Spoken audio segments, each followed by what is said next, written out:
Chapter 1. Contemplation in Solitude. Master, as the esteemed elder brother of our sect, Zhou Yicheng has maliciously plotted against his junior disciple for the sake of a powerful legacy. Such despicable and shameless behavior renders him unworthy of his title as our sect's elder brother. Master, Zhou Yicheng's actions are utterly vile. His behavior resembles that of a demonic cult. He must be met with severe punishment. Master, this child's usual demeanor of gentleness is but a fraud. The depths of his cunning are unfathomable. Master, I propose that we strip Zhou Yicheng of his title as elder brother immediately, cast him into the cliff of regret, and force him into a state of contemplation, never to rise again. The cacophony of the elders' discussions buzzed in Zhou Yicheng's ears, reminiscent of bothersome flies, incessantly droning on. In the dim, sunless confines of the interrogation chamber, Zhou Yicheng knelt upon the rough stone floor, his body ensnared by chains. His fingernails dug painfully into his palms, drawing blood, yet he remained oblivious to the pain. The elders who had previously showered him with kindness and flattery now leaped forth, eager to flay him alive with their words. Zhou Yicheng let out a cold chuckle. He felt a profound disappointment for these opportunistic individuals. Though he had anticipated their betrayal, they were nothing more than clowns jockeying for position. But the thought of his second junior brother, who had always smiled and called him elder brother, ignited a tempest of rage and hatred within him. Now he understood what it meant to be a beast in human guise. He prided himself on treating his second junior brother well, never hesitating to share elixirs and treasures, and often helping him with his cultivation doubts. Yet, for the sake of a powerful legacy, his second junior brother had callously disregarded past kindness and had ruthlessly plotted against him. Before the legacy could be attained, he had ambushed Zhou Yicheng, rendering him unconscious and fabricating a scene that suggested a struggle between them for the inheritance. After leaving behind a false corpse of himself, the traitor had vanished, heading straight for the powerful legacy. To this day, he was untraceable. Yet the elders in the tribunal knew nothing of this and unanimously concluded that Zhou Yicheng had murdered his second junior brother in a bid to monopolize the legacy. Even while there was still uncertainty surrounding the matter and evidence was lacking, they stripped him of all his cultivation and imprisoned him in the interrogation chamber. Zhou Yicheng's heart felt as cold as ice. There was undoubtedly someone behind the scenes gunning for him. The sect leader of the Confronting sect sat at the head of the tribunal, casting a complex gaze upon the now disenfranchised elder brother of the sect. A hint of pity flickered in his eyes as he solemnly declared, "It is only just. In the name of the Confronting sect's leader, I hereby strip Zhou Yicheng of his title as elder brother, abolish all his cultivation, and consign him to the cliff of regret for contemplation. He shall not be permitted to leave without an order." The clamor of the tribunal continued to buzz in Zhou Yicheng's ears, inducing an unbearable headache as he felt the world spin around him, disoriented and lost. In his dazed state, he soon found himself brought to the entrance of the cliff of regret's barrier. He had become a shell of his former self. Was he destined to drift aimlessly through life like this? Reflecting on the grand ambitions he had harbored upon arriving in this world and his mysteriously missing master, Zhou Yicheng's heart swelled with resentment and anguish. Indeed, Zhou Yicheng was not of this world. He was a traveler from Blue Star who had unexpectedly arrived in this realm of immortals after being fatally struck by a construction vehicle. Upon his arrival, he had been adopted by his master and brought to the Confronting sect, which had now been 19 years ago. In terms of experience and cultivation, he was undoubtedly deserving of the title of elder brother.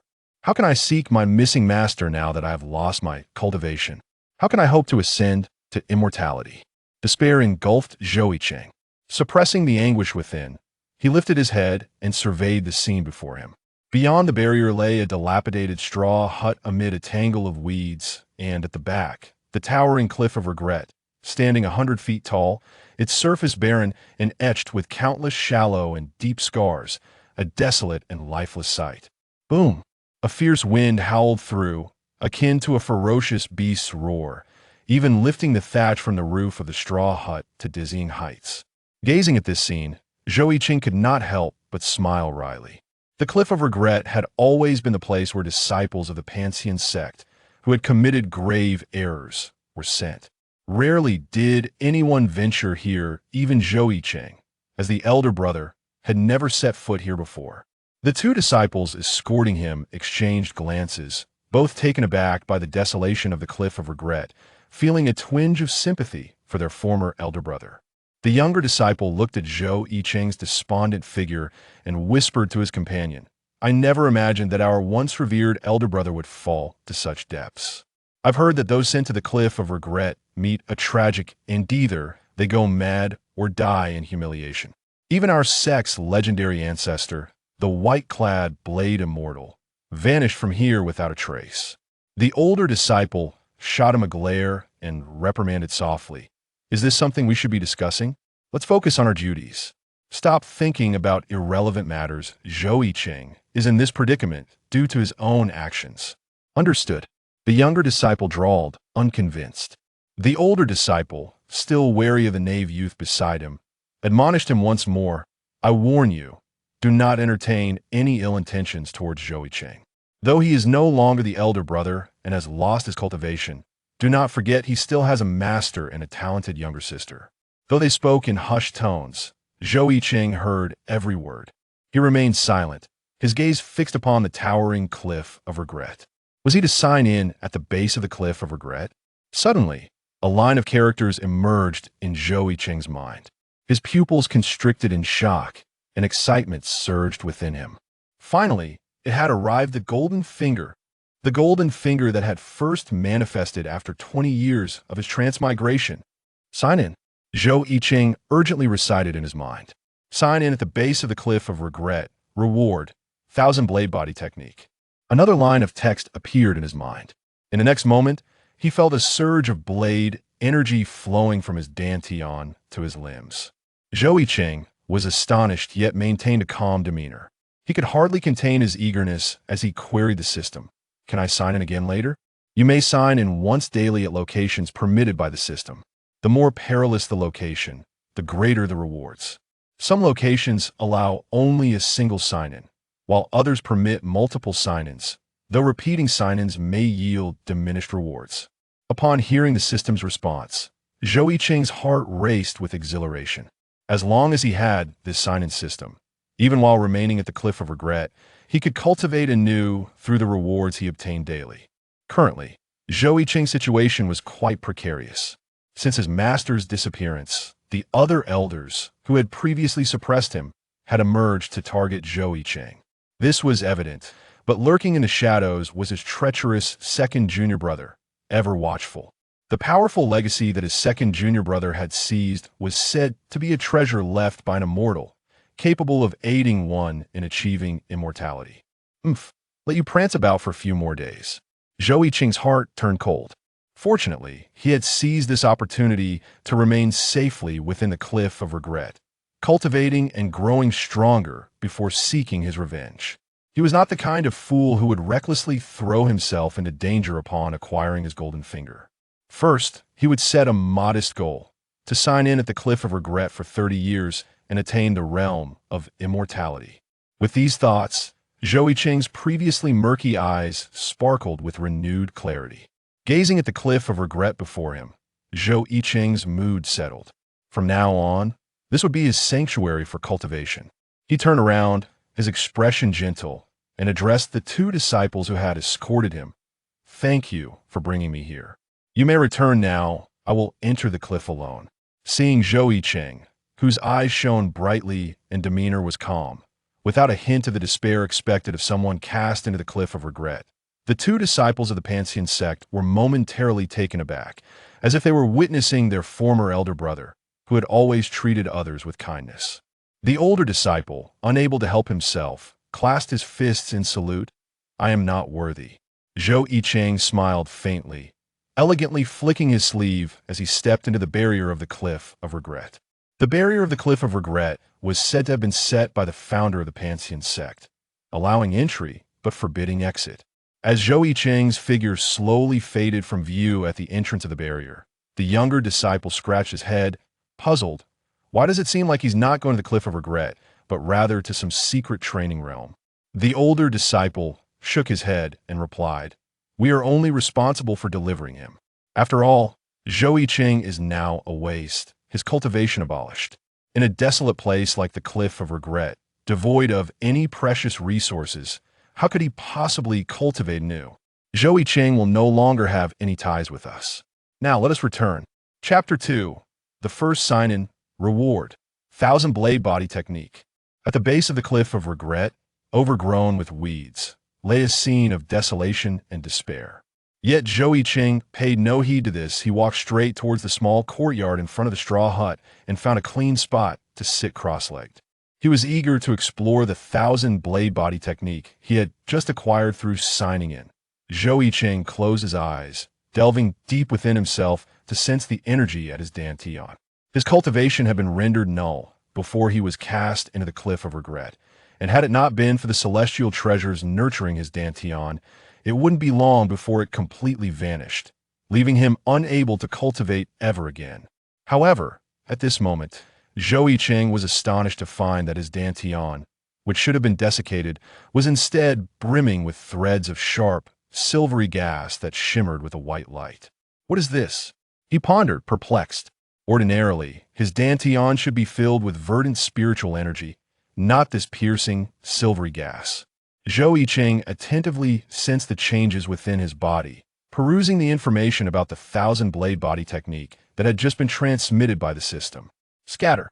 With a subtle shift of his mind, the silvery gas, which had been coalescing in his dantian, suddenly dispersed, flowing from his dantian to his limbs, and then throughout his entire body, as if it sought to replace his blood.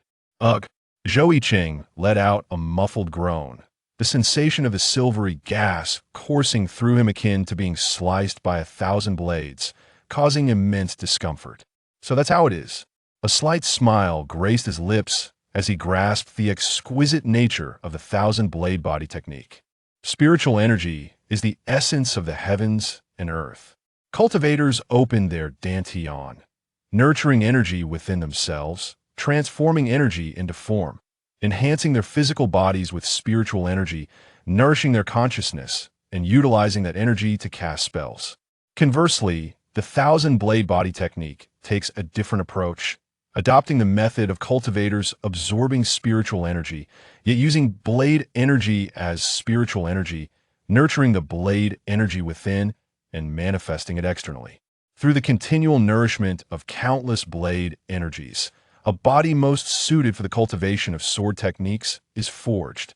The ever-present blade energy within the body feels as if one is perpetually being sliced by 1,000 blades, hence the name Thousand Blade Body.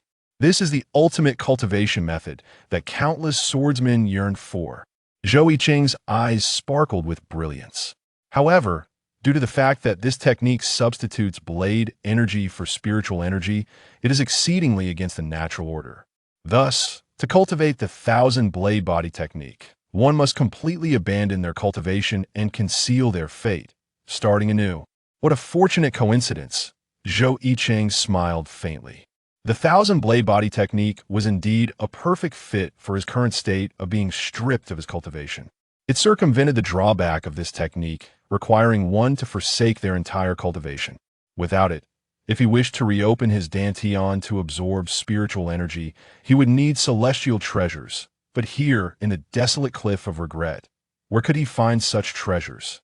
Enduring the slight pain of the blade energy flowing through him, Zhou Yicheng focused his mind and initiated the Thousand Blade Body Technique, urging the blade energy to circulate more swiftly. This minor discomfort was nothing compared to the betrayal he faced from his second junior brother.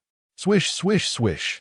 Under Zhou Yicheng's control, the strands of blade energy surged, shooting forth from his dantian like arrows, swiftly coursing through his meridians and bones. Gritting his teeth, he soon felt beads of sweat forming on his forehead. After a while, his back was drenched in sweat. Time flowed slowly. After persisting for an hour, Zhou Yicheng ceased the operation of the Thousand Blade Body Technique. He understood that haste does not yield results. With the presence of the sign-in system, as long as he followed a methodical routine each day, he would gain strength. He stood up, a thought flickering in his mind. In the next moment, The blade energy that had been dispersing throughout his body flowed toward the tip of his index finger, coalescing into a beam of silvery light.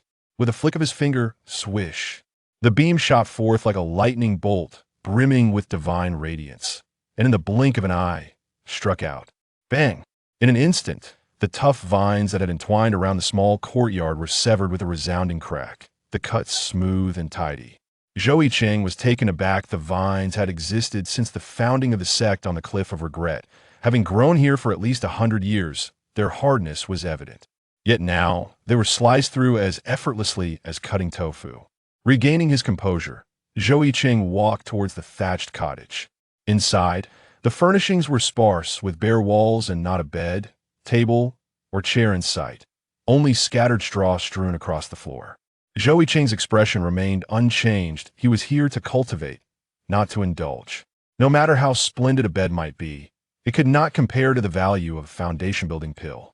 He lay down on the straw scattered across the ground, closed his eyes to rest, and inwardly began to anticipate what rewards tomorrow's sign-in would bring. The next day, as dawn broke and the waning moon still hung in the sky, Zhou Yicheng awoke early. After casually performing a series of stretches, he stepped out of the thatched cottage. The base of the Cliff of Regret was sealed within a barrier, allowing entry but not exit. However, the internal space was quite vast. Gazing at the towering Cliff of Regret that stood like a sentinel to the north of the cottage, Zhou Yicheng stood for a moment, lost in thought. After a brief period, he collected his scattered thoughts and chose a direction to walk in. Having already signed in once at the Cliff of Regret yesterday, he now sought a different location to try his luck. As he traversed through the dense thickets of grass, suddenly, a vast expanse of lake water came into his view. Zhou Yicheng slightly narrowed his eyes, scrutinizing the tranquil lake before him. The surface of the water lay as smooth as a mirror, undisturbed even by the gentle caress of the breeze. Under the sun's radiant beams, the lake water shimmered with a dazzling brilliance. Is Moonshadow Lake the name of this serene body of water? Zhou Yicheng felt a flicker of excitement within, silently reciting, "Sign in." The sign-in at Moonshadow Lake was successful, bestowing upon him a precious 1,000-year-old ginseng elixir. This location allowed for repeated sign-ins until the effects diminished. In the next moment, a brownish-yellow pill materialized in Zhou Yicheng's hand. Astonishingly, it was indeed the legendary 1,000-year ginseng elixir. Zhou Yicheng gazed at the elixir in his hand, a sense of disbelief washing over him. The Millennium Ginseng Pill is an extraordinarily precious concoction, capable not only of fortifying the body, but also of aiding in the absorption of the ethereal energies of heaven and earth. It can elevate one's cultivation by an entire minor realm beneath the Undying stage. It is worth noting that before his powers were rendered null, Zhou Yicheng, the senior disciple of the Pantheon sect, had merely reached the initial stage of the Golden Core. The Millennium Ginseng Pill is exceedingly rare in the marketplace, underscoring its immense value. Clearly, this Moonshadow Lake harbors secrets of its own. The system had previously warned him that the more perilous the location, the more precious the rewards obtained through signing in. Fortuitously, the Millennium Ginseng Pill could aid in nourishing his body, which had been injured by the blade's energy. With this thought in mind, Zhou Yicheng unhesitatingly swallowed the pill and then sat cross-legged on the ground, invoking the incantation of the 1,000-blade body technique to commence his cultivation. 3 hours later, as the sun ascended to its zenith in the sky, Zhou Yicheng finally ceased his practice. He let out a long breath. Truly, the Millennium Ginseng Pill lives up to its reputation. In just 3 hours of effort, it had propelled him directly from the Qi refinement stage to the foundation establishment stage. Although Zhou Yicheng's powers had been shattered and his dantian sealed, making the path to recultivation exceedingly arduous, the 1,000-blade body technique allowed him to utilize blade energy as spiritual energy. With this aid, Zhou Yicheng could engage in his training as normal. However, to the unknowing observer, he still appeared to be a mere invalid, his powers extinguished. Zhou Yicheng rose from his seat and made his way directly to the Moonshadow Lake. Carelessly, he scooped a handful of water and splashed it upon his face, cleansing the impurities from his body. Even cultivators are not devoid of such impurities. However, upon reaching the nascent soul stage, a cultivator's body undergoes a transformation, shedding any remnants of impurity. After completing his ablutions, Zhou Yicheng proceeded towards the small bamboo grove beside the Moonshadow Lake. Although the regretful cliff serves as a prison for disciples who have committed grave transgressions within the Immortal Ascension sect, it is still home to small creatures such as wild rabbits, ensuring that the errant disciples do not suffer from starvation. Whoosh! With a casual flick of his fingertip, Zhou Yicheng unleashed a brilliant flash of white light. The blade aura shot forth with a swift sound, effortlessly striking its target. After retrieving the rabbit struck by the blade aura, Zhou Yicheng returned to his thatched cottage, where he casually tidied up and satisfied his hunger before embarking on another round of cultivation. The tranquil days spent at the Regret Cliff, free from the burdens of being the senior brother and the worries of sect duties, provided him with an undisturbed sanctuary for his practice, an existence he had longed for. Signing in, cultivating, and growing stronger.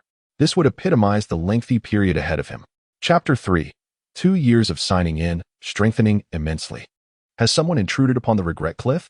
As bright as a flying mirror gracing the Danke, the green smoke dissipated, revealing the pure radiance.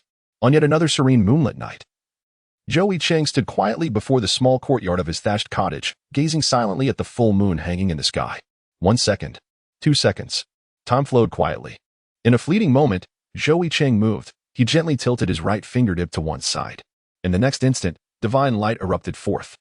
As the blade aura accumulated in his dantian responded to his call, the sound roared like a breached dam, a torrent surging forth, quickly gathering at his fingertip. The white light pierced through the dim night, the blade aura pulsating at his fingertip, flickering with brilliance.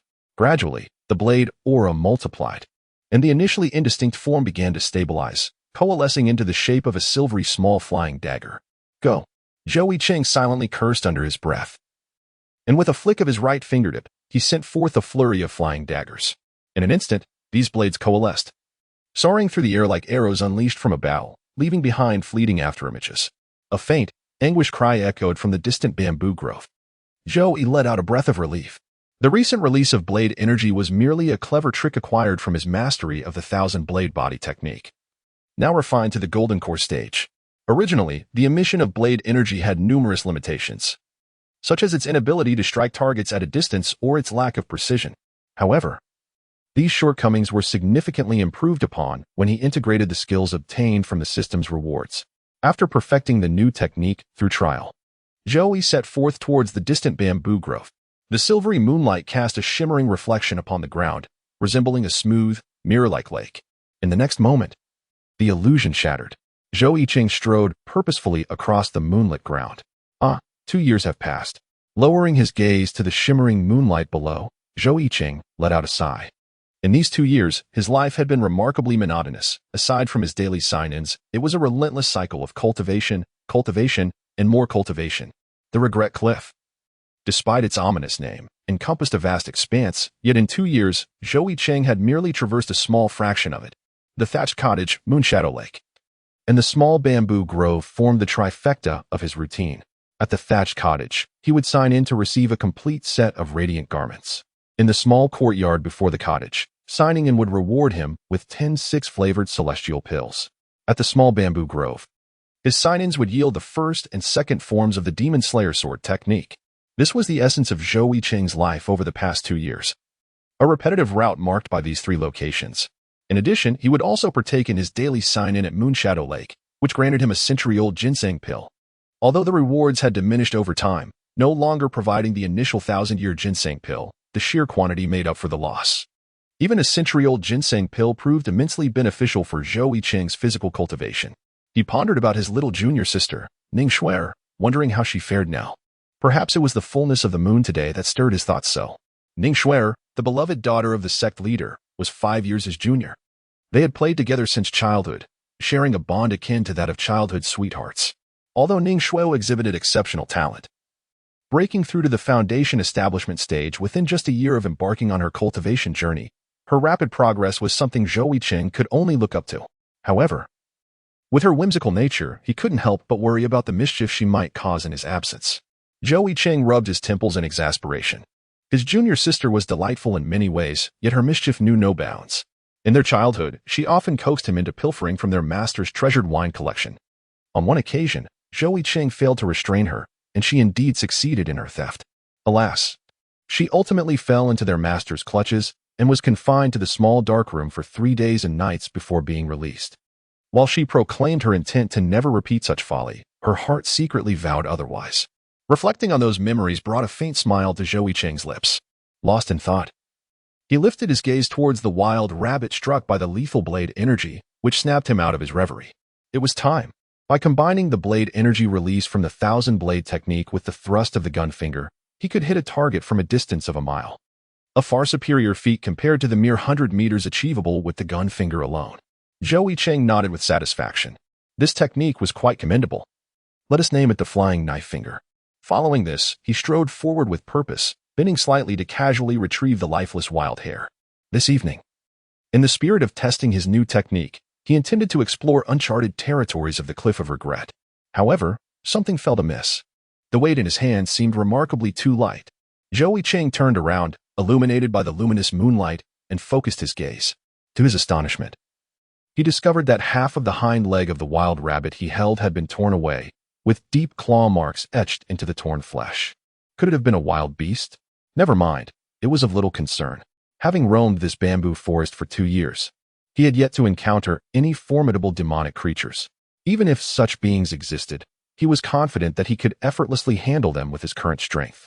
Zhou Yicheng held a lifeless hare in one hand while the other was clasped behind his back, meandering leisurely through the bamboo grove towards the precipice of the Cliff of Remorse.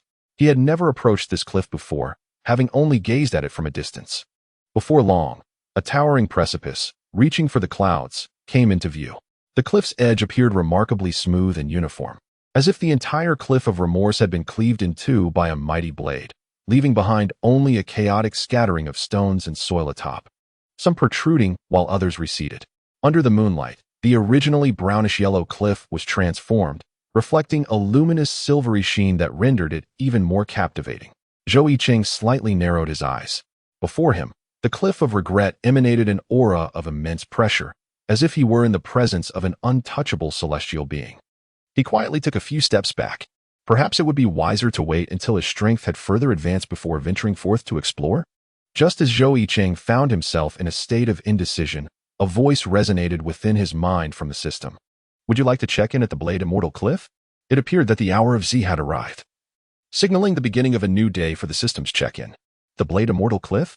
Could this be the original name of the Cliff of Regret? He recalled that the Cliff of Regret had seemingly existed long before the establishment of the Immortal Climbing Sect. Check-in. Zhou Yicheng chose not to delve further into the matter. Instead, he silently communicated with the system within his mind.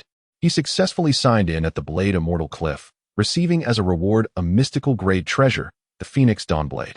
A mystical-grade treasure? Zhou Yicheng's eyes sparkled with brilliance. This was indeed a remarkable treasure. It is worth noting that mystical artifacts are exceedingly rare, even among the elders of the sect.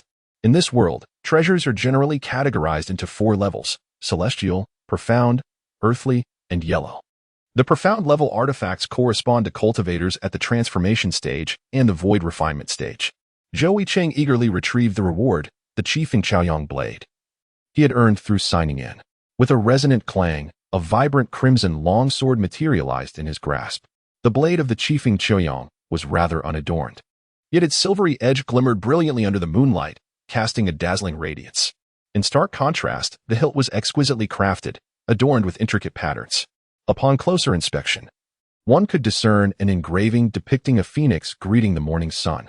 At the center of the hilt, a resplendent orange-red gemstone sparkled with clarity. Zhou Yicheng extended his hand towards the orange-red gemstone embedded in the hilt of the blade. How scorching!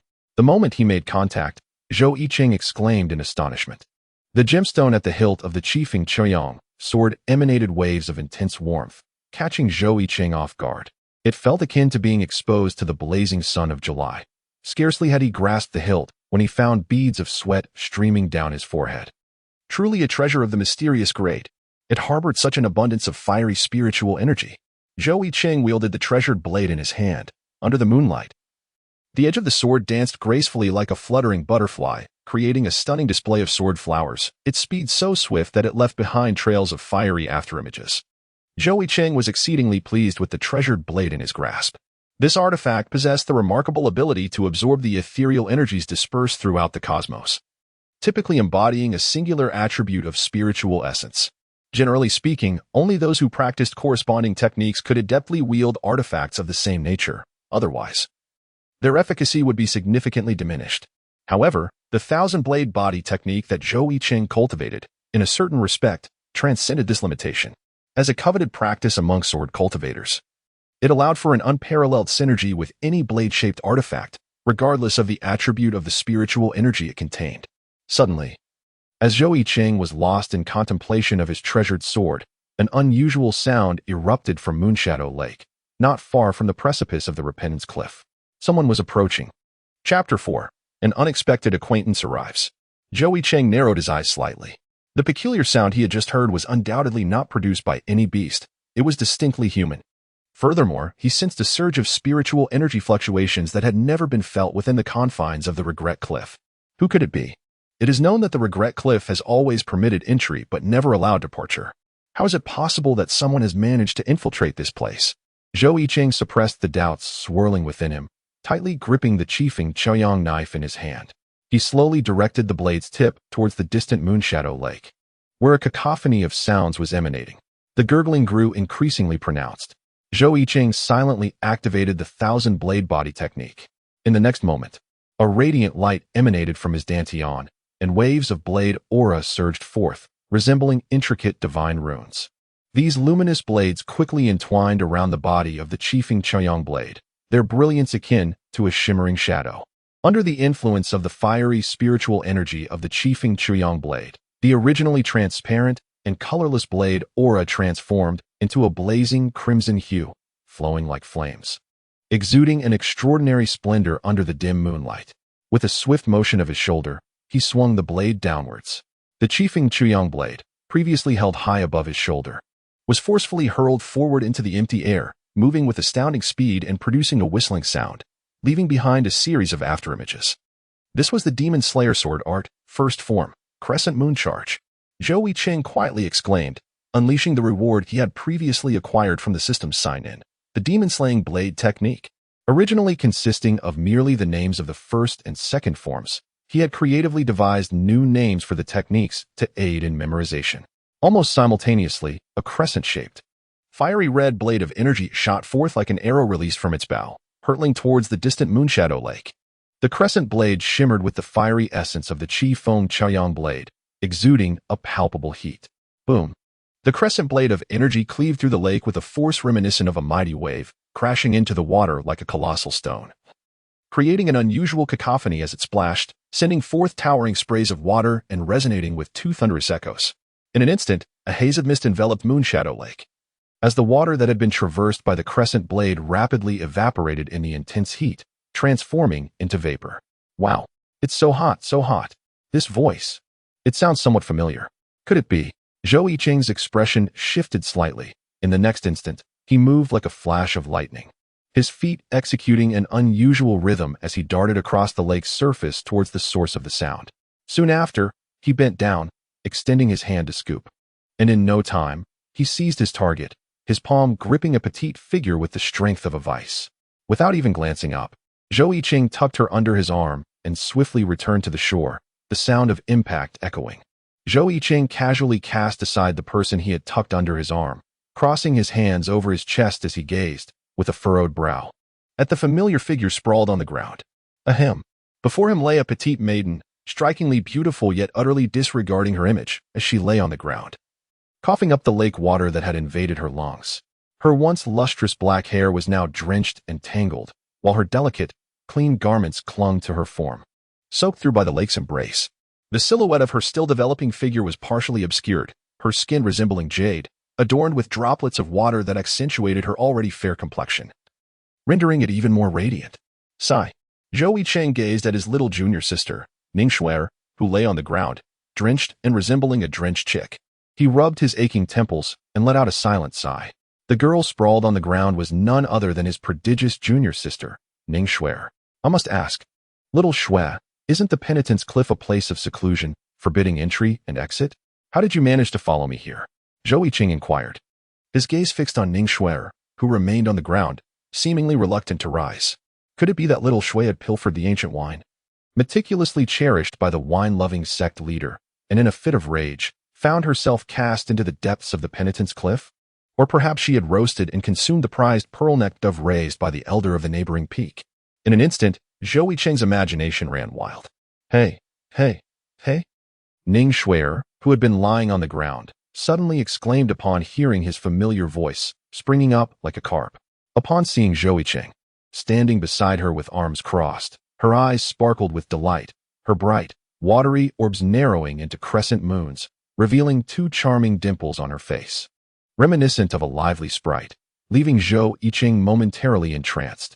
In the next moment, Ning Xue'er sprang to her feet, and, before Zhou Yicheng could react, she leaped into his arms, wrapping her slender legs around his waist like an octopus, her arms tightly clutching his neck. "Brother, I've missed you so much," she exclaimed, her soft cheeks rubbing against him. All right, my dear girl, what a sight you are."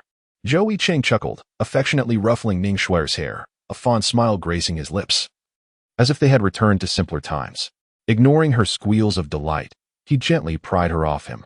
"Honestly, little Xue'er, you haven't changed a bit." Zhou Yicheng chuckled softly, gently shaking his head as he spoke, gazing at the familiar young woman before him. He felt the solitude and resentment that had filled his heart over the past 2 years begin to dissipate in that moment. Ning Xue'er, upon hearing this, pouted in discontent, puffing out her petite chest defiantly and exclaimed, "Humph, brother, you are mistaken. I have grown up now and was even on the verge of becoming our sect's senior sister." "Indeed, you have certainly matured." Zhou Yicheng cast a fleeting glance at Ning Xue'er, responding with a hint of indifference.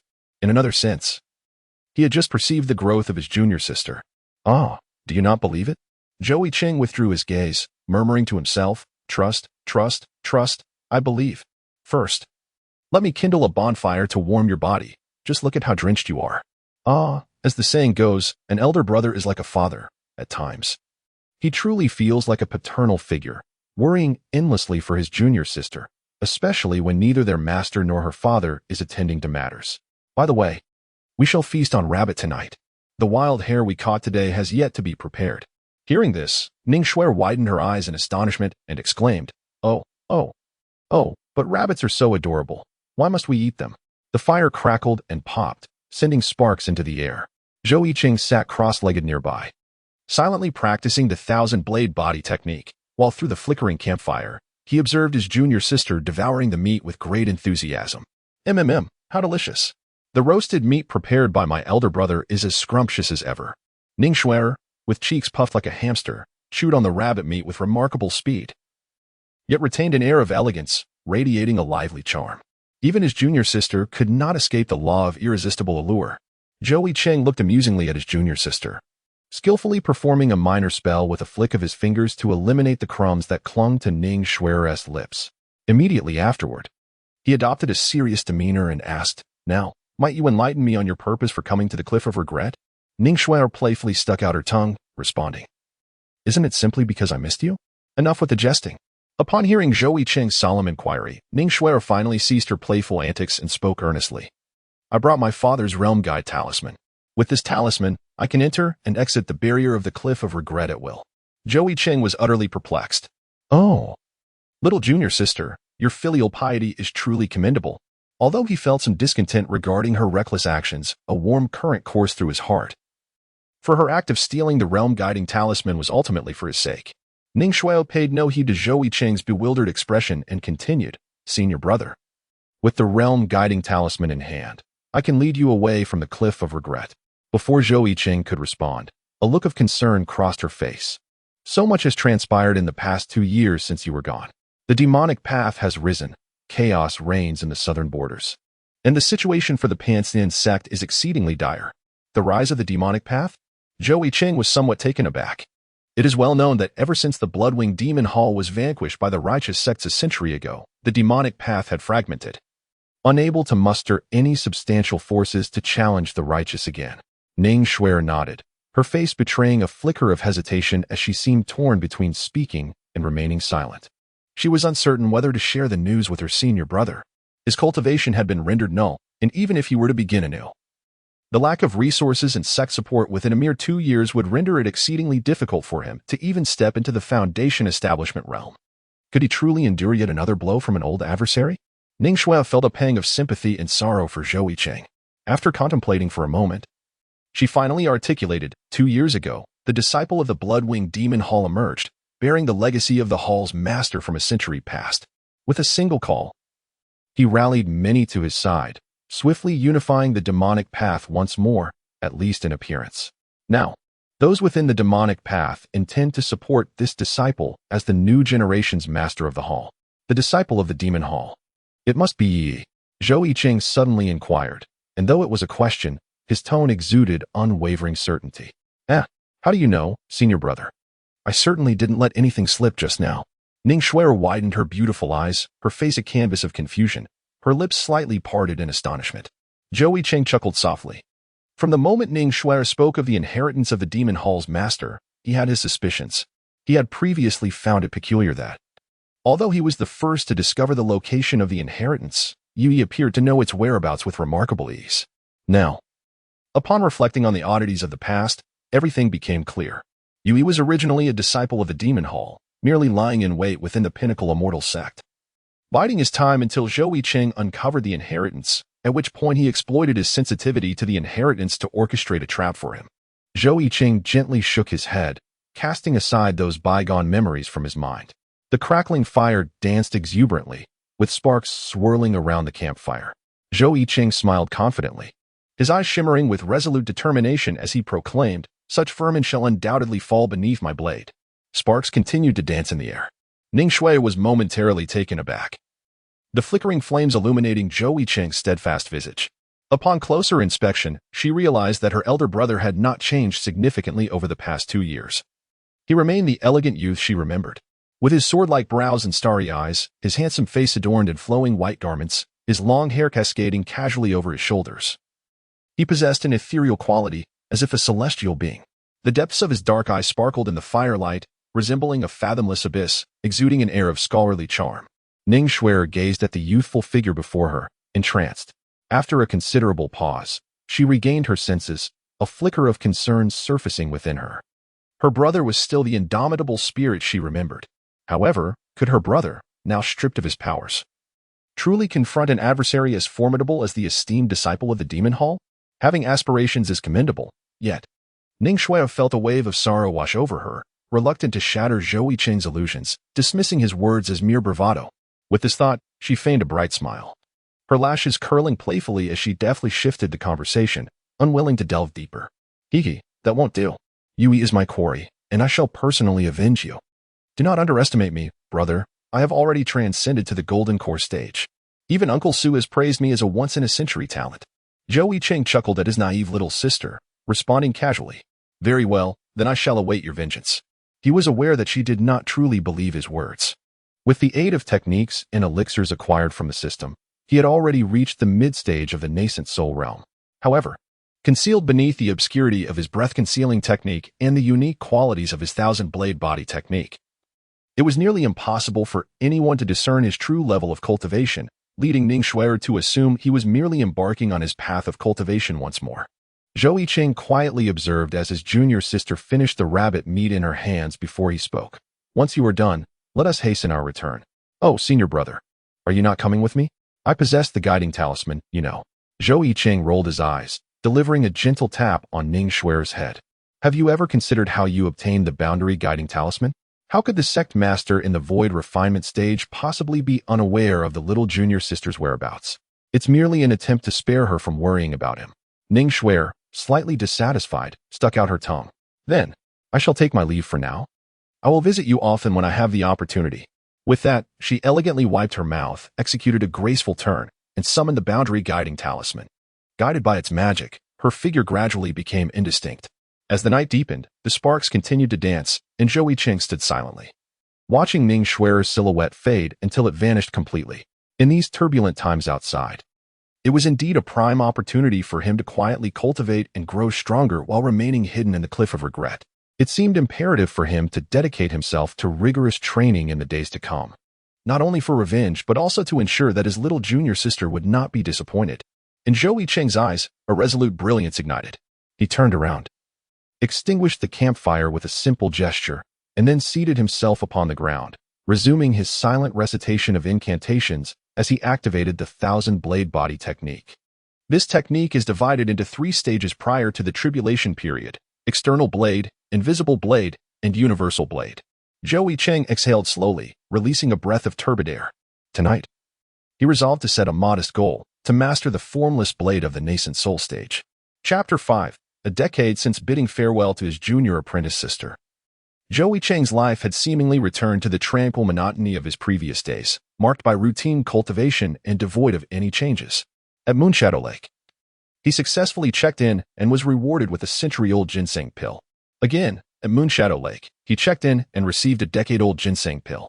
Day after day, he diligently returned to Moonshadow Lake, and the ginseng pills he earned were refined by Zhou Yicheng, leading to a substantial increase in the blade aura within his dantian. Its richness was beyond the imagination of ordinary individuals.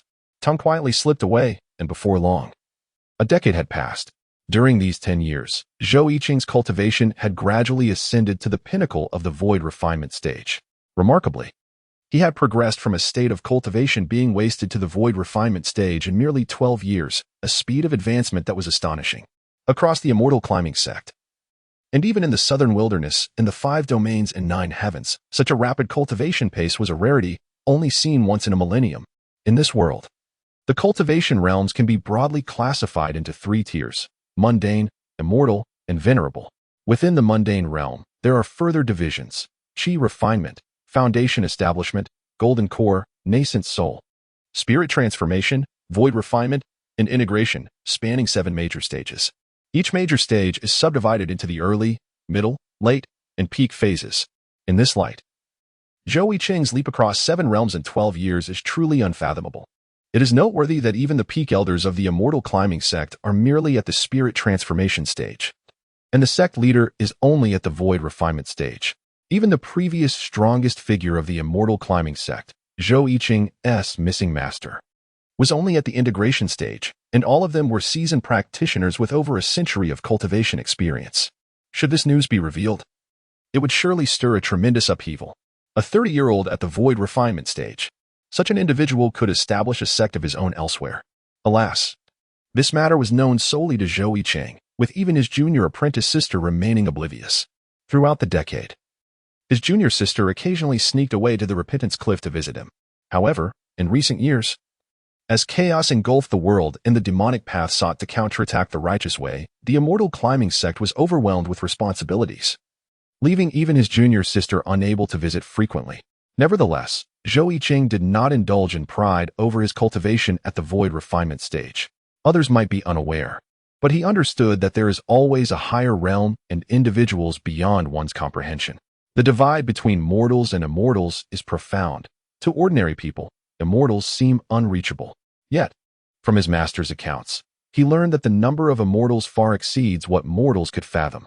Once one attains the immortal realm, they can manipulate the very elements with a mere gesture, and the essence of their immortal energy rivals the vast seas of spiritual energy found in the dantians of formidable integration stage practitioners. Setting aside the immortals, Zhou Yicheng could not dismiss the possibility that his former good junior brother, now the demonic hall's disciple Yue, had not remained stagnant either. Spirit transformation? Void refinement? Integration?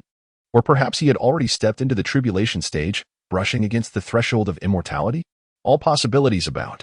It is worth noting that the legacy Yi inherited was left by the Demon Hall's master a century ago, rumored to assist one in reaching the immortal realm.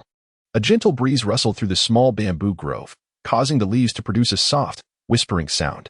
Zhou Yicheng strolled quietly through the bamboo forest and soon arrived at Moonlight Lake. The gentle breeze stirred the air, yet the water remained undisturbed. Zhou Yicheng stood by the lakeside, hands clasped behind his back, gazing intently at the moonlit lake, which shimmered with crystalline clarity. The tranquil waters reflected Zhou Yicheng's visage. Even after a decade, he remained unchanged, a striking figure with sword-like brows and starry eyes, handsome features, and clad in flowing white garments, still embodying the essence of that graceful youth. In the realm of immortals, where lifespans extend over centuries, Zhou Yicheng, at a mere 30 years of age, could scarcely be deemed an adult. Zhou Yicheng lifted his gaze towards the towering Repentance Cliff that loomed in the distance, murmuring to himself, "It has been 10 years. I wonder what the world outside is like now." The last time his junior sister visited him was during that very occasion. Zhou Yicheng estimated that it had been nearly half a year. However, given the current cultivation level of his junior sister, she should be quite all right. As Zhou Yicheng's cultivation advanced, his junior sister's realm did not lag behind. She had already transcended to the late stage of the nascent soul realm, earning the distinction of being the foremost among the young disciples of the Immortal Climbing Sect. Furthermore, during her previous visit, he had secretly instilled a blade aura within her, which, in critical moments, would not only allow Zhou Yicheng to sense it but also unleash the mightiest strike of a void refinement expert. As long as she did not act recklessly, there was little chance of encountering any peril. Zhou Yicheng gently shook his head, suppressing a flicker of worry deep within his heart. In the next moment, his lips parted slightly, and his thumb and forefinger formed a U shape, bringing it to his mouth. A peculiar whistle escaped from Zhou Yicheng, the sound melodious and lingering, resonating throughout the cliff of regret. Soon after, a sharp call echoed back, as if in distant response. Over the past decade, Zhou Yicheng's life had remained largely unchanged, though there were subtle shifts. For instance, the foolish bird that had swooped down from the summit of the cliff of regret. Gu, a massive rock, adorned with specks of red on its neck as if draped with a crimson scarf, descended with thunderous wings, stirring up a tempest as it dove towards Zhou Yicheng. Whoosh! In no time, it alighted gracefully upon his shoulder. As the light flickered, the rock's enormous form gradually diminished until it was the size of a sparrow. Gu. The rock affectionately nuzzled Zhou Yicheng with its head.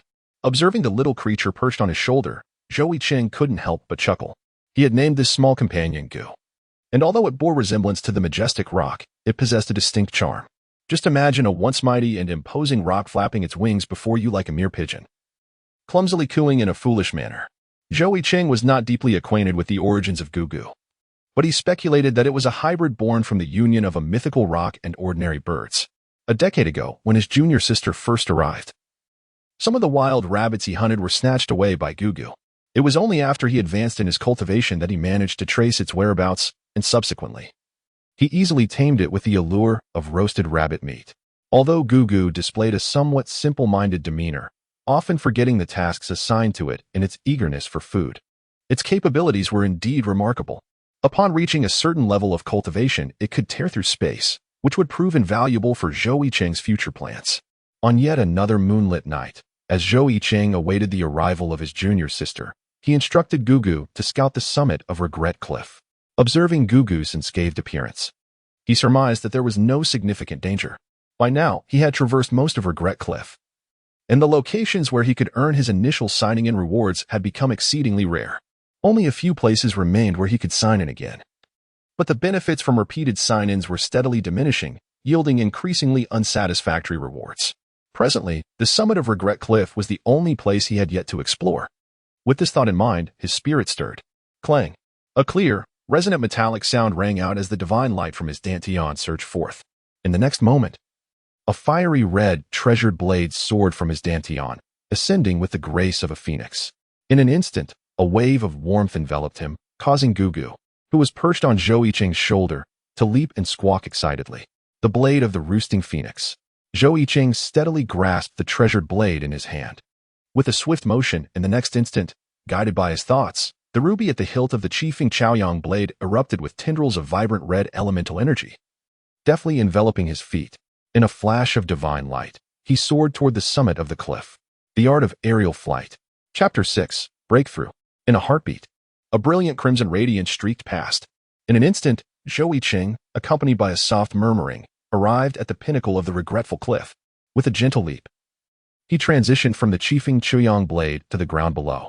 Is it possible to sign in at the abode of the white-clad Blade Immortal? The abode of the white-clad Blade Immortal? Zhou Yicheng repeatedly mulled over the few words displayed on the system panel. Could it be that this place is indeed the realm of the white-clad Sword Immortal's transformation? A flicker of surprise briefly surfaced in Zhou Yicheng's heart. He raised his head, scrutinizing the scene atop the cliff. The howling winds at the summit whipped fiercely, causing the lapels of his resplendent white robe to flutter dramatically. Before him lay a flat expanse devoid of life, mirroring the barren cliff face he had gazed upon from below. Not a blade of grass dared to grow. Only coarse yellow sand was strewn across the ground. Faced with this desolate landscape, Zhou Yicheng felt a twinge of disbelief.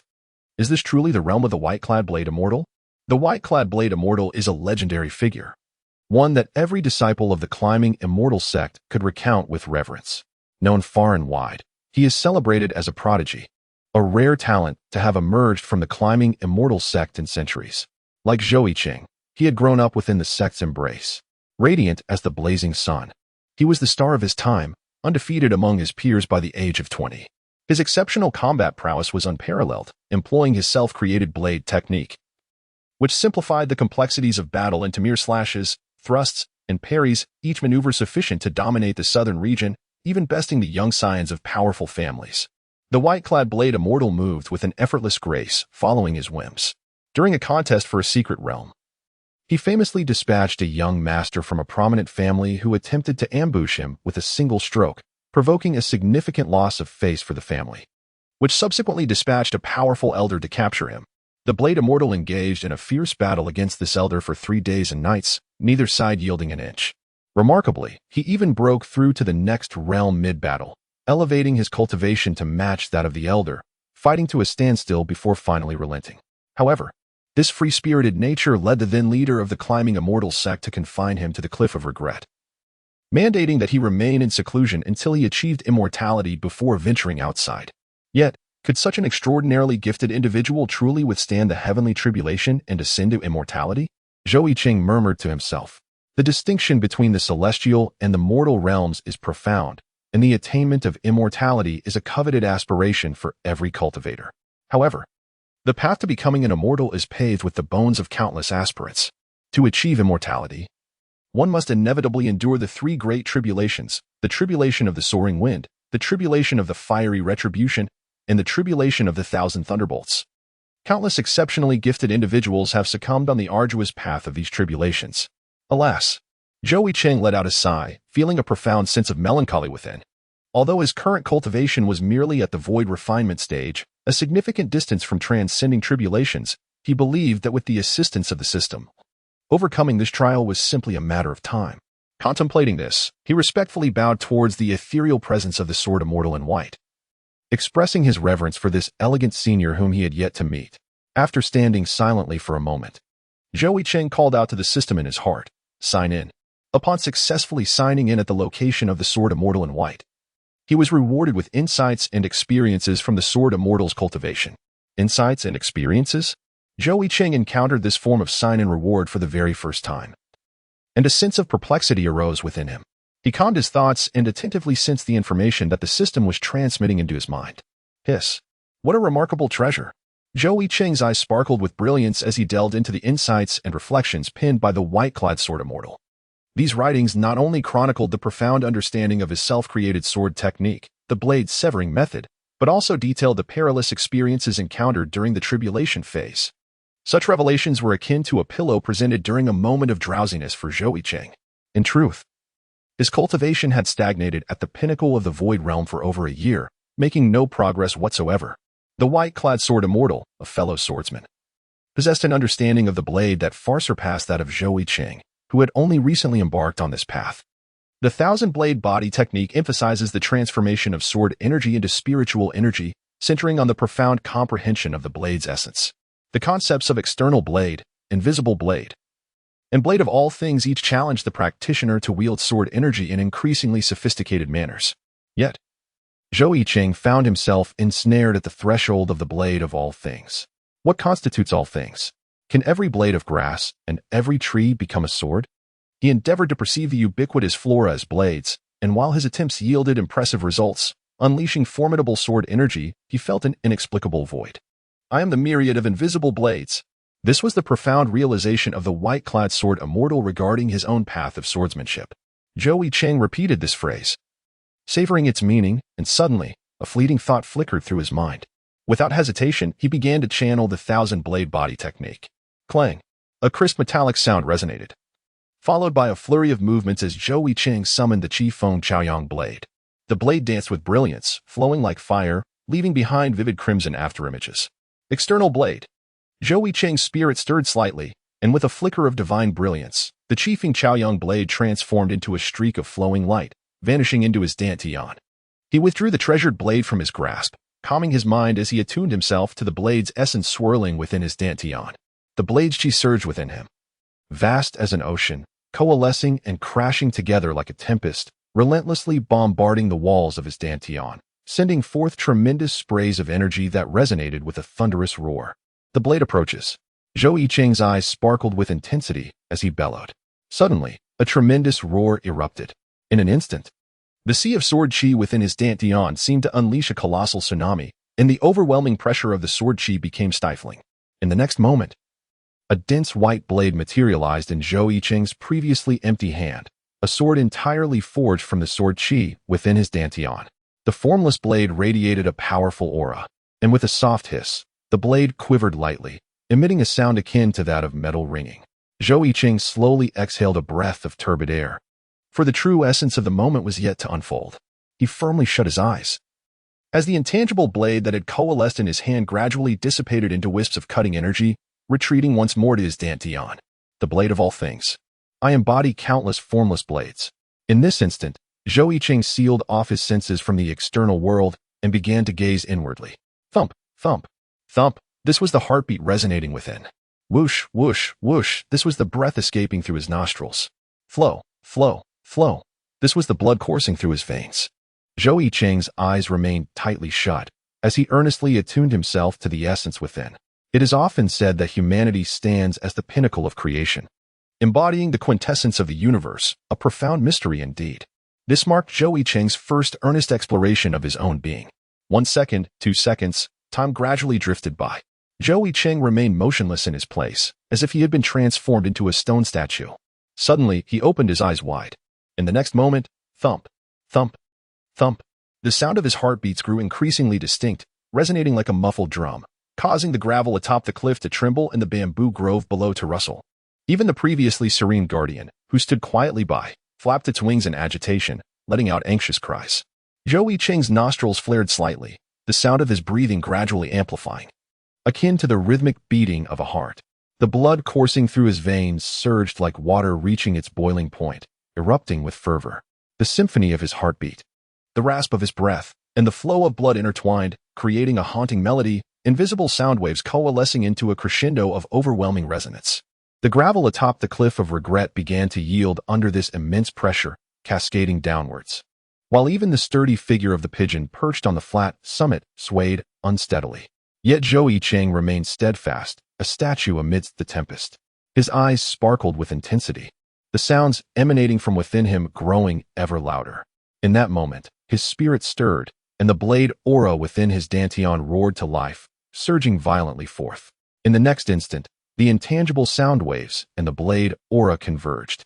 With a swift motion, brilliance erupted as the sound waves fused with the blade aura, manifesting into a razor-sharp edge that sliced through the air with a resounding whoosh. The air thickened with smoke, and with a crack, the impenetrable cliff of regret was cleaved from top to bottom, a colossal fissure reaching down to the ground. A piercing cry echoed forth, reverberating through the air. Zhou Yicheng turned his gaze towards the source of the sound, shaking his head in amusement. It was merely Gugu, haplessly situated in the path of the sweeping blade energy.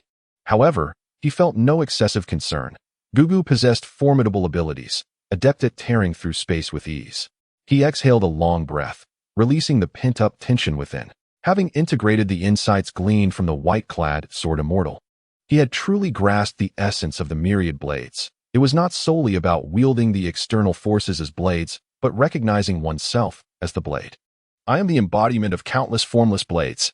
Although the blade energy within his dantian was destined to deplete, the human body was a veritable treasure trove. The rhythmic beating of his heart and the billions of blood cells coursing through his veins could manifest as myriad blades. Thus, Zhou Yicheng had reached the final stage of his cultivation in the 1,000-blade body technique, simultaneously shattering the bottleneck that had hindered his progress for an entire year. Officially breaking through to the fusion stage, it was as if he had returned to a state of purity, his aura now subdued. He appeared merely as an innocuous young man clad in white. Cultivators at the mortal stage refined both body and consciousness, progressing from chi refinement, foundation establishment, to golden core and nascent soul. As the physical form strengthens, so too does the consciousness. The stages of spirit transformation and void training emphasize the cultivation of the consciousness. It is not until the fusion stage that body and consciousness unite, resulting in a more restrained demeanor. Zhou Yicheng attentively sensed the changes within himself. He began to expand the range of his consciousness, centering it on the peak of Regret Cliff and radiating outward, attempting to survey the entirety of the cliff. He had an inkling that Regret Cliff was not as simplistic as it appeared, pondering whether the white-clad sword immortal's transformation here held other special significance. As his search area gradually broadened, a light smile graced his lips. It seemed he had stumbled upon something intriguing. Chapter 7. Slay upon entering the fusion stage. Zhou Yicheng's consciousness grew correspondingly more potent. The range of his consciousness now encompassed the entirety of the Regret Cliff domain, and the expanded awareness suddenly revealed two unexpected visitors clad in black. The two individuals in black possessed considerable strength upon a brief inquiry. Zhou Yicheng discerned that they were both at the spirit transformation stage. Assassins? It was rare to encounter assassins of such caliber, their prowess comparable to that of sect elders. Zhou Yicheng furrowed his brow slightly, suppressing the inner turmoil that surged within him. He refrained from making any hasty moves, instead opting to discreetly utilize his spiritual sense to investigate the two individuals before him, determined to discern their intentions prior to taking action. The night was serene, bathed in the silvery glow of the moonlight that cascaded upon the ground, while the small bamboo grove rustled softly in the gentle breeze. The two figures cloaked in black, one tall and the other short, stealthily advanced, their demeanor shrouded in secrecy as they engaged in hushed conversation. The taller of the two inquired in a low voice, "November, do you think our theft of the boundary guiding talisman from the headmaster of the Pansin sect will go unnoticed? He is a formidable practitioner at the void refinement stage, and if memory serves, the Pansin sect is rumored to harbor a formidable being at the integration stage." The revelation of the talisman's theft startled Zhou Yicheng slightly. No wonder his junior sister had not visited the Repentance Cliff recently. A wave of concern washed over him, prompting him to sense the sword energy embedded within her. And only after confirming its intactness did he breathe a sigh of relief. The shorter figure appeared to be the leader, smirking with a sense of pride. If it comes to the art of thievery, no one in the hall can rival my prowess, November. That old man, stuck at the initial stage of void refinement, is far from discovering my schemes. Besides, he continued with a scoff, that so-called being at the integration stage is merely a phantom. They vanished long ago. If such a powerful entity still existed, would the Demon Hall have dispatched October to lead an assault? Understanding dawned upon the taller figure, December, who nodded in comprehension but then asked with curiosity, "Why didn't January inform me of this prior to the operation?" With a smug expression, November cryptically replied, "Do not forget what January was engaged in 1 month ago. Moreover, those self-righteous, ostensibly virtuous individuals among the righteous sects are merciless when it comes to betraying their own. Do you truly believe our success in stealing the boundary guiding talisman was mere luck?" Impatiently, he added, "Now, let us hasten our actions. We still need to extricate that fool lingering here. I cannot fathom what January was thinking, sending a person whose cultivation has been crippled to seek our intervention. It is utterly preposterous." December concurred. "I could crush such a waste with a mere finger." Zhou Yicheng sat cross-legged atop the cliff, quietly probing the conversation of the cloaked figures with his spiritual awareness. A bemused smile crept onto his face. How utterly naive these individuals were, oblivious to the impending consequences of their actions. He had formed a rough conjecture about their origins, yet the most straightforward approach remained the direct extraction of their souls. Why bother with convoluted thoughts when soul-searching would provide the answers? He was reluctant to expend further mental energy pondering the matter. However, an epiphany suddenly illuminated his mind, sparking a brilliant idea. Clapping his hands, he rose to his feet, brushing his palms across his face. In the following moment, a gentle radiance enveloped his entire being. As the light gradually dissipated, a weary but piercing-eyed middle-aged man stood at its center, embodying the essence of transformation, the art of disguise. Had any disciples of the Immortal Ascension sect been present, they would undoubtedly exclaim in astonishment, for this was none other than the venerable white-clad Blade Immortal. Zhou Yicheng smiled gently, thoroughly pleased with his current attire.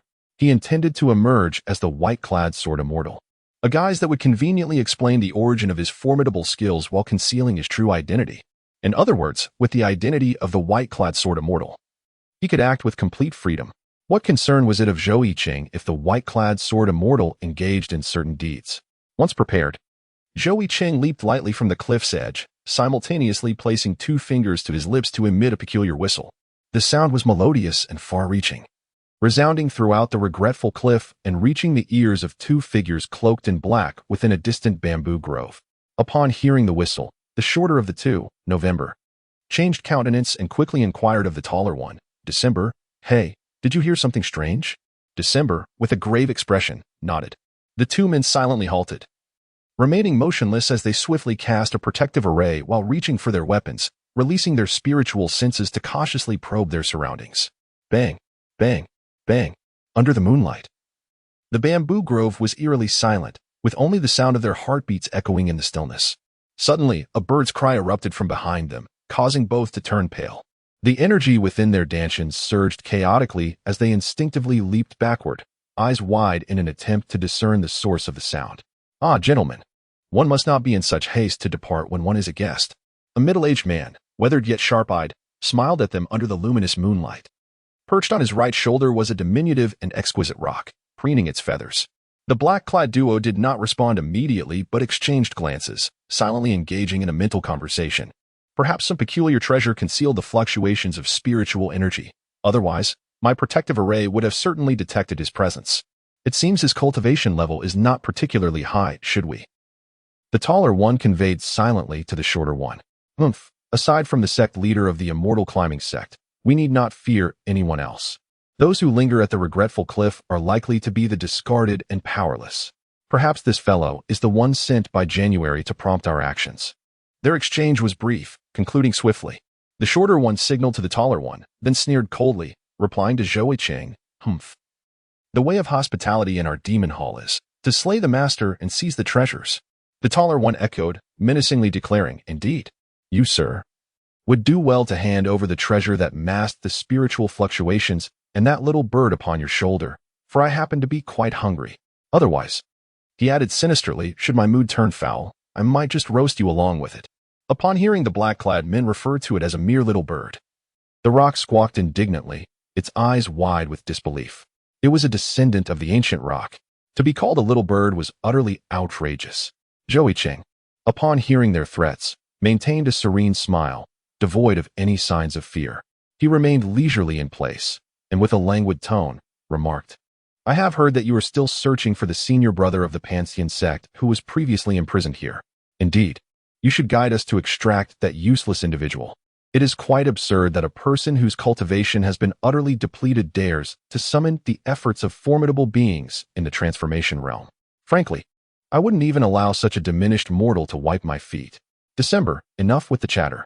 The short, cloaked figure of November shot a glare at his companion, and the two pairs of elongated, triangular eyes fixated on Zhou Yicheng with a menacing intensity, resembling a venomous serpent exuding an aura of chill. Coldly, they commanded, "Did you hear that? Hand over the items promptly." Zhou Yicheng watched the two with great interest, as if they were performing a comedic dialogue, and chuckled. "What if I refuse?" The tall man in black regarded Zhou Yicheng with a look of disdain, as if he were staring at a fool, his anger boiling over. With a fierce glare, he shouted, "Then I shall tear you to shreds." No sooner had the words left his lips than the tall man surged forward with astonishing speed. Resembling a wraith, he lunged at Zhou Yicheng, his large hands emanating an eerie black glow, rapidly expanding, akin to two colossal pincers aimed at Zhou Yicheng's head, intent on forcibly rending him in two. Zhou Yue's eyes turned crimson, his face twisted with a bloodthirsty expression. As if he could already envision the gruesome side of Zhou Yicheng being torn apart, blood gushing forth. Bang! A muffled sound echoed. As Zhou Yue had anticipated that his enormous hands would effortlessly shred Zhou Yicheng, to his astonishment, it felt as if he had struck a massive boulder, the impact nearly fracturing his arm. "Is this the extent of your efforts? Are you merely tickling me?" Zhou Yicheng's lips curled into a subtle smirk as he cast a mocking glance at the tall figure of December. "You wretched fellow!" Upon hearing Zhou Yicheng's derision, December's face flushed crimson. With a furious roar, he swallowed several elixirs, the sound of cracking bones resonating throughout his body as spiritual energy surged within him, propelling his cultivation to new heights. "Drink this." December then charged at Zhou Yicheng like a bolt of lightning, exclaiming, "Perish!" Clang! Zhou Yicheng unsheathed the Qifeng Chaoyang sword from the scabbard at his waist, the metal emitting a soft chime. He took a slight step back, his wrist twisting gently as he faced December. With a flick of the blade, it soared upward, leaving behind a series of phantoms in its wake. As if the sword danced with flames. Blade severing technique. Lift. This was a self-created spell from the white-clad sword immortal, the blade severing technique, which encapsulated an unparalleled understanding of sword intent within its seemingly simple motion. In an instant, with that flick, he sent the towering December, as robust as a bull, soaring through the air, crashing to the ground at the foot of the cliff, his bones shattering under the impact. He screamed in agony, drenched in sweat, while torrents of blood erupted from his mouth, rendering him immobile and plunging him into unconsciousness. What? November, who had been idly observing the battle nearby, was left flabbergasted by the scene before him. He and December were evenly matched in strength, yet now December had been sent flying in a single exchange. The power of this middle-aged man was undoubtedly at the void refinement stage or beyond. His expression shifted dramatically as he realized he had encountered a formidable opponent. In a panic, he began to chant a spell, neglecting even to check on the fallen December, eager to activate the dimensional escape talisman and flee amidst the chaos. Goo! The bird perched on Zhou Yicheng's shoulder squawked in discontent, and at that moment, the spatial barrier of the regretful cliff froze in place. Did he think of escaping without consulting its master? What? December was horrified to see the dimensional escape talisman in his hand dim unexpectedly, showing no reaction whatsoever. Desperation gripped him as sweat poured down his face, his eyes glazed over as he mumbled, "This shouldn't be happening." Humph, did he truly believe he could escape? Zhou Yicheng let out a cold sneer, and together with Gugu, they executed a secret technique, transcending space to abruptly materialize above November. Following this, he brandished the Qifeng Zhaoyang blade and descended with a fierce strike. A resounding whoosh. The Qifeng Zhaoyang blade radiated divine light. The ruby embedded in its hilt glowing brilliantly, while crimson spiritual energy surged along the blade, resembling the blinding brilliance of the sun. Blade technique, slash. November's eyes widened in shock, staring vacantly at the Qifeng Zhaoyang blade, seemingly paralyzed, unable to react as the blade descended upon him. In an instant, it was as if November had been cleaved in two like tofu, blood gushing forth as he collapsed to the ground, his gaze still fixed on the heavens. His expression one of utter disbelief. Humph! Zhou Yicheng let out a light snort, deftly employing his magical prowess to cleanse the blood that had splattered upon him. He was not a bloodthirsty individual, nor was he a stubborn old Taoist who felt compelled to slay anyone associated with the dark arts. However, when confronted with a nefarious figure like November, who was clearly guilty of heinous acts in the indiscriminate slaughter of the innocent, he would show no mercy. After purging himself of the filth, Zhou Yicheng extended his hand and forcefully extracted the soul from November's consciousness. Soul-searching technique. Ga! November's humanoid soul cried out in defiance. Yet it was utterly powerless against Zhou Yicheng's soul-searching technique. With a venomous glare, November bellowed, "You fool! Do not think you can extract anything from me. Those who provoke the Bloodwing Demon Hall will meet a dire fate. Lord Jiazi will avenge us. I advise you to obediently return the souls of December and myself." Before November could finish his threat, Zhou Yicheng seized him, inflicting excruciating pain that resonated even within the realm of consciousness, prompting a visceral scream. Humph, how tiresome. With a cold snort, Zhou Yicheng resumed his soul-searching. After a while, having acquired the desired information, he mercilessly crushed the soul of November with a resounding pop. May you meet a wretched end. The venomous words of November echoed hauntingly within the confines of the Cliff of Regret, lingering for an eternity. Zhou Yicheng disregarded the curses of November, allowing his mind to settle as he contemplated the information he had just uncovered. As he had anticipated, this group was indeed sent by the Demon Temple, specifically by the disciple Yue, in collusion with the traitors of the Immortal Climbing Sect. They had stolen the sect master's boundary induction talisman and had come to the Cliff of Repentance in search of something, capturing him merely as an ancillary task. The current predicament of the Immortal Climbing Sect was exceedingly dire. Reflecting on the information he had just gathered, Zhou Yicheng sighed. In the past decade, the rise of the demonic path had led to rampant plundering of cultivation resources and a severe constriction of the righteous path survival space. As the Immortal Climbing Sect, being most familiar with the Demon Temple, lacked the formidable presence of integrated stage experts and held many cultivation mysteries and resources in the southern region. It was naturally perceived as a soft target, readily manipulable. Over these 10 years, it had frequently suffered oppression and attacks from those of the demonic path. Was today the day the Demon Temple would launch a large-scale assault on the Immortal Climbing Sect? Zhou Yicheng's eyes flickered with contemplation. Upon reaching this thought, he pinched his fingers, unleashing an invisible and sharp blade of energy that stealthily embedded itself within the unconscious form of December lying on the ground. Humph. Considering there is still some utility in you, I shall spare your life for the time being. With that, Zhou Yicheng's figure blurred, and in the blink of an eye, he vanished into the Cliff of Regret. After many years, I have returned to the Immortal Climbing Sect. Chapter 8. The senior brother is useless in the southern wilderness. At the Immortal Climbing Sect's Qiongming Peak, as the sun rose, golden rays cascaded over the Immortal Climbing Mountain, enchanting and vibrant.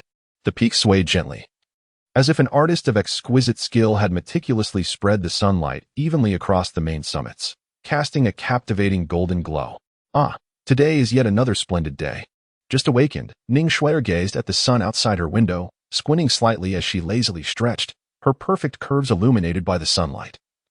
The fabric draped over her shoulders slipping slightly, revealing skin as pure as jade, glimmering with an alluring sheen. Ding, ding, ding. Just as Ning Xue'er was savoring the delightful morning, the alarm of the sect's protective formation suddenly blared, its ringing piercing through the air, instantly capturing the attention of everyone in the sect. The protective formation? Even Ning Xue'er, usually cheerful and carefree, felt her expression turn serious upon hearing the sound. Quickly adjusting her attire, she soared through the air on her sword toward the protective formation. On her way, Ning Xue'er encountered numerous disciples of the sect, each bearing expressions of varying degrees of panic. Why has the protective formation suddenly activated? Some looked perplexed, unable to grasp the situation. Could it be an invasion by dark sect members? Others wore worried expressions. Let us hope it's just a false alarm. Some clung to a glimmer of hope, not wanting to face the prospect of an invasion. Ning Xue'er listened to their discussions without reacting, her face serious as she pressed on toward the protective formation, even neglecting to respond to greetings from her fellow disciples. Whoosh! Like a rainbow of divine light, Ning Xue'er arrived at the protective formation in an instant, gracefully leaping off her sword. Before she could survey her surroundings, a cacophony of mocking voices reached her ears. Oh, isn't this our talented junior sister? Why have you taken so long to arrive? I suspect you've been busy exhausting yourself with training again last night. Upon looking up, Ning Xue'er saw a beautiful girl with eyes narrow like a serpent, mocking her with a sardonic tone, emphasizing training with disdain. The girl was Long Chingqing, the senior sister of the sect, yet her cultivation level never matched that of the junior sister Ning Xue'er.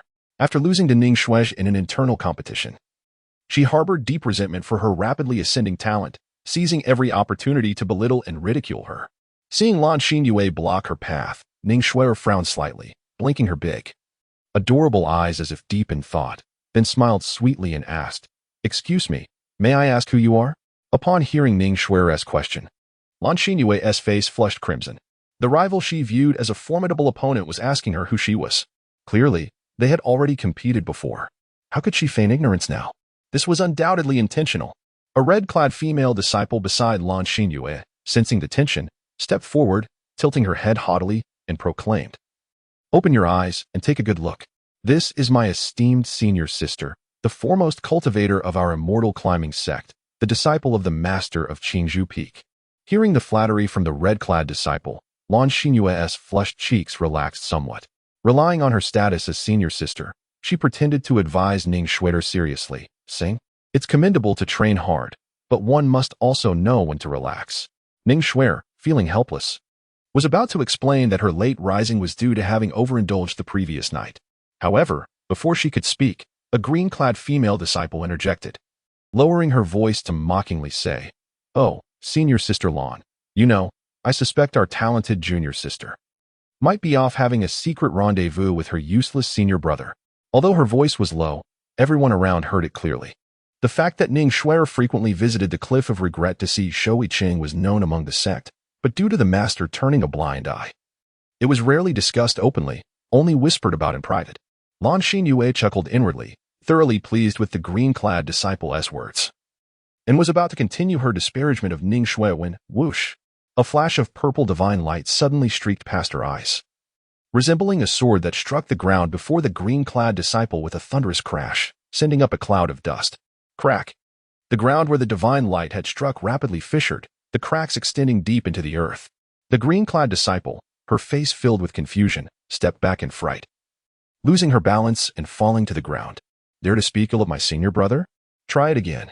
Once cheerful, Ning Xue'er was now as cold as ice. Arms crossed over her sword, casting a frosty glare at the green-clad disciple, emanating an aura that made her seem unapproachable, as if one had fallen into an ice cave. Without further ado, she turned away from Long Chingqing and her companions and walked off. What a pompous display. Just a discarded cultivator, even inferior to a mere mortal. I find him a waste of air at the Cliff of Regret. Humph, he might not even be alive, and yet Ning Xue'er is still protecting him. The fallen green-clad disciple glared at Ning Xue'er's retreating figure, sneering in disdain. Bang! Suddenly, a massive purple sword materialized, sweeping towards the green-clad disciple, knocking her away with a resounding crash, sending her sprawling on the ground, blood spurting from her mouth. A second time. Accompanying this was Ning Xue'er's icy voice. Humph! The green-clad disciple, having fallen a distance away and writhing in pain, did not dare utter another word, silently cursing in her heart. That wretched girl! I had no intention of harming you, but now you've brought this upon yourself. The green-clad disciple glared venomously at Ning Xue'er, her eyes resembling those of a viper. In the next moment, blood tears suddenly streamed from her eyes, seeping into the ground, slowly making their way toward Ning Xue'er. It was an eerie sight. Yet the onlookers were so stunned by Ning Xue'er's actions that they momentarily failed to notice the green-clad disciple-esque transformation. Wait for your demise, wretched girl. The green-clad disciple snickered maliciously, relishing the sight of her blood tears stealthily creeping towards Ning Xue'er's shoes, envisioning the moment when Ning Xue'er would be torn apart. Chapter 9. This is what my senior brother taught me. In the esteemed realm of the Panshin sect, the protective array stood resolute. After Ning Xue'er dealt with Long Chingqing and her entourage, she strode directly toward the heart of the protective formation.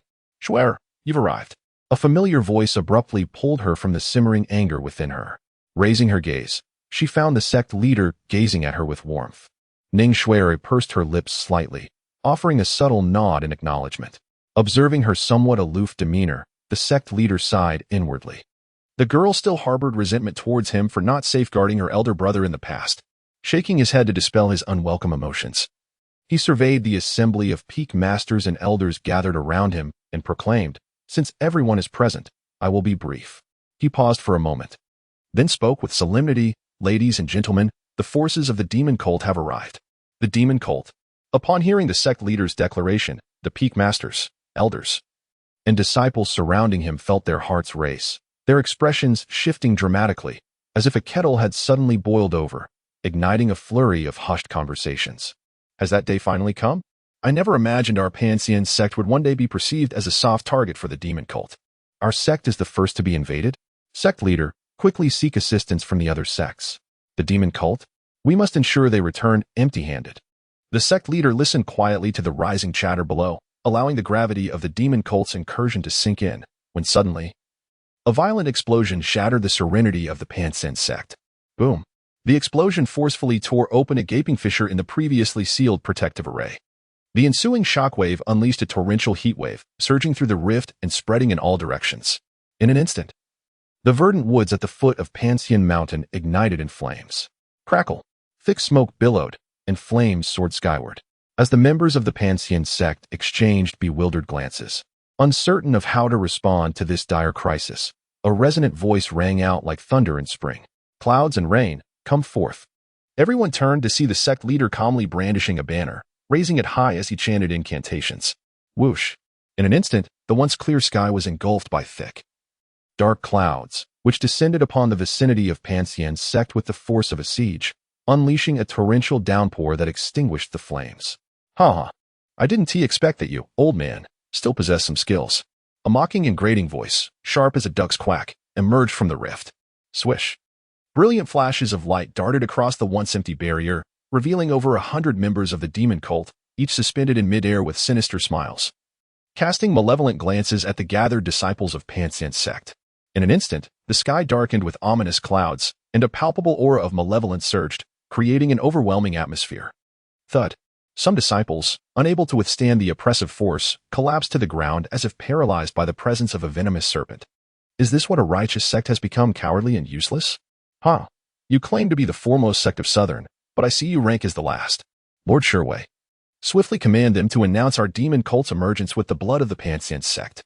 The members of the demon cult jeered at the trembling disciples of the Panshin sect, their expressions dripping with ridicule and laughter. How dare you, scoundrels of the demon cult? Some disciples, unable to endure the taunts, felt their faces flush with anger, yearning to charge forth and confront their adversaries. Even the peak masters and elders wore grave expressions, their faces pale from the scorn. Standing at the forefront of the demon cult, Xue'er relished the sight of the incensed yet powerless disciples of the Panshin sect. Once upon a time, the members of the demon cult had been the ones fleeing from the righteous sects. Now, the tables had turned, filling Xue'er with a sense of vindication. With a malevolent smile, he gestured to his fellow cultists and proclaimed, "Let us toy with them a bit first." Then, with a raucous laugh, he continued, "Panshin sect members, if you have the courage, let us decide your fates through a duel. If you win, we shall retreat immediately. Otherwise." Dueling was typically a method employed by righteous sects, where young disciples would compete for the allocation of cultivation resources. A practice designed to maintain dignity while providing training opportunities. Yet, now it was the demon cult Xue'er demanding a duel to determine the fate of the Panxian sect. In an instant, the disciples of Panxian sect were stirred with fervor. A duel. The demon cult cannot have good intentions. Sect leader. Do not be swayed by their deceitful words. Quickly, we must fortify our defenses and reactivate the protective array. The sect leader appeared troubled, failing to respond to the myriad suggestions from his disciples.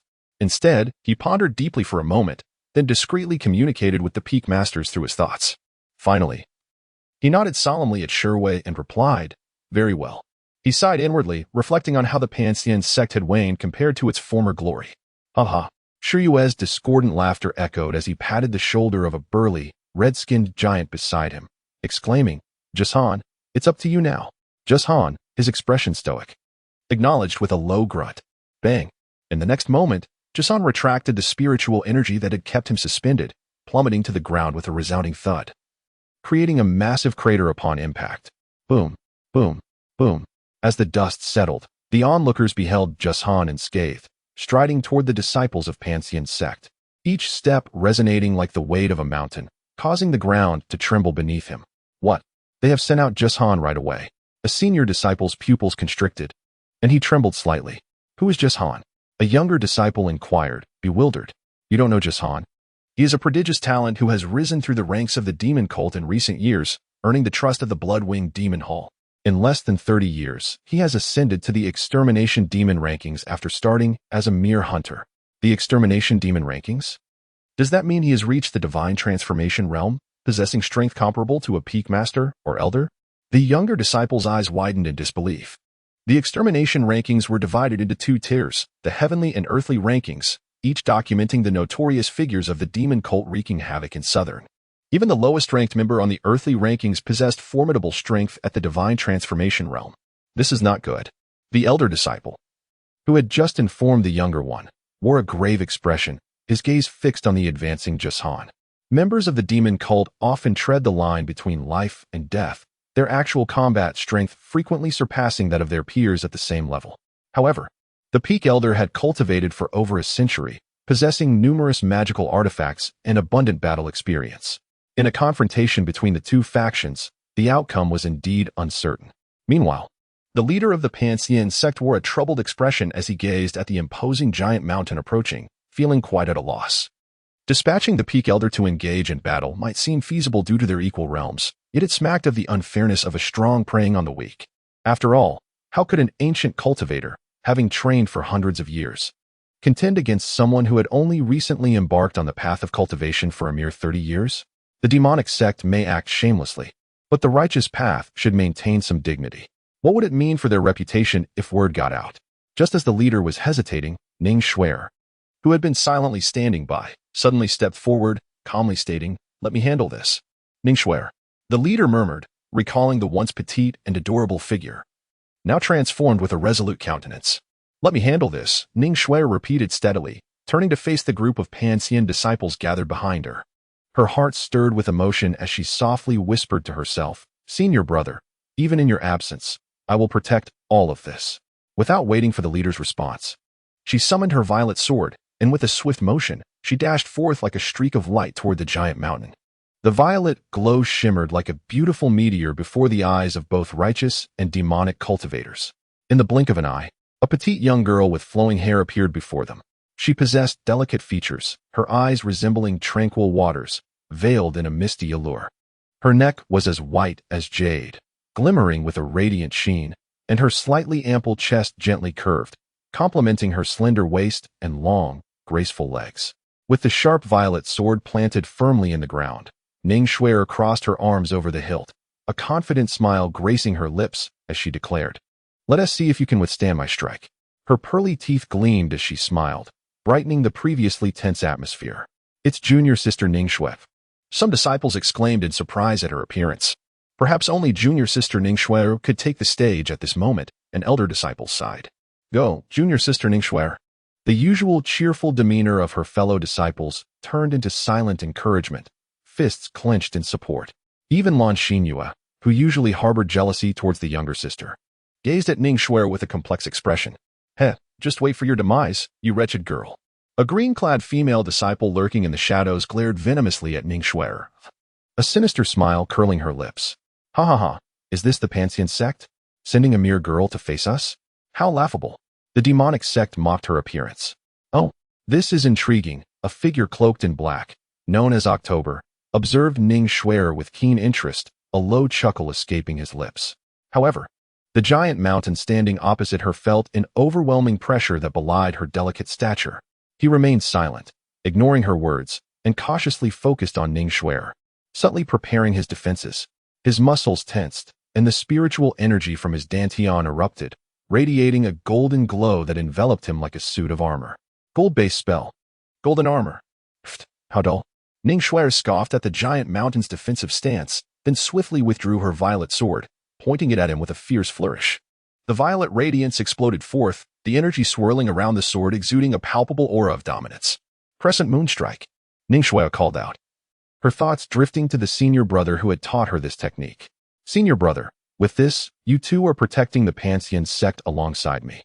A smile crept onto her lips as she recalled him. In the next moment, the flowing energy from the violet sword unleashed itself. Its sword aura surging upwards like a crescent moon, accompanied by a whistling wind as it hurtled towards the giant mountain. Bang! The collision resonated like thunder upon striking the mountain. The sword's speed left the giant mountain no time to react, slamming into him and forcing him to stagger backward, leaving deep gouges in the ground. Even the golden aura surrounding him shattered like fragile porcelain, the sword energy crisscrossing across his body, causing blood to drip incessantly, a gruesome sight to behold. What? She broke through the golden armor with a single strike. The members of the demonic sect stared incredulously at the composed Ning Xue'er. Go, junior sister Ning Xue'er. They cheered, their spirits lifted by her prowess. The Pantheon sect watched in rapture as Ning Xue'er maintained the upper hand, even the leader nodding in approval while the elders pondered whether they could withstand such a blow. This was becoming increasingly interesting, thought the cloaked figure, a sinister grin spreading across his face as blood tears trickled from his eyes, fixating on Ning Xue'er. The discussions among the crowd were fleeting, for the battle raged on. Whoosh! Another crescent moon strike. Ning Xue'er, relentless in her pursuit, observed the giant mountain being forced back repeatedly, her spiritual energy surging wildly. With a vigorous swing of her violet sword, another crescent-shaped sword aura erupted, shooting forth like an arrow toward the giant mountain. Bang! This time, the crescent moon strike swept through the giant mountain, launching him skyward. Whoosh! The violet sword gleamed once more as a third crescent moon strike shot straight at the airborne giant mountain. Boom! After enduring 2 consecutive crescent moon strikes, the giant mountain was sent crashing into the mountain, forcibly carving a tunnel with his own body before falling to the ground, his bones shattered, blood spewing forth in a horrific display. Ning Xue'er surveyed the giant mountain's pitiful state with a faint smile, delighting in her words, do not seek fame by emulating tyrants. This is for my senior brother. Just as her sentence trailed off, blood tears suddenly streamed from her eyes. Ning Xue'er felt a sharp pain surging within her, as if her blood were flowing backward. She let out a muffled groan, struggling to breathe, gasping for air, dizzy and disoriented.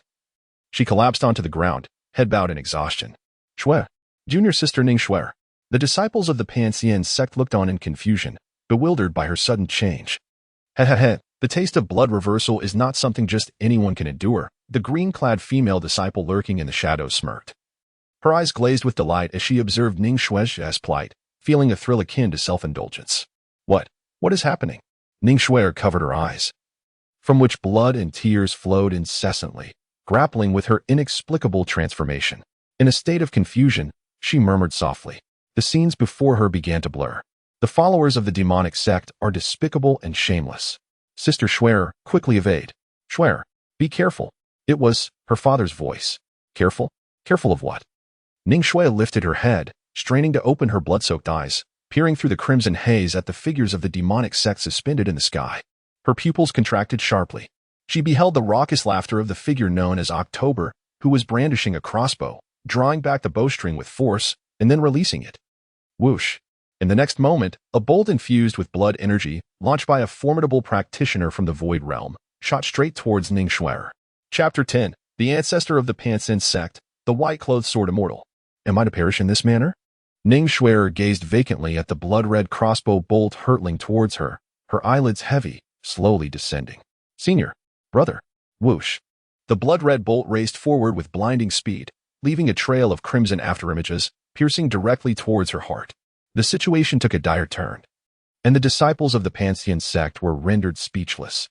Even the peak masters and elders stood frozen, helplessly watching the bolt approach Ning Xue'er. Sister Xue'er. Some of the gentler female disciples, unable to bear the impending horror, shut their eyes. Xue'er.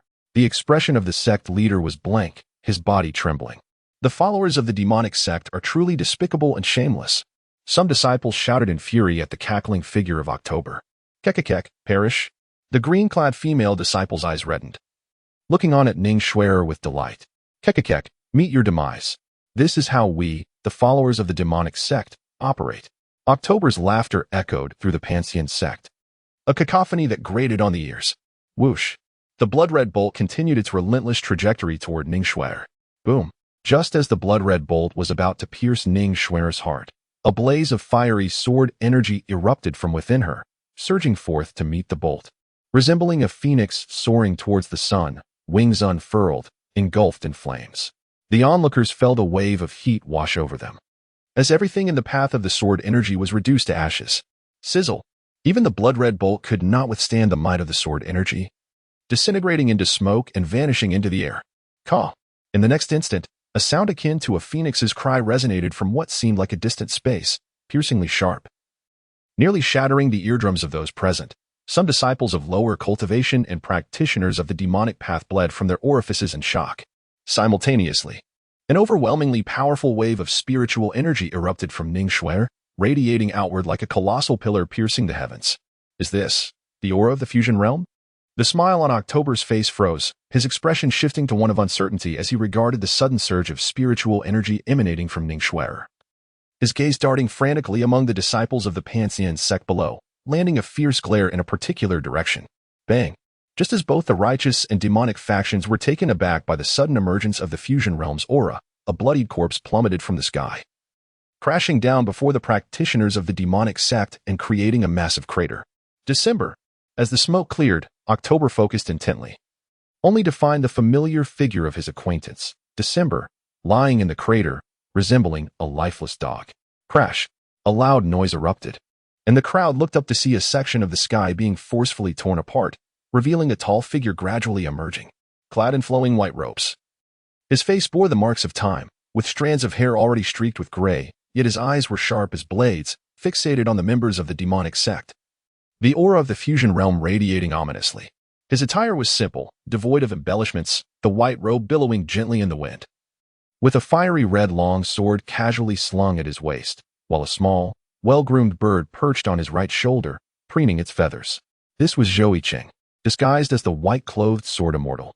October's countenance grew grave as he locked eyes with Zhou Yicheng, not daring to make any sudden movements, fearing he might inadvertently provoke a powerful being of the fusion realm. Internally, he raged, damn it. Wasn't it said that the fusion realm experts of the Pantheon sect had vanished? How could another one suddenly appear? That wretched person has deceived me. Down below, the disciples of the Pantheon sect were awestruck by Zhou Yicheng's appearance, their eyes wide with disbelief. Isn't that our sect's ancestor, the white-clothed sword immortal? Exclaimed a forthright disciple upon recognizing Zhou Yicheng. Even the peak masters and elders wore expressions of incredulity. Zhou Yicheng cast a brooding gaze upon the raspy-voiced October, causing the latter to break into a cold sweat, trembling uncontrollably. Humph! Zhou Yicheng emitted a cold snort, vowing to settle the score with them later. In a swift motion, like a flash of divine light, he appeared beside the kneeling Ning Xue'er, gently enveloping her in his embrace. As he gazed at her tear-streaked face, still stained with blood, a profound sense of anguish and fury welled up within him. Damn it! If I had arrived even a moment later. He dared not contemplate the dire consequences that could have unfolded, feeling only gratitude for the subtle blade energy he had previously embedded within Ning Xue'er, which had alerted him to the looming danger, enabling him to arrive just in time. Zhou Yicheng's movements and sounds stirred Ning Xue'er, whose eyes had been tightly shut, causing her lashes to flutter. Slowly, she opened her eyes and gazed at Zhou Yicheng, who held her in his embrace, feeling an unmistakable sense of familiarity. Is it my senior brother? Could this be the scene before death? To see my senior brother before departing from this world is not such a bad fate. With great effort, her right hand gradually lifted, gently caressing Zhou Yicheng's face. Her lips moved as she whispered softly, "Senior brother, who is the overlord?" After uttering these words, her eyes closed once more, and her hand, which had rested on Zhou Yicheng's face, fell limply to her side. Upon hearing Ning Xue'er's murmurs, Zhou Yicheng momentarily froze, then a gentle smile graced his lips. Truly, she is an admirable junior sister. Given this, after administering a few emergency elixirs to her, he cradled her in one arm while gripping the long blade at his waist with the other. Rising steadily, he cast a cold gaze upon the members of the demonic sect led by October. The sword energy within him surged violently, emanating a powerful aura that exploded outward from his being. The oppressive force from a cultivator at the integration stage made the demonic sect members tremble at the knees. October, struggling against Zhou Yicheng's overwhelming presence, stepped forward with cupped fist and said, "May I inquire your esteemed name, Senior? Our visit to the Immortal Ascension Gate is by the command of the Demon Palace. If we have caused any offense, we shall withdraw immediately and hope for your magnanimity." Zhou Yicheng let out a light laugh, thinking it would be so easy to depart, but there was no way. He was none other than the revered ancestor of the Immortal Climbing Sect, the white-clad sword immortal. Zhou Yicheng's voice resounded like the thunder of spring's awakening, exploding in the ears of the crowd and causing their eardrums to buzz with reverberation.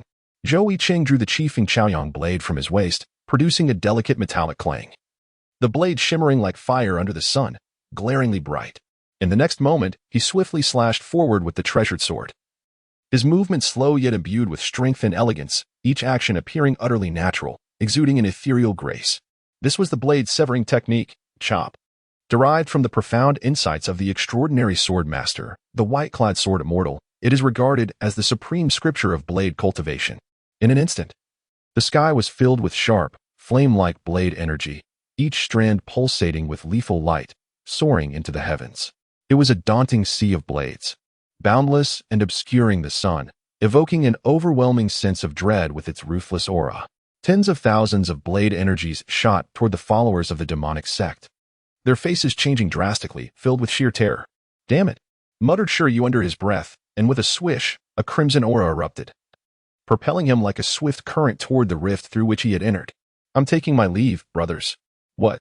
The demonic followers, witnessing their leader flee first, were taken aback, hastily summoning their treasures in a desperate attempt to escape.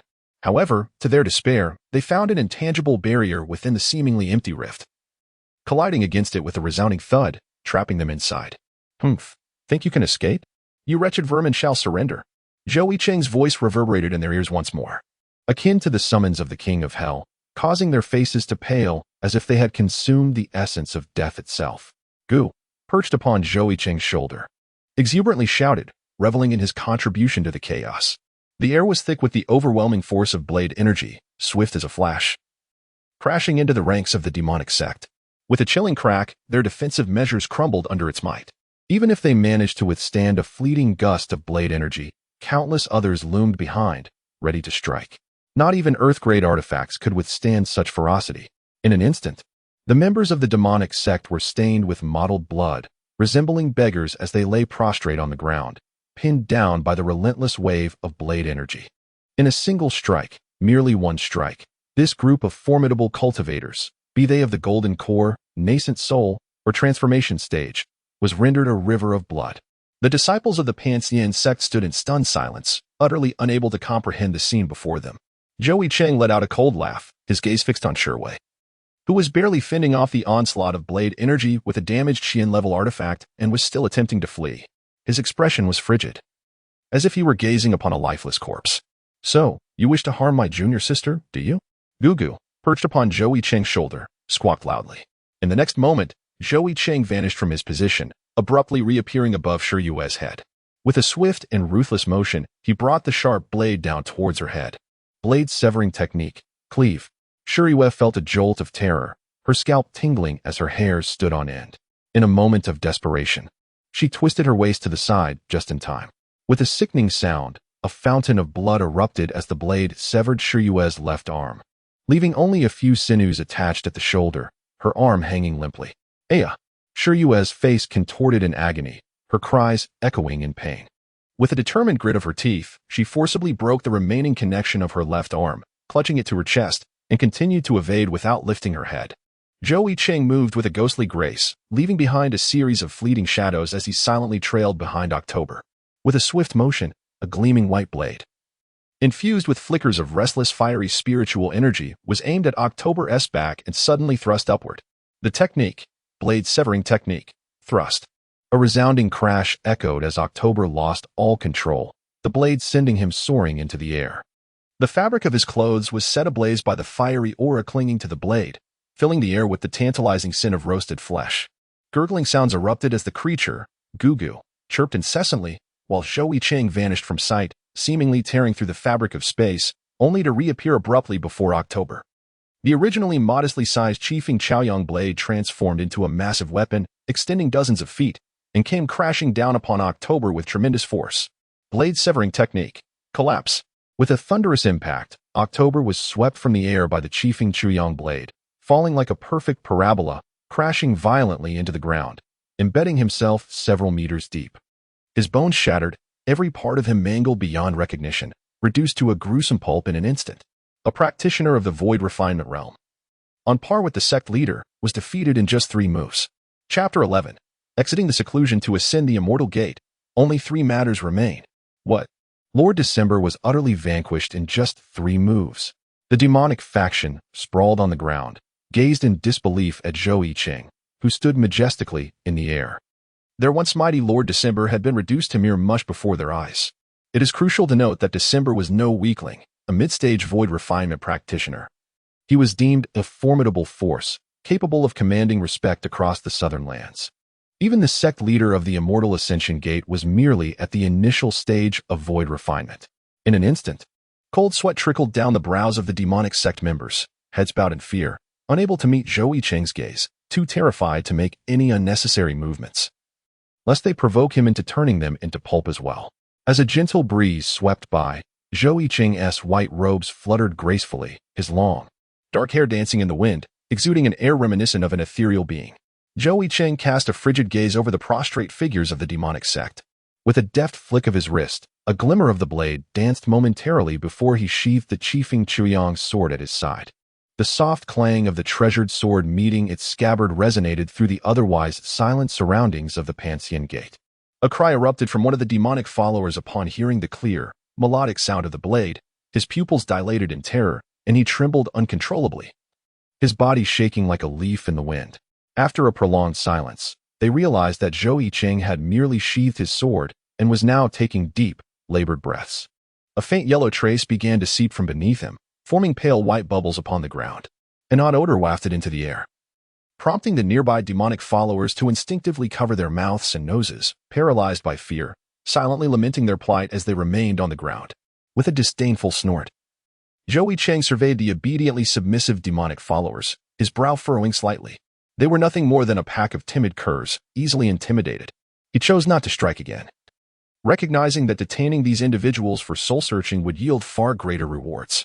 With him present, there was no concern that the demonic sect would stir up any significant trouble. In an instant, with a flash of divine brilliance, Zhou Yicheng appeared before the members of the Pantheon Gate.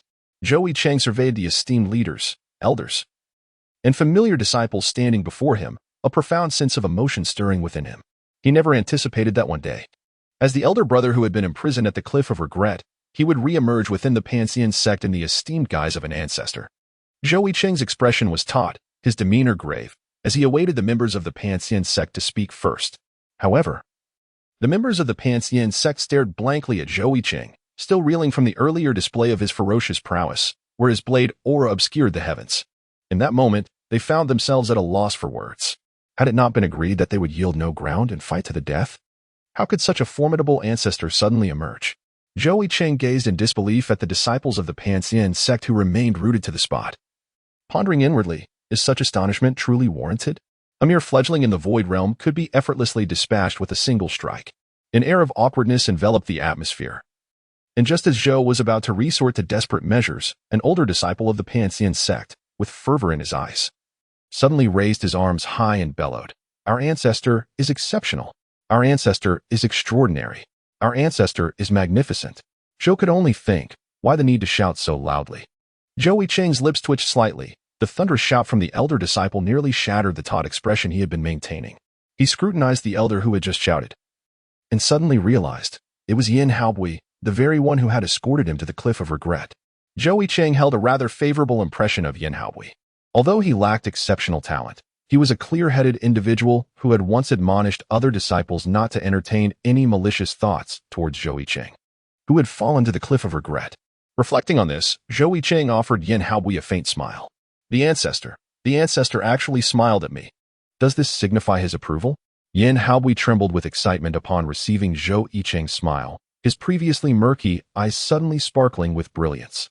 Witnessing Yin Haobui's fervent reaction, Zhou Yicheng's lips twitched once more, nearly forgetting that Yin Haobui was an unadulterated admirer of the white-clad sword immortal, often seizing any opportunity to enlighten others about the illustrious exploits of the white-clad sword immortal. Thanks to him, the entire Panxian sect was well aware of Zhou Yicheng's ancestry linked to such a legendary figure. However, as Yin Haobui's fervent shout echoed, the members of the Panxian sect seemed to awaken from a trance, their expressions ignited with excitement as they raised their arms in unison, chanting, "The ancestor is magnificent! The ancestor is magnificent! The ancestor is magnificent! The ancestor has arrived! Peace reigns over the Panxian sect! The ancestor has arrived! The heavens have opened!" Even the elders and the sect leader were flushed with excitement, though they refrained from joining the disciples in their exuberant cries for the sake of decorum. As Zhou Yicheng gazed at the familiar faces before him, their fervent demeanor, including the eager gaze of the sect leader, nearly caused his feigned seriousness to falter. Ahem. Zhou Yicheng gently cleared his throat, raising his hand slightly to quell the fervent shouts of the disciples from the Panxian sect. Once the crowd fell silent, he surveyed the expectant faces of the disciples, elders, and leaders surrounding him. With a sudden flourish, he ascended into the air, gazing down at the throng below. Adjusting his voice to one that bore a hint of weariness, he spoke with deliberate calmness, declaring, "I am the ancestor Bai Daoxian of the Panxian sect." As his words resonated, a tremendous wave of spiritual energy erupted from him, radiating outward like a shockwave. This was the aura of a formidable being at the fusion stage. Yet, Zhou Yicheng did not stop there. A more powerful surge of spiritual energy continued to emanate from him, escalating until the aura reached the zenith of the fusion stage. Suddenly, the once clear skies above the Panxian sect darkened, gathering ominous clouds that crackled with thunder and illuminated with streaks of lightning. The sound of the tempest roared like a chorus of 1,000 beasts, causing the onlookers' eardrums to resonate painfully. Time seemed to freeze at that moment. The members of the Panxian sect held their breath, afraid to exhale, while even the distant practitioners of the demonic path trembled, their heads bowed as if wishing to bury themselves in the earth to avoid Zhou Yicheng's attention. A young disciple, wide-eyed with confusion, whispered, "What is the ancestor trying to accomplish?" Before he could finish, he was interrupted by Yin Hao, who was intently focused on Zhou Yicheng. "Silence! Do not disturb the ancestor's natural law. Surely he has attained new insights since his recent emergence." The sect leader's eyes widened in disbelief as he fixed his gaze on Zhou Yicheng. While others may have been unaware, this scene was profoundly familiar to him. It mirrored the circumstances during the previous sect leader's tribulation, the Hu Feng tribulation, an initial step toward achieving immortality at the peak of the fusion stage. Though merely the first tribulation, it was notoriously fierce, having claimed the lives of countless prodigies, including the former sect leader, who had prepared for decades yet succumbed to its trials. Could it be that the ancestor was about to face his tribulation? The sect leader's heart raced with uncertainty.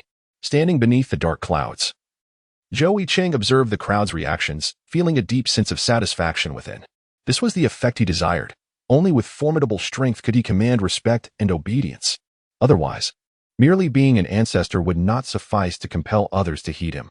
Then, with a subtle shift of his consciousness, the dense clouds and raging winds gradually dissipated into nothingness. Zhou Yicheng's lips curled into a faint smile, only to be replaced by a solemn expression as he raised his right hand high, displaying 3 fingers. He declared with conviction, "To leave the confines and ascend to the immortal gate, I shall attend to 3 matters."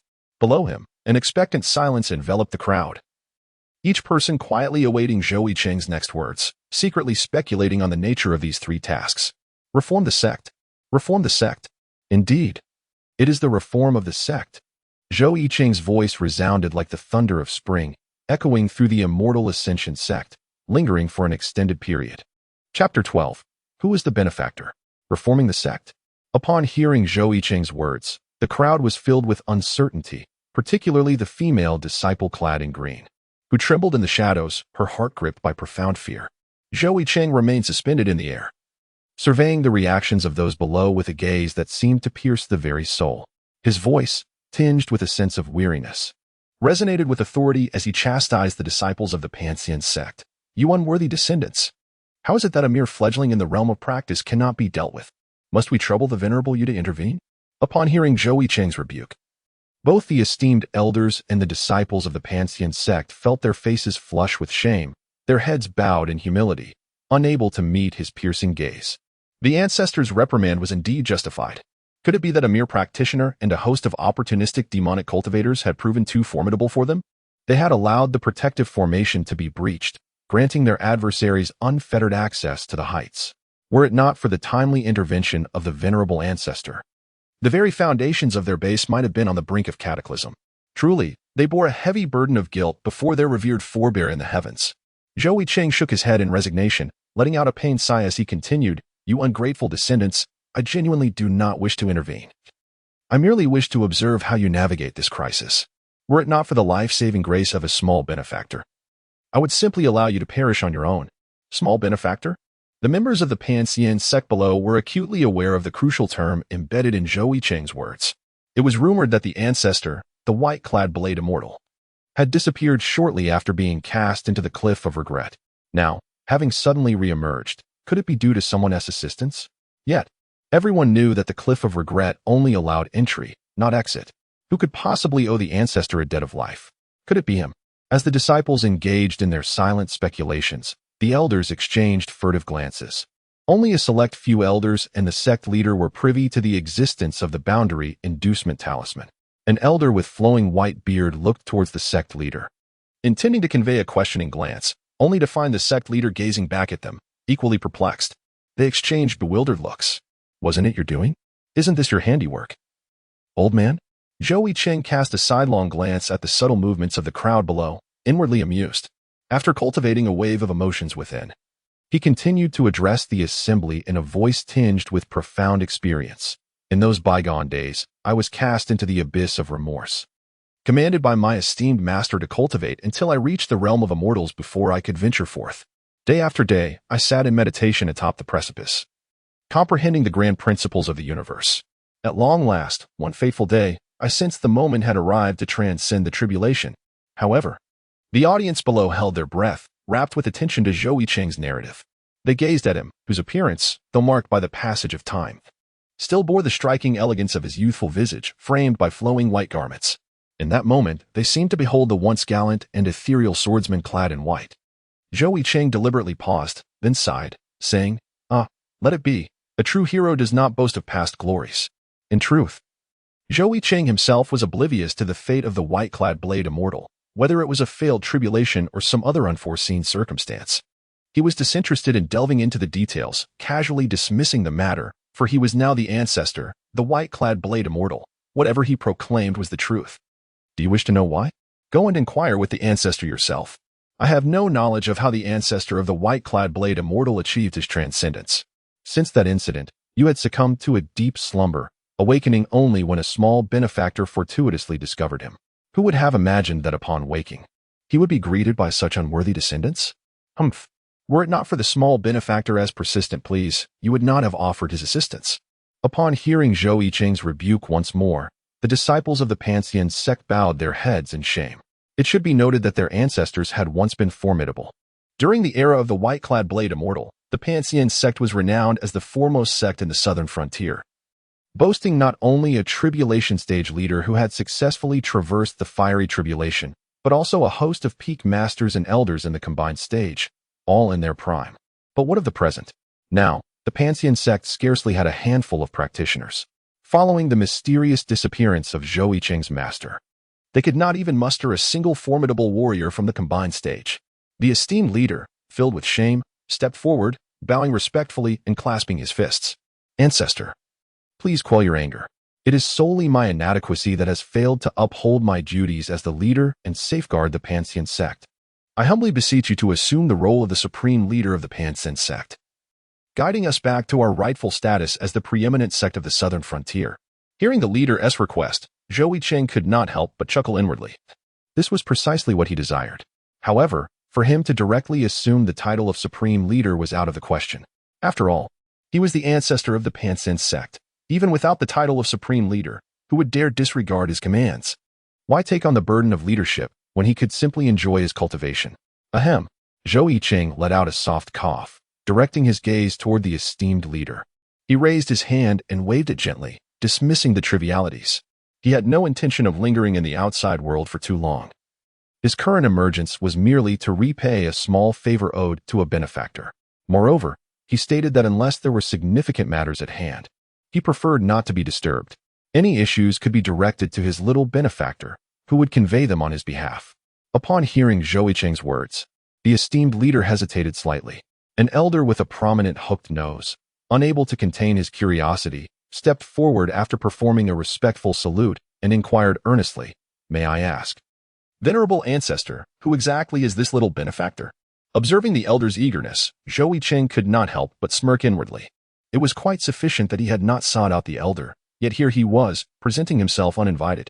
This elder, known as Huangli, was in charge of the punishment hall and had often clashed with Zhou Yicheng and his companions during the time when his master was still present. Subsequently, when Zhou Yicheng fell victim to a scheme orchestrated by Yi, lacking sufficient evidence, he was unceremoniously imprisoned in the punishment chamber, where his cultivation was completely stripped before any formal inquiry could take place. It is difficult to ascertain whether there were unseen hands at work behind the scenes, and who they might be. Upon hearing Huang Li's question, Zhou Yicheng's expression hardened. He retorted with disdain, "I would have expected you to inquire about the true potential of a prodigy in swordsmanship, rather than casting him into the cliff of regret. Such wastefulness is utterly lamentable." At this, Huang Li's complexion shifted slightly, for the only disciple cast into the cliff of regret, aside from Zhou Yicheng himself, was none other than Zhou Yicheng. The little benefactor spoken of by the venerable ancestor was indeed Zhou Yicheng. As Zhou Yicheng's words resonated in the air, a wave of astonishment swept through those present, sparking a flurry of discussions. How could it possibly be Zhou Yicheng? Was he not merely a discarded soul, his cultivation rendered null? A young disciple stood in stunned silence. "Ah, you fail to grasp the intricacies. I suspected from the outset that there was something amiss about the elder brother's betrayal of his fellow disciples to seize the legacy," a red-clad male disciple proclaimed with an air of triumph. "Were you not the one who caused the most uproar back then?" The young disciple murmured under his breath upon hearing the red-clad youth's words. How could it be that waste? Zhou Yicheng, concealed in the shadows of the crowd.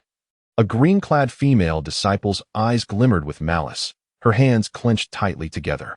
"It is he," the sect leader murmured, his expression a tapestry of complexity. Zhou Yicheng discreetly observed the reactions of those around him, his mind stirring as a wisp of white blade energy surged from his dantian, shooting forth like an arrow released from its bow, unnoticed by anyone. Huang Li, somewhat incredulous, hesitated for a moment before persistently inquiring, "Ancestor, could it be that this young benefactor is none other than our Zhou Yicheng?" Zhou Yicheng smiled faintly and nodded, saying, "Indeed, it is this child." Upon hearing Zhou Yicheng's words, Huang Li's expression turned animated, and he spoke rapidly as if his mouth were a machine gun. "Ancestors, please do not be deceived by Zhou Yicheng's seemingly gentle demeanor. This fellow harbors ulterior motives, with depths of cunning that even our elders would find daunting.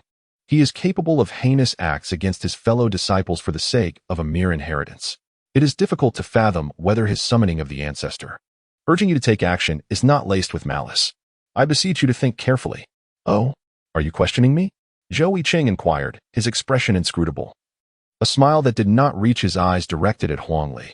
"This, I do not dare," Huang Li stammered, bowing his head as an overwhelming and irreverent pressure made him hesitate to meet Zhou Yicheng's gaze.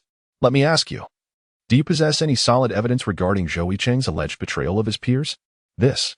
No, I do not, but—" Huang Li's cold sweat poured forth.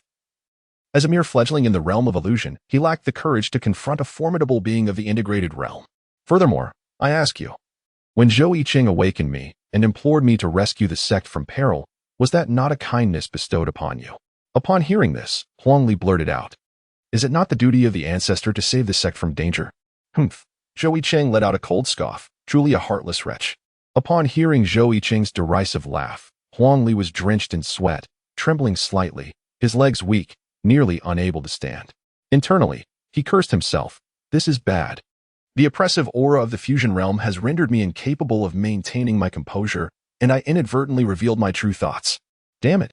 One must remember that the revered ancestor, the white-clad sword immortal, was once an unruly spirit, acting according to his whims.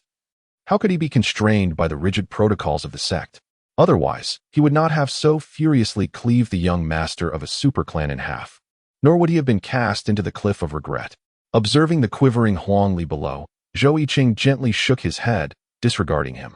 Instead, he turned to face the demons lurking on the other side, his fingers slightly splayed. A dazzling stream of sword energy burst forth from his fingertips, resembling sinuous chains of serpents, ensnaring them and rendering them immobile. Then, with a flash of brilliance, Zhou Yicheng swiftly lifted his small junior sister, who had been safely set aside after the battle commenced, and like a bolt of lightning, he darted towards the cliff of regret. Leaving behind a light remark, "The handling of those demons is entrusted to you. By the way, Zhou Yicheng and this young lady are favorites of mine. Henceforth, they shall be my direct disciples.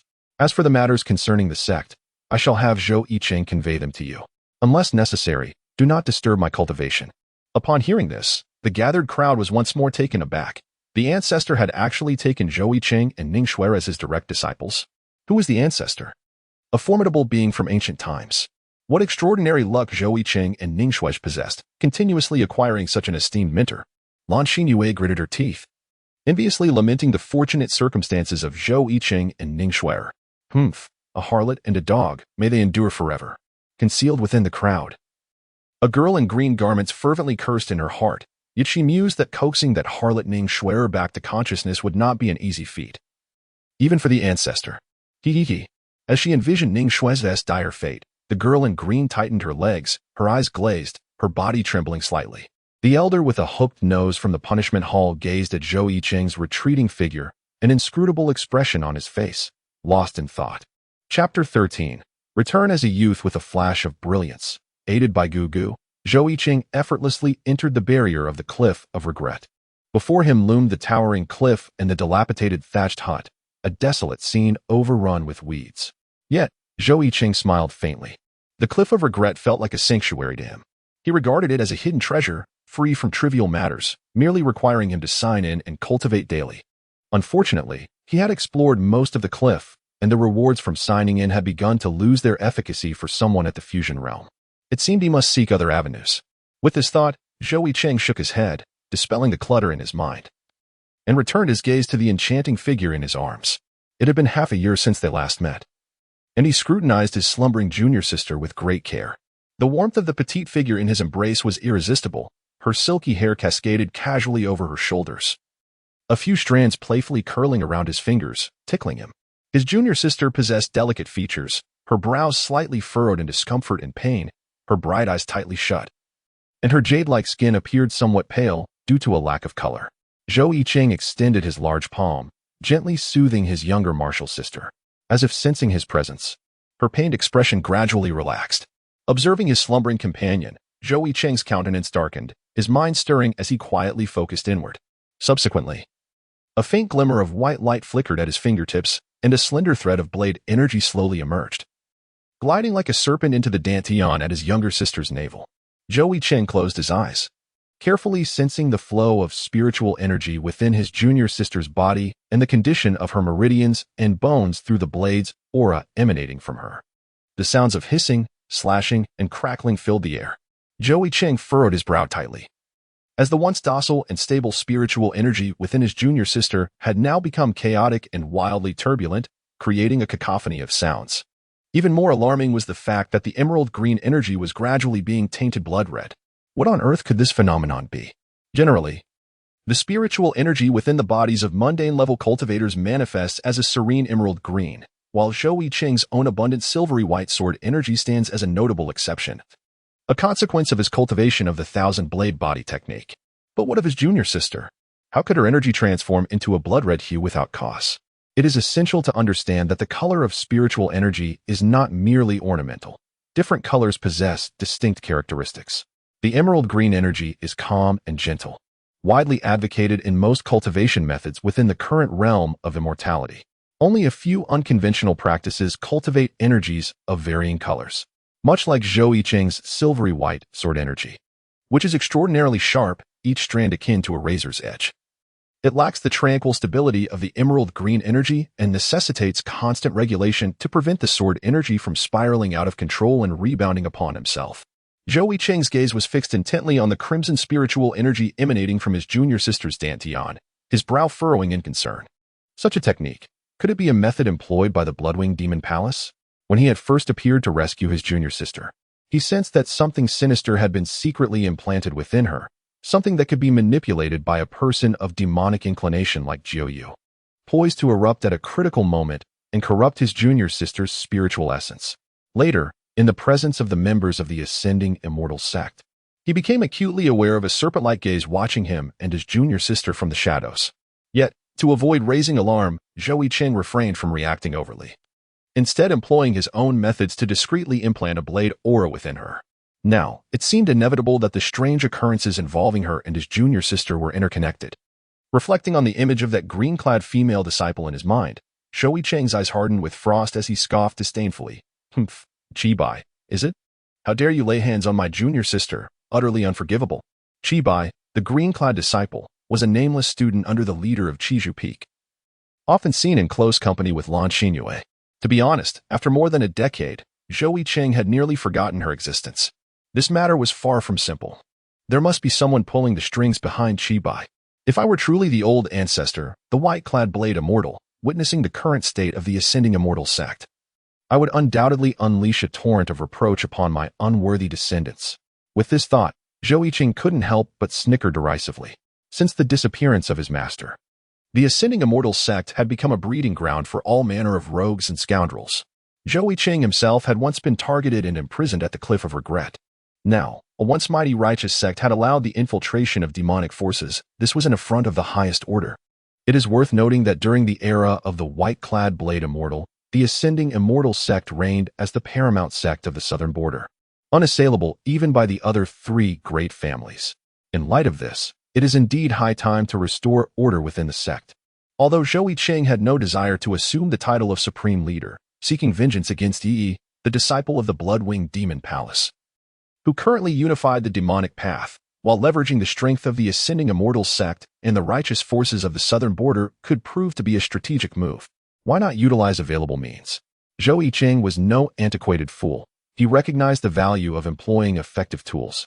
Now, having reached the fusion realm in his cultivation, he understood that advancing further required a careful and prudent utilization of every resource at his disposal.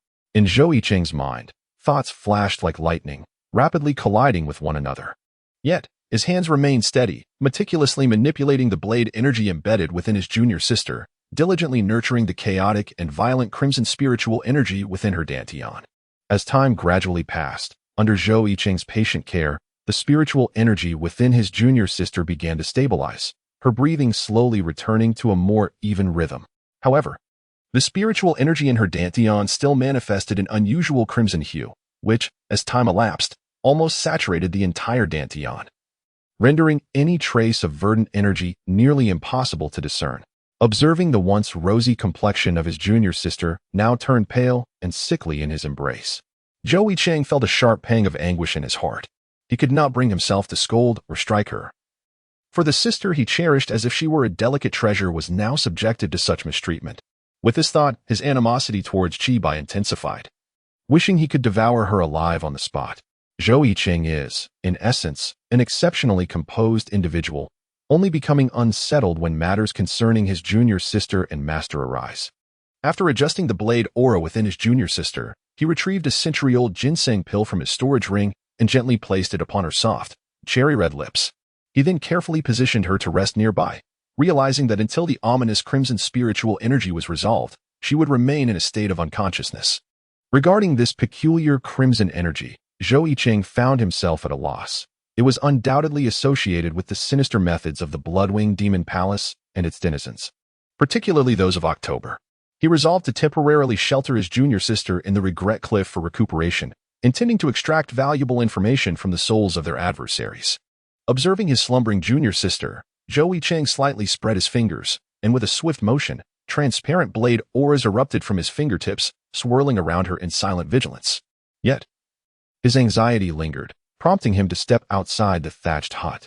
Forming a U shape with his thumb and index finger, he emitted a peculiar whistle. Moments later, a plump little bird, resembling a sparrow, lazily approached from afar. Amused by the antics of the little creature, Zhou Yicheng chuckled. It had scurried off to forage for food upon their return to Regret Cliff. With a serious demeanor, he pointed at his junior sister and instructed the bird, "You must keep a watchful eye on her in my absence." The bird lazily flapped its wings in response. Glancing at the chubby little creature, Zhou Yicheng added, "I shall bring you roasted chicken upon my return." The bird's eyes sparkled at the mention of food, flapping its wings excitedly, exclaiming, "Roasted chicken! Roasted chicken!" Zhou Yicheng shook his head in amusement. After ensuring everything was in order, a subtle shift occurred within him. In the next moment, a brilliant light enveloped his being, rendering him momentarily elusive, as if veiled by mist. When the radiance dissipated, the figure before him was no longer the weathered, white-clad sword immortal, but rather a remarkably handsome youth with resolute eyes and distinct features. He gazed beyond the barriers of Regret Cliff, his eyes flickering with determination, the talisman in his grasp shimmering faintly, gradually blurring his form. This time, Zhou Yicheng was genuinely stepping forth from Regret Cliff. Chapter 14. The Dark Scheme against Zhou Yicheng at the Confronting Sect's Execution Hall, under the moonlit night. A waning crescent hung in a corner of the sky, casting dim shadows upon the ground. Calling loudly, a few aged crows perched on withered trees at the mountainside flapped their wings, circling the branches. The green-clad female disciple, Chibai, gazed up at the glossy black crows, feeling a chill run down her spine, instinctively swallowing hard. The execution hall was a place that inspired dread among the disciples of the Confronting sect, not only for its location atop the ominous Kunya Peak, but also due to the horrific torture methods employed under Elder Huang Li's supervision. Zhou Yicheng had merely been stripped of his cultivation and confined, an experience that left a lasting impression on those who had endured the hall's horrors. Vertical upon entry, horizontal upon exit, was the grim truth shared by every disciple who had passed through its doors.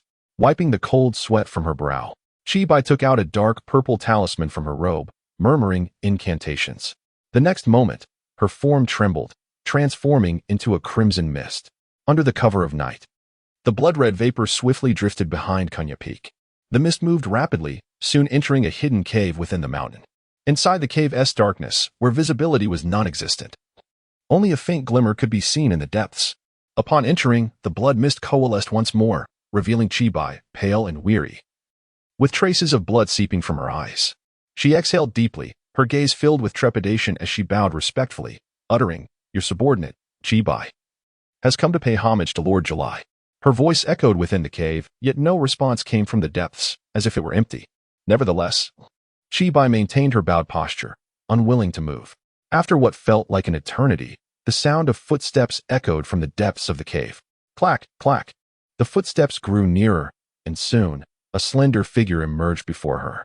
If any other disciple of the Confronting sect were present, they would recognize the figure as Elder Huang Li of the Execution Hall.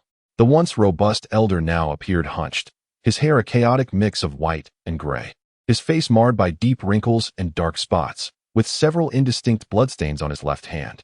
Yet, his piercing hawk-like nose remained unchanged. At that moment, Huang Li's eyes gleamed with a violent red light, emanating an aura that repelled any who dared approach. He cast a sharp glance at Chibai and coldly remarked, "Humph, useless wretch. You couldn't even manage to plant the blood tear within Ning Xue'er as instructed. What worth do you possess?" At his reprimand, Chibai shuddered, feeling as though she had plunged into an icy abyss, her voice quivering as she defended herself. "Your subordinate. I have followed your instructions precisely. The blood tear has indeed been planted within Ning Xue'er. Are you certain you executed my instructions correctly? Do not presume that I am unaware of your petty schemes." Huang Li sneered coldly. "If it weren't for my inability to find suitable hands, I wouldn't have entrusted such a critical task to a fool like you. Please forgive me, Lord July. None could have anticipated the sudden appearance of an ancient ancestor from centuries past. Humph, the emergence of this white-clad sword immortal is indeed suspicious. But so what? A relic from centuries ago who could not withstand the heavenly tribulation is nothing more than a mere insect before our esteemed Lord of Bloodwing Demon Palace." Huang Li scoffed disdainfully at the mention of the sword immortal, his eyes reflecting fervor when he spoke of the Lord of Bloodwing Demon Palace. After a brief pause, Huang Li continued, "Ning Xue'er has been brought to Regret Cliff by the white-clad sword immortal, and the effects of the blood tear will likely be temporarily suppressed. Your next task is to plant the blood tear within Zhou Yicheng, her senior brother. Qi Bai, astonished, lifted her head and carelessly retorted, Zhou Yicheng? He is nothing but a useless waste of talent, stripped of all cultivation. Is it worth using precious blood tears on him? I would think it better to use them on the sect leader instead. No sooner had she spoken than she felt the icy glare of Huang Li upon her, causing her to tremble uncontrollably. His cold gaze was akin to that of a predator fixating on its prey, instilling terror that raised the hairs on her body. After what felt like an eternity, Huang Li's chilling voice echoed in her ears. When did you dare to question the orders of the Lord of Bloodwing Demon Palace? What a useless fool. Did you not hear the words of the white-clad blade immortal? He has already accepted Zhou Yicheng as his disciple. How could he possibly refrain from aiding him in his quest to ascend once more? However, the white-clad blade immortal has only recently emerged from seclusion. And lacking any heavenly treasures at his disposal, even with the utmost effort, Zhou Yicheng can only cultivate to the golden core stage. If you fail to handle this matter properly once more, I fear you may no longer have a place here. It would be better for you to obediently serve as my blood supplement. As he spoke, Huang Li's eyes, which had shone with a crimson light, suddenly transformed into a ghastly shade of red, and a dim tear of blood trickled from his eye socket. Suddenly, his form shuddered, and an eerie mist of blood erupted from his body. Crack, crack. Within the blood mist, the sounds of cracking bones echoed, and in the next moment, as the mist dissipated, the once stooped Huang Li stood several feet taller, his face aglow and free from any trace of his earlier frailty. Witnessing this bizarre scene, Qi Bai turned pale with fear, clearly terrified of Huang Li's mention of blood supplements. Trembling, she lowered her head and responded, Your subordinate will faithfully obey the teachings of Lord Jiaozi and Lord Qiyu. Humph, it is best to do so. Huang Li snorted coldly, flicking his sleeve as he strode deeper into the cave without looking back. Gulp. Watching Huang Li's retreating figure disappear into the depths of the cave, Qi Bai swallowed hard, hastily retrieving a dark purple talisman from her bosom. Ignoring the blood tears streaming from her eyes, she activated the talisman. In the next moment, her form trembled, transforming into a dense mist of blood, which swiftly escaped the cave with a whoosh, as though fleeing from some dread creature lurking within. Rustle, rustle. The concealed cave behind the withered night peak returned to tranquility, save for the sound of the wind sweeping through the gravel. After a considerable time, faint cries of agony echoed from the depths of the cave. The sounds were exceedingly weak and indistinct. Yet they lent an even more eerie atmosphere to the already oppressive night peak. Chapter 15. 2 slaps to end you all. Outside the Repentance Cliff barrier of the Climbing Immortal Sect, just as dawn broke, the sun and moon shared the sky. Suddenly, ripples arose in the previously empty barrier. And in the next moment, a vague silhouette gradually materialized from within. Zhou Yicheng let out a gentle sigh, retracting the boundary talisman into his storage ring. At last, he had emerged. His gaze flickered slightly. Under his careful guidance, his junior sister's life was no longer in peril, and the crimson spiritual energy within her dantian had been temporarily subdued, ensuring no further anomalies would arise in the near future. The pressing concern now lay in discovering a remedy for the crimson spiritual energy, which was undoubtedly linked to the demonic sect members from October. Thus, it was time to seek answers from them. With this thought in mind, Zhou Yicheng moved slightly, and in the blink of an eye, he was transported to the site of yesterday's fierce battle at the protective formation. At the early hours of the morning, only Zhou Yicheng bore witness to the scene at the Immortal Ascension sect, having encountered no one along the way. Zhou Yicheng stood upon the ground that he had previously transformed into a vast pit, immersing himself in contemplation as he released his spiritual consciousness to meticulously scour the surroundings. The battlefield of the Guardian Formation lay in disarray, riddled with depressions that had yet to be mended. Meanwhile, the bodies of the surviving practitioners of the demonic path and those of October and others had long been taken to the Hall of Justice. The soul, a vessel for the formidable consciousness and memories of a cultivator's life, is exceedingly precious, particularly for those who have ascended beyond the God transformation realm. Thus, the art of soul extraction is an essential skill that both righteous and demonic cultivators must master. Zhou Yicheng's consciousness continued to expand its search radius, yet he did not discern even the slightest trace of October's soul. Zhou Yicheng felt a perplexing doubt within himself. Although he had deliberately suppressed his cultivation to the pinnacle of the Golden Core realm after leaving the Cliff of Repentance, his profound spiritual awareness should still have enabled him to locate the soul of October. While he had reduced October's body to a mere pulp, It was reasonable to assume that his soul would linger nearby, refusing to dissipate until its destined end. Zhou Yicheng furrowed his brow slightly. The rewards obtained from the sign-in at the Cliff of Remorse predominantly consisted of techniques related to swordsmanship or elixirs. In terms of spiritual consciousness and soul, Zhou Yicheng possessed merely a couple of basic methods in the spells he had cultivated.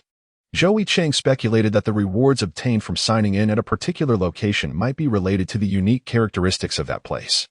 The white-clad blade immortal had attained enlightenment at the summit of the Repentance Cliff, thus the rewards garnered from signing in there predominantly pertained to swordsmanship spells.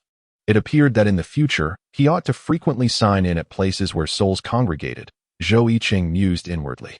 As time gradually passed, the waning moon in the sky descended, and the dawn broke, casting a splendid glow of sunlight. Just as Zhou Yicheng was meticulously searching, he suddenly sensed a surge of spiritual energy approaching from a distance. Turning back to gaze, he discovered that it was disciples of the Confronting sect, led by Huang Tian, the esteemed disciple of the Execution Hall elder, accompanied by the green-clad female disciple, Qi Bai, coming to further tidy the battlefield from yesterday's clash. How fortuitous! Zhou Yicheng thought with a sly smile, contemplating the prospect of inquiring Qi Bai about the events of the previous night. Now, the opportunity presented itself as they approached unbidden. The conversation between Qi Bai and Huang Li during their clandestine meeting had been laid bare beneath the blade aura he had subtly instilled. Although Qi Bai and Huang Li possessed artifacts designed to prevent prying eyes, such defenses were as fragile as paper against his cultivation at the composite body stage. To his astonishment, he realized that the Execution Hall elder, Huang Li, was actually the one known as July from the Bloodwing Demon Hall. This revelation made it clear why Zhou Yicheng had been effortlessly apprehended and stripped of all his powers without thorough trial. It seemed that the Confronting sect was nearly akin to a sieve, almost entirely infiltrated by agents of the Bloodwing Demon Hall. Well then, have I become a mere pawn? Zhou Yicheng thought, his expression turning peculiar. Internally, he resolved that it was high time to seize this opportunity to thoroughly cleanse the ranks of the Confronting sect. Zhou Yicheng's mind was adrift with thoughts, as he leisurely awaited the arrival of Qi Bai and her companions. In the distance, Huang Tian and Qi Bai were conversing while hastening their pace. Brother Huang Tian, look over there. Is that someone attempting to surreptitiously plunder the spoils? Exclaimed a gray-robed disciple beside Huang Tian, pointing at a distant, indistinct figure with curiosity. Qi Bai, standing on the other side of Huang Tian, squinted her eyes slightly, scrutinizing the distant figure of Zhou Yicheng, who had shrunk into a mere point. For some inexplicable reason, she felt an odd sense of familiarity with this person. Oh, is that so? It appears our methods in the punishment hall have not been sufficiently effective. How daring of someone to engage in such behavior. Huang Tian laughed heartily, his muscular frame expanding as he addressed the group of disciples behind him. Upon hearing Huang Tian's words, the disciples of the punishment hall echoed his laughter, exclaiming, "This is just the perfect example for Brother Huang Tian." While this group was jovial, the disciples from other main peaks trailing at the back remained silent, fearful to utter a word. Everyone knew that the punishment hall of the Qian Peak held an esteemed position among the peaks of the Confronting sect. Anyone could be provoked, but not the disciples of the punishment hall. Among them, Huang Tian, the direct disciple of the elder of the punishment hall, was a formidable presence at the pinnacle of the nascent soul stage, second only to Ning Xue'er among the younger disciples. Moreover, in recent years, murmurs of support for Huang Tian as the future elder brother of the Confronting sect had begun to circulate. Huang Tian, with a broad smile, turned to the green-clad female disciple, inquiring, "What do you think, junior sister Qi Bai?" Qi Bai furrowed her brow, an unsettling feeling gnawing at her, leaving her momentarily unresponsive to Huang Tian's query. The group quickened their pace, soon approaching the distant figure they had been observing. Suddenly, Qi Bai let out a sharp gasp. Disbelief etched across her face as she involuntarily gaped, tremblingly pointing at the tall figure standing not far away. "Why you are Zhou Yicheng."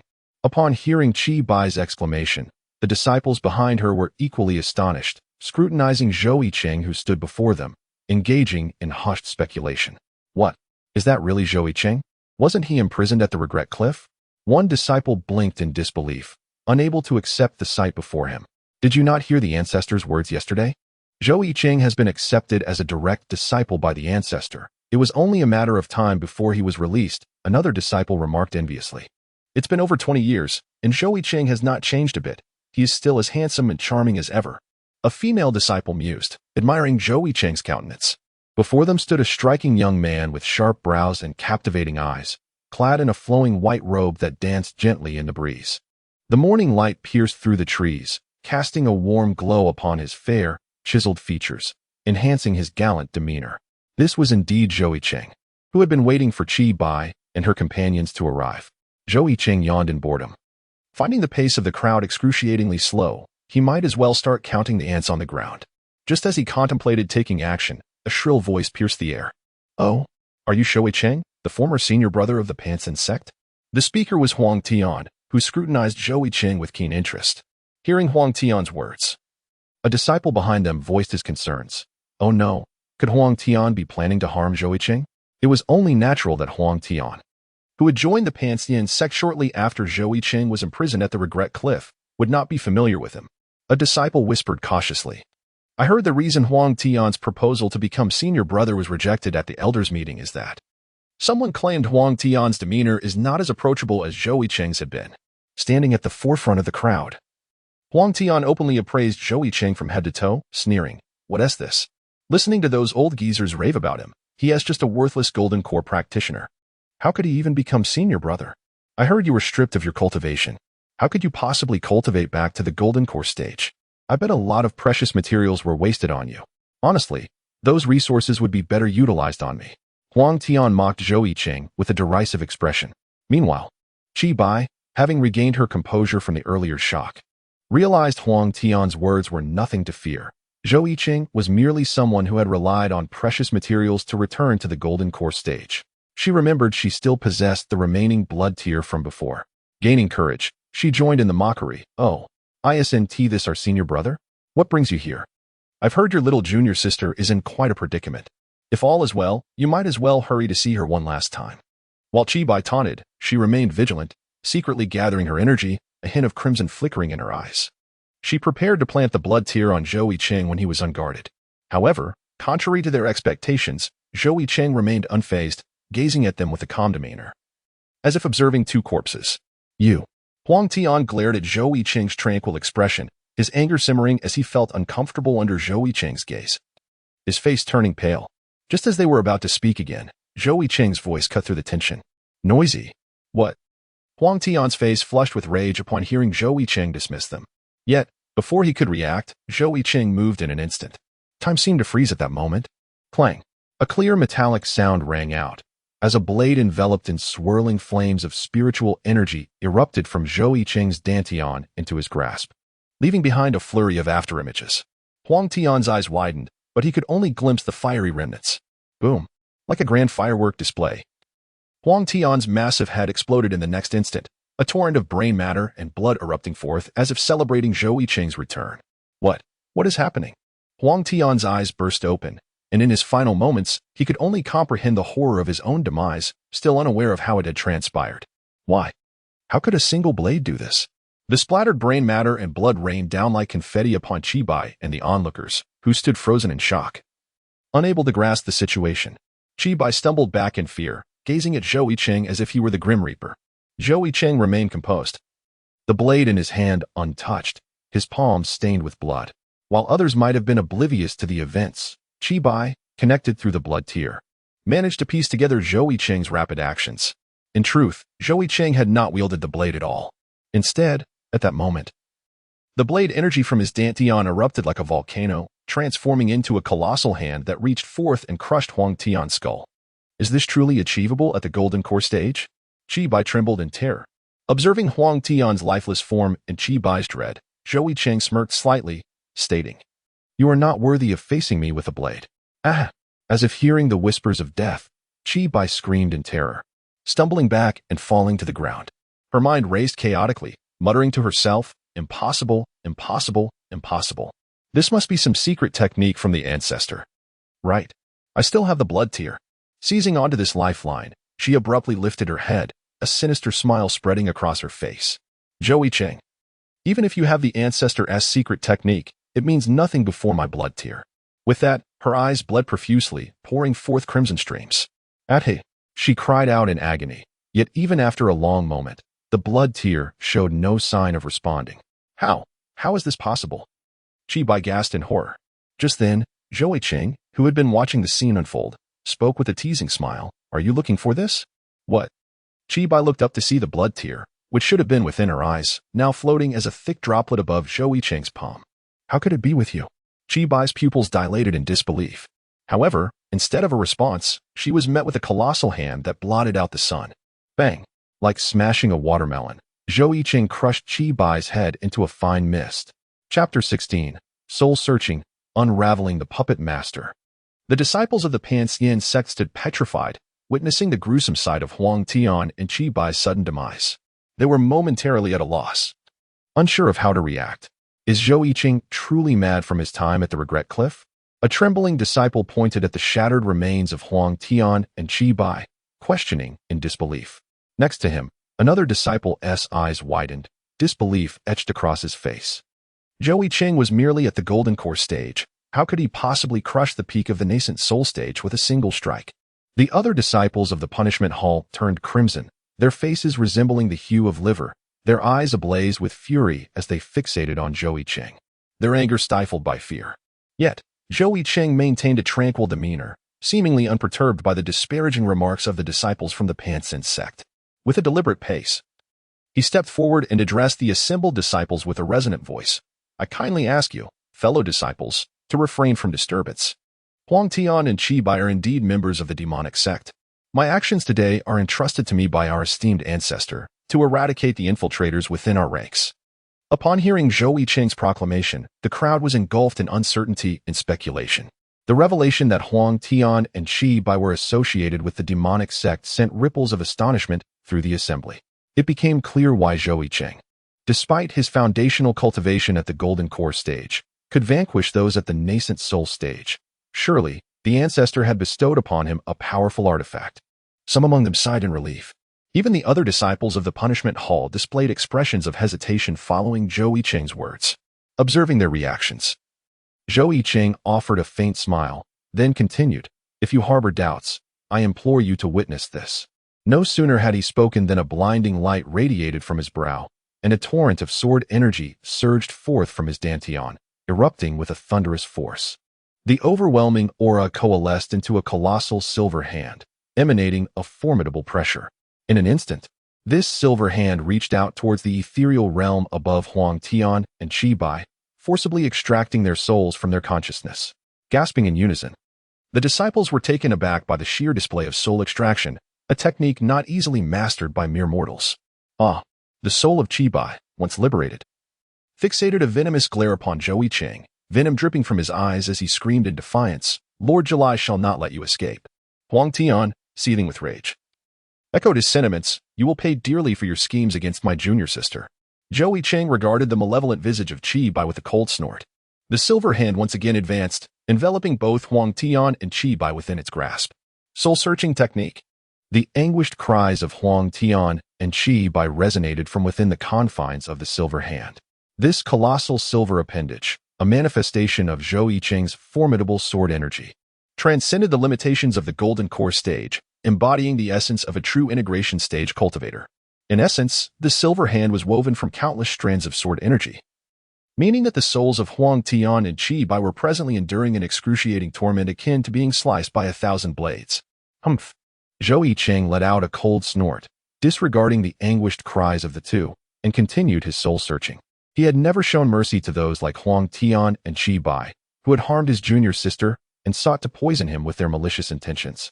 He prided himself on not being a saint, nor did he adhere to principles of sparing lives or adhering to the notion of killing those of the demonic path. Only when his bottom line and principles were crossed would he strike with ferocity, be they righteous or demonic individuals. To repay kindness with enmity, how could one repay kindness? Shortly after, Zhou Yicheng produced a silver, transparent mirror from his storage ring, directing it towards the souls of Huang Tian and Qi Bai. It was the Earth-level magical artifact, the Moonshadow Mirror. He had acquired this treasure while exploring the depths of the Moonshadow Lake at the bottom of the Repentance Cliff. Although its grade was not high, its effects were remarkable, specifically designed for soul-related matters. Instantly, a pale yellow moonlight emanated from it, revealing the memories contained within the souls of Qi Bai and Huang Tian. The images within the mirror were somewhat blurred, yet it was still possible to discern certain details. Deep within the pitch-black cave, Chi Bai was conversing with a hunched old man. The voices of their conversation were intermittently restored by the moonshadow mirror. Lord July saw the blood-drop tears. Zhou Yicheng, Ning Xue'er. The dialogue was fragmented, but it was sufficient to convey a general meaning. Witnessing this scene, the disciples of the Pantheon sect, who had initially doubted Zhou Yicheng's words, were now largely convinced. They were taken aback to discover that their usually gentle and amiable senior sister, Chi Bai, harbored such a venomous heart. One disciple, licking his dry lips, lamented how the once beautiful Chi Bai had been his dream lover, embraced passionately in countless night dreams, only to find that his goddess was such a person. Our sect has been infiltrated by this treacherous Chi Bai from the demonic cult. It is a disgrace to our lineage. Another disciple exclaimed indignantly, "Hey, look quickly. That hunched old man looks remarkably familiar." A disciple with his eyes covered by a bandage pointed at the indistinct figure of the old man in the moonshadow mirror. "Indeed, he does seem quite familiar," other disciples remarked in astonishment as they scrutinized the image. Seeing this unfolding scene, Zhou Yicheng smiled slightly, and in the next moment, a massive silver white hand clenched tightly. Bang!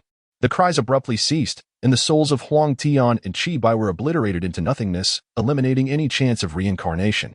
Good riddance. The disciples below exclaimed fervently.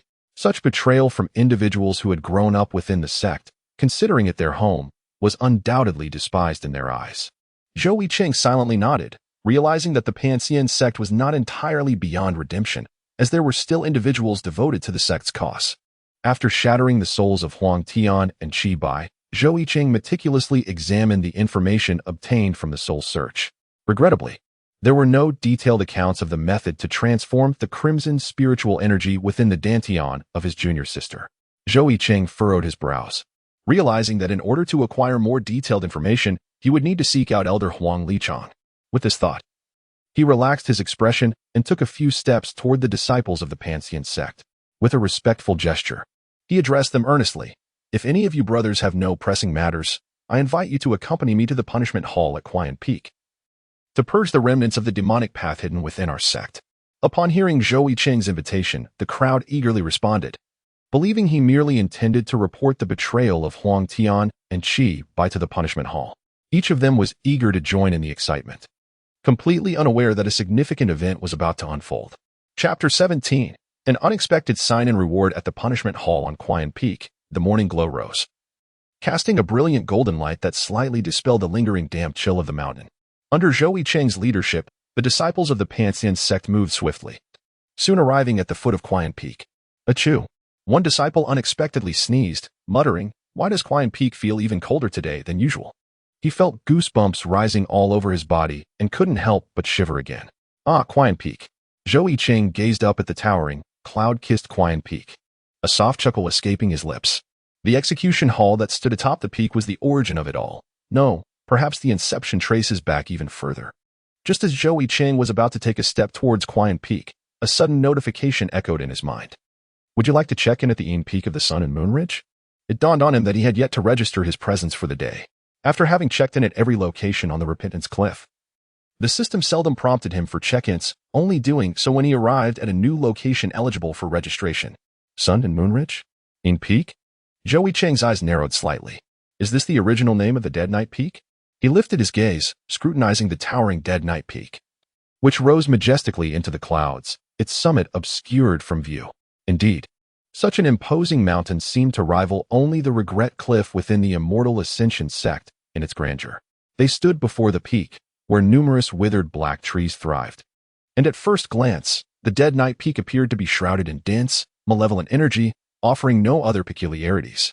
He had previously assumed that the heaviness of the ominous energy stemmed from the presence of the punishment hall here. But it now seemed that the situation was far more intricate. Shaking his head, he cast aside these distracting thoughts. This was not the time for such contemplations. Silently, he conveyed a thought to the system. Sign in. Upon successful sign-in, he received the reward of the eye technique. Yin eye, right eye. As the emotionless electronic voice of the system concluded, the sclera of Zhou Yicheng's right eye abruptly transformed into a deep black, resembling an abyssal pool of darkness. A chilling wind swept through, and the previously formless malevolent energy condensed into tangible black mist within his right eye, as if drawn in by an immense gravitational pull. This astonishing transformation was visible only to Zhou Yicheng. As the fierce wind howled, it soon subsided, leaving the dead night peak seemingly liberated from a shroud of invisible darkness. Under the warm glow of the morning sun, it appeared particularly radiant. "Hey, do you all feel that it has become a bit warmer?" one disciple remarked in astonishment to those nearby. Zhou Yicheng remained silent, his curiosity evident as he blinked his right eye. At that moment, his right eye had returned to its original state, yet with a mere thought, the scara could transform into an inky black, activating the form of shadowed pupils. Pupil technique? A flicker of interest arose within Zhou Yicheng as he pondered the unique eye techniques, an esoteric form of cultivation that has been passed down from ancient times. The age-old practices had largely faded into obscurity, yet he was astounded to discover that the signing-in system could effortlessly grant him access to them. To his knowledge, the mastery of such secret arts often demanded a commensurate price. It was the perfect opportunity to put Huangli to the test and examine the potency of the Inai. With this thought, a subtle smile crept upon Zhou Yicheng's lips. Clang. In the next instant, a metallic chime resonated, and a flash of fiery red light darted past. A sharp, exquisite blade materialized in Zhou Yicheng's grasp, its snow-white edge glinting with a chilling brilliance under the sun's rays. The Qifeng Qiuyang blade. Zhou Yicheng turned around, offering a gentle smile to his disciples, and astonishingly declared, "Dear brothers, unbeknownst to you, Elder Huangli of the Punishment Hall is, in fact, the mastermind behind this assault by the demon sect." The disciples were utterly taken aback. Huangli, an elder of the Punishment Hall, was affiliated with the demon sect. Before the disciples of the Pantheon sect could fully comprehend this revelation, Zhou Yicheng continued, "I kindly ask you all to step back a few paces. It would not bode well for you should you be caught in the fray." As soon as he finished speaking, Zhou Yicheng gripped the Qifeng Qiuyang blade firmly, and a tremendous wave of blade energy erupted from him like a volcanic surge, the white blade shimmering with threads of fiery red spiritual energy, radiating a blinding heat akin to the blazing sun, emanating an overwhelming pressure. The disciples, still dazed and retreating, suddenly felt a rush of warmth enveloping them. In the next instant, Zhou Yicheng's eyes gleamed with an unusual light as he brought his blades together and swept them forward with great force. Whoosh! A brilliant red blade energy instantly coalesced, shooting forth at the speed of light, creating a cacophony of shattering air. Demon-slaying blade technique. Crescent moon charge. Boom! The crescent-shaped blade energy surged forth from the foot of the withered night peak, relentlessly sweeping towards the punishment hall perched atop the peak. Along its path, rocks shattered and dust whirled. With a deafening crash, the crescent blade energy struck the punishment hall, cleaving it cleanly in two. The disciples of the Pantheon sect stood in stunned silence, gazing at Zhou Yicheng. Could this truly be the power of a golden core cultivator? It was known that many of those following Zhou Yicheng were at the nascent soul stage, yet they could not fathom wielding such monumental force. Was Elder Huangli truly a member of the demon sect? Some remained skeptical, fearful of making a hasty move. The crowd suddenly felt a peak pressure emanating from the backside of the withered night peak. "Who dares to cause trouble in my punishment hall?" A booming voice echoed from the distance, reverberating like thunder, causing the disciples' ears to ring. They looked up to see a figure glimmering with yellow light, moving like a bolt of lightning towards them. It was Elder Huangli. Observing the powerful aura radiating from him, apprehension gripped the hearts of the onlookers. If Elder Huangli was indeed a member of the demon sect, could Zhou Yicheng, with his golden core cultivation, truly contend with him? As an elder of the Punishment Hall, Huangli's strength was formidable, and he possessed a profound-level magical artifact. A small group quietly retreated, deciding to distance themselves from this perilous situation and seek out the sect master and other elders. "Huh, what of your chaos? What can an old wretch like you do to me?" Zhou Yicheng laughed heartily, his sharp gaze unwavering as it met Huangli's. It was Huangli who had orchestrated his downfall, and now it was time to settle old scores. "What? It's you." Upon hearing Zhou Yicheng's words, Huangli's eyes widened in disbelief. Chapter 18. Those who violate our sect's first decree shall be executed without mercy. Realizing it was Zhou Yicheng, Huangli was astounded. How had Zhou Yicheng emerged from the cliff of regret so swiftly? A sense of alarm washed over him as he discreetly unleashed his spiritual sense to probe Zhou Yicheng's energy fluctuations. Golden core. Huangli felt a slight relief. It seemed the earlier blade energy was likely a remnant of the white-clad blade immortal's influence on Zhou Yicheng and not a demonstration of his own power. With this thought, Huangli smirked coldly and barked. "I thought it was someone important. It's merely you, the sinner confined to the cliff of regret. Don't think that with the ancestor backing you, you can act with impunity." In truth, Huangli was not inherently irascible. His previous hostility towards Zhou Yicheng was a result of the command from the sect master and a guise to conceal his true identity. As a member of the demon sect, who had not walked the fine line between life and death, very few were mindless fools. His ostensible demeanor was merely a cover for his covert mission. Huang Li surreptitiously summoned the energy within his dantian, preparing to summon his profound-level magical artifact, while continuing to thunder angrily, destroying the public structures of the Pantheon sect. You have violated the 7th decree of my punishment hall, and shall receive 50 lashes. Without waiting for Zhou Yicheng to respond, a thick whip resembling a water python swiftly emerged from his dantian, leaving behind indistinct afterimages. The profound-level artifact, the flesh whip. The onlookers below were filled with terror, their faces pale with fear at the sight of Huang Li wielding the flesh whip. If 3 lashes could nearly incapacitate a nascent soul cultivator, how could Zhou Yicheng withstand 50? The last time he had endured even a single lash, he had been bedridden for 3 entire months. Doubt clouded their minds regarding Huang Li's affiliation with the demon sect, as they now believed Zhou Yicheng was merely avenging personal grievances under the protection of the ancestor. Huang Li gripped the flesh whip tightly, his eyes gleaming with a malevolent red light, a cold smile gracing his lips as he raised the whip high and lashed it down towards Zhou Yicheng. Taking advantage of the white-clad blade immortal's absence at the Cliff of Regret, he aimed to eliminate Zhou Yicheng. Swoosh! The flesh whip hissed like a nimble serpent, leaving a trail of smoke and afterimages in its wake as it came crashing down towards Zhou Yicheng. However, in the next moment, Huang Li's smile froze in disbelief. What? As the thick smoke dissipated, silver-white blade energy flickered between Zhou Yicheng's fingers, glimmering with silvery light. Zhou Yicheng had, with mere fingers enhanced by blade energy, ensnared the flesh whip as if it were a mere plaything. Zhou Yicheng gazed at Elder Huang Li, a mocking smile gracing his lips. Elder Huang, may I inquire what punishment befits one who betrays the sect, conspires with the demonic cult, and violates the foremost decree of our order? Without awaiting Huang Li's response, Zhou Yicheng thundered his own answer. Those who transgress our first decree shall be met with merciless execution. With that proclamation, the formidable blade energy within Zhou Yicheng's dantian erupted explosively, radiating a tremendous aura of power centered around him. Skillfully, he transformed his fingers into a palm. Seizing the tail of the flesh whip, and with a fierce tug, he pulled Huang Li forcefully towards himself. Huang Li's expression shifted dramatically. The force transmitted through the whip was colossal, as if an otherworldly beast gripped the opposite end. His face flushed crimson, veins bulging on his arms as he strained to counter Zhou Yicheng's pull. Yet, feeling the resistance, Zhou Yicheng unleashed a strength double that of before. In a moment of staggering, Huang Li found himself dragged closer to Zhou Yicheng with alarming speed. Damn it! Realizing the distance between them was shrinking, Huang Li gritted his teeth, reluctantly loosening his grip on the mystical artifact. In an instant, a surge of crimson energy erupted from his feet, and with a deft twist, he stabilized himself midair. Humph, seeking to escape? Observing Huang Li's attempt to flee, Zhou Yicheng scoffed, deftly flipping his wrist to effortlessly seize the flesh whip into his possession.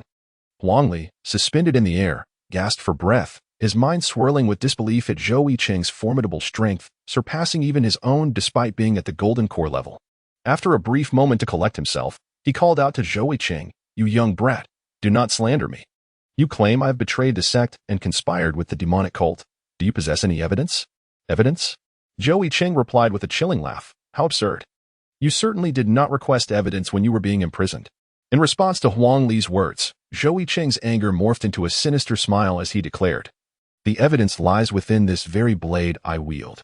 As soon as the words left his lips, the scara of Zhou Yicheng's right eye turned pitch black, transforming into an abyssal void that glimmered with an eerie light.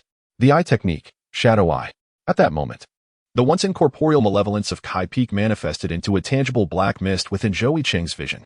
Huang Li's countenance underwent a profound transformation, enveloped in thick, sanguine mist. His soul was revealed to be that of a grotesque, hunched old man beneath the blood fog. So it is. Zhou Yicheng comprehended as he perceived the world through his altered vision. The shadow eye technique perhaps allowed him to connect with the intangible malevolence, enabling him to pierce through Huang Li's disguise, unveiling the truth of his soul. In an instant, the anomaly in Zhou Yicheng's right eye manifested. And before Huang Li could scrutinize the situation, Zhou Yicheng's body sprang into action.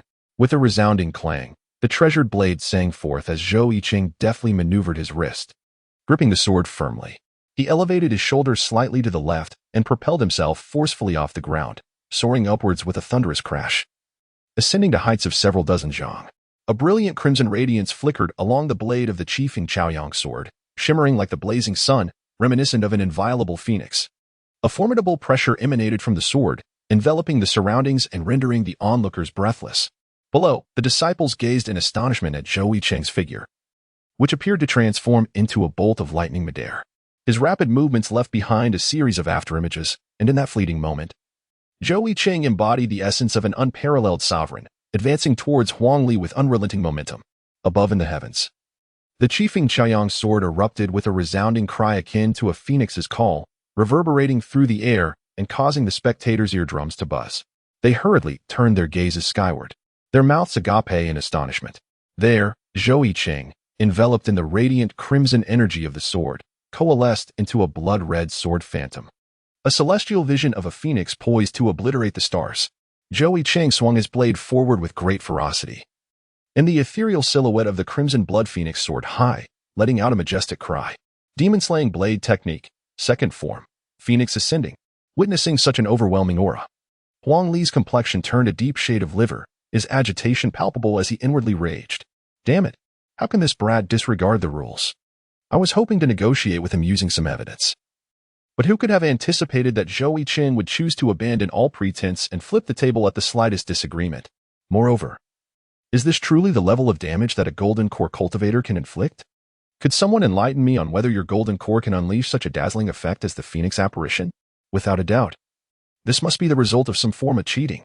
Zhou Yicheng's entire being seemed to transform into a brilliant red meteor, hurtling towards him with an unstoppable force. As Zhou Yicheng drew nearer, Huangli gritted his teeth fiercely, realizing there was no time to evade. There was no escape. He swiftly brought his arms together in a defensive posture, lifting them high. Blood streamed from his eyes, tears mingling with crimson as they flowed down his cheeks. Suddenly, strange, writhing blood-red runes, akin to squirming earthworms, emerged across his body. In the next moment, his arms erupted in a flash of sanguine light, conjuring an invisible blood-red barrier. Panting heavily, Huangli felt the draining of his life force, rendering him exceedingly uncomfortable. His once lustrous black hair had turned completely white in an instant. This is the Blood Arm Mountain, a secret technique of the Bloodwing Demon Palace, exclaimed a disciple below in astonishment. Blood Arm Mountain? The disciples gasped, recognizing it as the strongest defensive technique said to withstand the mightiest strike from a cultivator in the void refinement realm. They gazed in disbelief at Huangli, whose arms shone with a sanguine glow. Hiss. Upon hearing this, the crowd collectively inhaled sharply. Zhou Yicheng had been correct. Elder Huang Li was indeed a member of the demonic sect. With this revelation, the disciples no longer stood by Elder Huang Li. Their gazes filled with concern as they turned to the horizon, wondering if Zhou Yicheng could truly breach the strongest defensive technique capable of withstanding the most potent attack from a void refinement expert. The reactions of Huang Li and the others transpired in an instant. Above in the sky, Zhou Yicheng wore a faint smile, unfazed by Huang Li's defense or the crowd's anxiety as he maintained his momentum and struck down with his blade. Boom! A colossal sound erupted, reminiscent of colliding stars, as the radiant crimson phoenix phantom crashed against Huang Li's blood-red barrier. The overwhelming blade aura ignited a great conflagration upon impact, unleashing a dazzling spectacle of intertwining crimson and blood-red light. The disciples of the Xian men were momentarily blinded, unable to discern the events unfolding. As the brilliance faded, the crowd hastily reopened their eyes, only to behold Zhou Yicheng standing proudly amidst the high heavens, a figure of elegance in flowing white garments, akin to a deity descending upon the mortal realm. It's Zhou Yicheng. Where's Huang Li? The crowd initially sighed in relief, then frantically searched the surroundings. Left and right, they combed the area but could not find a trace of Huang Li, as if he had vanished into thin air. Suddenly, a disciple pointed in astonishment at the ash drifting down from the sky, speckled with sparks, exclaiming, "Look, that's the remnants of Huang Li's burned clothing." Upon hearing this, the crowd looked up in unison. It became apparent that Huang Li had been entirely consumed by the blinding light just moments ago, reduced to nothingness. Hiss. Witnessing this scene, the crowd collectively gasped, as if the temperature of the world had risen several degrees. Zhou Yicheng stood high above, quietly observing the smoke dissipate into nothingness. Although Huang Li's corporeal form had been reduced to naught by his own flames, his soul was not so easily extinguished. Contemplating this, the blade energy within Zhou Yicheng's dantian surged violently, and his profound consciousness expanded outward. In the next moment, a colossal hand, woven from intertwining blade energy, materialized beside him. This immense hand obscured the heavens, reminiscent of a mountain, and with a swift grasp, it seized Huang Li's soul from the air. Huang Li's spirit, caught unawares, was ensnared within the silvery grip, unleashing a furious roar of defiance. Zhou Yicheng, you shall pay for this. His soul screamed in wrath. As the blade energy from the giant hand relentlessly sliced through the remnants of his essence, inflicting a torment akin to 1,000 cuts, Zhou Yicheng let out a cold, sardonic laugh as his silver-white giant hand tightened its grip, gradually increasing in strength, slowly transforming into a clenched fist. Huang Li's spirit incessantly cursed and screamed in agony. Zhou brat, I will never let your disciple go. Your little junior sister is also awaiting her demise. Your disciple will inevitably fall beneath my blade. Zhou Yicheng dismissed these threats with a scoff, his disdain palpable. Under his control, the silver-white hand suddenly constricted, grasping Huang Li's spirit firmly, as if intending to crush it on the spot. Bang! The sound echoed like an explosion of fireworks. Had Huang Li perished? He was surely doomed this time. The disciples of the Immortal Ascension sect could not help but exclaim, their eyes fixated on the silver-white hand, watching as it slowly unfurled, revealing nothing within its palm. A collective sigh of relief washed over the crowd. The dreaded villain had finally met his end. Just as they were about to erupt in cheers, a chilling voice suddenly resonated from the horizon. Jia, Zhou brat, you are still too young. Ha ha ha, having destroyed my physical form. Prepare for the vengeance of the Bloodwing Demon Hall. What? The disciples looked up in astonishment, their eyes drawn to a faint, ethereal silhouette woven from threads of blood, rapidly fleeing towards the outskirts of the Immortal Ascension sect. Huang Li was not dead? Panic swept through the crowd. Did I permit your escape? Zhou Yicheng, unfazed by the unfolding scene, chuckled softly. In the next moment, the whites of his right eye darkened ominously, and a wave of sinister energy surged forth from it, rapidly expanding outward. Eye technique. Shadow Eye. Activate. A fierce wind howled, sending chills through the crowd as if they had plunged into an icy abyss, the cold penetrating deeply into their very bones. What? He also practices eye techniques. The remnants of Huang Li's blood-threaded spirit froze in horror, the grin on his face vanishing as he found himself paralyzed, overwhelmed by an immense force pulling him back. No. Huang Li's visage twisted in a mix of fury and despair as he roared in defiance, his blood energy surging, yet it proved futile. The remnants of his spirit were swiftly drawn into the shadow eye of Zhou Yicheng. The cries of anguish abruptly ceased. Zhou Yicheng let out a light snort. As the darkness in the white of his right eye gradually faded away, everything fell silent once more. Chapter 19. Who told you I am the senior brother of the Immortal Ascension sect? After absorbing the remnants of Huang Li's soul into his shadowy pupil, Zhou Yicheng carefully sensed the changes within his right eye's shadowy gaze, and understanding dawned upon him. So that is how it is. In energy, born from souls wandering in the world over time, is linked to the user through the shadowy pupil, allowing the absorption of this energy into the eye. The stronger the cultivation of the practitioner, the more abundant the spiritual energy within their dantian, thus enabling them to absorb an even greater amount of yin energy. Moreover, the soul is, to some extent, composed of this yin energy, hence, the shadowy pupil can be regarded as a formidable weapon against souls. Zhou Yicheng's lips curled slightly, as this greatly aided in compensating for his deficiencies in the realm of spiritual consciousness. Moreover, the shadowed pupil possessed the remarkable ability to extract memories from souls with unparalleled efficiency, allowing for a more comprehensive retrieval of the memories from a soul's past life. This method was far superior to Zhou Yicheng's previous approach, which relied on the brutal extraction of fragmented memories through the violent manifestation of blade energy. With this in mind, Zhou Yicheng calmed his thoughts and began to meticulously delve into the memories contained within Huang Li's soul. After a considerable period, Zhou Yicheng's brow furrowed slightly. Huang Li was a member of the Bloodwing Demon Hall, specifically of the July faction. However, the memories transmitted through the shadowed pupil revealed the existence of a mysterious figure clad in black from April, who had been covertly communicating with Huang Li. This enigmatic individual was exceedingly cautious, meeting Huang Li only in secluded locations, and each encounter was marked by a different voice, form, and visage. The sole identifying feature that could discern their identity was a set of 4 characters imprinted on the back of the neck. Zhou Yicheng felt a weight in his heart. This was undoubtedly a cunning old fox, as adept at disguise as he was. Confronted by such a sly individual, Even someone as formidable as Zhou Yicheng found it challenging to unearth the whereabouts of April in a timely manner. Moreover, he unearthed from Huang Li's memories pertinent information regarding the blood tier, which had caused his junior sister's spiritual energy to undergo a transformation. The blood tier was the prized creation of the former leader of the Bloodwing Demon Hall, a potent artifact he utilized to exert control over his subordinates. Extracted from the essence of a cultivator's blood, the individual possessing the blood tier was referred to as the tier master, while those implanted with it were known as tier slaves. Once the blood tier infiltrated a person's body, it could swiftly and ruthlessly convert all the spiritual energy within their dantian into a blood-red essence.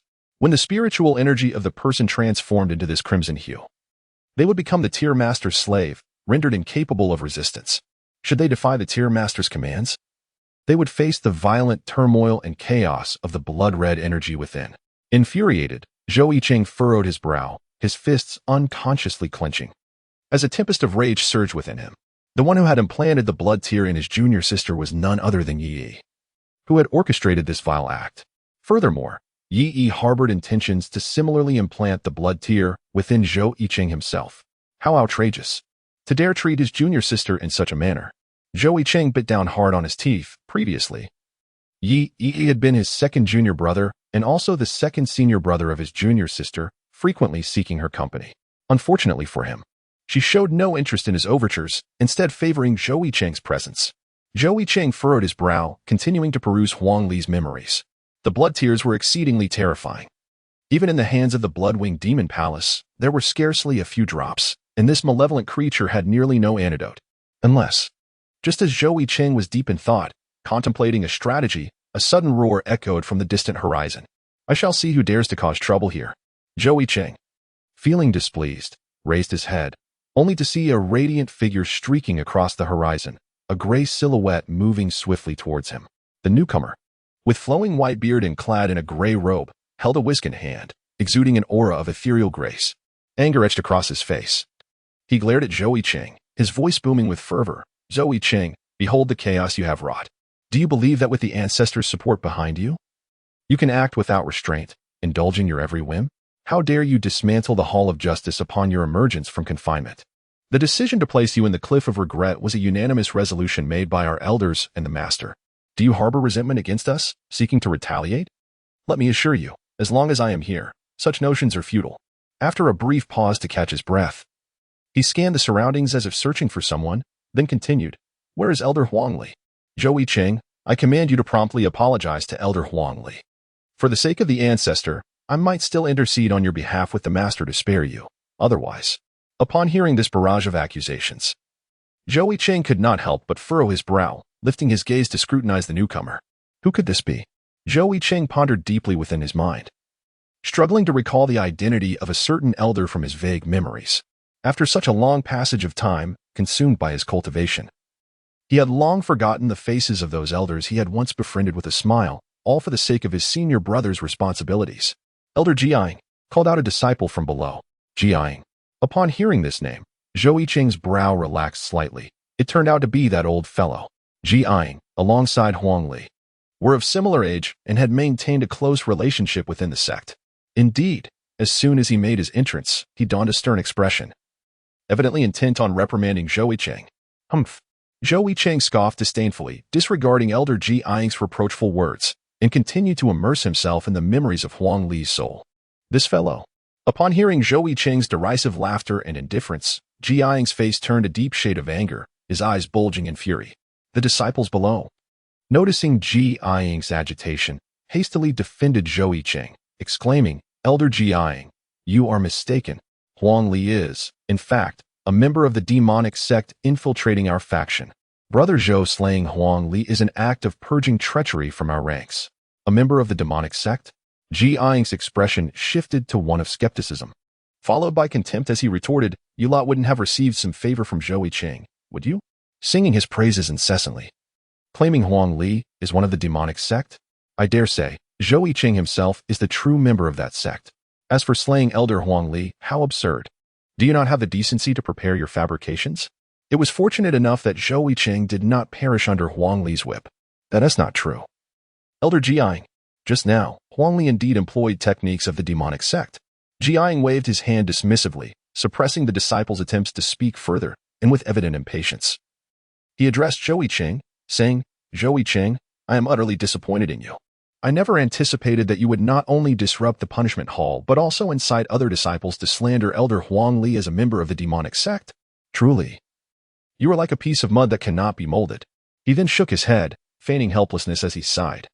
"If Master Yan were to witness the kind of unruly disciple I have raised, I wonder how he would feel." Without waiting for Zhou Yicheng's response, he continued, "Enough of this dilly-dallying. You must come with me to confess to Elder Huang Li. Perhaps you might still gain his forgiveness.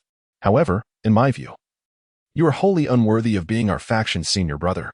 Even the newly inducted Huang Tian surpasses you by leagues." Yet, after a prolonged silence, Zhou Yicheng remained unresponsive. Just as Jiaying's patience waned, Zhou Yicheng suddenly lifted his head, emerging from his contemplative state. Perhaps, to save his junior sister, he would need to seek her out. This old fellow has been buzzing incessantly since earlier. Zhou Yicheng gazed at Jiaying with his dark, inscrutable eyes, and, in a tone of bewilderment, remarked, "What are you babbling about? Moreover, who informed you that I am the senior brother of the Immortal Ascension sect?" Chapter 20. I am the enforcer. What? Upon hearing Zhou Yicheng's response, Jiaying's face flushed a deep shade of crimson, realizing that this fellow had not been listening to him at all. His countenance darkened in fury as he rebuked, "You insolent wretch, humph. At least you possess the self-awareness to recognize that you are not fit to be the senior brother." Zhou Yicheng observed Jiaying, who was fuming with indignation, and chuckled, "Do you have no respect for your elders?" Suddenly, a divine rainbow flashed across the sky, and a figure gracefully descended before Zhou Yicheng and Jiaying. It was the sect leader, who had arrived rather belatedly. Upon seeing the sect leader's arrival, Jiaying shot Zhou Yicheng a fierce glare and hastily spoke, "Esteemed sect leader, you have finally arrived. This Zhou Yicheng is exceedingly cunning. Not only has he vandalized the punishment hall, but he also brazenly slanders Elder Huang Li as a disciple of the demonic sect. Truly, he is beyond redemption."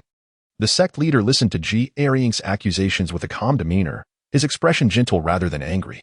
He glanced at Zhou Yicheng and kindly inquired, "Yicheng, do you possess any evidence to support your claim that Elder Huang Li is affiliated with the demonic sect?" Although the sect leader had reluctantly sentenced him to the cliff of regrets, Zhou Yicheng harbored no significant resentment towards him. On the contrary, the sect leader had been quite helpful to both him and his junior sister.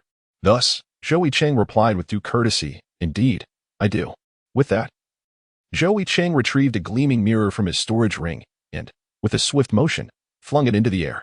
Instantly, the previously empty mirror began to display various demonic behaviors from Huang Li's memories.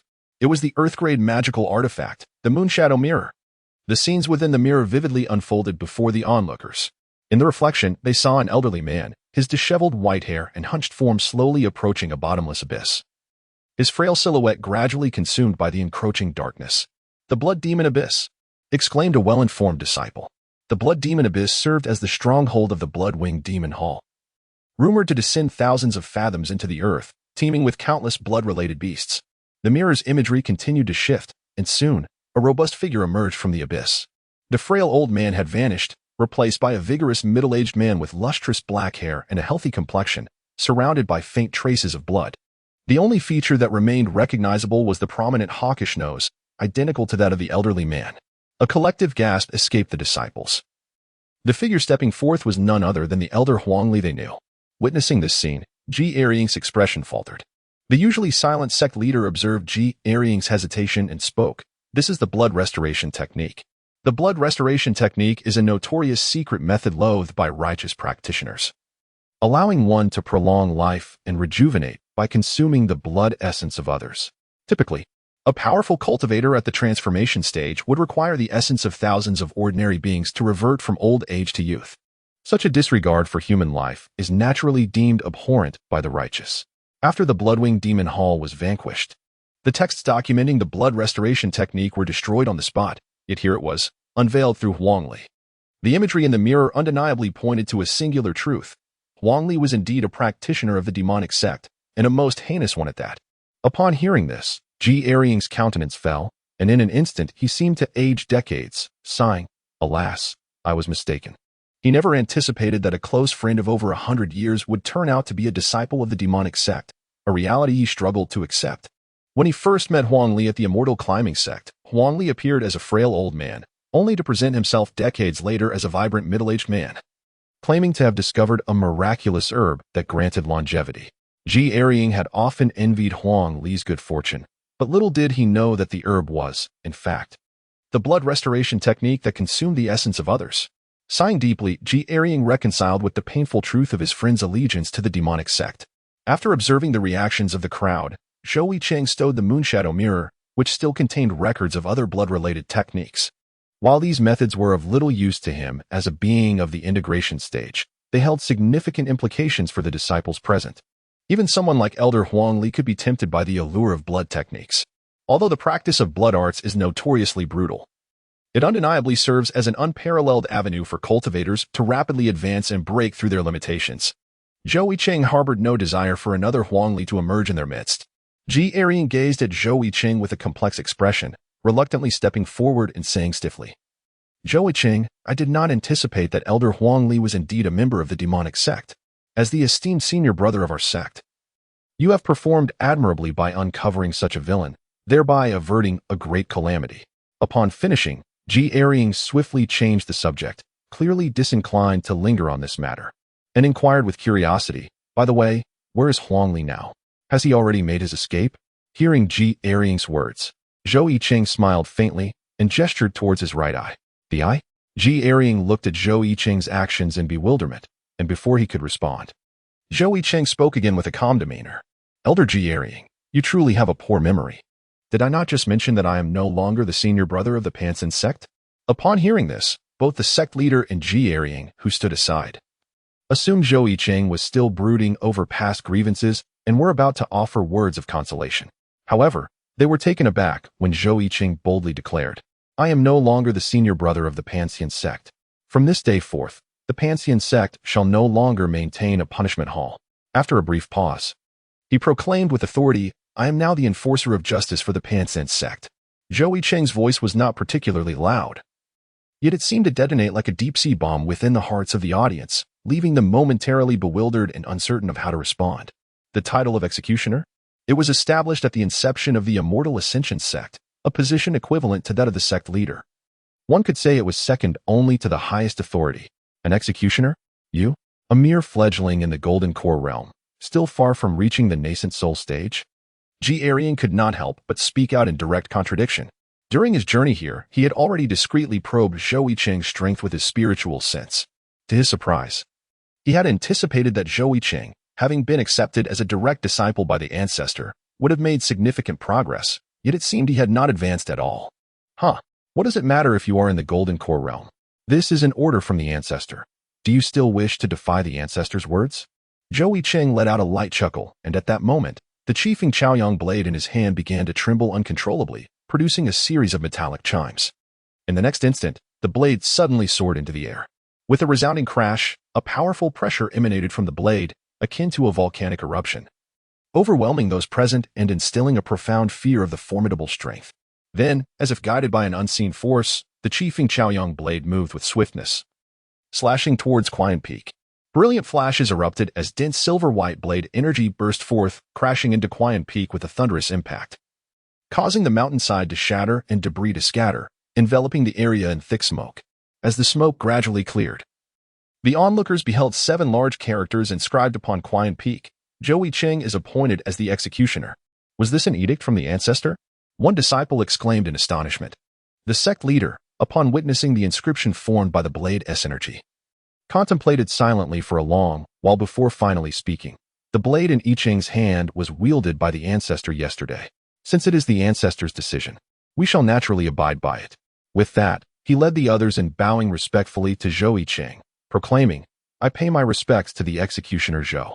Yicheng, witnessing the sect leader's deference, was momentarily taken aback, his expression contorted as though he had ingested something revolting. How could Zhou Yicheng, a mere disciple, now command respect as an executioner, even from an elder like him? To bow before Zhou Yicheng? It would be more dignified to bow to a bird. However, confronted with the faint pressure radiating from Qian Peak, Yicheng dared not act rashly. He was quite cautious of his own life, and these sentiments were merely whispered in the recesses of his mind. Even if the ancestor were to appoint a bird as executioner, he would have to endure. Thus, Yicheng unwillingly bent his body, stating, "I, Yicheng, Pay my respects to the esteemed executioner." Seeing Zhou Yicheng's pained expression, Zhou Yicheng could not help but scoff disdainfully. He was merely a bully who feared the strong. After a moment, Zhou Yicheng leisurely addressed Zhou Yicheng, "Elder Zhou Yicheng, do you know how many regulations you have violated by insulting our appointed executioner?" Upon hearing Zhou Yicheng's words, Zhou Yicheng was momentarily taken aback. Could it be that Zhou Yicheng truly intended to hold him accountable? Zhou Yicheng paid no heed to the stunned Zhou Yicheng, a subtle smile gracing his lips as he calmly declared, "For the offensive insult, a single lash shall be administered." Without waiting for Zhou Yicheng's reaction, Zhou Yicheng produced a coarse, sturdy whip from within his robes.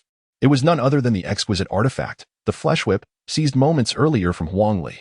In the next instant, a series of sharp whooshes pierced the air as Zhou Yicheng swung the whip with tremendous speed, leaving faint afterimages in its wake. Then, with a resounding crack, the whip struck Zhou Yicheng squarely across the left cheek, producing a piercing sound that echoed through the space, instantly causing his face to swell, resembling that of a pig. "You!" Zhou Yicheng clutched his inflamed cheek in disbelief, staring incredulously at Zhou Yicheng. How could Zhou Yicheng dare to lay a hand upon him? Though the injury was minor, the humiliation was profound. After all, he was an elder of the transformation realm, and it was a considerable act of grace for him to slightly bow to a mere golden core cultivator. Yet, Zhou Yicheng was not satisfied, and in front of the sect master and numerous disciples, he had the audacity to strike him like a fool. Despite the raging fury within, Zhou Yicheng dared not utter a single harsh word toward Zhou Yicheng, fearing that the ancestor might be watching nearby. After all, Zhou Yicheng was the ancestor's appointed enforcer. The thought of the ancestor's keen gaze compelled Zhou Yicheng to swallow his indignation with reluctance. The disciples below stood in stunned silence, their eyes wide in astonishment at Zhou Yicheng's audacity. How utterly brazen! Meanwhile, the sect master observed silently from the side, his silence implying tacit approval of Zhou Yicheng's actions. Zhou Yicheng surveyed his surroundings, a smile gracing his face as he spoke aloud. "From this day forth, I implore you all to refrain from repeating the errors of Elder Zhou Yicheng." The punishment of Zhou Yicheng was merely a means to establish authority. He was not genuinely incensed by Zhou Yicheng's recent remarks. Individuals of such petty character were beneath his consideration. Why should one heed a barking dog? Subsequently, Zhou Yicheng disregarded the reactions of those present, instead communicating discreetly with the sect leader through spiritual transmission, conveying the ancestors' directives regarding the future development of the sect. Upon receiving Zhou Yicheng's message, the sect leader nodded in acknowledgement, indicating his understanding. With the sect leader as his ally in matters of sect management, Zhou Yicheng felt no inclination to concern himself with trivialities. As he observed that all affairs were nearly resolved, Zhou Yicheng chose to ignore the murmurs of the crowd. In a flash, he vanished from the contentious scene, leaving behind a light-hearted remark, "If there is nothing further, I shall take my leave. The ancestor awaits me at the Repentance Cliff." Though Zhou Yicheng spoke of returning to the Repentance Cliff, his true intentions lay elsewhere. The paramount objective of his recent emergence was to procure an antidote for his junior sister. Now that he had discerned the general direction from Huang Li's soul, it was time to embark on the journey. Any further delay would only increase the peril facing his junior sister. With this thought, Zhou Yicheng's eyes gleamed with determination, and he silently vowed, "Junior sister, I shall rescue you." Chapter 21. Seeking an old friend in Taoyuan Valley in the southern regions, Taoyuan Valley. The evening breeze caressed the boat as it glided along the floral path leading to the stream's mouth. Zhou Yicheng stood alone upon a small boat. As the evening breeze gently caressed him, lifting the hem of his flowing white attire, the vessel glided serenely downstream along the meandering stream. Flanked by banks adorned with flourishing peach trees, their blossoms ablaze and petals cascading like confetti. Thus, the boat drifted gracefully, eventually arriving at the entrance of the enchanting peach blossom valley. At last, he had arrived. Zhou Yicheng lifted his gaze toward the entrance of Taoyuan Valley, his expression a tapestry of emotions. Since departing from the immortal Ascension gate, he had relentlessly journeyed to this place. Taoyuan Valley was shrouded in intricate illusions crafted by the masters of array techniques, making it impossible for the average seeker to locate. Even formidable beings of the harmonization realm would find their efforts futile. Only individuals like Zhou Yicheng possessed knowledge of the correct path. Following the Rui stream, he navigated downstream in a small boat, armed with a guiding talisman that allowed him to dispel the illusions and discover the valley. It is worth noting that since his master's mysterious disappearance, he had not revisited this place and was uncertain if it still bore resemblance to its former self. As these thoughts crossed his mind, a striking figure abruptly emerged in his memory. Thud. as the small boat reached the shore. Zhou Yicheng leaped onto the soft earth of Tiyuan Valley. The entrance was exceedingly narrow, barely accommodating a single person. Zhou Yicheng exerted great effort to squeeze through the mouth of the valley. The passage was enveloped in complete darkness. However, Zhou Yicheng was already well acquainted with the route. Before long, a dazzling light illuminated before him, causing him to squint slightly against its brilliance. Zhou Yicheng lifted his gaze, and before him lay a vast landscape, starkly contrasting with the narrowness of the valley's mouth. Within the valley, a myriad of ethereal plants flourished, their delicate fragrance of peach blossoms intermingling with rich spiritual energy, compelling one to inhale deeply and etch this indescribable aroma into memory. In the distance, the slopes were adorned with peach trees, and a winding path meandered upwards toward the summit, where a few quaint wooden cottages stood. The enchanting scenery eased Zhou Yicheng's earlier restlessness considerably. He paused for a moment, contemplating silently. Such beauty mirrored the past. Evidently, the Peach Blossom Valley had remained largely unchanged over the past 2 decades. The valley was tranquil, interrupted only by the occasional melodious chirping of birds echoing in the air. After a brief pause, Zhou Yicheng took a deep breath and set forth along the winding path towards the summit. The verdant bamboo framed the secluded trail, and the tender vines brushed against his garments. The path was not long, and Zhou Yicheng swiftly ascended to the top. After rounding a bend, he arrived. Zhou Yicheng mused to himself. The sound of clattering echoed. Zhou Yicheng's footsteps resonated with a clear sound against the stone path, persisting without cease. As he pivoted his ankle, his body gracefully followed the curve of the trail. Suddenly, the resounding footsteps came to an abrupt halt. Zhou Yicheng held his breath, standing frozen in disbelief as he gazed into the distance. There, in front of a quaint wooden cabin, stood a towering peach blossom tree, its vibrant blossoms cascading like confetti, fluttering gracefully in the breeze. They danced through the air, eventually landing gently upon the cascading black hair of a beautiful maiden who was peacefully slumbering against the tree trunk, creating a picturesque tableau. The sleeping girl's hair flowed like a waterfall, her dark tresses cascading carelessly over her shoulders. Her visage was exquisite, resembling jade, with elegantly arched brows that enhanced her beauty even in slumber. Her lips, plump and glistening, parted slightly with each breath, revealing a set of pearly teeth. Her neck, as graceful as a swan's, gleamed with a lustrous sheen, rivaling the purity of snow. The maiden's figure was slender, her full bosom gently rising and falling, complemented by a waist that could be encircled by a single hand. Her delicate legs were crossed and rested against the tree trunk. The soft pink of her skirt billowed gently in the wind, while the petals that had settled upon her hair drifted lightly onto her face, evoking an ethereal aura, untouched by the mundane world. She seemed like a fairy, exuding an essence of otherworldliness, akin to the fresh blooms of mountain flowers adorned with glistening dewdrops, beautiful and natural. Zhou Yicheng instinctively held his breath, fearing to disrupt the exquisite tableau before him. His heart swelled with emotion as he marveled at the transformation of the little girl who once played alongside him and his junior sister into such a stunning young woman. Truly, a girl undergoes profound changes as she matures. However, it seemed the young lady had sensed Zhou Yicheng's arrival. Her eyelashes fluttered gently as she slowly opened her bright, expressive eyes, immediately locking onto the figure of Zhou Yicheng, who stood motionless at the entrance of the courtyard. A faint smile graced her lips as she softly brushed herself off and rose to her feet, her voice a melodious whisper. "You have finally arrived." Her voice, akin to the sweet song of a lark in the mountains, resonated with enchanting charm, rousing Zhou Yicheng from his daze. Zhou Yicheng then realized he had been staring at her and quickly averted his gaze, responding with calm composure, "Indeed, and it has been quite some time." Observing Zhou Yicheng's wandering eyes, Xianji let out a gentle laugh. This foolish boy. From the moment Zhou Yicheng stepped onto Rui Creek, she had sensed his approach and had waited beneath the peach tree in the courtyard, only to fall asleep in the process. Upon hearing Xianji's light laughter, Zhou Yicheng's face flushed with embarrassment, for he had been caught gazing at someone while they slept. Clearing his throat a few times, he asked earnestly, "And I have come to Tiyuan Valley with an urgent matter. Is Master Feng currently in the valley?" Upon hearing Zhou Yicheng's inquiry, Xianji's smile faded, and her expression turned serious, though her tone carried a hint of melancholy as she replied, "Master actually departed on that path 20 years ago and has not returned to the valley since." "What? Master Feng also followed that path?" Zhou Yicheng exclaimed in astonishment. "I suspect Master wished to seek out Master Yan's return," she continued, Feng Ying was renowned in the southern borders as the divine physician with a delicate touch. Possessing extraordinary abilities and having survived a heavenly tribulation, her medical skills were legendary, rumored to be capable of reviving the dead. She and Yin Hongyan, Zhou Yicheng's own master, were old acquaintances, often embarking on explorations of secret realms together. However, since Yin Hongyun ventured onto that mysterious ancient path and never returned, Feng Ying had refrained from traveling and instead remained in Tiyuan Valley, leading a life of seclusion. Zhou Yicheng had previously harbored deep concerns for Master Feng, only to discover, to his astonishment, that she had also ventured onto that enigmatic ancient path. How could this be? Zhou Yicheng murmured, unable to comprehend the situation.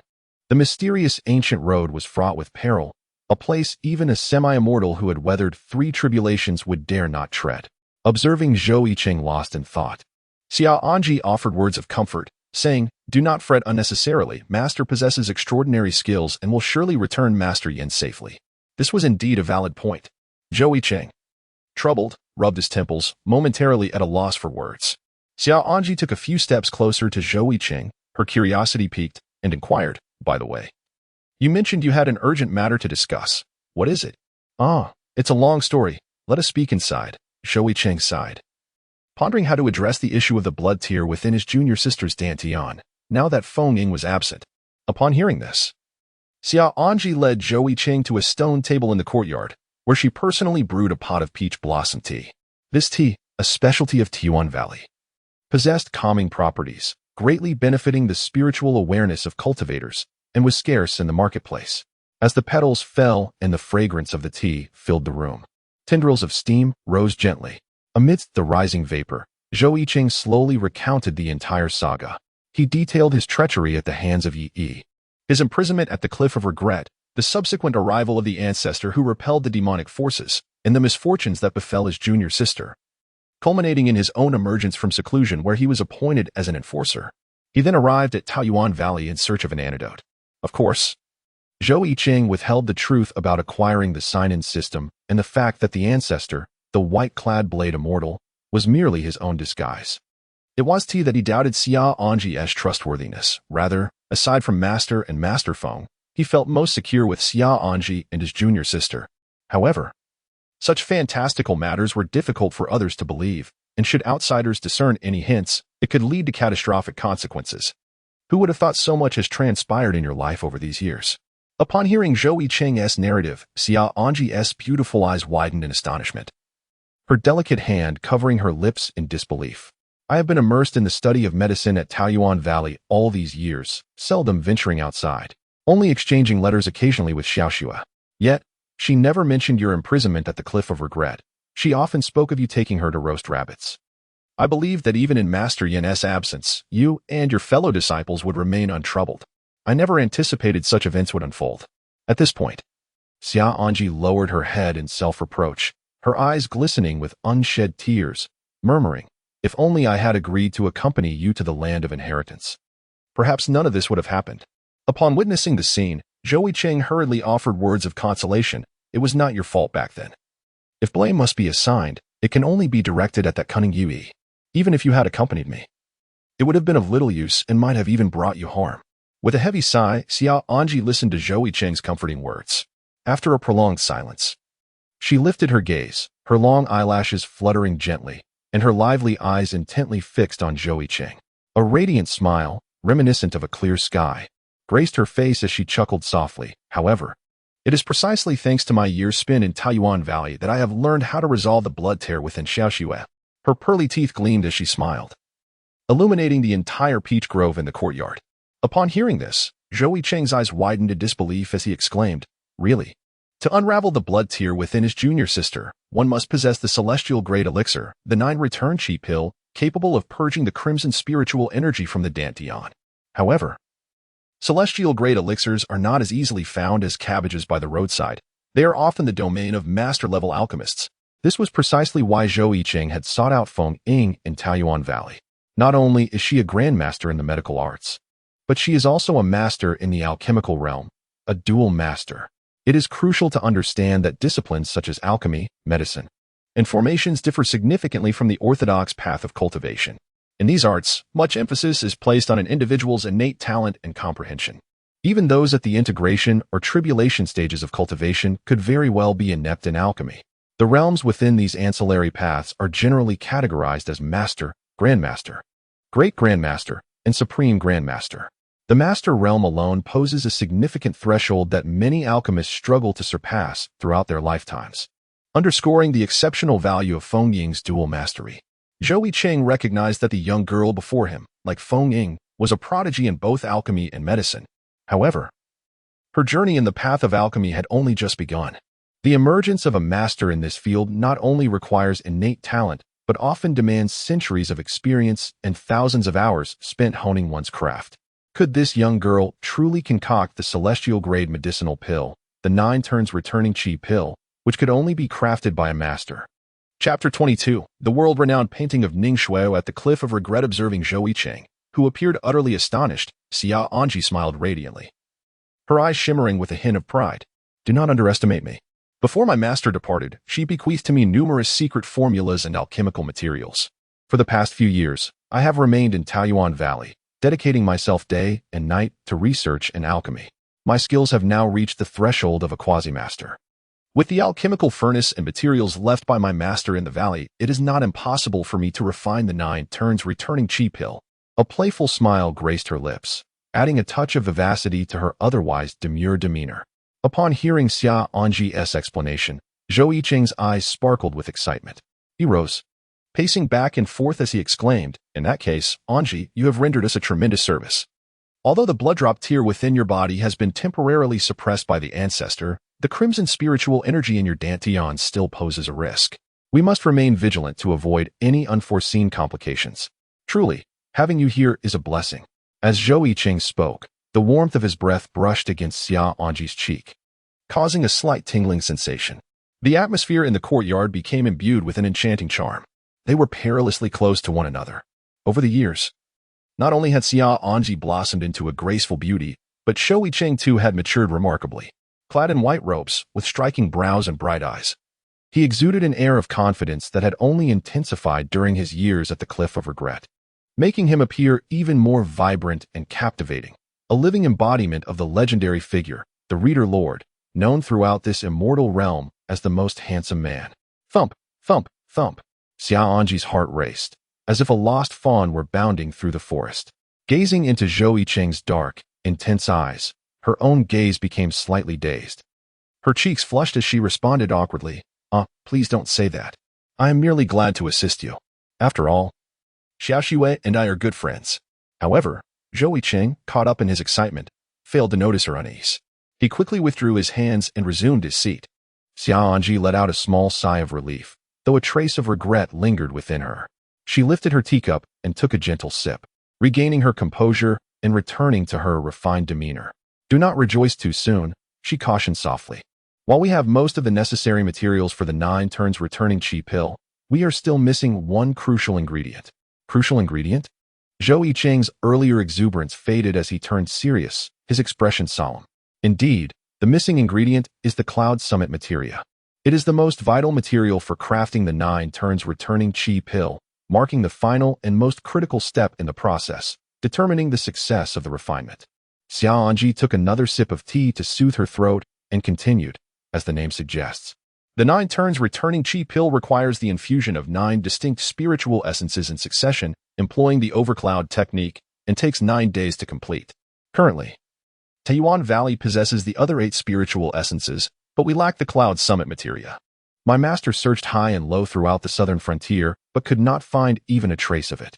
The gravity of the situation dawned on Zhou Yicheng, his countenance growing serious. However, there is no need for excessive worry. The White Cloud Mountain secret realm opens once every 100 years and will soon be accessible again. I heard from my master that there seems to be a stash of Cloud Summit materia hidden within. Unfortunately, she could not locate the entrance to the secret realm in her time and thus could not wait until now. Xia Anji smiled charmingly, her gaze sparkling. The White Cloud Mountain secret realm. Zhou Yicheng furrowed his brows, lost in contemplation. The White Cloud Mountain secret realm is one of the 4 great secret realms held by the righteous sects, opening once every 100 years. Within it lie extraordinary dangers. Yet it is also home to countless rare treasures. Each time it opens, various sects dispatch their young disciples to partake in trials and competitions within the realm. This approach offers numerous advantages. It hones the disciples' skills and establishes a peaceful, sustainable method for determining the resources each sect can acquire from the secret realm. Setting aside disputes. The collaborative exploration of the White Cloud Mountain secret realm has been a unanimous agreement among all righteous sections. It seems the time has come for Zhou Yicheng to embark on a journey to the White Cloud Mountain secret realm. Internally, he resolved this decision. Xia Anji rested her chin on one hand, silently observing Zhou Yicheng, her beautiful eyes as profound as the starry sky, her visage breathtakingly exquisite. After a moment, the young girl smiled and said, "I believe you will certainly retrieve the essence of the Cloud Summit, won't you?" Her melodious voice reached Zhou Yicheng's ears, enchanting and delightful like pearls dropping onto a jade plate. Zhou Yicheng was momentarily taken aback. Each time the White Cloud Mountain secret realm is unveiled, various sects engage in fierce competition, vying with one another to send forth their most brilliant disciples, with those of the transformation stage hardly making the cut. It is said that the foremost young talent among the righteous sects today is none other than Su Xuani, the chief disciple of the Taishan sect. 5 years ago, he officially ascended to the realm of the void training stage, and rumors abound that he is now striving for the integration stage. Some even claim he has already surpassed its threshold. Regardless of the varying opinions, one thing is certain: Su Xuani is widely recognized as the foremost individual of the younger generation in the southern region. Such a formidable figure is undoubtedly poised to seize the opportunity presented by the opening of the White Cloud Mountain secret realm. In stark contrast, Zhou Yicheng, seated across from Xia Anji, was still suppressing his own cultivation, remaining merely at the golden core stage. Although he had yet to disclose his current level of prowess, Xia Anji, with her keen intellect, could hardly fail to perceive the faint fluctuations of his spiritual energy. The gentle girl chose to remain considerate and refrained from inquiring, fearing to inadvertently wound Zhou Yicheng's heart. Nevertheless, she steadfastly believed in Zhou Yicheng's ability to reclaim the primordial essence of Undying, to wrest it from the clutches of countless nascent soul, transformation, and void training stage practitioners, including the likes of Su Xuani. The eyes are the windows to the soul, and one's gaze seldom deceives. At that moment, the girl's eyes sparkled like a starry sky, her determined gaze shimmering like constellations. Zhou Yicheng could sense that she was not merely offering platitudes or comforting words, nor did she believe that he could rely solely on the assistance of his ancestors to retrieve the primordial essence. Instead, she truly believed that Zhou Yicheng possessed the capability to reclaim it through his own strength. She remained, as ever, a silent supporter, steadfastly believing in him from the shadows. Zhou Yicheng's lips moved as if he wished to express something, yet ultimately he inhaled deeply, all the myriad thoughts coalescing into a single affirmation: indeed. Upon hearing Zhou Yicheng's response, the young maiden's smile blossomed, enchanting like the peach blossoms in full bloom on a spring day. The setting sun cast a dim glow upon the azure sky, the verdant mountains flickering in and out of clarity. The last rays of sunlight fell upon the courtyard. Time fleeting as night swiftly approached. Suddenly recalling something, the maiden's smile waned, a rosy hue blooming on her cheeks that mirrored the sunset. Hesitating, she stammered, Given how late it has become, perhaps you should stay in Tiyuan Valley tonight and set out tomorrow instead." Zhou Yicheng pondered for a moment before nodding in agreement. His junior sister still had time, and it had indeed been a considerable while since he last met with Xia Anji. This occasion presented a perfect opportunity for a profound exchange. Zhou Yicheng had secluded himself at the Repentance Cliff for an extended period, and the changes in the outside world had been tumultuous and swift, leaving him somewhat out of touch. Although Xia Anji had remained in Taoyuan Valley, she was well informed and possessed a fair understanding of external affairs. As night fell, the two gathered beneath the peach tree in the courtyard, seated around a stone table, sipping the fragrant peach blossom tea while discussing the events of the past few years. Their conversation flowed effortlessly, with Zhou Yicheng sharing amusing anecdotes from his time at the Repentance Cliff and tales of their junior sister, including the delightful experience of roasting rabbits, which made Xia Anji stifle her laughter behind her hand. Amidst their lively exchange, the air was filled with the enchanting sound of her laughter, reminiscent of silver bells, captivating the heart. As the moon hung high and the night deepened, the hours swiftly advanced toward midnight. Xia Anji glanced up at the waning moon in the corner of the sky, her expression tinged with regret as she said, "It has grown quite late. Let us pause here for today. I shall escort you to your room for rest." Rising to her feet, Xia Anji led Zhou Yicheng through the winding courtyard until they arrived at the door of her room. Bathed in the silvery moonlight, her cheeks flushed slightly, and with a hint of unease, she remarked, This is the room. Please do not disturb anything inside. You should rest early. I will take my leave now." With that, before Zhou Yicheng could respond, she swiftly vanished into the night with remarkable speed.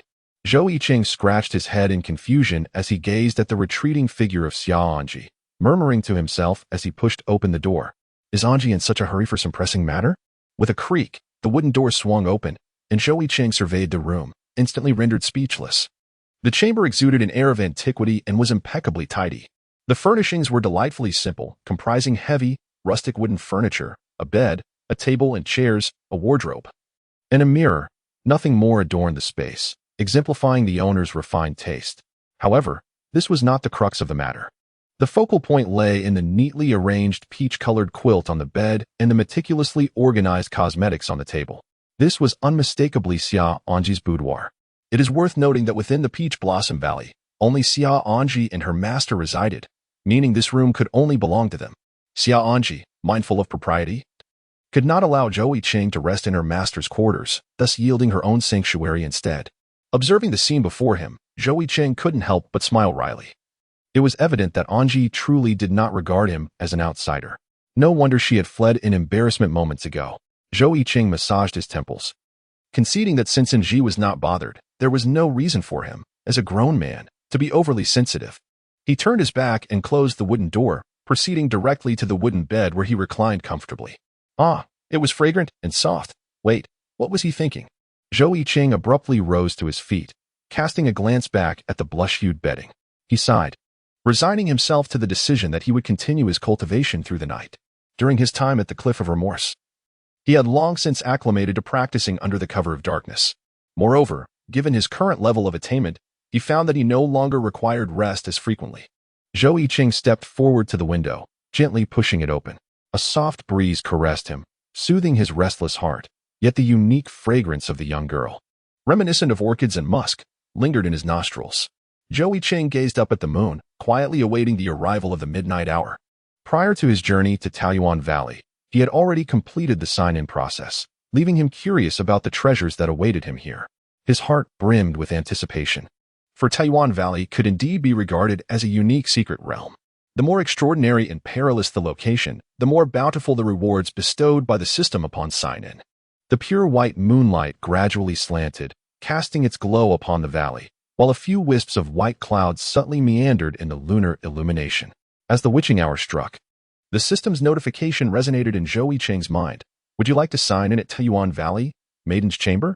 Zhou Yicheng was filled with a sense of bewilderment. He had anticipated that, even if he were not in the idyllic Peach Blossom Valley, the room of Xia Anji would at least resemble a quaint cottage or perhaps the dwelling of an esteemed alchemist. To his surprise, the system had designated this as the young lady's private chamber. Nevertheless, he decided to see what rewards awaited him. This was, without a doubt, the first time he encountered such a unique sign-in location. Internally, he silently urged the system to proceed with the sign-in. Upon successful sign-in, he received the reward, the alchemical technique transforming clouds into rain. An alchemical technique? This indeed aligned with Anji's status as a budding alchemist. The sign-in reward was rather conventional, yet satisfactory.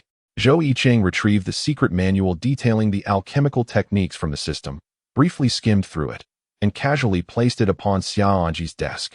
Zhou Yicheng possessed no innate talent for the art of alchemy. The techniques of concocting elixirs were to him as incomprehensible as mathematics is to a layman on Blue Star. When pushed to the brink, one can accomplish anything, save for the realm of mathematics. Zhou Yicheng shook his head, dismissing these matters from his mind. His mood had now settled into tranquility. He sat cross-legged upon the ground, silently initiating the circulation of the thousand-blade body technique within his dantian. A tremendous surge of blade chi emanated from his dantian, enveloping his entire being, imparting a sensation akin to being cleaved by a blade. Zhou maintained a tranquil demeanor, undisturbed by external influences. Daily diligent cultivation was imperative, as the circulating blade energy within his body fortified his physique. Although he had fully mastered the thousand-blade body technique, each session of practice brought forth new insights and experiences. Zhou Yicheng speculated that perhaps the influence of the insights into the sword path recorded by the legendary white-clad sword immortal of the Immortal Climbing Sect had affected him. Time swiftly passed as Zhou Yicheng immersed himself in his cultivation. The following day, while the sky was still shrouded in a grayish dawn, He bid farewell to the blushing Xiaoanji and departed from Taoyuan Valley, following the upstream of Rui Creek. His destination was the secret realm of Baiyun Mountain. Chapter 23, A Gathering of Heroes in the Southern Wilderness. The blood demon abyss loomed ominously. Within the abyss lay an impenetrable darkness, intermittently disturbed by flocks of bloodbats, their presence stirring a chilling wind and emitting a cacophony of harsh, dissonant sounds. Deep within the abyss, a faint, anguished howl echoed, instilling a sense of dread in those who dared linger. Amidst the swirling blood mist stood a dark crimson hall, ensnared by countless blood veins resembling twisting vines, its surface riddled with the scars of past battles. This was the Bloodwing Demon Hall, the stronghold of the demon sect, which had not escaped the devastation of the Great War, suffering heavy losses like its brethren. Now, it was merely a hollow shell, with most of the intricate formations inscribed upon its walls shattered, serving as a symbolic base for the demon sect. Clatter, clatter. From the depths of a corridor within the Bloodwing Demon Hall, a slow, deliberate footstep echoed, resonating loudly in the stillness of the grand hall. A towering figure emerged from the shadows of the passageway, nearly 2 meters tall, with a robust physique, bare-chested, his skin marred by grotesque scars that twisted like writhing worms. His muscles were as hard as iron, and his skin bore a horrific dark red hue, exuding a nauseating scent of blood. From a distance, he appeared as a figure perpetually bleeding, his body crusted with coagulated blood. Yet, most striking was the large character air branded upon his bare chest. February of the Bloodwing Demon Hall. With a cold demeanor and indifferent gaze, he reached for a towel hanging on the corridor wall, bowing his head to meticulously wipe the blood droplets splattered between his fingers. Suddenly, from a pool of shadow at his feet, a raspy voice of an old woman emerged, playfully teasing him. "You old fogies are so outdated. What era is this? Still using traditional towels when you have quick spells at your disposal?" February turned to glance, and the shadow at his feet stirred like ripples in a lake disturbed by a stone, swiftly rising to form a petite old woman draped in a black cloak and veil. February lowered his head, continuing to wipe the blood from his fingers, and coolly remarked, "May, remember to enter through the front door next time." The old woman, May, stifled a chuckle. "What? Did I delay your amusement?" After laughing, her expression turned serious. "Have you heard? The secret realm of Baiyun Mountain is about to open." February did not lift his head, merely responding in a muffled tone. "You don't intend to send those 2 fools, August and September, again, do you? Last time they were easily repelled by Su Xian from Taishan sect. And despite being in the late stage of the Void Realm, they couldn't handle a mere rookie. It truly tarnished the reputation of our Bloodwing Demon Hall." May paused, her tone tinged with dissatisfaction. July managed to acquire the boundary guiding symbol from the Immortal Climbing Sect, only to encounter the formidable ancestor, the white-clad sword immortal, who effortlessly annihilated them, leaving them without a soul. Upon hearing May mention the white-clad sword immortal, February finally lifted his head, sneering, "Humph, what is the white-clad sword immortal? Merely a figure of empty fame, a mere integration realm cultivator, let alone the sect master. Even I could crush him with a single punch. The Immortal Climbing Sect is not our primary concern. What matters are Zhou Yicheng and Ning Xue'er." February cast a stern glance at May and declared, "There exists a strand of primordial essence within the Baiyun Mountain secret realm. The sect master has decreed that it is time for her to act and retrieve the primordial essence." Upon hearing this, May's expression wavered, her demeanor hesitant. After a cold glance from February, he returned the blood-stained white towel to its place and departed. Clatter, clatter. His powerful footsteps struck the stone tiles, each echoing resoundingly in the silent hall. February's figure gradually faded from view, leaving behind a faint remark. "The Demon Hall does not nurture the useless. Having lingered in the Shadow Hall for so long, it is time to contribute to the Demon Hall, as per the sect master's orders." Sighing, May watched February's imposing silhouette and lamented, was it truly wise to bring that girl into the Demon Hall? With a swift motion, her figure blurred, enveloped in a shroud of black mist, merging into the shadows beneath her. The hall returned to silence, with only faint, indistinct sounds of anguish echoing from deep within. In the southern wilderness, Taishan sect at Su Peak. Dong, dong, dong. The morning bell resonated powerfully, reverberating throughout the Taishan sect's mountains and valleys. A tall figure stood with hands clasped at the peak of Su Peak, dressed in a gray robe that exuded an air of antiquity, its wide sleeves billowing in the breeze. His visage was unassuming, with drooping brows and eyes, exuding an aura of subtlety. Yet beneath this unremarkable exterior lay an immense reservoir of spiritual energy. This was Zhou Yicheng, the leader of the young generation of Taishan sect.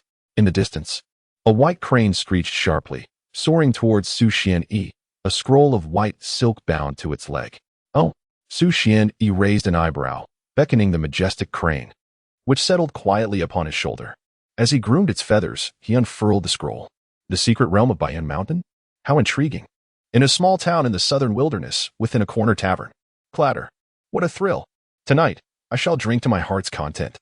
The sound of wine jars clashing and raucous laughter filled the air as patrons engaged in boisterous conversation, reveling in the modest joys of life. Ha ha ha, splendid. Boss. Bring me another jar of wine.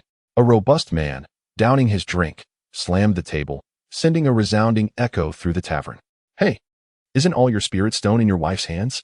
Where did you find the money to splurge? Chuckled a companion seated beside him. Heh, you simply don't understand. The man waved dismissively, pride radiating from him. His voice boomed like a struck gong, rattling the eardrums of those nearby. In a shadowy corner not far away, a young man in blue, slumped over the table in deep slumber, seemed roused by the commotion. He raised his head, rubbed his bleary eyes, and stretched languidly. His table was a mess. The blue-clad youth swept aside greasy bowls and empty wine jars, then began rummaging through the remnants. The wine jar fell to the ground, shattering into countless fragments. Surprisingly, not a single drop of wine remained within. Not even a solitary bead of liquor could be found. However, the young man clad in blue paid no heed to this incident. He rummaged through the items on the table while muttering, Where's my sword? Nearby, a burly man, engrossed in drink, continued his conversation, exclaiming loudly, Have you heard? The White Cloud Mountain secret realm is set to open once every 100 years. That's merely a matter for those cultivators. What concern is it of yours, you sycophant? Remarked the companion of the robust man, indifferently picking at his food. Ah, you fail to comprehend. I once served as a menial laborer in the Taishan sect. I've heard that the strongest among the younger generation of the righteous path. Zhou Yicheng is also set to participate in the secret realm competition. Bah, what does a secret realm matter? I only care when the demonic path will wane. His companion sighed, shaking his head in resignation. Clang. The young man in blue, upon overhearing the robust man's conversation, instinctively lifted his head from beneath the wooden table. In his distraction, he accidentally bumped into the table, creating a noise. Yet, he remained oblivious to the commotion, his eyes gleaming with excitement as he clutched tightly to his rusted sword. A slight smile graced his lips as he murmured, So the White Cloud Mountain secret realm is about to open? No wonder those old fellows keep urging me to return. I truly look forward to it.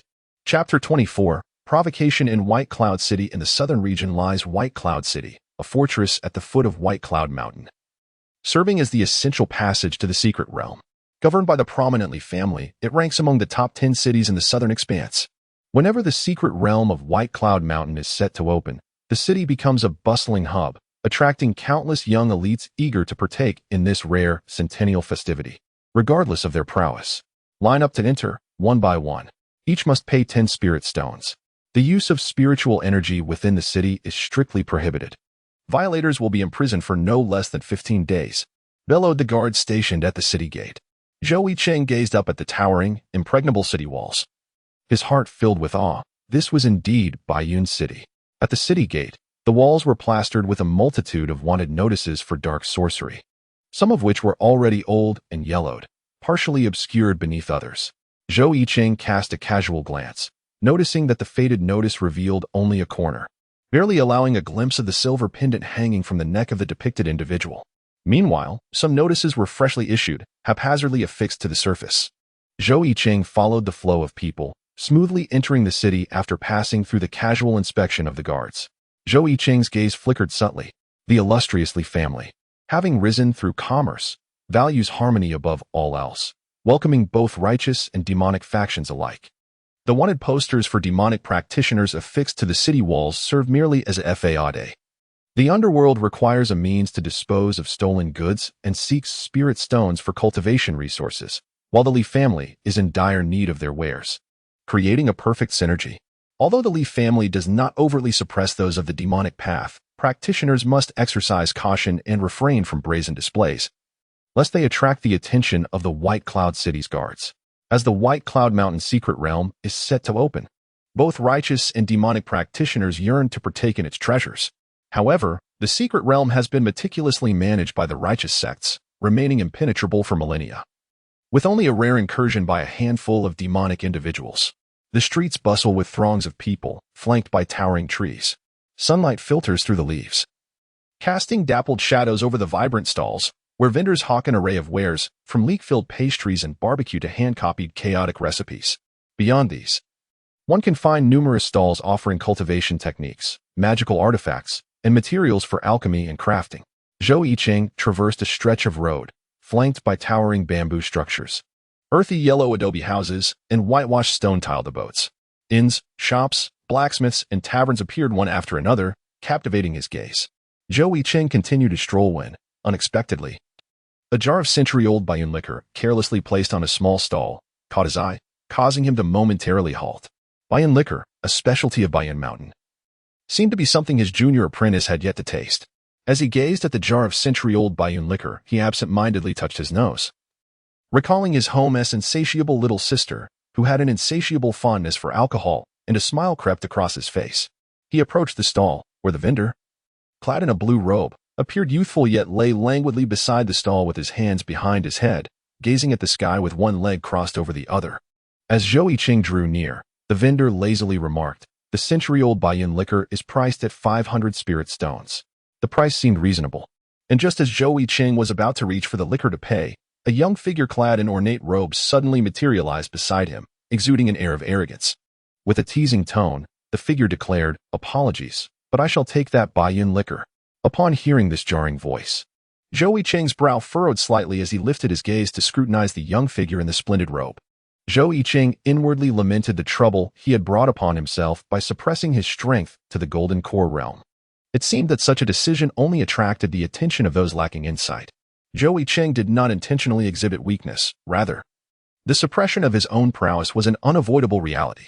Should he reveal his strength at the combined body realm, he would undoubtedly be unable to successfully enter the secret realm of Bayun Mountain.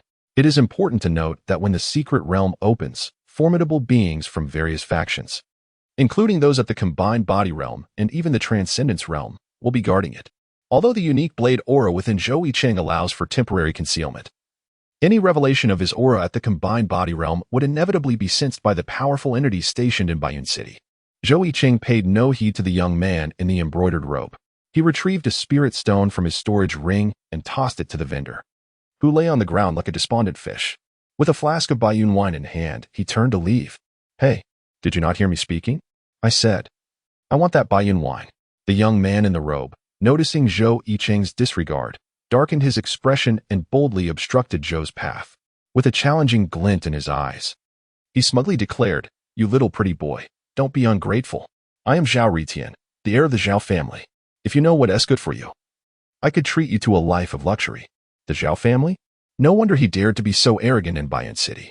The Zhao family is a second-tier clan in the southern frontier, possessing moderate strength. However, they are vassals to the super family, the Li family, and thrive under their support. Seeing Zhou Yicheng remain silent, Zhao Ritian assumed his reputation had intimidated him and reached out to seize the Bayun wine. Zhou Yicheng cast a cold glance at the young man in the embroidered robe, dismissing the outstretched hand of Zhao Ritian with a swift motion, his voice low and commanding. "Step aside. Do you dare to glare at me?" Zhao Ritian's expression darkened further after Zhou Yicheng brushed him off, his demeanor exuding a palpable irritation, as if he were on the verge of losing his patience. "You refuse to heed my warning, daring to act defiantly before me. A mere golden core cultivator in the presence of my nascent soul stage. It seems you are destined to face some hardship." With that, a swift motion was made, and in an instant, Zhao Ritian lunged forward like a bolt of lightning, aiming a powerful punch at Zhou Yicheng's face. The force of his strike whistled through the air. Zhao Ritian smirked, for though he could not utilize spiritual power within the confines of Bayun City, he believed that his immense strength would suffice to transform Zhou Yicheng's handsome visage into a swollen mess. However, the next moment, his smile froze. The scenario he envisioned did not materialize. His expression shifted dramatically as he realized the gravity of the situation. Zhou Yicheng remained unfazed, holding a wine jug in one hand while effortlessly blocking Zhao Ritian's formidable punch with merely his thumb and forefinger. Then, with a gentle flick of his index finger, an explosive force erupted.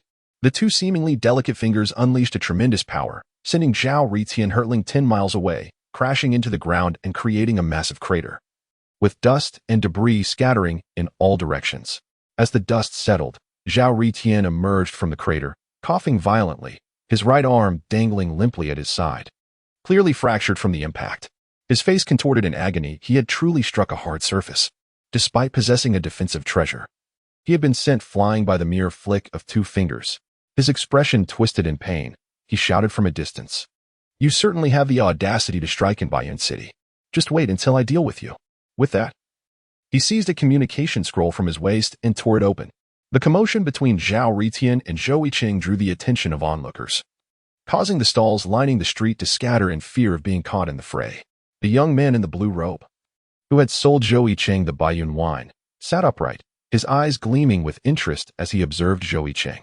In a flash, several streaks of light appeared on the opposite side of the street as the Bayun City guards, alerted by Zhou Yicheng's scroll, rushed to the scene. "Who dares to fight here?" boomed the captain of the guards, his voice thunderous. Zhou Yicheng gritted his teeth, his cold gaze directed at Zhou Yicheng as he pointed with his left hand. "Captain Long, it was that pretty boy? He unleashed his spiritual energy when I was unprepared and injured me." After speaking, Zhou Yicheng subtly gestured to the captain, discreetly offering a pouch of spirit stones from his storage ring. The captain, solemn and serious, accepted the spirit stones with a grave expression. "Oh, such audacity in broad daylight? Rest assured, young Master Zhou, our Bayun City guards will not tolerate such behavior." He glanced at Zhou Yicheng, regarding him with disdain, as if he were merely an insect, and signaled to his subordinates to apprehend him. In Bayun City, there were no specific rules. The only unwritten law was that one must not defy the guards. Those who did would face the wrath of the powerful Li family. Hence, the captain did not regard Zhou Yicheng as a threat, dismissing him as simply a minor golden core cultivator, and in Bayun City, who would dare to oppose the guards? Zhou Yicheng cast a cold glance at the advancing guards, letting out a disdainful snort. In the next moment, a surge of silvery sword energy erupted violently from within him, akin to a volcano's eruption, causing his aura to ascend rapidly. Yuaning stage, Huashan stage, initial stage of Liansu. He had ascended 2 major realms and 8 minor realms in succession. It was only when the spiritual energy reached the initial stage of Liansu that Zhou Yicheng finally halted. He was acutely aware that this was his limit.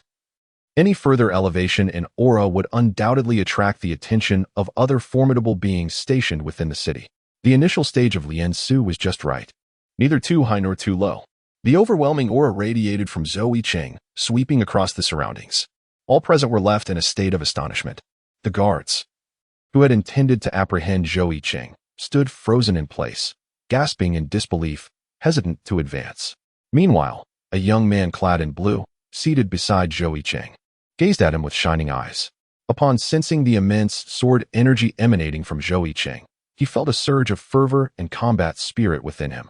In the distance, Zhou Yicheng, who had only just regained his footing, stared blankly at Zhou Yicheng. How could this be the initial stage of Liansu? Those young powerhouses at this level are all paragons of their generations. They are either the chief disciples of prestigious sects, the young lords of formidable families, or the heirs of hidden clans.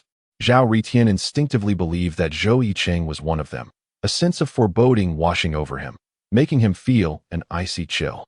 A powerhouse at the initial stage of Liansu was not someone the guards of Bayun City could easily capture. The captain of the guards was at a loss. Just as the situation reached a stalemate, the young man in blue, who had silently stood behind Zhou Yicheng, stepped forward. He pointed at Zhou Yicheng and smiled gently at the captain of the guards, saying, "This person, I vouch for." Upon hearing this, the crowd gasped in surprise. Who might this prodigy be? They scrutinized the young man in blue, whose confident gaze combined with a warm smile exuded an extraordinary aura, making it evident that he was no ordinary individual. The captain of the guards, puzzled by the identity of the young man in blue, cautiously inquired, "Young master, may I ask who you are?" The young man in blue patted his head, as if suddenly realizing something. He fumbled at his waist, searching earnestly while mumbling in confusion. "I distinctly remember placing it here." Time slowly passed. 1 minute, 2 minutes, just as the onlookers grew impatient, and even Zhou Yicheng could not help but scoff. The young man in blue suddenly produced an iron token from his storage ring, exclaiming, "Found it." He lifted the token for all to see, revealing a prominent character inscribed on it. "Li. This token. No, this person is Li Taizhu, the young master of the Li family." Zhou Yicheng exclaimed in shock after examining the token closely. What? The young master of the Li family? The very same prodigious youth who often travels abroad. Li Taizhu, another paragon at the initial stage of Liansu. The young master of the illustrious Li family, Li Taizhu, rarely reveals his true form during his travels, which is why no one recognized him upon first glance. The Li family had prepared a token crafted from the rare material, cold black iron, specifically for Li Taizhu to denote his identity. Upon hearing Zhou Yicheng's words, the crowd was once again taken aback. On this narrow street, two towering figures of renown had appeared. Suddenly, Zhou Yicheng, still in a state of shock, seemed to have realized something. With a swift motion, he flashed forward, rolling and scrambling at an astonishing speed until he reached Zhou Yicheng and Li Taizhu, whereupon he knelt and repeatedly bowed his head, weeping profusely. Young Master Taizhu, and this esteemed gentleman, please spare me. I am but a fool who failed to recognize your greatness and offended you both. I am lowly and envious of your natural beauty, which prompted my provocation. I am willing to serve you like a loyal steed. At that moment, Zhou Yicheng's previous arrogance had vanished entirely, replaced by a demeanor of subservience, akin to a dog wagging its tail in loyalty to its master. Unable to confront them, he sought to join forces instead. Not only was Li Taizhu, the young master of the Li family, beyond his reach, but Zhou Yicheng, a powerhouse at the initial stage of Liansu, was equally formidable. Zhou Yicheng removed the storage ring from his hand, presenting it respectfully to Zhou Yicheng. Even Zhou Yicheng, witnessing this spectacle, felt his lips twitch slightly, momentarily rendered speechless. He had anticipated that even if Zhou Yicheng could not defeat them, he would flee, only to later return with some formidable ally. He never expected Zhou Yicheng to be so spineless, surrendering outright and almost offering up his possessions. Zhou Yicheng took the storage ring presented by Zhou Yicheng and waved his hand dismissively, saying, "You may leave." Given Zhou Yicheng's compliance, Zhou Yicheng felt no need to utter more words. It was better to avoid unnecessary complications. "Thank you, young master." Zhou Yicheng, elated by Zhou Yicheng's accommodating demeanor, felt a sense of detachment towards material possessions. He immediately bowed deeply in gratitude. Li Taizhu, standing nearby, watched them with a grin. Noticing Zhou Yicheng's indifference to pursuing the matter further, he stepped forward, casually slinging his arm around Zhou Yicheng's shoulder and leading him away. Ignoring the others still present, he jovially exclaimed, "Ha ha ha. Today we brothers have met without conflict. Come, it's on me. Let us drink until we are thoroughly intoxicated." Chapter 25. A request from the young master of the Li family. After a while, Zhou Yicheng found himself being pulled in a winding manner by Li Taizhu into a narrow alley. Gazing at the red walls and green tiles of the quaint tavern before him, he found himself momentarily speechless. A flamboyant middle-aged woman, upon spotting Li Taizhu and Zhou Yicheng, broke into a wide grin, waving her handkerchief and sauntering over. "Oh, young master, it has been quite some time since your last visit. I have been eagerly awaiting your return. You may not know, but Lady Lu has been incessantly speaking of you." Noticing Zhou Yicheng beside Li Taizhu, the middle-aged woman assumed him to be a new guest. With a suggestive expression and a smile plastered across her face, she lowered her voice and inquired, "Is this young master new to our establishment? Here at Huayan Building, we offer everything, ripe peaches and tender blossoms ready to be plucked. Would you care to indulge?" Observing the middle-aged woman fervently promoting her wares, Zhou Yicheng felt a slight twitch at the corner of his mouth. He turned to Li Taizhu, his silence conveying a clear message. "After all this, you brought me to such a place? As the heir of a prominent family, devoid of want, what on earth compels you to seek entertainment here?" Zhou Yicheng observed that the middle-aged woman seemed oblivious to Li Taizhua's true identity, likely mistaking him for some wealthy scion. Li Taizhua, feeling somewhat embarrassed under Zhou Yicheng's scrutiny, scratched his head and chuckled, saying, "Ah, well, I wasn't paying attention today and instinctively ended up here." With that, he seized Zhou Yicheng and slipped away in another direction, turning back to wave at the middle-aged woman, exclaiming, "Today, my dear, I have matters to attend to, so I shan't be going. Li Ma, please tell Miss Lu that I miss her dearly." This time, Li Taizhua did not lead Zhou Yicheng down the narrow alley. Instead, they quickly emerged onto the bustling street. They made their way northward through the thoroughfares of Baiyun City. Before long, they found themselves standing before an imposing 5-story edifice, the Baiyun Restaurant. This establishment, adorned with white walls and black tiles, boasted a grand red entrance and towering pillars, exuding an enticing aroma of fine spirits and delectable dishes. Renowned throughout Baiyun City, the restaurant maintained strict entry requirements, permitting only cultivators of the Golden Core stage and above to enter. The eager attendant at the entrance greeted them warmly. Esteemed guests, please do come in. Li Taizhua patted Zhou Yicheng on the shoulder, his demeanor that of an old friend, and with a hearty laugh, he declared, let us hurry inside. We've been walking all day and have yet to dine. With that, he stepped forward into the restaurant, leading the way. Zhou Yicheng gazed at the ethereal figure of Li Taizhua, his azure robes billowing gracefully behind him, his eyes flickering with intrigue. He had previously heard tales of the Li family's young master, known for his amiable nature and free-spirited demeanor. 5 years ago, he had departed from his family, traversing the southern frontiers in search of battles, and apart from a solitary defeat to Su Xian, he had remained undefeated. Indeed, the rumors appeared to hold true. Was Li Taizhua's insistence on his company a reflection of eagerness for conquest? After all, Zhou Yicheng had just revealed his prowess in the void training realm, a rarity at such a tender age. Nevertheless, it was fortuitous, with Li Taizhua's assistance in entering the secret realm of Baiyun Mountain. Their endeavors would surely yield fruitful results. Moreover, Li Taizhua's sincerity stood in stark contrast to the malevolence often found amongst others. With this thought in mind, Zhou Yicheng resolutely set forth, trailing behind Li Taizhua. The aroma of delicacies wafted through the air as they entered the tavern. Dishes such as duck brood and rice, stir-fried carp, assorted sausages, flaky pastries, and a rich 3-flavor chicken soup adorned their table, each vibrant in color and tantalizing to the senses. Li Taizhua regarded Zhou Yicheng with genuine warmth, his features illuminated by the sunlight streaming through the window, enhancing his sincerity. With a flourish, he seized a wine jar and poured its contents into a bowl, the sound echoing in the air. Lifting the filled bowl towards Zhou Yicheng, he proclaimed, my friend, our meeting is fate. To commemorate this occasion, I shall down this bowl first. With that, he tilted his head back, the wine cascading down his throat with a satisfying gulp. Afterward, Li Taizhua casually wiped the remnants of wine from his lips and extended his hand toward Zhou Yicheng, stating earnestly, let us formally introduce ourselves. I am Li Taizhua. He paused, a hint of nostalgia in his tone as he continued. Others refer to me as the young master of the Li family, yet I find little joy in this title. It brings with it an abundance of troublesome matters, far less appealing than the charms of Miss Lu from the Huayan Tower. He truly embodied the essence of a carefree spirit. Zhou Yicheng gazed at Li Taizhua, who sat opposite him with an earnest demeanor, and inwardly assessed him. The position of the young master of the Li family was one that evoked envy among many. Yet to Li Taizhua, it seemed insignificant. If this sentiment were to be voiced, there would undoubtedly be a chorus of accusations branding him a prodigal.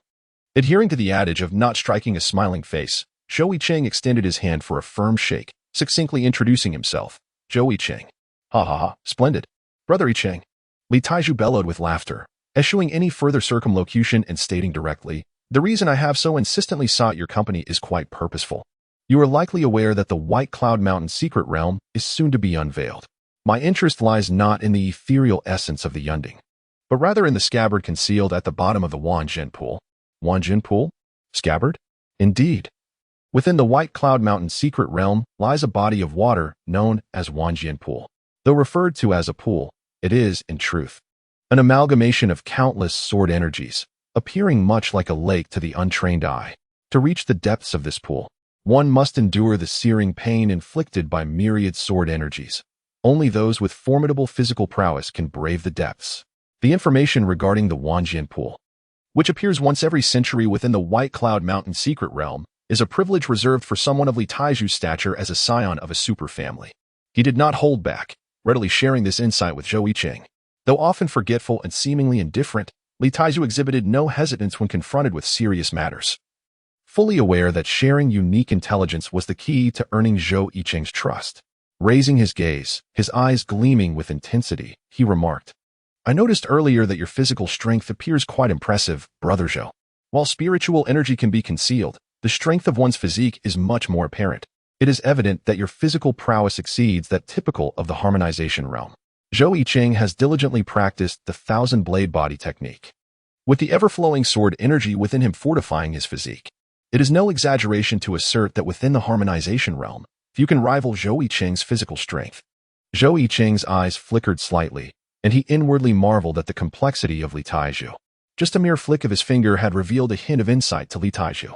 Noticing Zhou Yicheng's silence, Li Taizhua continued earnestly, Brother Zhou, only you can assist me in this matter.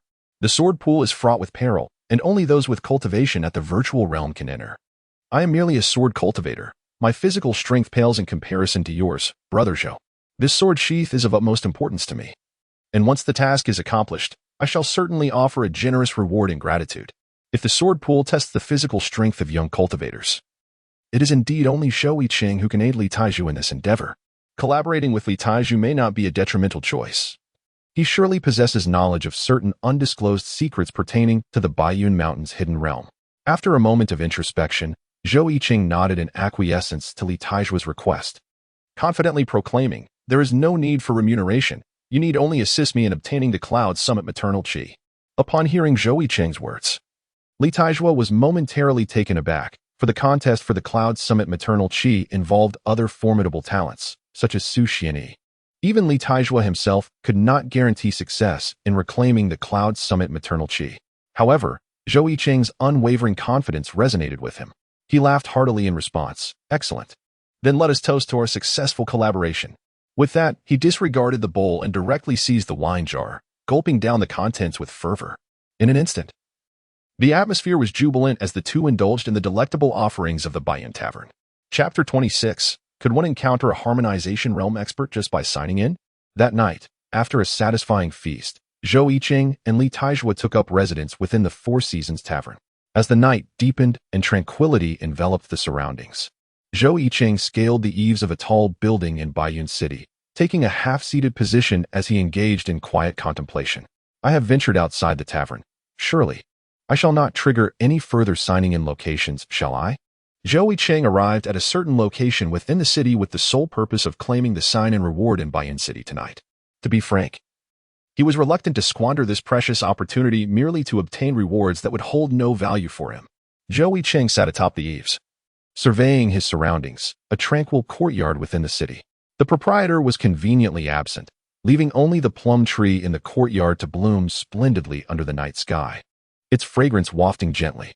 Outside the eaves, two plum trees stood, while the wind from the previous night lingered in the air.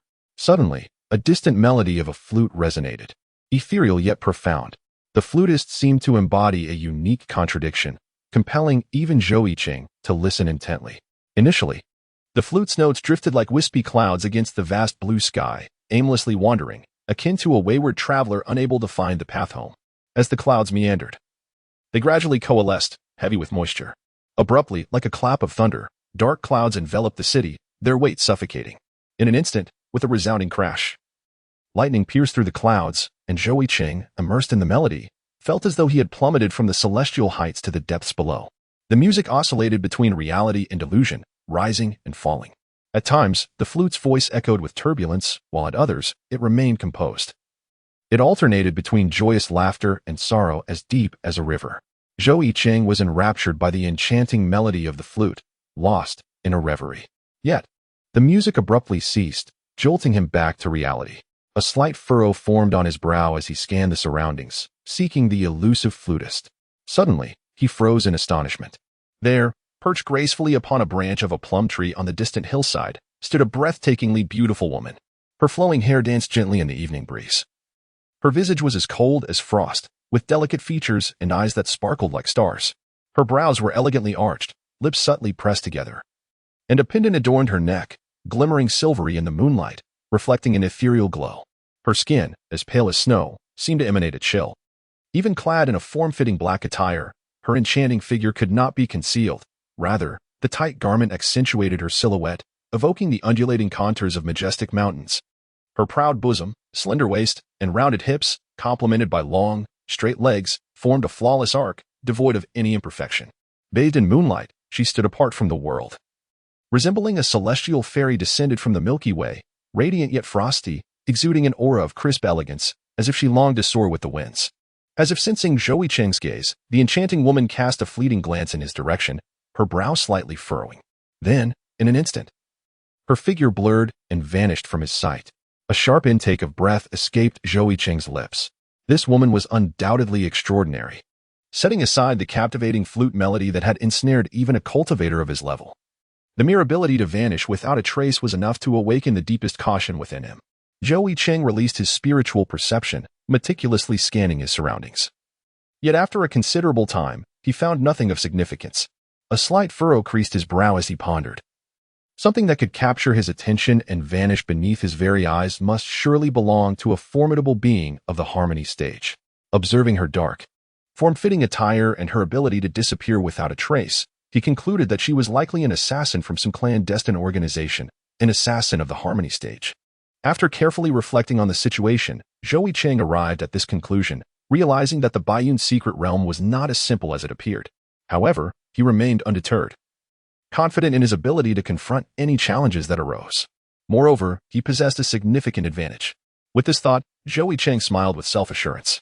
The Mother of Cloud Summit was within his grasp. At that moment, the system offered a timely notification.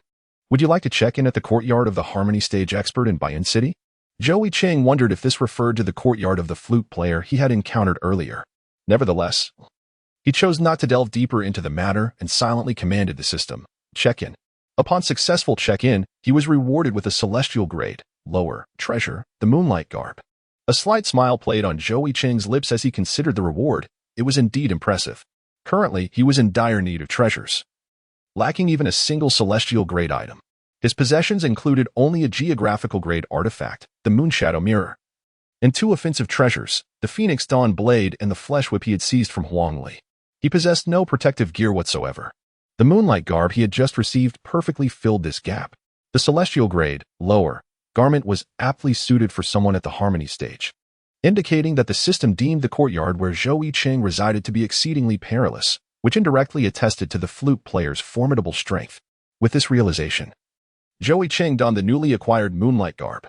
Under the radiant moonlight, the silvery fabric billowed gracefully, shimmering with silver reflections that danced upon its surface, bestowing upon Zhou Yicheng an ethereal and transcendent aura. Zhou Yicheng nodded with satisfaction before choosing not to linger any longer, disappearing in a flash of divine light. The courtyard returned to its tranquil state, with plum blossoms gently falling in the wind. After a considerable time, a shadow suddenly rippled beside the solitary plum tree, creating water-like waves.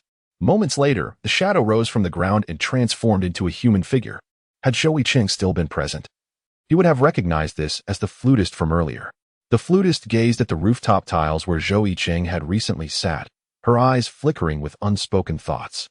The following day, early in the morning, Li Taizhu dragged Zhou Yicheng to the streets of Baiyun City, claiming they could enter the secret realm of Baiyun Mountain ahead of time.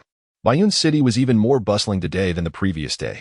As the day of the secret realm's opening drew near, various factions, prestigious families, righteous sects, demonic forces, and even the appeared in Baiyun City, creating a vibrant and chaotic scene.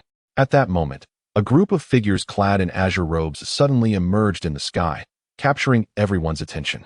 Upon closer inspection, it was evident that these were disciples of the Taishian sect.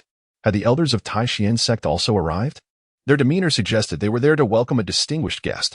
Look, the one leading, dressed in a gray robe, is none other than Su Xianyi. How could he, the strongest among the younger generation, be here?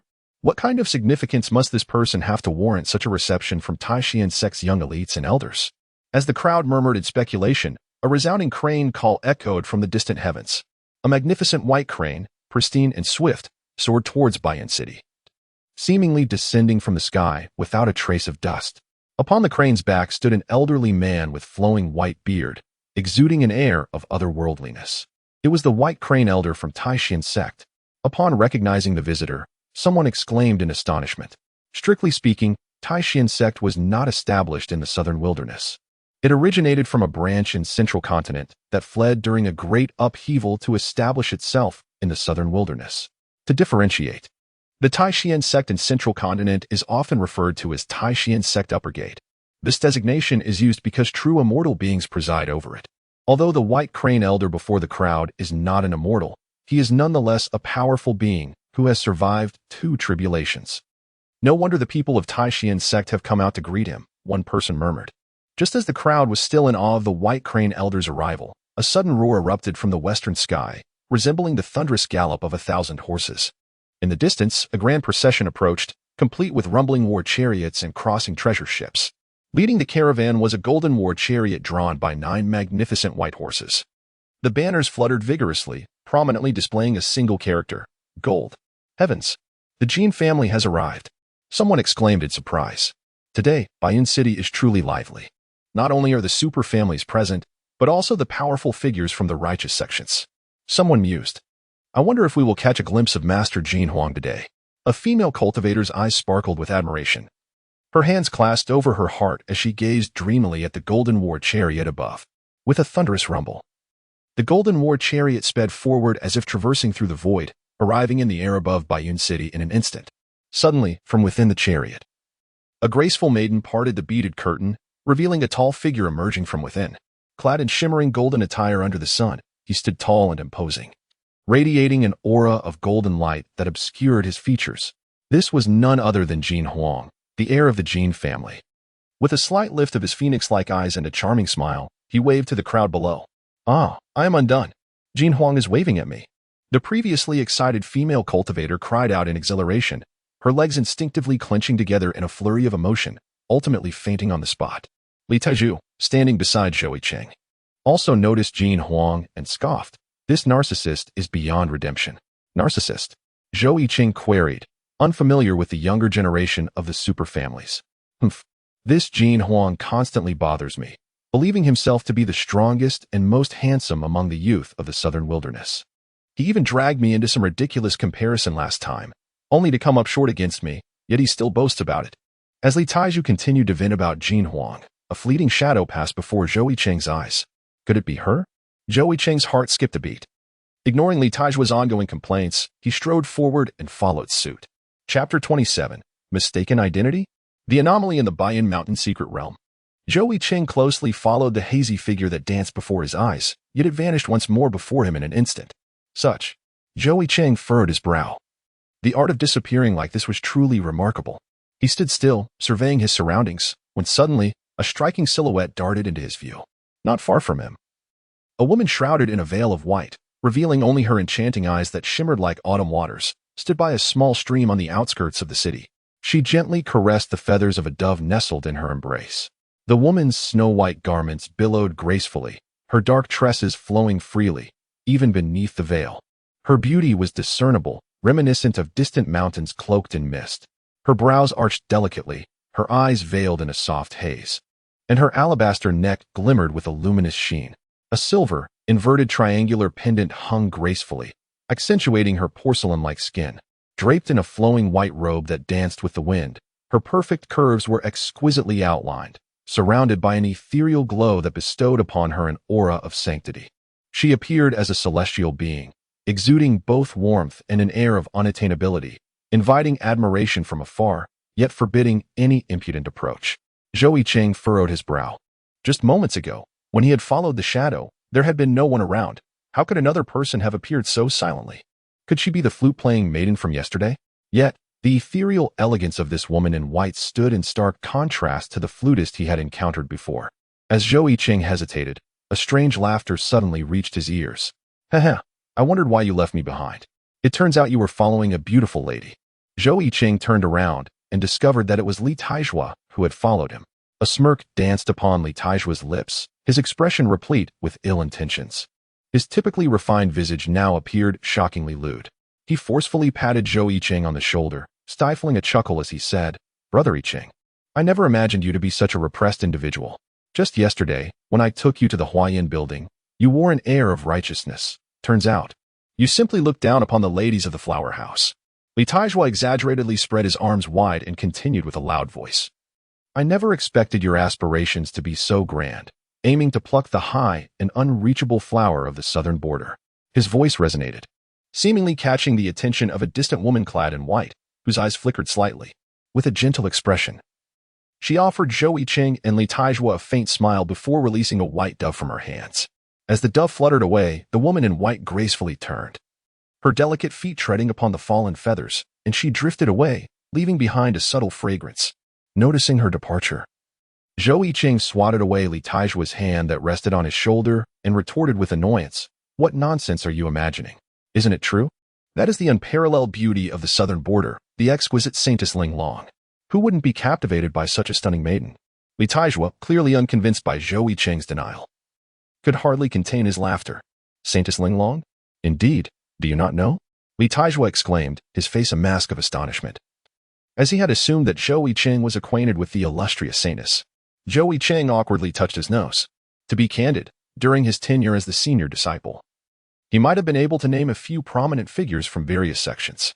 However, after spending over 20 years in seclusion at the Cliff of Regrets, the world outside had transformed dramatically, giving rise to numerous individuals he did not recognize. Observing Zhou Yicheng's discomfort, Li Taizhu, though taken aback, patiently began to enlighten him. The Linglong Saintess, he explained, had long been designated as the saintess of the Linglong sect. It was said that she had been in seclusion within the sect until her emergence just a year prior. Although the Linglong Saintess was reticent, she treated others with kindness and exhibited great compassion even towards mortals. Despite her cultivation being at the initial stage of the void refinement realm, her influence among the younger generation was remarkably profound, arguably second only to that of Su Xian. Initial stage of the void refinement realm, indeed? Zhou Yicheng captured the keywords in Li Taizhu's recent statements, lost in contemplation. If it were only the initial stage of the void realm, then it indeed would not be the flute-playing maiden from yesterday. One must realize that her strength was formidable. Even Zhou Yicheng himself harbored doubts about his ability to handle her with ease. After Li Taizhu finished his explanation, he suddenly slapped his forehead and exclaimed, "Oh no! It's all your fault. You made me forget the time for the secret realm's opening." With that, he grasped Zhou Yicheng's arm, and in a flash of divine light, they sped towards the city. Earlier, above Baiyun City, at the entrance of the Baiyun Mountain secret realm, a thunderous roar erupted within the depths of the realm, shaking the very void that connected to it and creating ripples. Within the secret realm, an oppressive aura reminiscent of celestial beings engulfed the atmosphere, making it difficult to breathe. Deep within, dark and eerie spiritual energy began to seep outward, spreading its tendrils. The Baiyun Mountain secret realm resembled an untouched primeval forest, lush and vibrant. However, wherever that sinister black energy reached, the originally verdant trees transformed into a terrifying pitch-black hue, instilling a sense of dread. The ancient demonic beasts residing within the Baiyun Mountain secret realm, upon being tainted by this black energy, had their eyes turned blood red, becoming utterly frenzied. A cacophony of roars erupted, shattering the previous tranquility of the secret realm into chaos. If one were to gaze down from the heights, they would witness the Baiyun Mountain secret realm resembling a landscape painting, marred by ink splatters, with the inky stains continuously spreading outward. Yet, those outside the Baiyun Mountain secret realm remained oblivious to the bizarre occurrences within. At the entrance, the leaders of various righteous sects were engaged in lively conversation, with an elderly man with flowing white beard seemingly at the helm. A richly clad elder, grinning at him, remarked, "I believe there is no need for the competition in the Baiyun Mountain secret realm. The first prize will undoubtedly belong to your esteemed sect Xuexuanyi. The other prodigies are merely embellishments. Only Xuexuanyi is the true gem among the myriad leaves." The white-bearded elder was none other than Elder Baiha from the Taishan sect. Upon hearing the elder's words, he nodded in satisfaction. Though he hailed from the Taishan sect in the central continent, securing the top position would ensure more cultivation resources for his sect and elevate his standing within. Several other prominent figures at the back of the crowd scoffed at the elder's flattery. A sycophantic fool, a middle-aged man cloaked in gold, couldn't help but sneer, dismissively stating, "I wouldn't be so sure. Leaving my son Huang'o aside, even the little drunkard from the Li family is no trivial opponent. Besides, my son Huang'o emerged from seclusion with our ancestors' inheritance. His strength has significantly increased." The crowd turned to see that the speaker was Jin Liquan, the current head of the Jin family, a super family. Beside him, a burly man with a scruffy beard, swaying as he drank from a gourd, belched and remarked, "Though I loathe to support this narcissist, I must admit that Jin Huang has indeed grown stronger." This was Li Xiao, the current head of the Li family. The crowd was astonished. Two major superfamilies had stepped forward to challenge the Taishan sect, the foremost righteous sect. This sent ripples through the south border, a region rife with complex power struggles among various factions, including demonic paths, righteous sects, and superfamilies that leaned slightly towards righteousness, while hidden within were mysterious reclusive families and demon clans. Righteous sects and superfamilies were not always allies. It was only after the Bloodwing Demon Palace was vanquished by the united righteous sects that the superfamilies shifted their allegiance to the powerful righteous path. However, with the resurgence of demonic forces, the righteous sects found themselves overwhelmed. Did the superfamilies have new intentions? The leaders of other factions pondered in their hearts. Some were second-rate righteous sects affiliated with the Taishan sect, while others were large or medium-sized families tied to the superfamilies. For them, Choosing sides was of utmost importance. The rise of a demonic force had thrown the South Border's factions into disarray. Elder Baihe's expression darkened upon hearing the pointed exchange between Jin Liquan and Li Xiao. As a second-stage crossing tribulation expert from the Central Continent, he was now being challenged by two small fry from the South Border. In the Central Continent, the Taishan sect was one of the top 10 sects. The atmosphere in the venue became tense as the oppressive aura from the crossing tribulation realm was unleashed. The leaders of the various factions present, all of whom were formidable experts, found themselves trembling slightly under the weight of the pressure, utterly unable to withstand it. Was this the terrifying aura of a half-celestial crossing tribulation expert? However, Jin Liquan and Li Xiao remained composed, unwavering, though they trembled slightly under Baihe's pressure. Their families were not without crossing tribulation experts. At that moment, a graceful woman adorned in a resplendent palace gown, her long skirt trailing behind her, approached with elegance. With her hair elegantly pinned up and a gentle demeanor, she exuded an aura of nobility and inviolability. She stepped forward and said, "Dear friends, let us not quarrel. In my humble opinion, regardless of who claims the first prize, all participants are the pride of our righteous path. Even if they do not claim the top spot, they are still remarkable figures with the potential of celestial beings." Upon recognizing her, the crowd realized it was Gong Wanru, the leader of the Linglong sect, which exclusively accepted female disciples. Both the sect leader and the saintess were known for their gentle demeanor and wielded considerable influence among the righteous and super families. Thus, when Gong Wanru spoke, the crowd readily echoed her sentiments. Indeed, Gong Zhongzhu's words hold wisdom, regardless of the outcome. Those participating in the secret realm competition are the heroes of our righteous path against the demonic forces. With this, the atmosphere lightened considerably, and Elder Baihe's expression softened as he withdrew the oppressive aura, allowing everyone to breathe easier. Only Jin Liquan remained dissatisfied, disdainfully pouting and dramatically swishing his golden cloak, causing it to billow. Chapter 28, The Sudden Arrival of the Demon Clan's Prodigy, Huang Hongyu. At the entrance of the Baiyun Mountain secret realm in the South Border, a thick fog enveloped the peaks, adding to the air of mystery. At the foot of Baiyun Mountain stood a group of youthful figures. Leading them was a middle-aged man with a scarred face, pacing anxiously, unable to contain his impatience. "Where's that brat? Didn't we notify him in advance with the communication jade tube?" Beside him sat an elderly man with a face full of wrinkles, meditating in the air. His expression gentle as he smiled, and said, "Li Zhan, your impatience is unwarranted. Last time, you nearly caused a grave error. We are the guides for this secret realm, and our responsibility is significant. Besides, there is still one other person yet to arrive, so let us wait a moment longer." Hearing the elder's words, Li Zhan raked his hand through his deliberately cropped hair, sighing in exasperation. Below the two secret realm guides stood the prodigies from various factions, poised to enter the secret realm ahead of time. At the forefront stands a figure clad in a flowing gray robe, the voluminous sleeves billowing gently in the breeze. This individual possesses a robust visage, with a sunken nose and drooping brows, attired in a manner that is strikingly simple and archaic, evoking an innate sense of inconspicuousness. However, upon closer inspection, one can discern the formidable essence of spiritual energy that resides within him. He is Xu Xuanyi, the foremost disciple of the Taishan sect. Renowned as the most powerful of the younger generation in the southern regions, with his true capabilities cloaked in mystery. In this moment, Xu Xuanyi stands with his eyes half closed, perfectly still, resembling a venerable monk in deep meditation. Not far off, a dashing young man adorned in golden attire, with striking features, holds a mirror in one hand while preening himself with the other. With a playful lift of his enchanting phoenix eyes, he flashes a charming smile and remarks, "Perhaps that little drunkard is too intimidated by my unparalleled beauty to face me and has slunk away." Having uttered this, he stows away the mirror, a look of self-satisfaction gracing his countenance as he declares, "Today, I am as strikingly handsome as ever."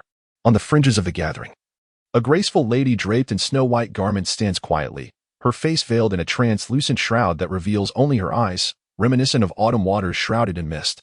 Her alabaster skin glimmers under the sunlight, and despite her silence, a throng of youthful admirers surrounds her, a testament to her status as the revered Linglong saintess. Trailing behind these three are the leading young powerhouses from various other factions. Some lean against trees with swords cradled in their arms, others display their muscular torsos, and still others are enveloped in crackling arcs of lightning, each possessing extraordinary skills, with the least among them having attained the transformation realm.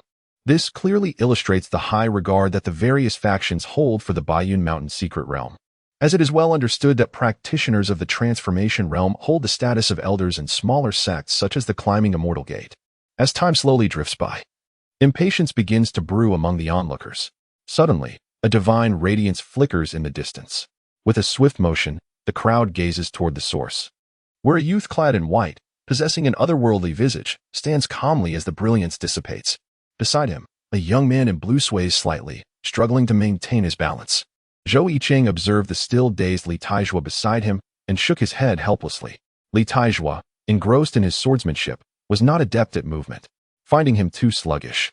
Zhou Yicheng decided to carry him aloft with his qi, swiftly descending to the foot of Baiyun Mountain. The rapid pace left Li Taizhua still reeling, struggling to adjust. Upon spotting the two, the scarred middle-aged man, Li Zhan, approached with delight, delivering a powerful punch to Li Taizhua's chest that resonated like thunder. "Well, young lad, why have you only just arrived? Have you been off gallivanting somewhere?" Li Taizhua, previously in a fog, was jolted awake by Li Zhan's blow. Shaking his head, he looked up, and upon recognizing the visitor, exclaimed, "Uncle Zhan." Embarrassed, he scratched the back of his head and chuckled, "Ahaha. Where would I find the time to fool around? I haven't even been to Linwu City for the Linwu wine, or to Qingtian Village's Qingtian Pavilion, or to see Miss Lu at the fireworks building. Ahaha." Hearing this, Li Zhan could only shake his head in resignation. He had watched the boy grow up and was well aware of his character, which was now fully exposed. It was then that he noticed Zhou Yicheng standing beside Li Taizhua and hesitantly inquired, "And this is?" Li Taizhua smiled, gesturing towards Zhou Yicheng. "Uncle Zhan, I haven't introduced you yet. This is my friend I met yesterday, Zhou Yicheng. His strength should not be underestimated." Li Zhan replied sternly, "This is not merely a matter of strength. The quota for entering the secret realm early is limited."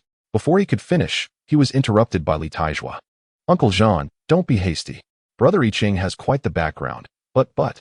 Suddenly, he trailed off in confusion, muttering to himself, "What was it again?" With a slap to his forehead, he turned to Li Zhan, grinning widely. "I forgot to ask." Watching Li Taizhua's silly grin, Zhou Yicheng felt a twitch at the corner of his mouth, realizing that Li Taizhua had never inquired about his background and had simply forgotten. Li Zhan directed a questioning gaze at Zhou Yicheng. Gaining Li Taizhua's approval indicated that Zhou Yicheng's abilities were indeed remarkable. Yet verifying the identities of those entering the secret realm was part of the guide's responsibilities. Feeling the weight of Li Zhan's inquisitive stare, Zhou Yicheng hesitated, but ultimately resolved to disclose his affiliation with the Immortal Ascension sect. He began to be candid. At that moment, a piercing sound suddenly emanated from the distant horizon. "Yi!" The shrill cry was alarmingly sharp and resounding, as if an invisible shockwave swept ruthlessly towards the crowd. The younger cultivators, whose powers were still insufficient, immediately experienced bleeding from their ears, blood flowing profusely as their eardrums were shattered. Even Su Xuanyi, Jin Huang, and Li Taizhua felt the corners of their lips stain with crimson. Zhou Yicheng furrowed his brow slightly. The sound waves had no effect on him. He was perplexed by who possessed such audacity to act so recklessly in the White Cloud Mountain secret realm, where the major forces of the righteous path had gathered. "Humph!" Li Zhan, standing before Zhou Yicheng, let out a cold snort. With his left hand shaped like a palm, he pushed towards the sky. In an instant, a vast surge of azure-green spiritual energy surged forth like a boundless ocean, its momentum striking awe into the hearts of all present. A palm imprint shot forth, colliding with the sound waves and producing a resounding explosion. Meanwhile, the elder of the Li family, seated mid-air, smiled faintly. With his fingers slightly spread, he gently sprinkled azure-green droplets into the air. These droplets fell upon the crowd, emanating a soft glow that enveloped them. The onlookers felt the spiritual energy within them joyfully surge, as if indulging in a delectable feast. The young cultivator, who had just moments ago suffered a ruptured eardrum and was bleeding profusely, was astonished to find himself restored to perfect health, with a noticeable, albeit slight, increase in the spiritual energy within him. Zhou Yicheng's gaze flickered slightly. The two individuals from the Leaf family possessed formidable strength, both at the pinnacle of the void training realm, perilously close to the integration realm, commonly referred to as a half-step towards integration. Just as the crowd had yet to react to this sudden turn of events, a fire-red divine light streaked across the horizon like a meteor, hurtling towards them with astonishing speed, leaving behind a trail of afterimages and fiery embers. With a resounding crash, the fire-red divine light struck the ground, creating a massive cloud of smoke. As the smoke dispersed, a tall and robust figure adorned in a coat embellished with fiery red feathers emerged before the crowd. His hair blazed a vivid red, his features were striking, his gaze sharp, and his nose was prominent, resembling a battle spear thrusting towards the heavens. It was the demon race's prodigy, Huang Hongyu. Upon recognizing the newcomer, someone gasped in shock, exclaiming, "This avian being is utterly audacious. I narrowly lost to him last time. And now he has likely approached the half-step integration realm." Li Taizhu expressed his grievances, then turned to Zhou Yicheng, who was unaware of Huang Hongyu's identity, and elucidated. This avian figure is said to be a descendant of an immortal, a progeny of the scarlet blood divine phoenix, possessing extraordinary strength. Revered as a prodigy among the demon race. Progeny of the demon race? Zhou Yicheng pondered upon Li Taizhu's explanation, stealthily retreating a few steps. Seeking to blend into the crowd, Su Xuani and the Linglong Saintess, along with others, remained silent, their expressions calm as they observed Huang Hongyu. Even Jin Huang, who typically exuded arrogance, held his tongue. Meanwhile, the young powerhouses from other factions could only cede in silence, casting discontented glances at Huang Hongyu. Deeply dissatisfied with his earlier actions, Huang Hongyu surveyed the agitated crowd, a mocking grin spread across his face. "You pitiful lot cannot even withstand a mere shout from this prodigy, yet you dare glare at me? Keep glaring, and I shall gouge out your eyes." With that, he flicked his coat and advanced towards the crowd. Suddenly, his attention seemed to be captured by something of great value. His eyes lit up, and with a ghostly swiftness, he darted towards Zhou Yicheng and Li Taizhu. Observers, who had been closely watching Huang Hongyu's movements, now wore grave expressions. Truly, as a descendant of the scarlet blood divine phoenix, his speed was nothing short of astonishing. As Huang Hongyu approached them, Li Taizhu's demeanor shifted from casual indifference to cautious vigilance. He discreetly placed his right hand on the rusty sword at his waist, warily inquiring, "Little bird, what do you intend to do?" Huang Hongyu shot Li Taizhu a disdainful glance. "A defeated foe, I have no time to play with you today.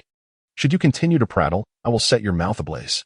With that, he strode directly towards Zhou Yicheng, declaring, "Your attire is quite exquisite. It is a waste on you. Just in time, I am in need of a protective artifact, and now it belongs to me." Before he could finish his sentence, his right hand lunged towards Zhou Yicheng, attempting to rip away the heavenly grade artifact, the Moon Xian garment, from him. Chapter 29, Prodigy of the Demon Race, terrifying indeed. Zhou Yicheng stared at the bird's claw of Huang Hongyu, which suddenly reached out towards him, his expression a blend of perplexity and intrigue. While others perceived the swift movement as a blur, to Zhou, it appeared remarkably slow, as if the speed had been inexplicably reduced to a mere tenth of its original pace. Zhou Yicheng found himself bemusedly reflecting on his peculiar constitution. It seemed that wherever he ventured, there were invariably individuals eager to leap forth and dominate the conversation, utterly unstoppable. Just moments ago, he had deliberately sought to conceal himself within the crowd, only to be suddenly reminded of this very predicament. Zhou Yicheng shook his head with resignation, and in the next moment, his right hand moved with lightning speed, executing a swift draw of his sword. Whoosh! Divine radiance erupted, and a blazing afterimage appeared before the astonished onlookers. The flowing blade, imbued with fiery crimson energy, was drawn halfway from its sheath with a decisive clang. Poised in a defensive stance, it was the Xian-level treasure, the Qifeng Chuyang blade. While others might have failed to discern Zhou Yicheng's movements, Li Taizhu, standing beside him, caught a glimpse and, realizing Zhou Yicheng's intent, felt his pupils constrict sharply. Had he lost his senses? That avian creature's talons were capable of contending with a lower-tier heavenly artifact. How could a mere sword withstand such a force? Bang! To Li Taizhu's astonishment, a resounding thud echoed, and the previously confident Huang Hongyu's expression darkened as an overwhelming sensation of numbness surged through his right hand, akin to colliding with an indomitable mountain. He had actually blocked it. The crowd gaped in disbelief at Zhou Yicheng, marveling at his ability to thwart the attack of the demonic progeny in such a manner. Humph! Huang Hongyu sneered, and with a sharp sound, a brilliant crimson light flickered on his right hand. To everyone's astonishment, what had appeared to be a human hand had transformed into the form of a bird's claw. The razor-sharp talons gleamed under the sunlight, instilling fear in the hearts of those who beheld them. "Human boy, do not grow too complacent. Let me show you what a true phoenix is." Huang Hongyu's arrogant voice rang out again. With claws extended, he launched another assault, moving at a speed surpassing that of Zhou Yicheng's earlier burst. Nearly matching the pace of his combined form, the 5 talons descended fiercely upon the Qifeng Chuyang blade, dragging downward with a fierce intensity. A cacophony of sizzling sparks erupted, and with a series of cracks, Zhou Yicheng's Qifeng Choyang blade began to show faint fissures under the impact of Huang Hongyu's talons. Huang Hongyu smirked triumphantly, exerting further pressure as his claws raked downwards with renewed vigor. With a resounding shatter, the Xian-level treasure, the Qifeng Choyang blade, fractured under the might of the avian's grip. Gasping in unison, the onlookers marveled at the terrifying prowess of the offspring of the crimson blood divine phoenix. Yet, even as he beheld the shattered blade in his hand, Zhou Yicheng's expression remained unchanged. He casually discarded the fragmented Qifeng Choyang blade and grasped the remaining sheath with one hand, unleashing a dazzling burst of silvery light. Within Zhou Yicheng's dantian, an immense wave of blade aura surged forth, akin to a tidal wave, with a terrifying momentum erupting like a volcano. The silvery blade energy burst forth, enveloping the scabbard in an instant. In the next moment, Zhou Yicheng, resembling a phantom, struck forth. Grasping the scabbard with one hand and lightly sweeping it towards the claws of the phoenix red feather. A crisp sound resonated as the heavy scabbard swept past the phoenix red feather, sending it flying through the air. What? The onlookers, witnessing this astonishing scene, gazed at Zhou Yicheng in disbelief, their eyes wide and mouths agape, as if they could swallow a quail egg whole. The rumored half-step fusion demon, the phoenix red feather, had been so effortlessly struck away, and it was done with merely a scabbard. Li Taizhu, brimming with excitement, patted Zhou Yicheng's shoulder vigorously, exclaiming, "Brother, you are incredible." Even the seemingly meditative Su Xian opened his eyes, while Jin Huang, the young master of the Jin family, regarded Zhou Yicheng with astonishment. The captivating saintess, veiled in white, with an enchanting figure, gazed intently, her beautiful eyes shimmering, as she delicately caressed the pendant around her neck, seemingly deep in thought. Suddenly, a piercing sound sliced through the air. The phoenix red feather unfurled the feather-adorned cloak behind him, and in a flash of rainbow light, it transformed into two gigantic wings radiating a fiery crimson glow. With the manifestation of these wings, the phoenix red feather managed to stabilize itself. His expression darkened, as if it could drip with water, and his cold gaze shot a fierce glance at Zhou Yicheng before he coldly declared, "Human brat, do not feel too proud. You shall see what awaits you in the secret realm." With that, he flapped his colossal wings, sending a gust of wind, and boldly aimed to be the first to enter the white Cloud Mountain secret realm.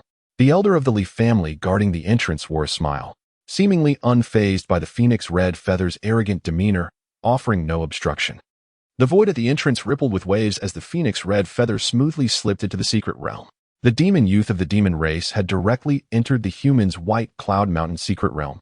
The crowd was even more astonished at this turn of events. At that moment, the wrinkled elder of the Li family, still smiling, timely explained, allowing the demon youth to enter the secret realm is a decision made by those in the cloud. This decision is made by the leaders of various factions. Currently, the leaders are observing everything from the cloud above. Upon hearing the elder's explanation, the scarred man, Li Zhan, dejectedly relaxed his tightly clenched fists. Although he was irked by the phoenix red feather's brazen demeanor, he had no choice but to comply, as it was a decision from the cloud. Zhou Yicheng, with an expressionless demeanor, discreetly returned the last remaining sheath of the Qifeng Choyang blade to his storage ring. A flicker of thought crossed his mind. It appears that both the righteous and demonic factions are fervently vying for the allegiance of the demon race. The influence of the demon clan is not to be underestimated. Securing their support could potentially tip the scales in the ongoing conflict between the two paths of righteousness and darkness. The elder of the Li family surveyed the surroundings and, with a calm demeanor and a smile, proclaimed, "Now that everyone is gathered, I hereby announce the opening of the White Cloud Mountain secret realm." Upon hearing the elder's declaration, the scarred man, Li Zhan, turned to glance back at him, hesitatingly gesturing towards Zhou Yicheng's direction. Although interrupted by Huang Hongyu, his memory was certainly sharper than that of Li Taizhu, and he had not forgotten their original objective. Noticing this, the Li elder offered a slight smile and gently shook his head. He then pointed towards the clouds at the horizon, from which a beam of emerald divine light erupted from his fingertip, shooting straight into the sky.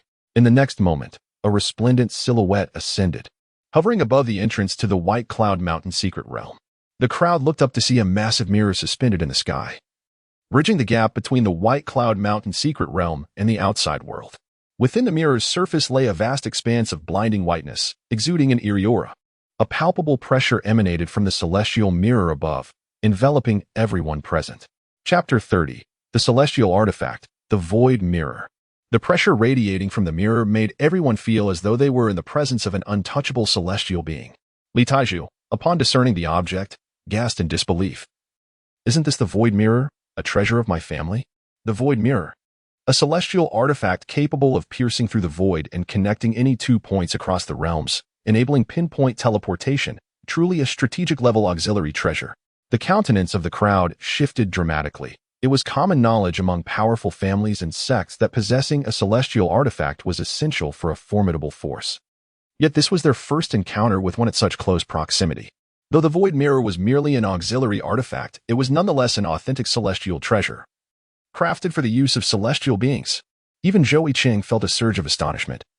Pondering, it is unexpected that the Li family would be willing to showcase their celestial artifact for this White Cloud Mountain secret realm.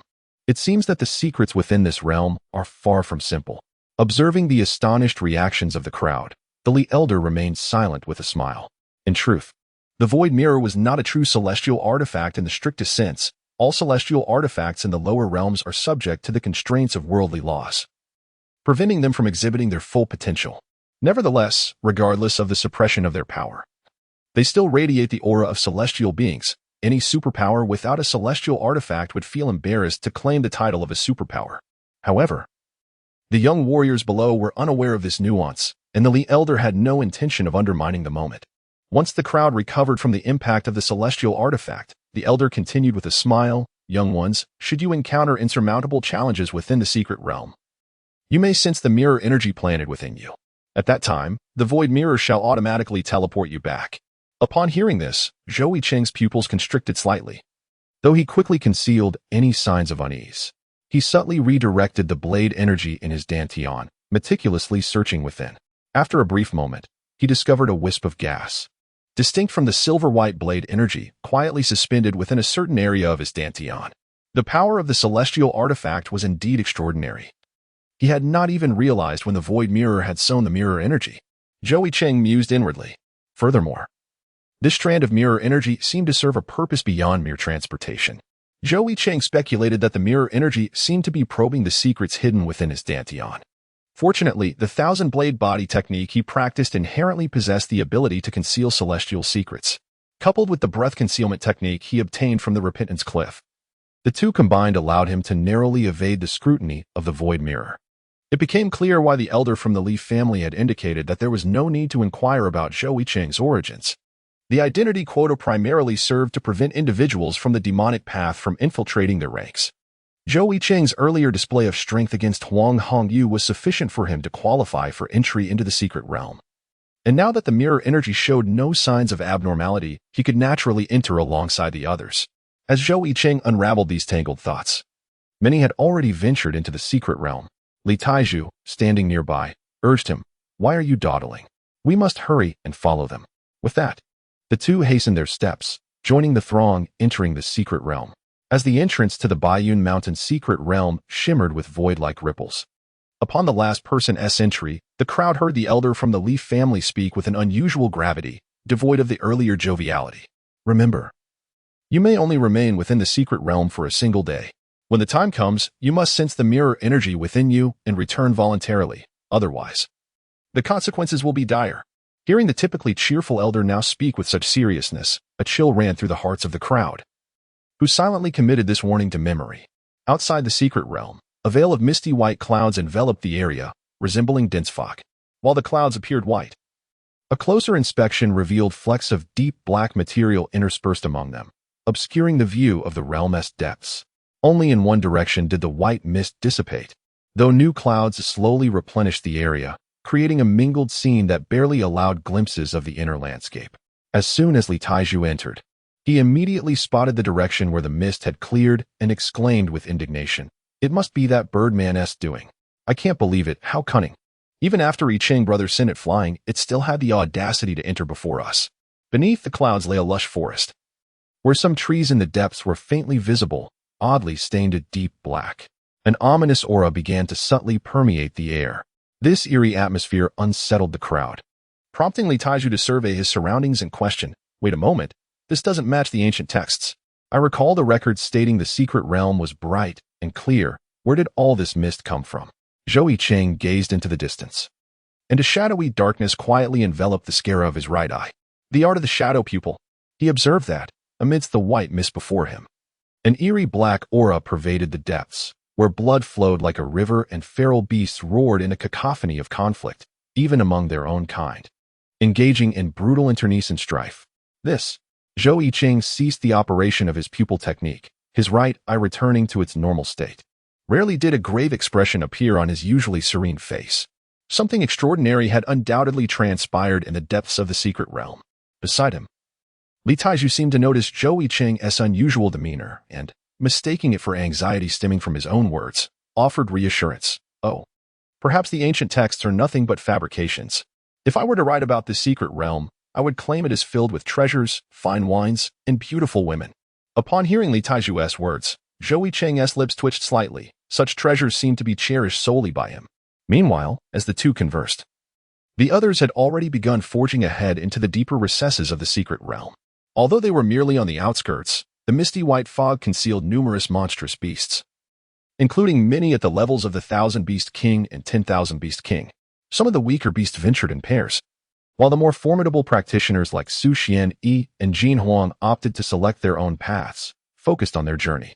The only exception was the exquisite Saint Ling Long, who, despite belonging to the same realm, did not act alone but instead led a group of young individuals at the god transformation stage, advancing with remarkable speed, matching that of Su Xianyi and his companions. Observing this, Zhou Yicheng paid no further attention to the still dreaming Li Taizhu and chose a direction away from the group, striding forward and casually remarking, "Stay here, I'll fetch you some oranges." "Hey, Yicheng brother, what oranges? Don't walk so fast, wait for me." Chapter 31. The particularly unpleasant Jin Huang. Deep within the White Cloud Mountain secret realm, the once white mist transformed into thick, bizarre black fog, exuding an ominous and eerie aura. In one direction, a small team of 5 was struggling to carve a path forward, comprised mostly of individuals at the god transformation stage. They found that as they ventured deeper, the number of monstrous beasts swelled.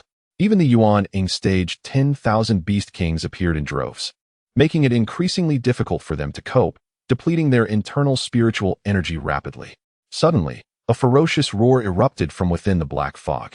A massive white tiger with fierce red eyes lunged out of the depths of the fog, its formidable presence crashing through several towering trees with a resounding impact, charging directly towards the group standing in its path.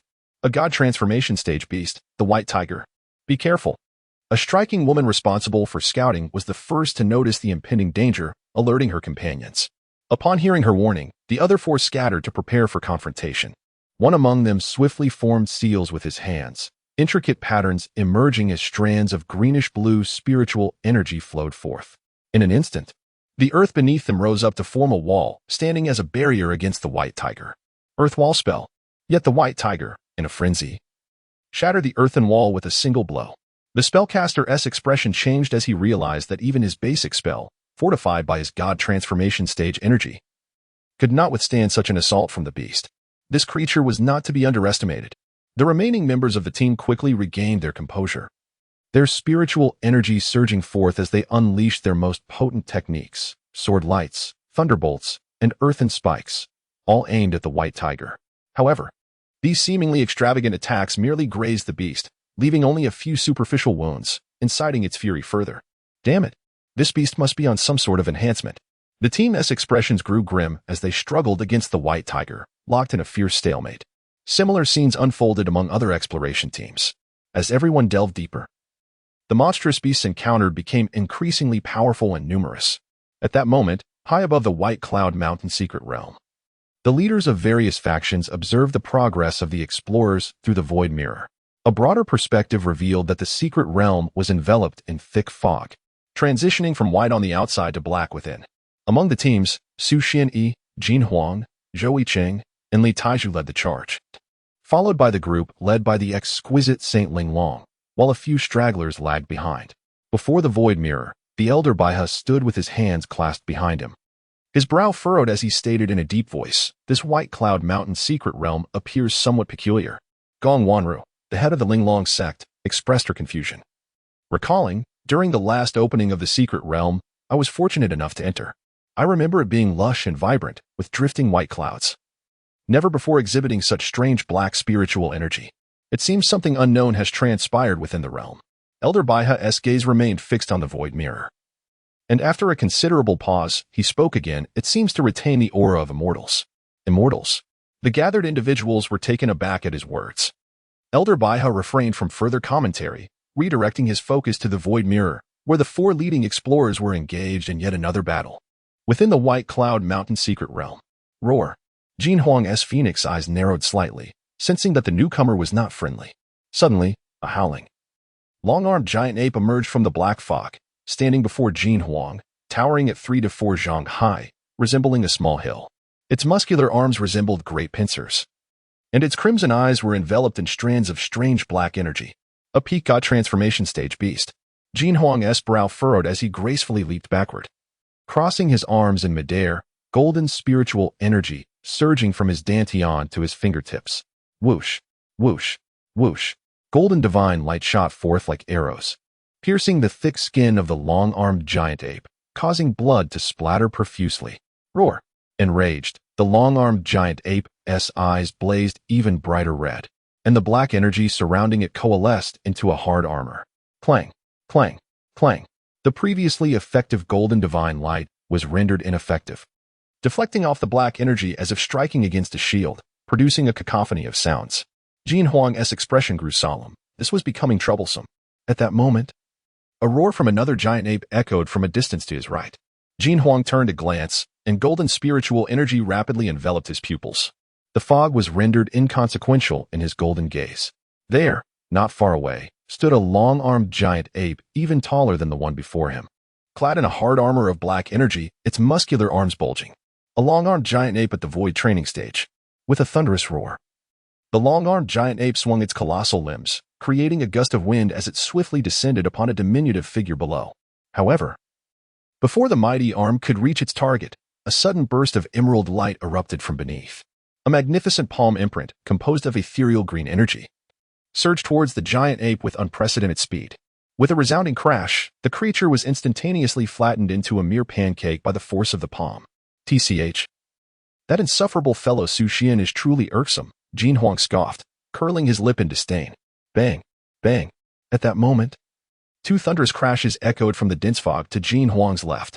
He turned to gaze into the mist, his vision penetrating the obscurity. Suddenly, a flash of rainbow light swept through the air. A graceful figure clad in white descended lightly, wielding an intangible blade crafted from shimmering silver energy. In a swift motion, a fountain of blood erupted as a colossal long-armed giant ape, akin to a small mountain, was cleaved in two, the cut smooth and precise. The severed halves thudded heavily to the ground. Humph! Witnessing this scene, Jin Huang's expression darkened, and he emitted a discontented grunt. His gaze shifted towards the direction of Zhou Yicheng and Li Taizhu, his eyes glinting with an inscrutable thought. After a brief moment, he returned his attention to the long-armed giant ape before him, murmuring to himself, "It seems I must get serious. Let us begin with you." With a flash of golden light, Jin Huang charged forward once more, igniting a new battle. Chapter 32. Is this truly a technique achievable in the realm of virtual practice? Deep within the secret realm of Baiyun Mountain, Zhou Yicheng gazed at the vast expanse of dense black fog ahead, a frown momentarily creasing his brow. The once tranquil sea of blade energy within him began to churn restlessly, as if some terrifying entity lurked beyond the mist. Even Li Taizhu showed signs of hesitation, voicing his concerns about the strangeness of this secret realm. Suddenly, from the depths of the fog, a pungent odor wafted towards them. Li Taizhu wrinkled his nose, scrutinizing the bizarre scent that had suddenly enveloped him. With a grimace, he spat and exclaimed, "Ugh, what is that foul stench? It's suffocating me." In contrast, Zhou Yicheng maintained an impassive demeanor, seemingly unaffected by the noxious smell. He had instinctively held his breath at the first whiff. From deep within the fog, a rustling sound emerged, reminiscent of branches and leaves being disturbed. Accompanying this was a hissing noise, suggestive of serpents flicking their tongues. Moments later, a denser, dark red mist began to spread, bringing with it an even more repugnant odor. Zhou Yicheng cast a glance at Li Taizhu, whose complexion had turned slightly green from the stench, and calmly remarked, "I hear this is the scent of the red-scaled python. Their digestive systems are poor, so after each meal, they often consume 2 or 3 more times until completely digested." Upon hearing Zhou Yicheng's explanation, Li Taiju nearly retched, almost expelling the wine he had consumed earlier. What on earth is this? The hissing intensified, drawing nearer. In the next instant, a massive red python, as thick as a barrel, emerged from the fog, its scales the size of a palm, now stained a sinister black-red hue, appearing exceedingly eerie in the mist. Most striking was the serpent's flickering tongue, exuding a swirling black luminescence that transformed into thick black fog and foul odor with each flick. A half-step to the fusion realm red-scaled python. Li Taiju's keen eyes quickly discerned the creature's level, and his expression grew grave. In the realm of training, the discrepancies between each minor level were monumental. To Li Taiju, both he and Zhou Yicheng were merely in the early stages of training. Confronting a half-step fusion realm python would not be a trivial matter. Moreover, within the secret realm, all beasts seemed to have their powers amplified by the eerie black spiritual energy surrounding them. This implied that the red-scaled python's strength was nearing that of the fusion realm. Meanwhile, high above in the clouds of the Bifeng Mountain secret realm, the leaders of various factions closely observed their movements. Quickly realizing the perilous situation facing Li Taiju and Zhou Yicheng, standing beside the void mirror, Jin Likong mockingly addressed Li Jia's patriarch, Li Xiao, saying, "Oh dear, old drunkard. Your little rascal appears to be in quite the predicament." Li Xiao wiped the remnants of wine from his mouth, nonchalantly dismissing the concern with a wave of his hand. What trouble could that little brat possibly be in? Look, that young man in white beside him seems quite formidable. Together, they could roast that giant snake for a meal. Forget about that little rascal. Your own boy isn't much better. He scoffed. That fellow is as useless as a mud wall. Previously, when Zhou Yicheng clashed with the demon clan's Huahongyu, the void mirror had not yet been set up, and thus the onlookers were unaware of the conflict or Zhou Yicheng's true strength, mistakenly believing him to be a mere heir from a secluded family known to Li Taiju.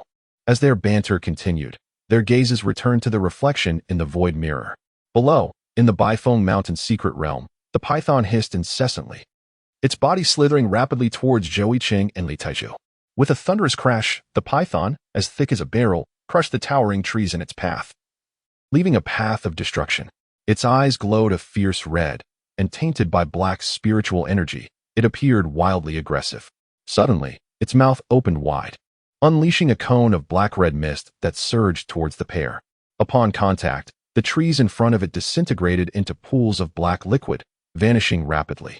Li Taiju's expression darkened further, while Zhou Yicheng remained unfazed. With a gentle wave of his white garments, a soft breeze was conjured, effortlessly dispersing the black-red mist. This was the celestial grade, lower, treasure, Moonxian robe. Seeing the mist easily blown away, the python's eyes flared even brighter, its tongue flicking at an accelerated pace. With a sudden motion, Zhou Yicheng conjured an intangible blade formed purely of blade energy in his hand. Thousand blade technique. Intangible blade. In the next moment, Zhou Yicheng moved like lightning, his steps ethereal as he soared towards the great python. In his wake, the intangible blade seemed to coalesce into a spectral phoenix, emitting a piercing cry as it charged at the serpent. Demon-slaying blade style, second form, phoenix rising, though he lacked the true phoenix blade in hand. The thousand blade technique allowed him to simulate its essence. The python coiled its body, raising its head high and hissing as a black spiritual energy enveloped it, forming a tough black armor. The intangible blade, imbued with the phoenix's essence, struck the black barrier of the red-scaled python with a resounding crash, yet failed to inflict any significant damage. Oh, Zhou Yicheng was somewhat taken aback, not expecting the python to withstand his strike. The long-armed giant ape he had previously encountered had been cleaved in two. This secret realm indeed posed a challenge. A smirk graced Zhou Yicheng's lips as his fighting spirit surged slightly. Since emerging from the repentance cliff, he had yet to encounter an opponent worthy of a truly exhilarating battle. Zhou Yicheng gently closed his eyes, and in the next moment, an overwhelming aura emanated from him, gradually spreading outward like ripples in a pond. At this moment, the sword energy within Zhou Yicheng's dantian surged like a tempestuous wave. Countless strands of blade energy roiling and churning within, creating a thunderous symphony of breath from his nostrils. His heartbeat resonated like a drum, and the blood coursing through his veins surged and boiled with fervor. The swirling sword energy, the rhythmic breaths, the resonant heartbeat, and the rushing blood all converged into a colossal force of blade energy. Suddenly, a brilliant white light flashed, and the formless blade that Zhou Yicheng held soared into the air, assimilating the myriad strands of sword energy into its essence. The originally modest 1-meter-long blade transformed instantaneously into a magnificent sword spanning several dozen feet, obscuring the heavens. Thousand-blade technique, blade of all creation. With a swift motion, the colossal sword was aimed directly at the giant python, descending with a speed that was almost imperceptible. The resounding whoosh of the divine blade struck down, enveloping the area in billowing clouds of smoke. As the smoke began to dissipate, Li Taizhu, who had been observing from behind, fixed his gaze in astonishment. He beheld the python, as thick as a water barrel, utterly disintegrated under the divine blade strike, leaving not a trace behind.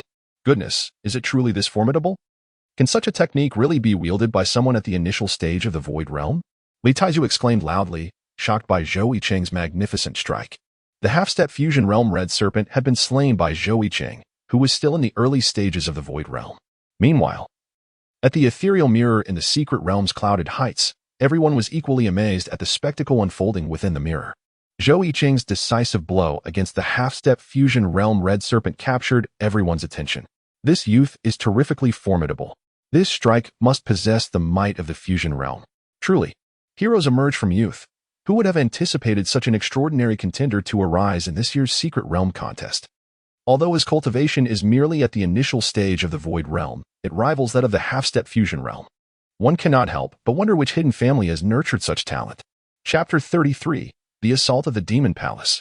Arrival at the Thousand Sword Pool, outside the secret realm.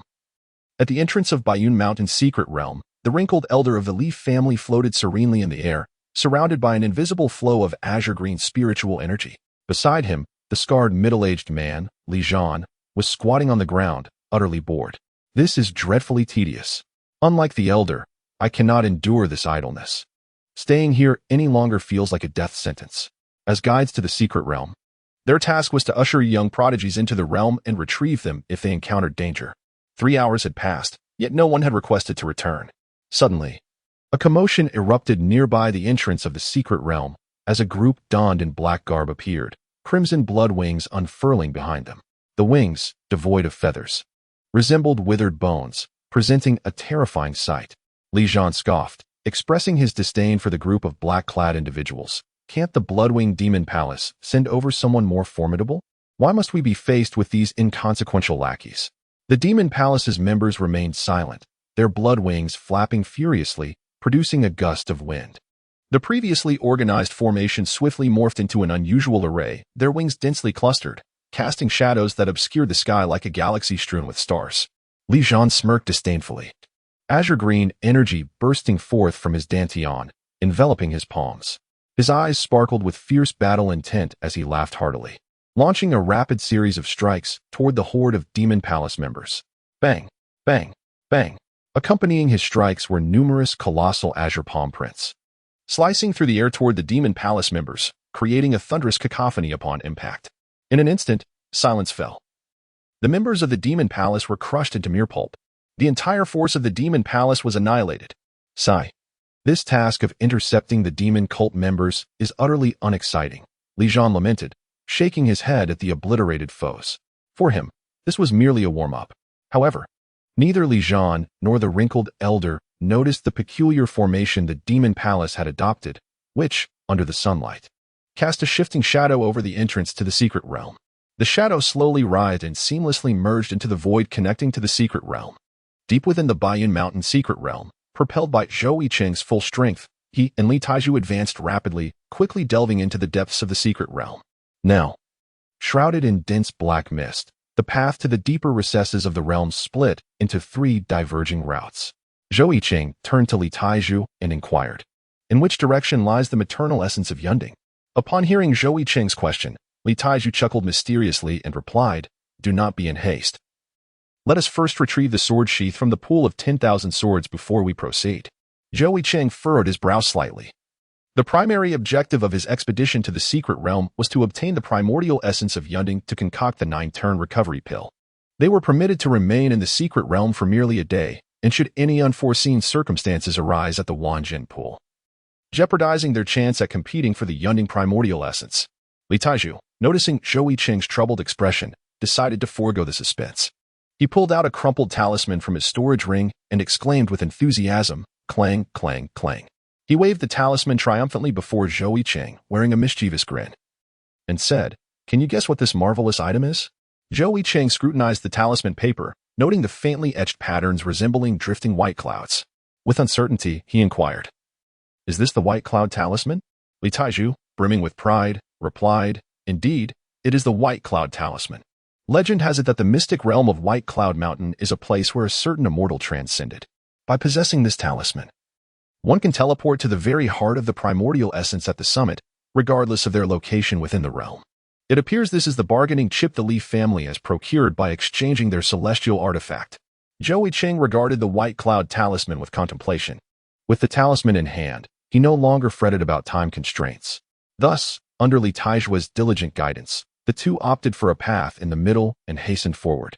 However, from the thicket of trees behind them came the faint sound of footsteps. The road shrouded in black mist was not lengthy. Zhou Yicheng and Li Taizhua moved with great speed and soon arrived at their destination. Before them lay a vast, unfathomable lake, its surface roiling and surging, producing a thunderous roar that resonated powerfully. Above the lake, tendrils of black spiritual energy spiraled into the air. With a sudden splash, a droplet of the churning water struck a stubborn rock on the shore, shattering it with a resounding crack. "Is this truly the pool of 10,000 swords?" Zhou Yicheng squinted, realizing that the lake's depths were entirely composed of sword energy, which meant that this seemingly bottomless pool was formed by countless sword energies. Li Taizhua, gazing at the tumultuous waters of sword energy, swallowed hard and looked earnestly at Zhou Yicheng, saying, "Brother Yicheng, it is now up to you. This concerns the very essence of my being." Observing the pitiful expression on Li Taizhua's face, Zhou Yicheng's lips twitched slightly. Li Taizhua's demeanor was indeed remarkably carefree. Had it been any other scion of a prominent family, few would have the humility to beseech assistance in such a manner. Nevertheless, this also illustrated the profound significance of the sword sheath at the bottom of the pool to Li Taizhua. Zhou Yicheng took a deep breath, preparing to leap into the depths of the pool with determination, when suddenly a cacophony of noises erupted behind them. "You little drunkard. I never expected you to actually find the 10,000 sword pool." Turning around, they beheld Jin Huang, arms crossed and a mischievous glint in his slanted, phoenix-like eyes. His appearance was strikingly sinister at first glance, yet a closer inspection revealed the comical contrast of his tattered, blood-stained golden coat against his demeanor. Behind him stood a towering man, bare-chested with bulging muscles. Li Taizhu couldn't help but chuckle, exclaiming, "Who is this? A narcissist turned beggar?" Upon hearing Li Taizhu's jest, Jin Huang's face flushed crimson, veins bulging on his forehead as he retorted, "Battleware cannot be equated to being a beggar. Battleware. Can the affairs of cultivators be likened to beggary?" He then launched into a series of convoluted arguments, provoking uproarious laughter from Li Taizhu. The vicinity of the 10,000 sword pool was instantly enveloped in a jovial atmosphere. The muscular man standing behind Jin Huang could no longer contain himself and interrupted their banter with a deep voice. "Young Master Jin, perhaps we should focus on more pressing matters." At this, Zhou Yicheng, who had been silently observing, lifted his gaze to scrutinize the giant. That face seemed somewhat familiar. The muscular man met Zhou Yicheng's gaze squarely, snorting heavily, and muttered, "Zhou Yicheng, we have no enmity, however. It is reckless of you to lay hands on my brother Zhao Ridi. You must truly be seeking trouble." Chapter 34. The Submission of Zhao Ridi. The anomaly at the 10,000 sword pool. Upon hearing Zhao Ridi's words, Li Taizhu grew wary, eyeing Jin Huang with suspicion as he bluntly inquired, "Narcissist, what do you intend to do? If you interrupt my affairs, rest assured, you shall not enjoy the consequences." "Humph." Jin Huang scoffed, turning his head dismissively. "I have no interest in meddling with your trifling sword scabbard. I merely sought you out because it has been far too long since we last sparred. Today, I simply wish to give you a good beating." Pausing, he then gestured toward Zhao Ridi, saying, "As for him, he merely happened upon me on the way. He has nothing to do with my intentions." Zhao Ridi held his head high, his bare torso hardened and earth-toned, as if clad in impenetrable armor. His muscles were thick and knotted, with veins bulging like worms across his massive frame, standing nearly 3 meters tall, resembling a small mountain in stature. Zhou Yicheng furrowed his brow slightly, as Zhao Ritian's previous actions lingered vividly in his mind. The storage ring he had presented contained a plethora of cultivation resources, which had significantly aided Zhou Yicheng. Yet, the individual before him was indeed a muscle-bound brute with a simplistic mind. Could he truly have been born this way? Thus, Zhou Yicheng, with a hint of perplexity, inquired, "So, it is Zhao Ritian who sent you to trouble me?" Zhou Yicheng shook his head, locking his gaze onto Zhou Yicheng, and replied in a grave tone, "That cowardly fellow has refused to allow me to avenge him. Otherwise, I would have sought you out directly that very night." He then fixed his gaze intently on Zhou Yicheng and added, "I am fully aware of your formidable strength. But as long as we are not at the heart of the secret realm, you cannot lay a hand on me."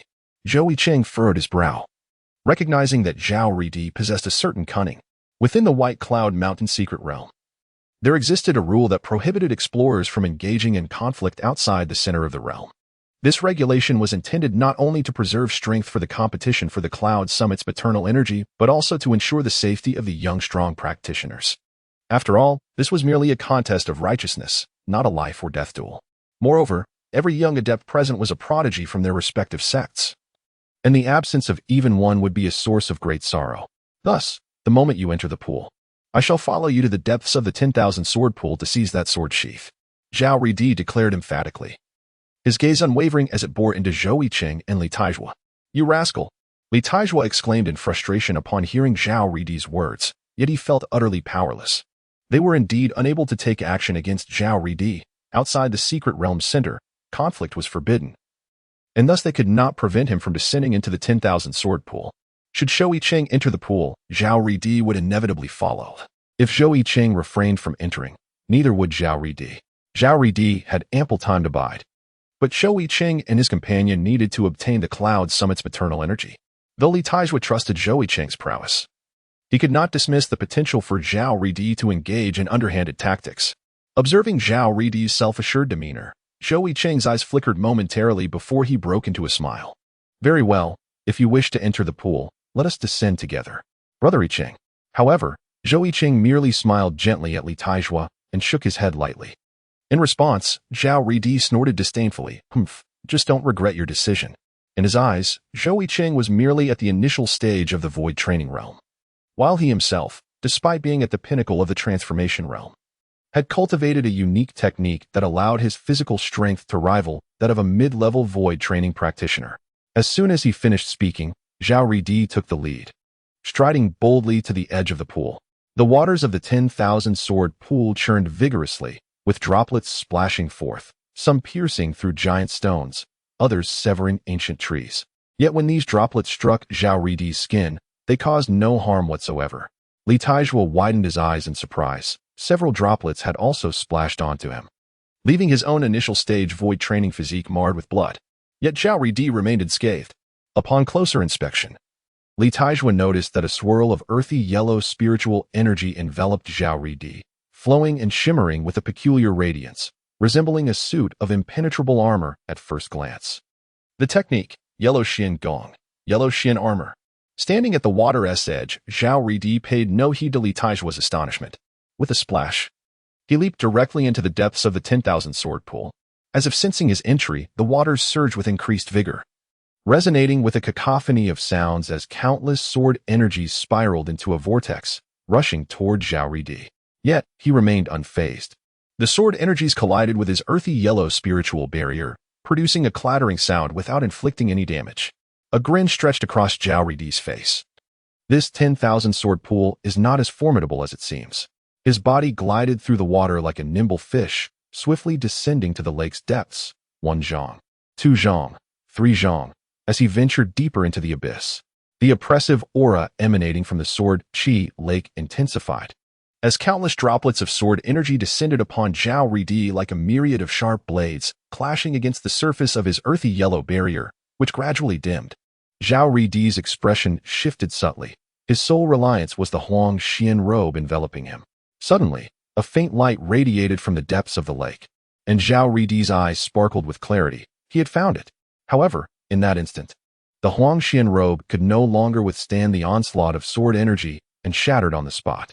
In the next moment, innumerable droplets of sword energy surged towards Zhao Ridi, the lake's waters swirling violently around him, transforming him into a frenzied vortex. In an instant, there was not a single intact part of Zhao Ridi's body. Countless droplets of blood erupted forth, staining the sword pool a vivid crimson. The sensation of the sword energy lake flowing over him felt akin to being sliced by thousands of sharp blades. An overwhelming pain surged from his spinal cord to his cerebral nerves, assaulting his consciousness with excruciating torment, rendering him incapable of thought, only able to scream in agony. His awareness began to fade, and he scarcely had time to utilize his defensive talismans. Suddenly, in that critical moment, a piercing sonic boom erupted from the lake's surface. The next second, Zhou Yicheng, on the brink of unconsciousness, vaguely felt himself ensnared by a serpentine force, tightly binding him. Then, the serpent unleashed a fearsome strength reminiscent of a dragon, breaking through the swirling waters of sword energy with a resounding crash, swiftly lifting him high above the lake's surface, before violently flinging him onto the nearby shore with a thud. The solid ground beneath his back jolted Zhou Yicheng back to a semblance of awareness, and he struggled to raise his head. Before him stood Zhou Yicheng, his expression tranquil, wielding a thick, elongated whip resembling a water python in his right hand. The whip's once pristine leather surface bore countless deep gashes, with several droplets of sword energy cascading to the ground from its tip.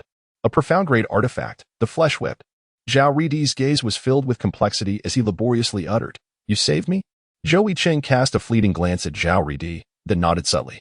His decision to rescue Zhou Yicheng was not a mere whim or an impulsive act of compassion.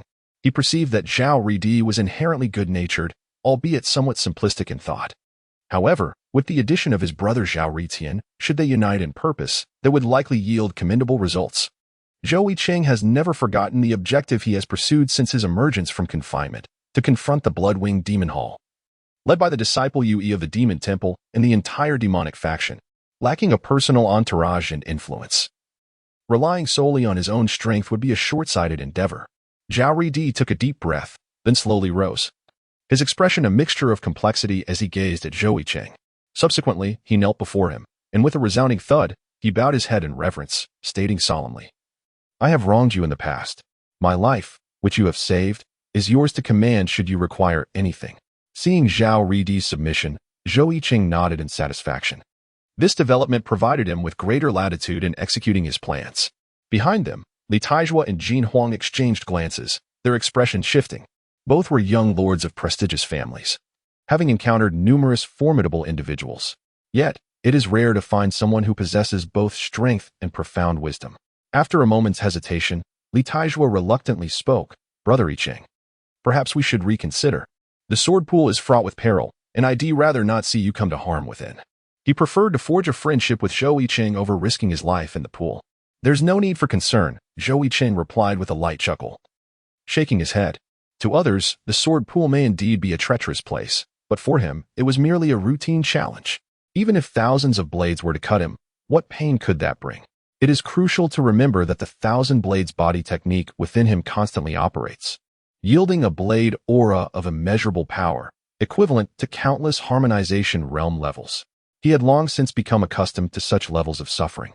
With a deep exhalation, Zhou Yicheng expelled a breath of stale air, then shed his flowing white garments, revealing his robust physique.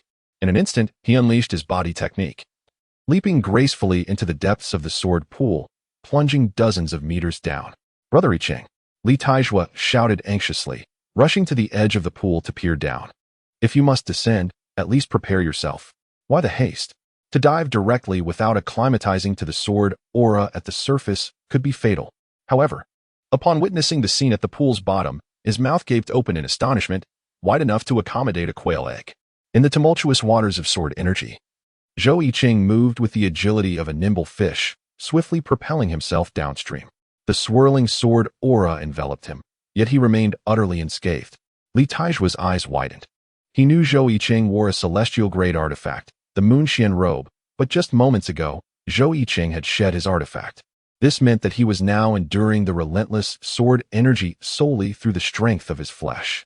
The waters of the sword pool battered against Zhou Yicheng as if merely tickling him, having no effect whatsoever. Deep within the pool, Zhou Yicheng maintained an impassive expression, devoid of any signs of anguish. Within the confines of the 10,000 swords pool, he thrived as if in his element. His eyes darted about swiftly, and suddenly, a faint glimmer emanated from a certain direction. He had found it.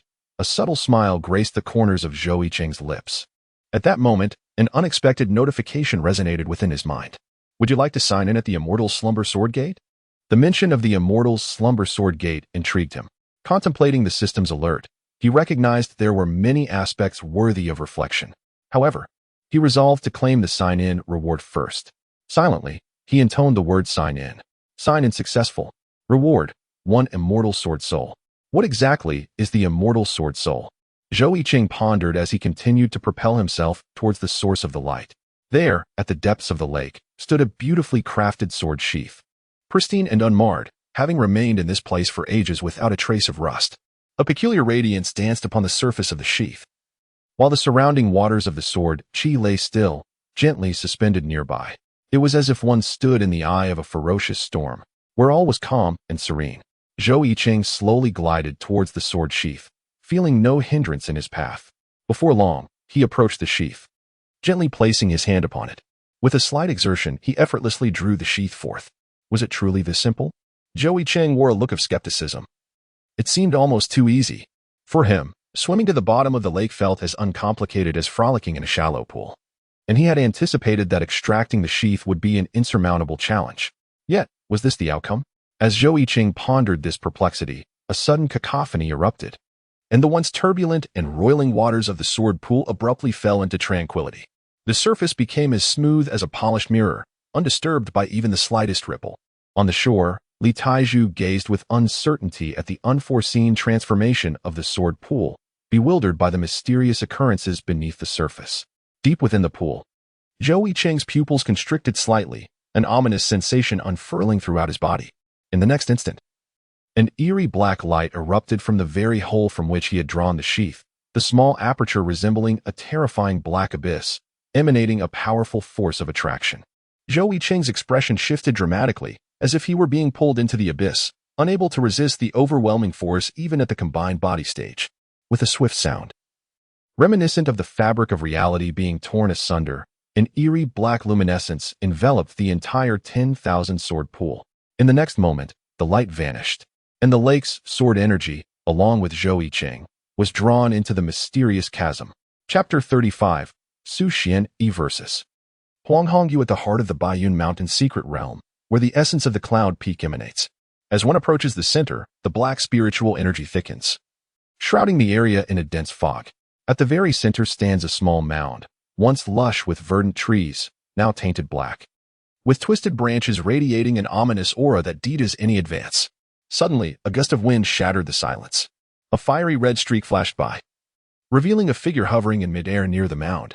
Behind him, enormous crimson wings flapped vigorously, creating powerful gusts, while his long red hair danced in the wind. It was the demon race's prodigy, Huang Hongyu. He had swiftly entered the secret realm and was the first to reach the source of the cloud peak's essence. His keen eyes scrutinized the mound, noting 2 hollowed-out volcanic craters atop it, from which wisps of pure white spiritual gas gently escaped, starkly contrasting the surrounding darkness. "This is the cloud peak essence," Huang Hongyu murmured, his gaze flickering with excitement. As he prepared to take flight towards the craters, he suddenly heard soft footsteps approaching from behind. The subtle sound resonated through the air, seemingly imbued with some mysterious principle.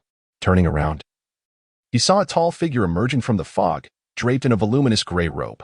The sleeves were wide, revealing calloused hands, which belonged to a face that was unremarkable, with drooping brows and a flattened nose. It was Su Xian, the chief disciple of the Taisu sect. "How quickly he arrives," Huang Hongyu scoffed, irritated that Su Xian's presence disrupted his plans. The 2 locked eyes in silent confrontation, the tension palpable. In an instant, a loud crash erupted as both simultaneously launched their attacks. Huang Hongyu's massive wings swept through the air, transforming him into a flash of crimson light that lunged at Su Xian. His hands morphed into razor-sharp claws, gleaming with a lethal sheen, comparable to a heavenly artifact. A powerful wave of spiritual energy erupted, exuding the aura of a half-step to the combined body stage. With a cold expression, Huang Hongyu slashed downward with his claws just as Su Xian deftly retreated, his sleeves billowing as he unleashed a surge of verdant spiritual energy from his dantian, manifesting a colossal palm imprint that surged toward Huang Hongyu's claws. The clash resounded with a thunderous boom, enveloping the area in a cloud of smoke. As the haze cleared, both Su Xian and Huang Hongyu were forced back several paces, leaving long trails in their wake. Their first confrontation concluded in a stalemate. Unbeknownst to them, the spectators observing through the void mirror above were puzzled to find the transmitted images flickering and obscured, rendering them incapable of witnessing the events unfolding in the secret realm. Huang Hongyu, observing Su Xian's calm demeanor, felt a twinge of unease. despite their simultaneous retreat. It was evident that Su Xianyi's technique was merely a basic spell of the sect. The rumors of Su Xianyi's prowess with his two palms rang true. Taking a deep breath, Huang Hongyu's expression turned serious. A surge of crimson flames erupted from him, accompanied by a hissing sound as blood-red gas poured forth from his pores. His power surged to its peak. Is this the aura of the combined body stage? Su Xianyi's countenance grew grave as he realized Huang Hongyu had somehow advanced to this level. Though half-step combined body practitioners bore the title, the distinction was immense. Those like the elder from the Li family guarding the entrance had remained stagnant at half-step combined body for ages. Yet, Huang Hongyu had inexplicably transcended this barrier. Su Xianyi braced himself, adopting a defensive stance. In midair, Huang Hongyu, with a triumphant smirk and his fiery hair billowing in the wind, declared, Su Xianyi, witness the secret technique of my Crimson Blood Phoenix lineage. Crimson Blood Transformation. Crimson Blood Transformation. Su Xianyi's expression shifted from calm to astonished as he gazed at Huang Hongyu. Legends spoke of the Crimson Blood Phoenix lineage's ability to sacrifice their precious phoenix blood to break through their limits, elevating their cultivation, even from half-step immortal to immortal status. Though this technique was formidable, its cost was steep. Failure to disengage from its overwhelming power could lead to catastrophic consequences. This very reason made the Crimson Blood Phoenix lineage both rare and often targeted. Huang Hongyu, willing to pay any price for the Cloud Peak essence, was resolute. Yet, Su Xianyi's eyes gleamed with determination. I shall not relinquish the Cloud Peak essence easily, he vowed silently. Securing it will bring me closer to my ultimate goal. Upon this realization, Su Xian took a deep breath, and the verdant spiritual energy within his dantian surged wildly at that moment. Ethereal tendrils of green energy enveloped him, gradually weaving his ample gray robe into a resplendent green attire. With a sharp clap of his hands, he produced a crisp sound as he stood firm, eyes closed, feet together. In the next instant, a torrent of majestic green spiritual energy erupted, coalescing into a towering, wrathful golden figure behind him, reaching a height of 10 zhang. Chapter 36. Su Xian Falls. The sudden arrival of two. Oh, Huang Hongyu gazed at the wrathful golden figure behind Su Xian, slightly taken aback by this unexpected display of power. Yet, she knew it would be insufficient. Almost immediately, her fiery red eyes ignited with brilliance, and in the next heartbeat, she unfurled her wings and dove towards Su Xian like a shooting star. Within the crimson trail, her claws blazed with flames, resembling a fiery pillar aimed directly at Su Xian, exuding an overwhelming aura. Seemingly sensing her approach, Su Xian suddenly opened his eyes wide, his pupils dilating as the green energy radiated intensely around him, emitting a divine glow. With a swift motion, he released his clasped hands and struck out toward the charging Huang Hongyu, unleashing a grand azure palm print. Simultaneously, the golden figure behind him mirrored his actions, unleashing two colossal palms of azure light toward Huang Hongyu. The clash resounded like colliding stars, producing a tremendous reverberation that sent shockwaves through the surroundings. Towering ancient trees fell, and countless boulders shattered into fragments, enveloping the area in a cloud of dust and smoke. Bang! In the next moment, Su Xian was sent flying from the thick haze of battle. The wrathful golden figure behind him had dimmed significantly, and his gray robe was scorched in several places. Su Xian was propelled several dozen meters by Huang Hongyu's fiery claws, crashing into the ground and creating a deep crater. Coughing. However, Huang Hongyu, swaying in midair, was far from unscathed, coughing up blood, a distinct palm imprint evident on her chest. Yet, the battle between the two was far from over.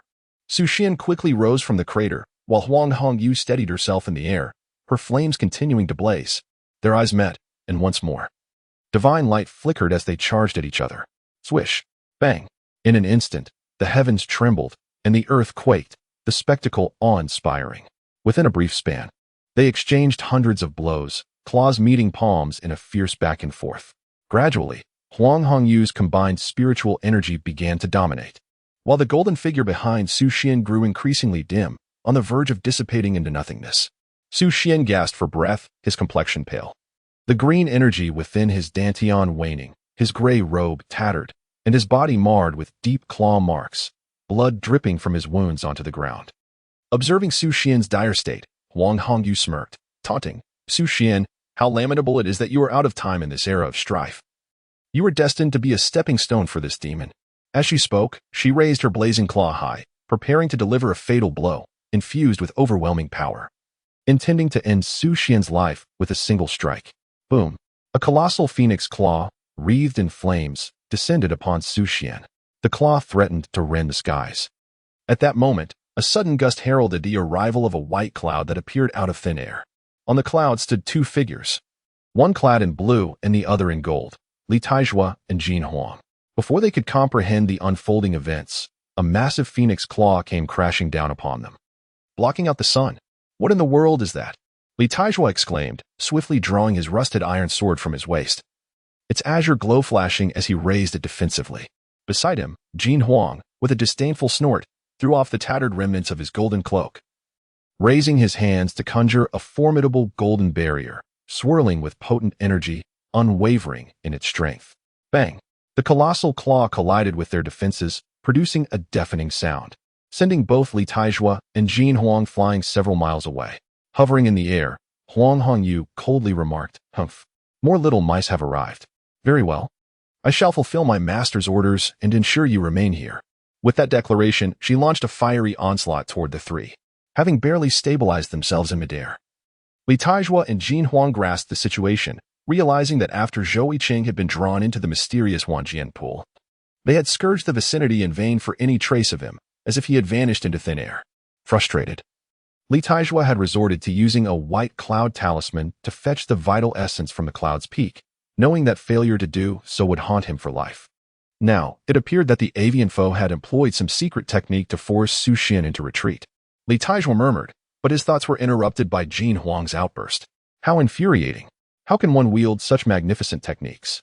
Jin Huang's eyes sparkled with envy as he fixated on Huang Hongyu's fiery, radiant form, gritting his teeth in frustration. Li Taizhua cast a sidelong glance at the narcissistic Jin Huang, speechless. In the air, Huang Hongyu wasted no time, launching another fiery assault.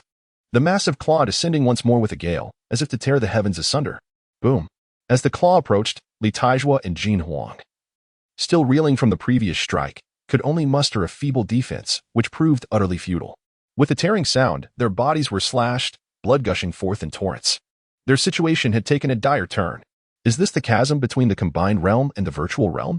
They exchanged bewildered glances at Huang Hongyu's imposing figure, aware that they had once exchanged blows with her before, even managing several exchanges in the half-step combined realm. Yet now, they could not withstand even two strikes.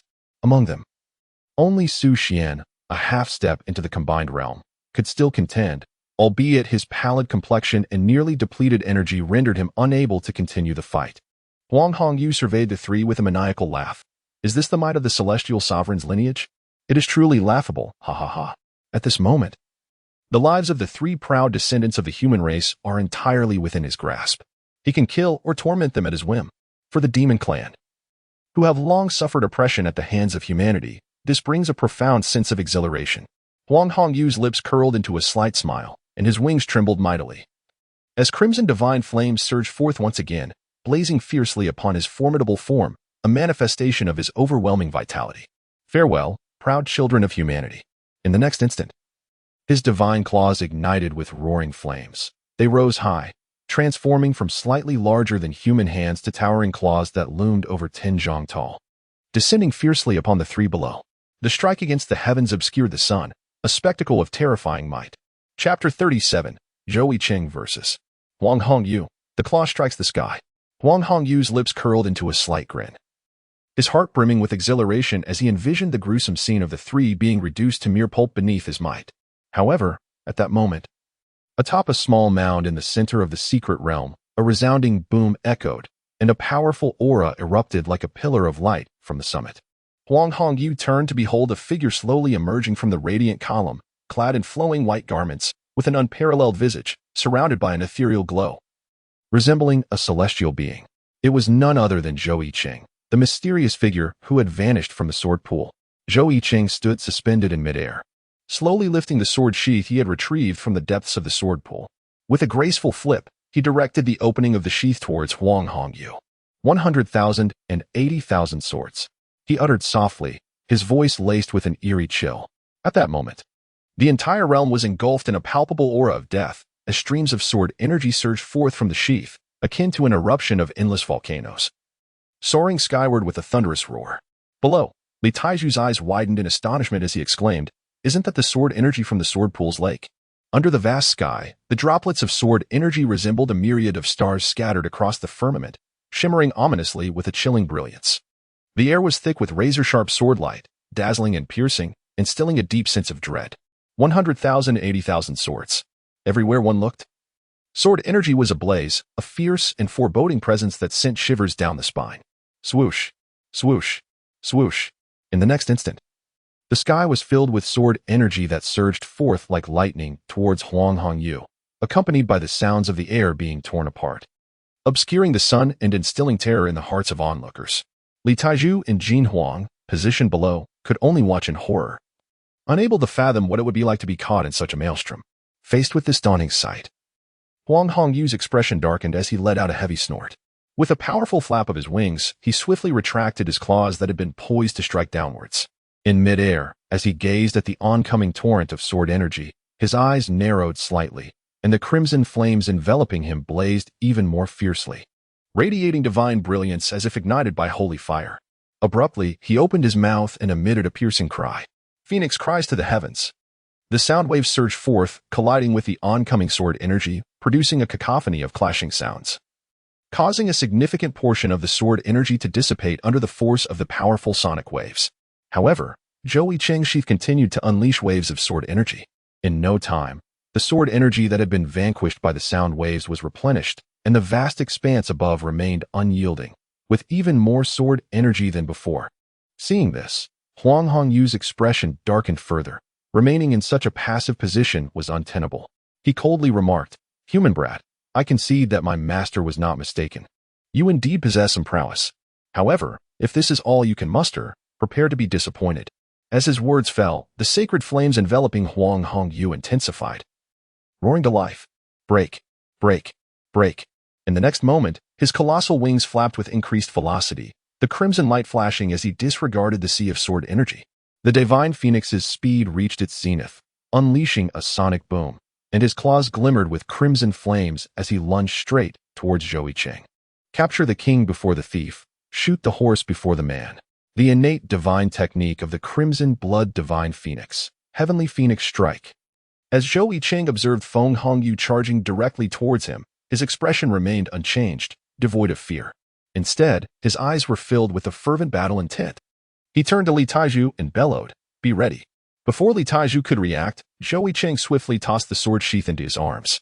In the next moment, the blade energy within Zhou Yicheng's dantian erupted like a volcanic pillar, surging with unparalleled vigor. In an instant, an ethereal blade, shimmering with a chilling luminescence, materialized in his right hand. The thousand-blade technique, ethereal blade. With a flash of silver light, Zhou Yicheng propelled himself towards Feng Hongyu, wielding the invisible blade at an astonishing speed. The several-meter-long ethereal blade swiftly reached Feng Hongyu, its edge rotating as Zhou Yicheng's wrist exerted a powerful thrust downward. The motion was both graceful and forceful, exuding an air of strength, accompanied by the sound of rushing wind. This was the blade technique, the collapse. Realized by the white-clad blade immortal, alarm bells rang loudly in Feng Hongyu's mind as he sensed the imminent threat from above. He quickly crouched down, raising his divine claws high and bracing himself against the ethereal blade with all his might. Boom! The clash between claw and blade produced a thunderous sound, followed by a resounding impact. Feng Hongyu was sent flying dozens of miles away by the force of the ethereal blade strike. Zhou Yicheng, emboldened by his newfound power, wielded an invisible blade with remarkable skill. With a swift motion, he sliced through the air, unleashing a crescent-shaped wave of blade energy that surged forth like an arrow released from its bow. This formidable force cleaved through the atmosphere, scattering the clouds in its wake. Demon-slaying sword technique. First form, Crescent Moon Ascension. The intensity of the blade energy was awe-inspiring, racing toward the airborne Huang Hongyu in the blink of an eye. Suddenly, Huang Hongyu bellowed, "Enough." His gaze was piercing, sharp as a blade, as he fixed his eyes on Zhou Yicheng, his fiery red hair standing upright in defiance. In the next moment, he erupted in a blaze of crimson flames, with countless fiery spiritual energies pouring forth from the pores of his hair. A moment later, a dazzling red light surged skyward, and a colossal phoenix, measuring several dozen meters in length, materialized in the heavens, beating its wings against the sky. The phoenix was enveloped in a blinding red glow, exuding a sense of divine power, as if it were imbued with explosive divine energy.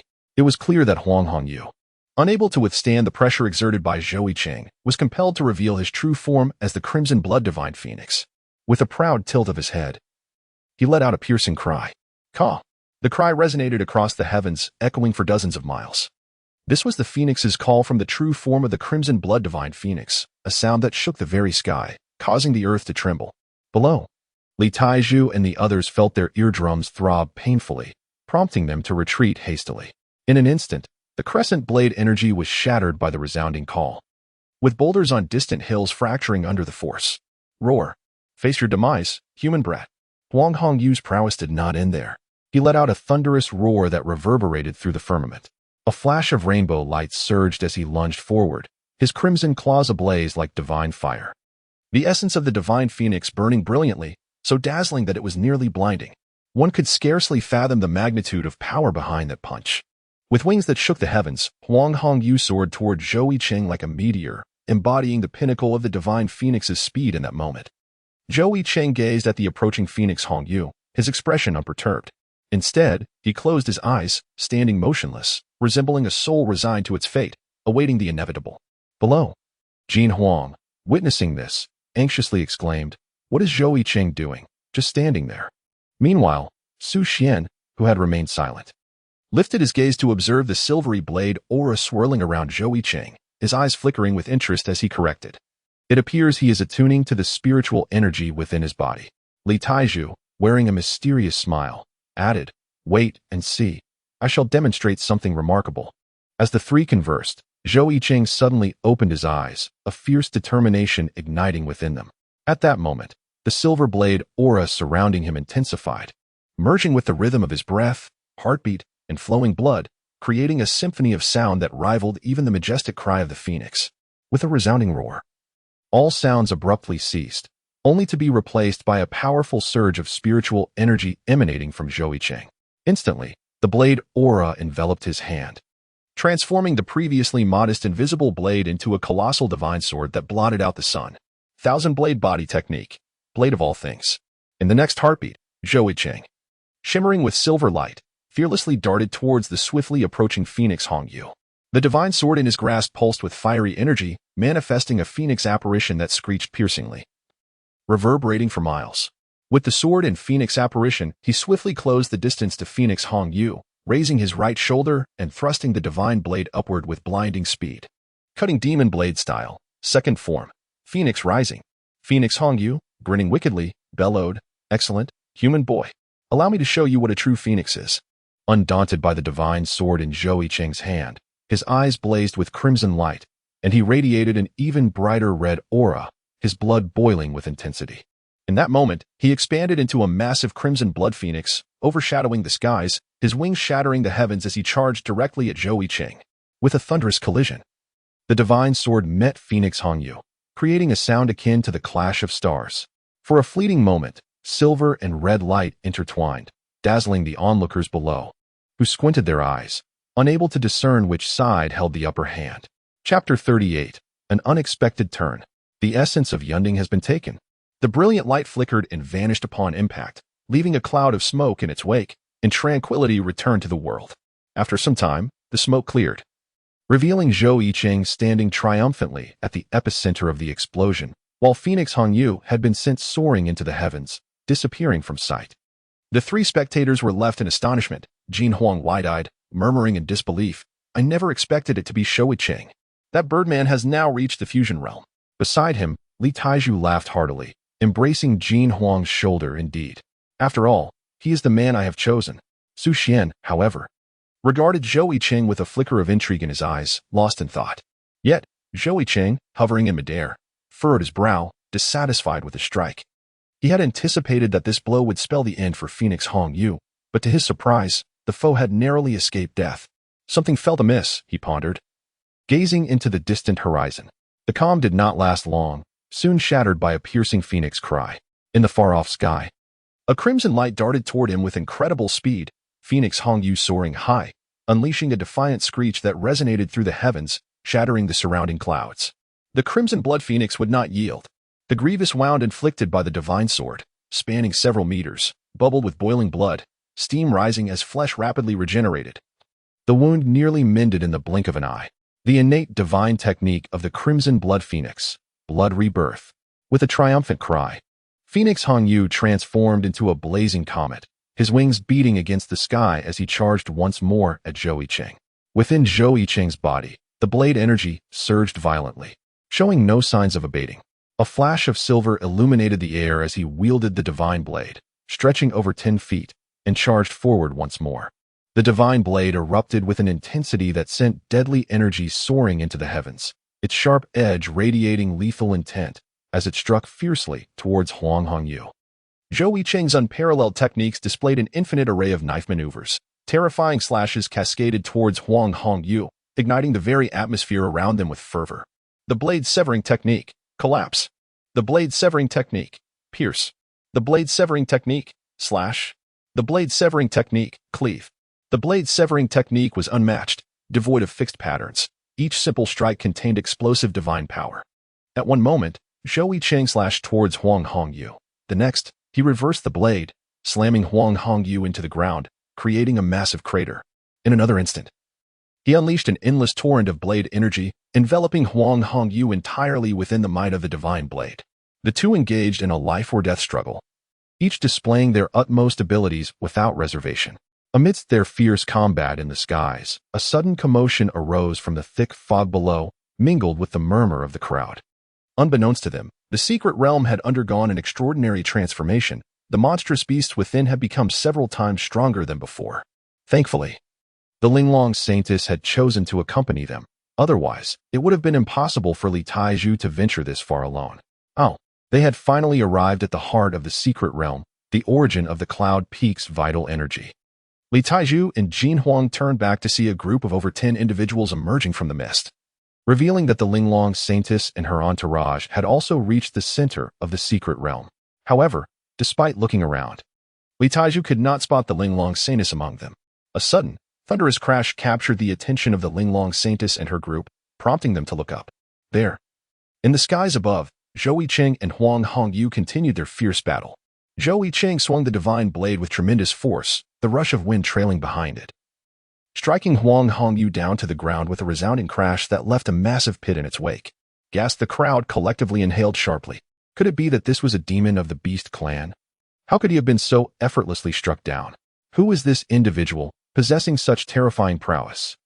Zhou Yicheng cast a sweeping glance over the crowd below, paying no heed to their astonished gasps. The divine blade shimmered with radiant light as Zhou Yicheng, in a flash of silver, sought to seize the moment and utterly vanquish Huang Hongyu. Yet, at that very instant, a haunting melody emanated from the apex of the Baiyun Mountain secret realm, a sound akin to a delicate flute. The notes floated like ethereal clouds in the azure sky, wandering aimlessly, reminiscent of a wayward traveler who had lost the path home. The flute sound, both tangible and elusive, soared through varying pitches, rendering it difficult for one to fully grasp its essence. This enchanting melody captivated all present, plunging the surroundings into an uncanny silence, as if the very earth held its breath, leaving only the flute's tune to resonate through the air. Even Zhou Yicheng and Huang Hongyu found themselves unknowingly immersed in the enchanting strains. Suddenly, the gentle notes transformed into a rousing anthem, reminiscent of gallant cavalry charging forth. 1,000 steeds thundering in unison. The abrupt intensity of the melody reverberated through the audience, shaking their eardrums and causing their blood to surge.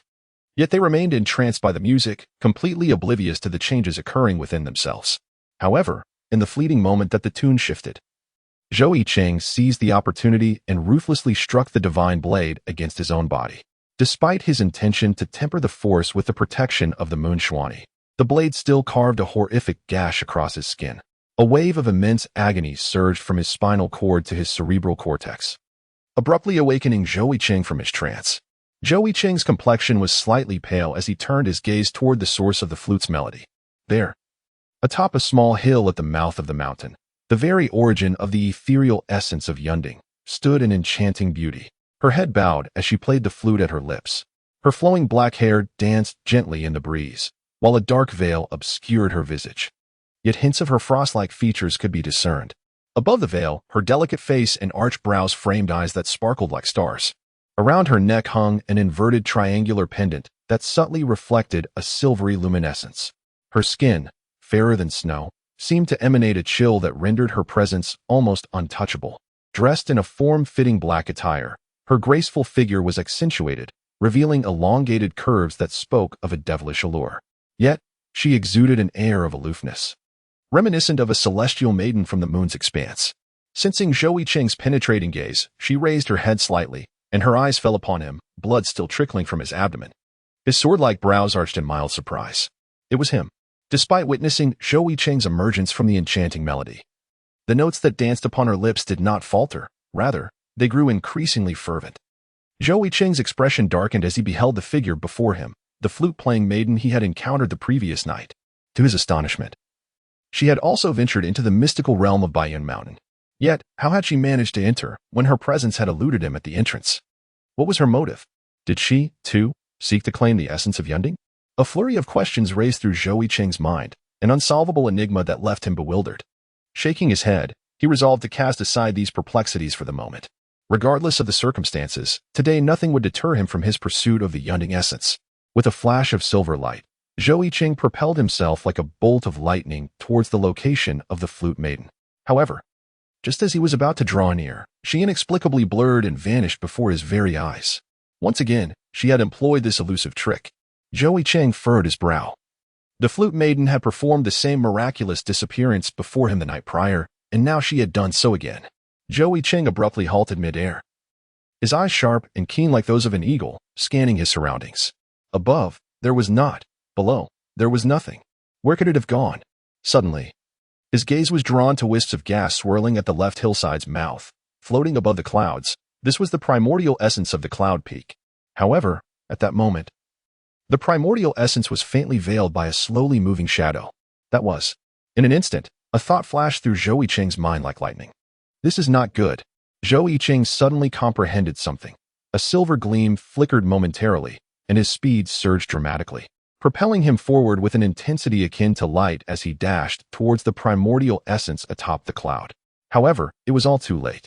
At that moment, a shadow upon the primordial essence abruptly materialized into a dark figure.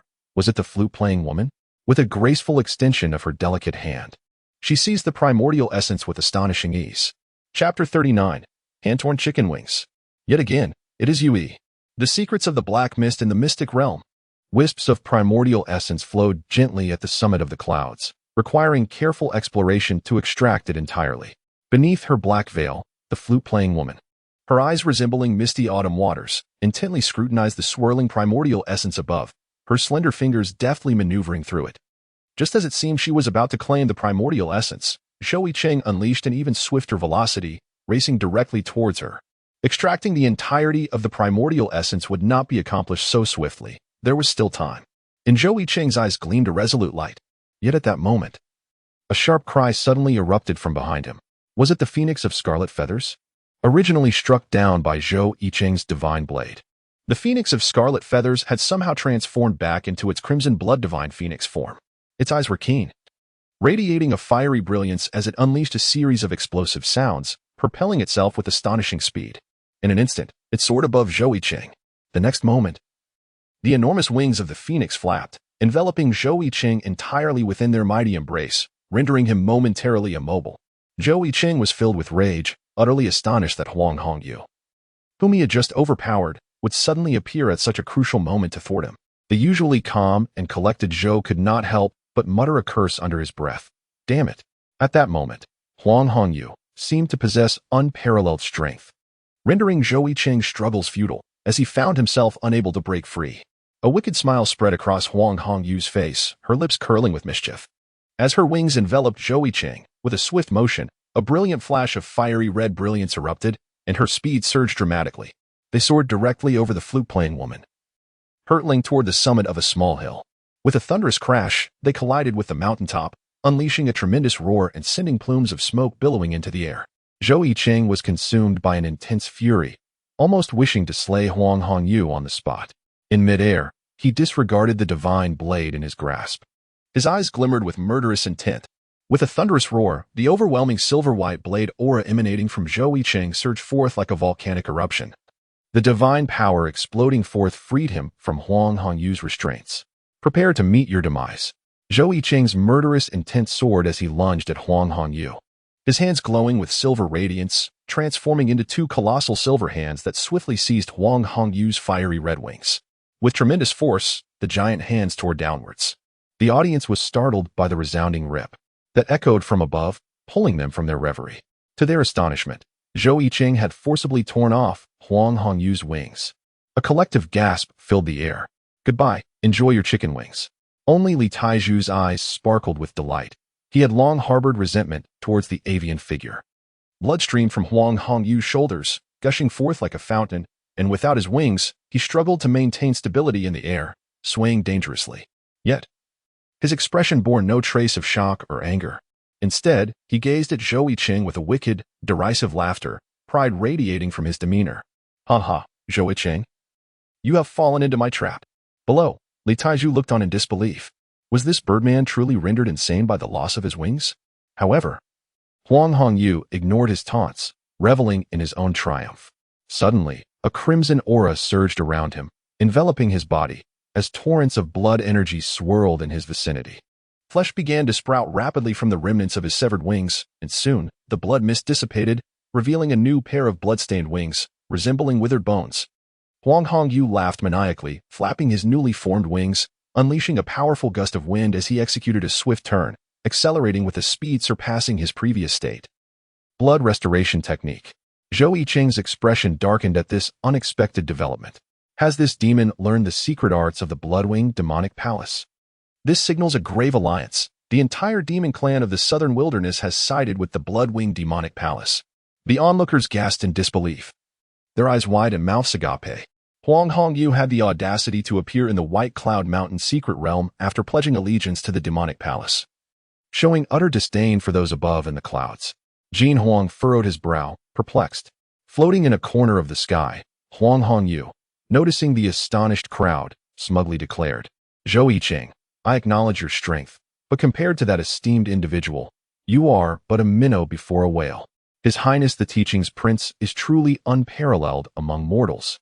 Perhaps he has already reached the realm of the immortals. At the mention of the Teaching's Prince, Huang Hongyu's eyes gleamed with fervor, his face alight with excitement. Hearing this, Zhou Yicheng's brows knitted tightly, an unspoken fury swelling within him.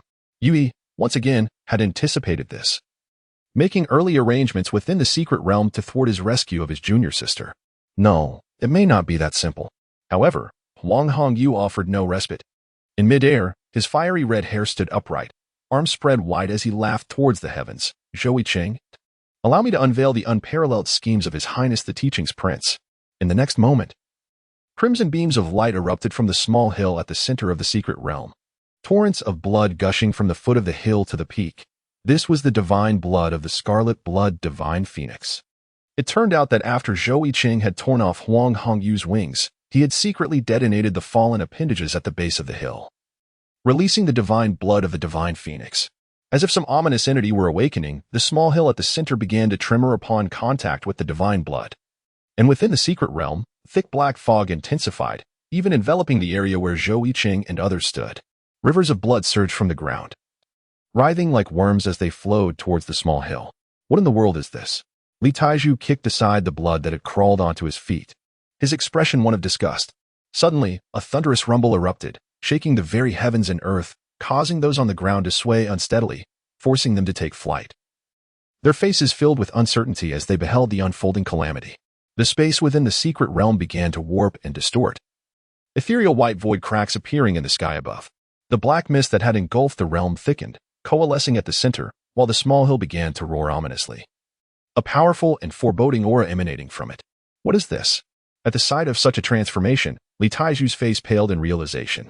In the next moment, with a resounding bang, a pair of volcanic-like apertures erupted from the small hill, releasing a powerful gust that scattered the ethereal mother energy gathered above like a real volcanic eruption. Meanwhile, the flutist, unfazed, gracefully maneuvered her jade hand to reclaim several strands of this mother energy. Boom. Suddenly, another deafening crash resonated as the small hill at the heart of the secret realm flipped and ascended into the air. The strands of ethereal mother energy, once floating above the clouds, were drawn beneath the clouds during the upheaval. The flutist, witnessing this, shook her head in regret, then vanished in a blur, dissolving into shadow. After a brief moment, the soil beneath the small hill began to rumble as well, flipping over entirely. With a cacophony of sounds, countless beasts, boulders, and towering trees that had stood upon the earth plummeted into the white void, disappearing without a trace. As the black mist obscuring the crowd's vision began to dissipate, the scene at the center of the secret realm unfolded before their eyes. Upon closer inspection, their expressions shifted dramatically. Emerging from the black fog was an imposing figure nearly 100 feet tall, towering and majestic, with the small hill seemingly embedded in its visage. The hill was merely its nose. The figure, shrouded in ancient robes and enveloped in an ominous black aura, bore a pallid countenance with hollow eyes that glimmered with blood-red light, indistinguishable from the other beasts within the secret realm. In the next moment, the black aura surged.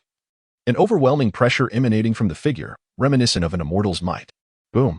The immense pressure swept through the entire White Cloud Mountain secret realm like a tsunami, even tearing the void cracks in the sky apart further. This was the manifestation of a demonic corpse transformed from an immortal. Chapter 40. The Might of the Immortal Revealed. Li Taiju's assistance, at last, secures the ethereal mother energy. The aura of the celestial being rendered the onlookers breathless. Li Taiju's pupils widened in disbelief as he gazed at the celestial corpse standing amidst the heavens and earth, murmuring, "The ancient texts are indeed true. It is said that the secret realm of Bayun Mountain was formed from a celestial being's fall from the celestial domain, and it appears to be the case." Beside him, Jin Huang, though equally astonished, managed to maintain his composure, disdainfully curling his lip as he remarked, "Humph, what celestial being? It is merely a corpse now. Who knows if it can even exert a fraction of its former power, despite often being as frivolous as Li Taiju." Jin Huang's words served to alleviate the tension in the atmosphere among the crowd. Meanwhile, Su Xian quietly fixed his gaze upon the celestial corpse shrouded in black mist, remaining silent. Suddenly, he slightly turned his head to glance behind him and noticed the Linglong Saintess, who had mysteriously appeared among the throng. Her face remained veiled, but one could discern a hint of flush upon her cheeks, with fragrant perspiration trickling down her face and dripping onto the silver triangular pendant at her neck, reflecting a glimmer of light. After a brief survey, Su Xian withdrew his gaze, his eyes flickering thoughtfully. In a corner of the sky, Huang Hongyu, feeling the overwhelming pressure of the celestial being, trembled slightly despite having already learned the truth of the secret realm. Yet, confronting the celestial corpse in reality still instilled a sense of dread. After a moment, she turned to Zhou Yicheng, laughing haughtily. "Zhou Yicheng, relish the grand gift that the crown prince has prepared for you." Pausing, she cast a gaze imbued with a trace of reverence toward the shadow that had mysteriously vanished beside the mother chi of Yunding, continuing, "Since Miss Yu has departed, I shall no longer entertain you doomed souls." With that, she spread her wings and soared toward the void fissure in the sky, shattering the talisman in her hand upon contact with the rift, vanishing from the secret realm in the blink of an eye. "Miss you?" Zhou Yicheng gazed at the vanishing Huang Hongyu, his brow furrowed as a myriad of chaotic thoughts flashed through his mind like lightning. Yet, at this moment, he could not afford to dwell on them. His gaze was fixated on the few strands of pristine cloud-top maternal energy swirling near the face of the immortal demon corpse. His eyes shining with fervor, the maternal energy had not been entirely extracted, and there was still a glimmer of hope. However, in the next instant, the immortal demon corpse let out a thunderous roar that echoed like a monstrous beast howl. The sonic wave surged forth, nearly toppling those gathered in the distant corners of the sky. Such overwhelming power instilled fear in the hearts of the crowd, and even Zhou Yicheng, closest to the immortal demon corpse, felt his expression tighten. The silver light of his moon-shin garb shimmered, barely withstanding the onslaught of sound waves. Even after years of death, the immortal demon corpse retained such terrifying pressure. The fallen immortal was still an immortal. The might of an immortal should never be provoked. Some among the assembly could not endure the overwhelming pressure and hastily activated their internal mirror energy, utilizing the void mirror to escape the White Cloud Mountain secret realm.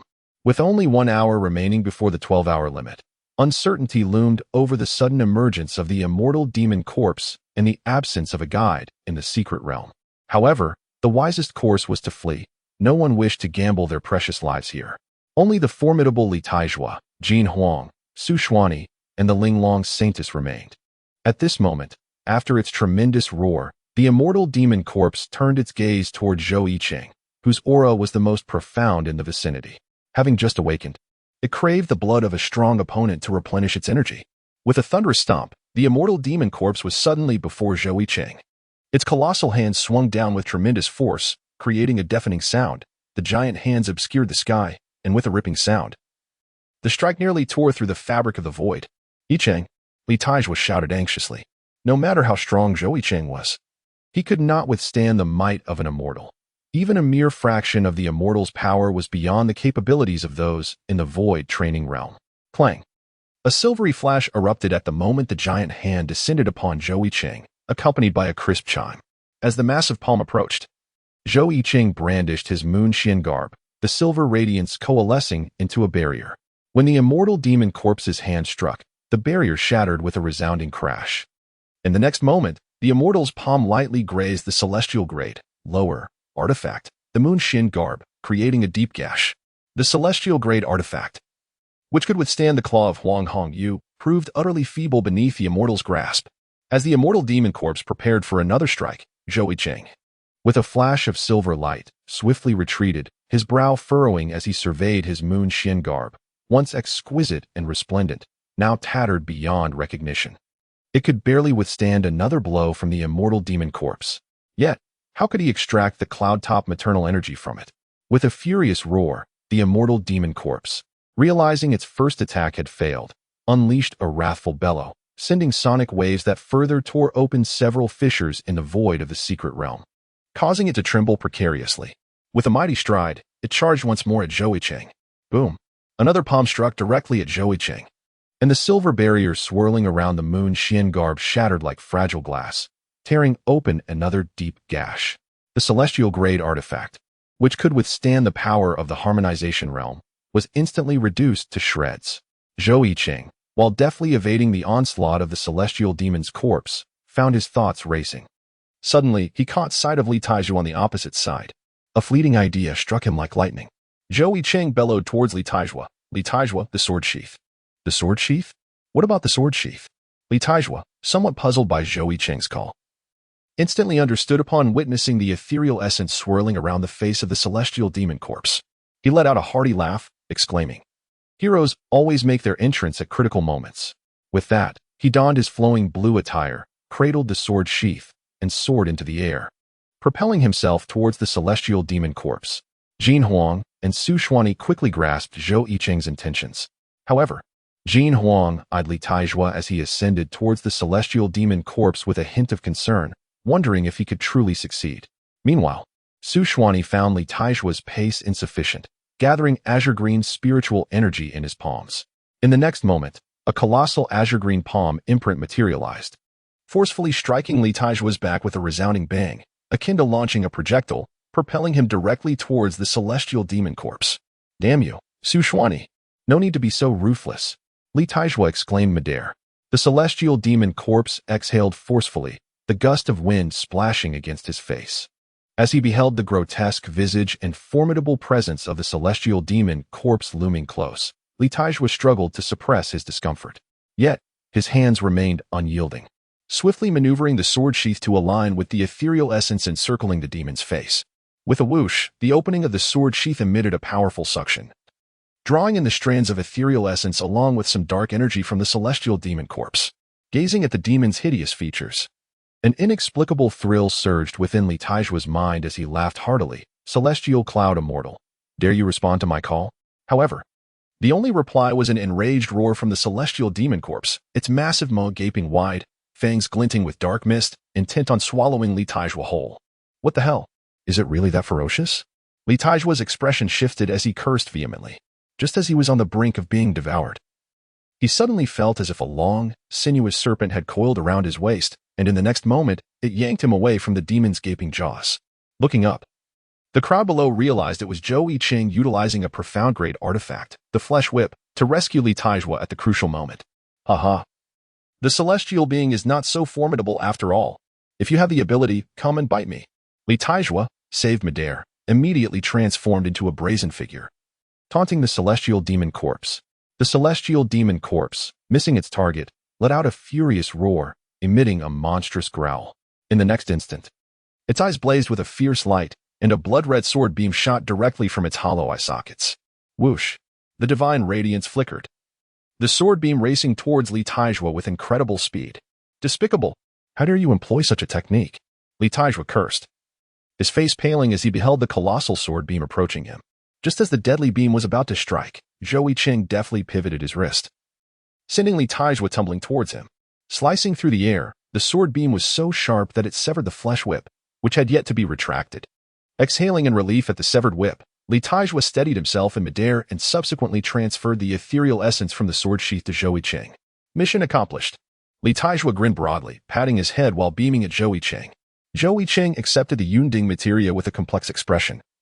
The heavy burden that had weighed on his heart finally lifted. With the Undying materia, he could forge the 9 turns returning chi pill. Grateful for Li Taizhu's selfless effort, he sincerely expressed his thanks. Without Li Taizhu's valiant struggle, the retrieval of the Undying materia would have remained an uncertain endeavor. Oh, but you did help me obtain the sword sheath, Li Taizhu replied with a bashful smile, scratching his head. His demeanor shifted as he turned to the approaching celestial demon corpses, growing serious. Now that we have the Undying materia, let us depart. The hour is drawing near. No, you go ahead. I am confident in my abilities. Zhou Yicheng gently shook his head, declining Li Taizhu's suggestion.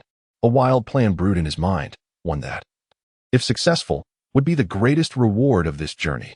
Li Taizhu's expression turned complex, hesitant to speak, but upon seeing Zhou Yicheng's confident gaze, he could only utter 2 words, take care. With that, he summoned the mirror energy within him, his form blurring as he vanished into the void, leaving the Baiyun Mountain secret realm. Seeing that Li Taizhu had safely acquired the Undying materia, Jin Huang and Su Xian, among others, also activated their mirror energy to depart first. In a corner of the sky, the Linglong Saintess gazed at Zhou Yicheng with astonishment in her beautiful eyes, marveling that he had managed to obtain the Undying materia under such dire circumstances. After a moment, she too blurred and followed the others out of the secret realm. Although the celestial demon corpses retained a hint of celestial power, they lacked the wisdom of the living and did not immediately detect the departure of the group. It was not until some time later that they seemed to sense the absence of the others, erupting in an enraged roar that sent forth a tidal wave of sound. The secret realm trembled violently, countless rifts in the void appearing, with chaotic energy surging forth. The spectacle was only just beginning. Zhou Yicheng observed the furious celestial demon corpses, a subtle smile gracing his lips. Chapter 41, Void Calamity, the first trial of Ascension. The celestial demon corpses unleashed a ferocious roar. Stepping forward as if to shatter the void, appearing before Zhou Yicheng in an instant, a massive hand swinging down towards him. Come on. Zhou Yicheng laughed heartily, his eyes alight with martial fervor. As silver light erupted, he maximized his speed, narrowly evading the colossal hand of the celestial demon. The enormous hand blotted out the sun, shattering the void and unleashing chaotic winds that howled. The secret realm felt like a dilapidated house, with chaotic energies pouring in through the cracks, whipping up fierce gales. The cacophony of winds intertwining with the demon's roars reverberated painfully in Zhou Yicheng's ears. However, he remained undeterred, his gaze fixed intently on the incoming chaotic energies, murmuring, "Now is the time." With resolute determination in his eyes, he suddenly soared into the air, a torrent of silver blade energy surging within him. His aura began to rise dramatically, akin to a volcano erupting, the suppressed power within him exploding forth, reaching its zenith. In an instant, the silver blade energy surged mightily, divine power radiating. At that moment, the once dark mist dissipated, revealing the Baiyun Mountain secret realm under a clear sky, only to be shrouded again by dark clouds. Oppressive and suffocating. A bolt of lightning, as large as a serpent, slashed through the clouds with a thunderous roar, splitting the sky. The celestial demon, confused by the sudden change, roared angrily at Zhou Yicheng, taking a step forward, intent on seizing him. Yet, at that moment, the howling winds within the secret realm abruptly ceased, plunging the environment into silence, as if time itself had paused. The rifts in the sky widened, peculiar lights flickering within. An ominous sensation enveloped the celestial demon corpses. Although stripped of celestial wisdom, they retained instinct, sensing the impending crisis. They halted, warily observing Zhou Yicheng hovering in the air. Zhou Yicheng, surrounded by swirling silver blade energy, stood motionless, exuding an air of divine majesty, as if he were a deity standing alone against the world. Strange lights glimmered in the hollow eye sockets of the celestial demon, sensing the pressure of a celestial being emanating from Zhou Yicheng. Suddenly, another serpent-like bolt of lightning streaked across the heavens, splitting the sky with a deafening clap of thunder, awakening the entire secret realm. Instantly, Countless chaotic energies surged forth from the rifts, enveloping the realm in tumult. A supreme aura, irrevocable by divine will, descended from the heavens. Was this the first trial of Ascension, the Huguang Calamity? The celestial demon retreated in panic. As an entity born of rebellion against heaven, it was inherently condemned by divine will. Facing heightened scrutiny during the tribulation, any misstep could lead to its demise. In the air, Zhou Yicheng smiled slightly, his eyes gleaming with determination as he gazed at the chaotic energies rushing toward him. Come forth. The insights from the white-robed sword Immortal's tribulation were indeed correct. The tribulation before him was not merely the Huguang Calamity, it was a void calamity, exponentially stronger. While the Huguang Calamity is deemed the first trial of Ascension, unexpected circumstances may lead cultivators to face different trials, sometimes even those meant for later stages. The stronger the tribulation faced during Ascension, the richer the essence of spiritual energy drawn from it, embodying the principle of risk and reward. Throughout history, many revered figures known for their prowess successfully overcame the most formidable tribulations. If he could navigate this void calamity successfully, he would at least rival those on the brink of Ascension.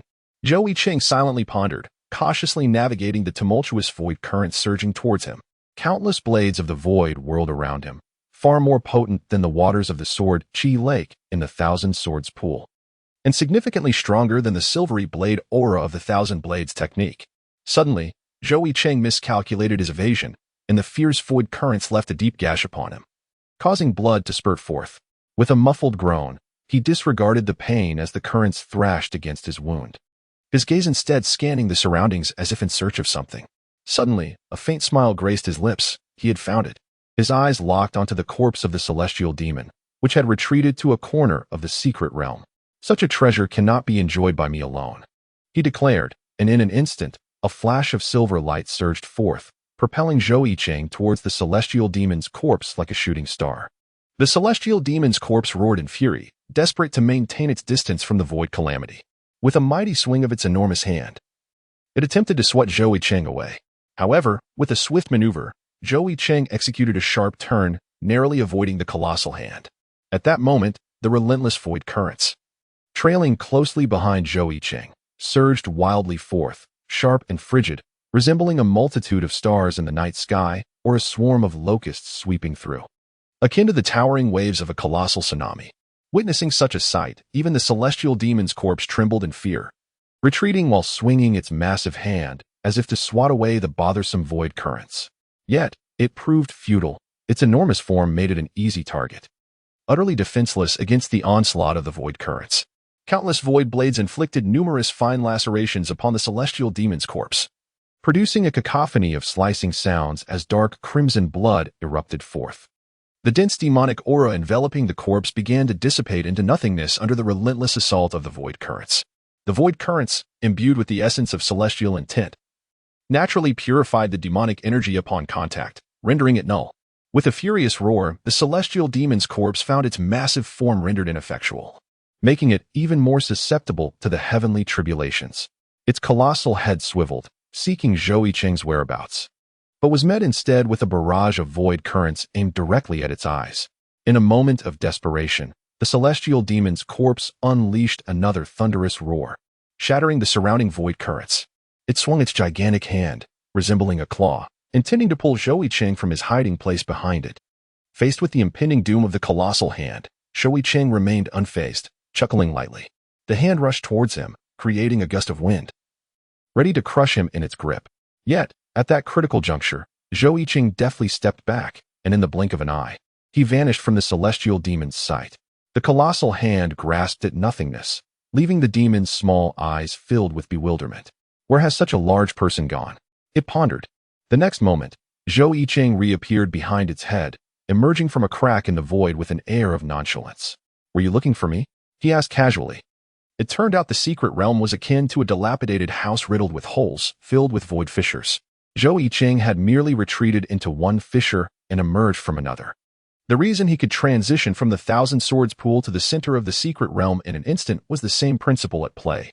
At this moment, Zhou Yicheng wore a serene smile, for the once perilous void calamity had become remarkably effortless with the assistance of the celestial being's corpse. He gazed upward at the swirling vortex fissures of chaotic void currents in the heavens above. Though the chaotic currents had diminished significantly, Zhou Yicheng remained vigilant. 4. Something monumental was about to arrive. Indeed, as Zhou Yicheng anticipated, the next instant, a series of tearing sounds echoed throughout the secret realm. In that moment, the realm was utterly rent asunder, and countless void fissures manifested within it, even tearing apart the very ground upon which Zhou Yicheng stood, nearly causing him to plummet into the abyss. Zhou Yicheng's countenance darkened as he fixated on the ever-appearing void fissures. The fissures were alarmingly dense. One misstep could lead to an eternal disorientation within the abyss, rendering escape impossible. Thus, Zhou Yicheng navigated with utmost caution, fearful of inadvertently plummeting into the chasms. The tumultuous void currents surged forth from the fissures with a thunderous roar. Observing this scene, Zhou Yicheng's expression grew grave. This trial would prove to be the most perilous since his emergence from the Repentance Cliff, a veritable leap of the koi into the Dragon Gate. Within the secret realm, countless void currents resembled sharp blades, a myriad of swords striking simultaneously, cleaving the heavens with a swift whoosh of light, akin to a divine rainbow. The chaotic currents harbored an irrevocable celestial will, instilling a profound dread. Suddenly, the void currents surged, erupting in brilliance, enveloping Zhou Yicheng in the demonic corpse of the celestial being, rendering escape impossible. As the tumult approached, the demonic corpse of the celestial being bared its maw, unleashing a furious roar. At that moment, a swift sound pierced the air. A flash of silver light erupted as Zhou Yicheng, propelled by an extraordinary velocity, darted into the gaping mouth of the demonic corpse. Before the demonic corpse could react, the void currents assailed from all directions, slicing through its form with a cacophony of hisses, inflicting countless wounds and causing crimson torrents to flow forth in a terrifying spectacle. The dark aura enveloping the demonic corpse began to dissipate, rendering its form increasingly dim under the onslaught of divine retribution. The forces of nature would not tolerate such defiance.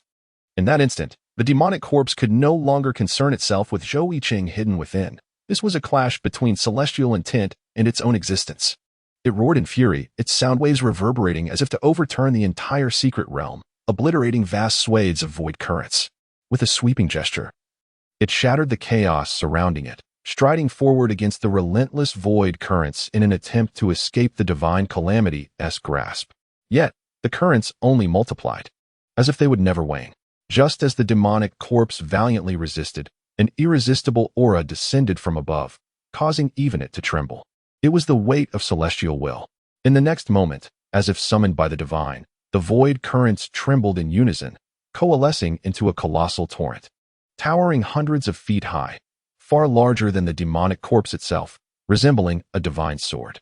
With a swift motion, this blade of void currents descended upon the demonic corpse, an awe-inspiring force that sent shivers down even Zhou Yicheng's spine, concealed within.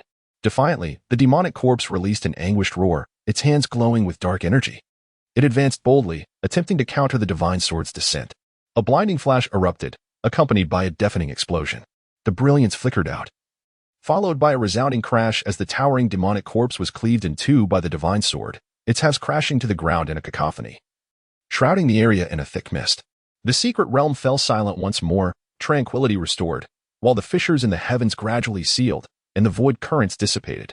Suddenly, an overwhelming aura erupted from the side of the fallen demonic corpse. A spiraling pillar of silver blade energy surged skyward, erupting like a volcanic explosion, imbued with divine might. Within this ascendant column, the presence of a celestial being could be felt. Zhou Yicheng, who had narrowly escaped calamity by hiding within the demonic corpse, now radiated brilliance. His eyes gleaming with resolve, he mused inwardly. He had transcended the void tribulation. This trial was akin to the third tribulation faced by ordinary cultivators. And without the aid of the demonic corpse, overcoming it alone would have been an insurmountable challenge.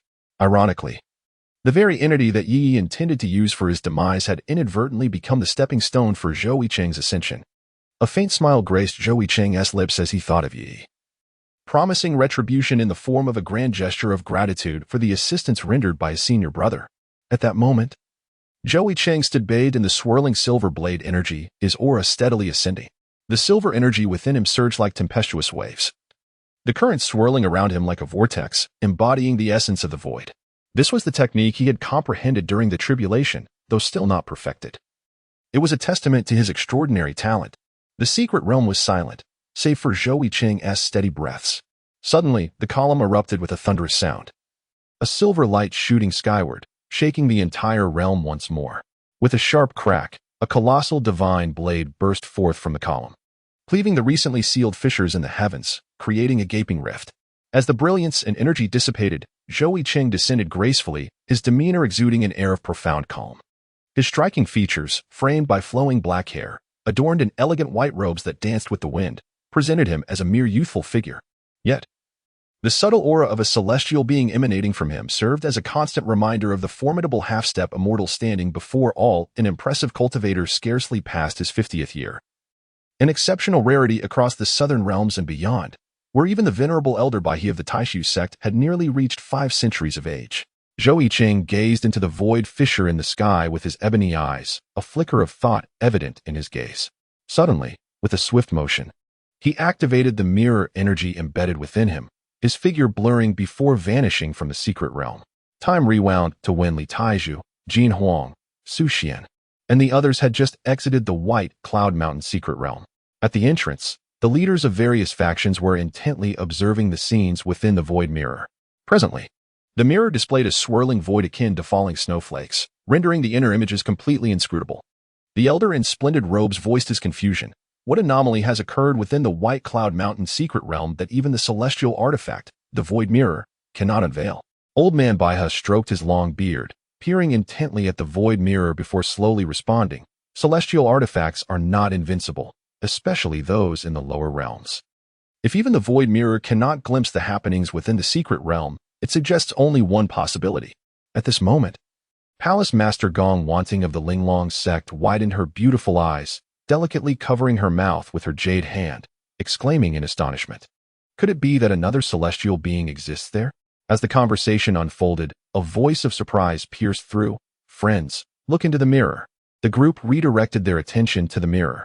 Within its depths, a colossal divine sword, formed from countless turbulent void streams and reaching hundreds of feet in height, was striking down upon a towering figure almost as high.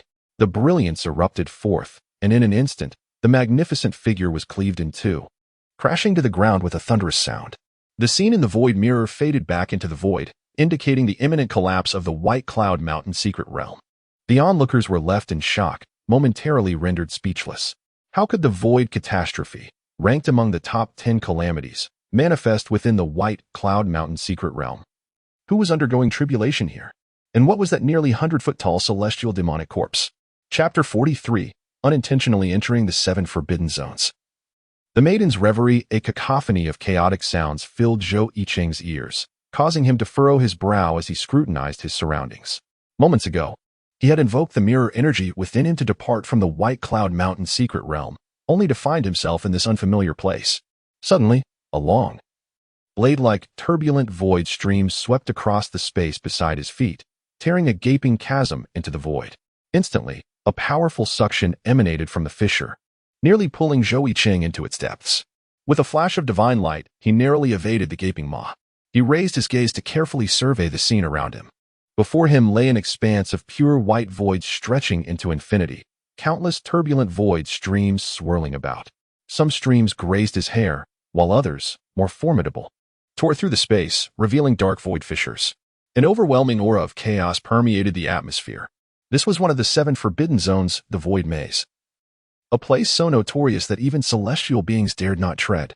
Should one unfortunate soul fall into its depths, escape would be forever out of reach. Zhou Yicheng's expression grew grave as he observed the chaotic void streams. It was no wonder that the ever-smiling elder from the Li family had sternly warned them to activate the mirror energy within a day upon entering the White Cloud Mountain secret realm. The mirror energy connecting the secret realm to the outside world could only maintain stability for one day. After that, the link would become precarious, risking a plunge into the void maze during transmission. Reflecting upon it now, Zhou Yicheng realized that a full day had elapsed since his departure from the White Cloud Mountain secret realm. His brow furrowed in concern.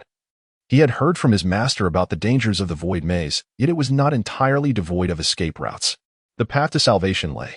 He redirected his gaze to the fissure that had been torn open. His master had mentioned that within the void fissures lay potential escape routes from the maze. However, not all fissures guaranteed safety. Stepping into one could lead to even more perilous locations. There have been instances where individuals had ventured into void fissures seeking salvation. only to be transported to other, far more dangerous forbidden zones. As Zhou Yicheng hesitated, uncertain of his next move, an unexpected system prompt echoed in his mind. Would you like to sign in at the edge of the sleeping void? It appeared that a full day had passed since his last sign-in at the 10,000 sword pool, triggering a new opportunity. Yet, the sign-in location remained elusive. The sleeping void? Did this place harbor some terrifying existence? Zhou Yicheng did not linger excessively on the matter. Within the depths of his heart, he silently intoned a sign-in to the system. Upon successful sign-in, he received 3 heavenly-grade teleportation talismans as a reward. Hiss. Upon hearing the system's announcement of the reward, Zhou Yicheng inhaled sharply. The heavenly-grade teleportation talisman. This was an extraordinary item, akin in function to the Void Mirror, capable of assisting individuals in teleporting to designated locations, while the Xian-grade teleportation talisman could only transport within an 80,000-mile radius. The heavenly-grade teleportation talisman could traverse the vast expanse of the 5 domains and 9 heavens at will. Of course, the prerequisite was a clear mental image of the destination. Otherwise, one could not arrive at the intended location. Nevertheless, even so, the heavenly-grade teleportation talisman remained immensely formidable. When wielded adeptly, it was truly comparable to the celestial artifact, the Void Mirror. According to ancient lore, the teleportation talismans were crafted by the Void Demon Lord during his wanderings through the void, inspired by the chaos of the abyss. It seems that the relationship between the Void Labyrinth and the Void itself is inseparable, which likely explains why the system rewarded him with the heavenly-grade teleportation talismans. Without further ado, having obtained the heavenly-grade teleportation talismans, Zhou Yicheng had no intention of lingering in that place any longer. Zhou Yicheng's mind stirred slightly, and a black talisman inscribed with intricate patterns suddenly appeared in his hand. Upon closer inspection, one could discern that a few strands of chaotic void currents were swirling ominously around the edges of the talisman. It was the heavenly-grade talisman for great teleportation. As images of the teleportation unfolded in Zhou Yicheng's mind, his figure abruptly became indistinct, as if he had been cast into a pebble-strewn lake, causing ripples to ripple through the void. In the next moment, he vanished entirely into the enigmatic void. The desolate void once again became eerily silent, and it seemed to grow even more tumultuous, with countless chaotic currents of the void surging wildly, carving out vast fissures in the fabric of space. In the southern wilderness, within the Peach Blossom Valley, a gentle breeze swept through, stirring a few fallen leaves on the ground. The summer wind rustled the leaves, as well as the heart of the girl sitting beneath the peach tree. Xia Anji gently closed the thin tome in her hands and lifted her gaze to the drifting white clouds above. Her brow furrowed with a hint of concern as she pondered, I wonder if Yicheng is safe in the Baigong Mountain secret realm. Although Xia Anji had remained within the confines of Peach Blossom Valley, she possessed certain means left by her master, Feng Ying, which allowed her to maintain a connection with the outside world. Now, all the prodigies trapped within the secret realm of Baigong Mountain had successfully escaped, and the shocking revelation of the immortal demon's remains had spread far and wide.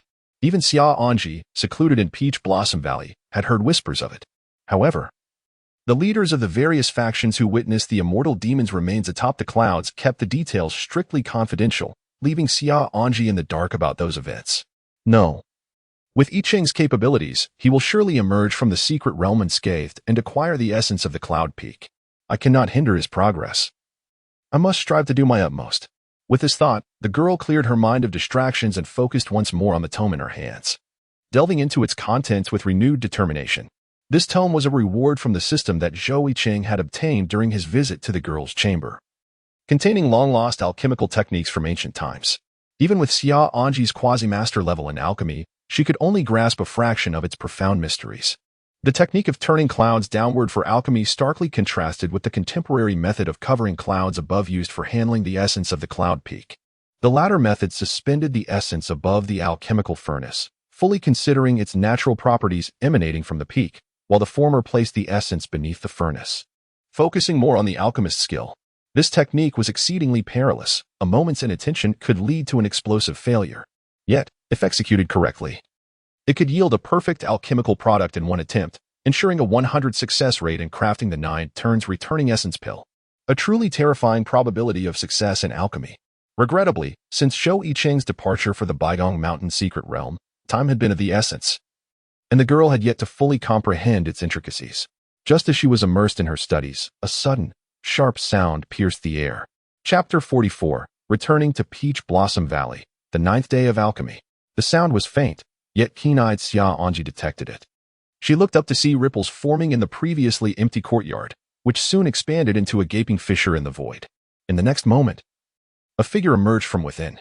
The newcomer exuded an extraordinary aura, with sword-like brows and starry eyes, a handsome visage radiating calm confidence, resembling a celestial being.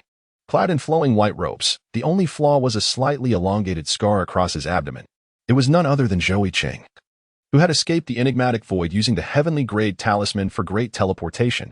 Upon recognizing him, Xia Anji stood up in surprise, her face lighting up with a radiant smile. Yicheng, you're back. Seeing her bright smile, Zhou Yicheng couldn't help but smile in return, his voice warm as he replied. Yes, I have returned successfully. Although I only obtained a thread of the essence, it is still a victory. It's all right. With careful planning, even a single thread might suffice. He added. Xia Anji approached him with a smile, but then her eyes fell upon the scar on his abdomen, and her smile faltered slightly as her tone turned somber. What happened to your wound? Hearing her question, Zhou Yicheng instinctively glanced down. Oh, this? It's just a minor cut I made to avoid the enchanting music of the flutist, Lady Yu, in the heart of the secret realm. It's nothing serious. Look. It has already begun to heal. He chuckled softly. Zhou Yicheng's words ring undeniably true. Given his current cultivation at the tribulation stage, what significance does a scar hold? He could easily erase it whenever he wished. However, it would be prudent to keep such matters from the astute young woman before him, for the more she knows, the greater her concern may become. With this thought, Zhou Yicheng absent-mindedly rubbed his nose and skillfully diverted the conversation. Hee. Let us hasten to concoct the 9 transformation chi returning pill. I must admit, this is the first time I will witness you, and Ji, engaging in alchemy. Oh, is that so?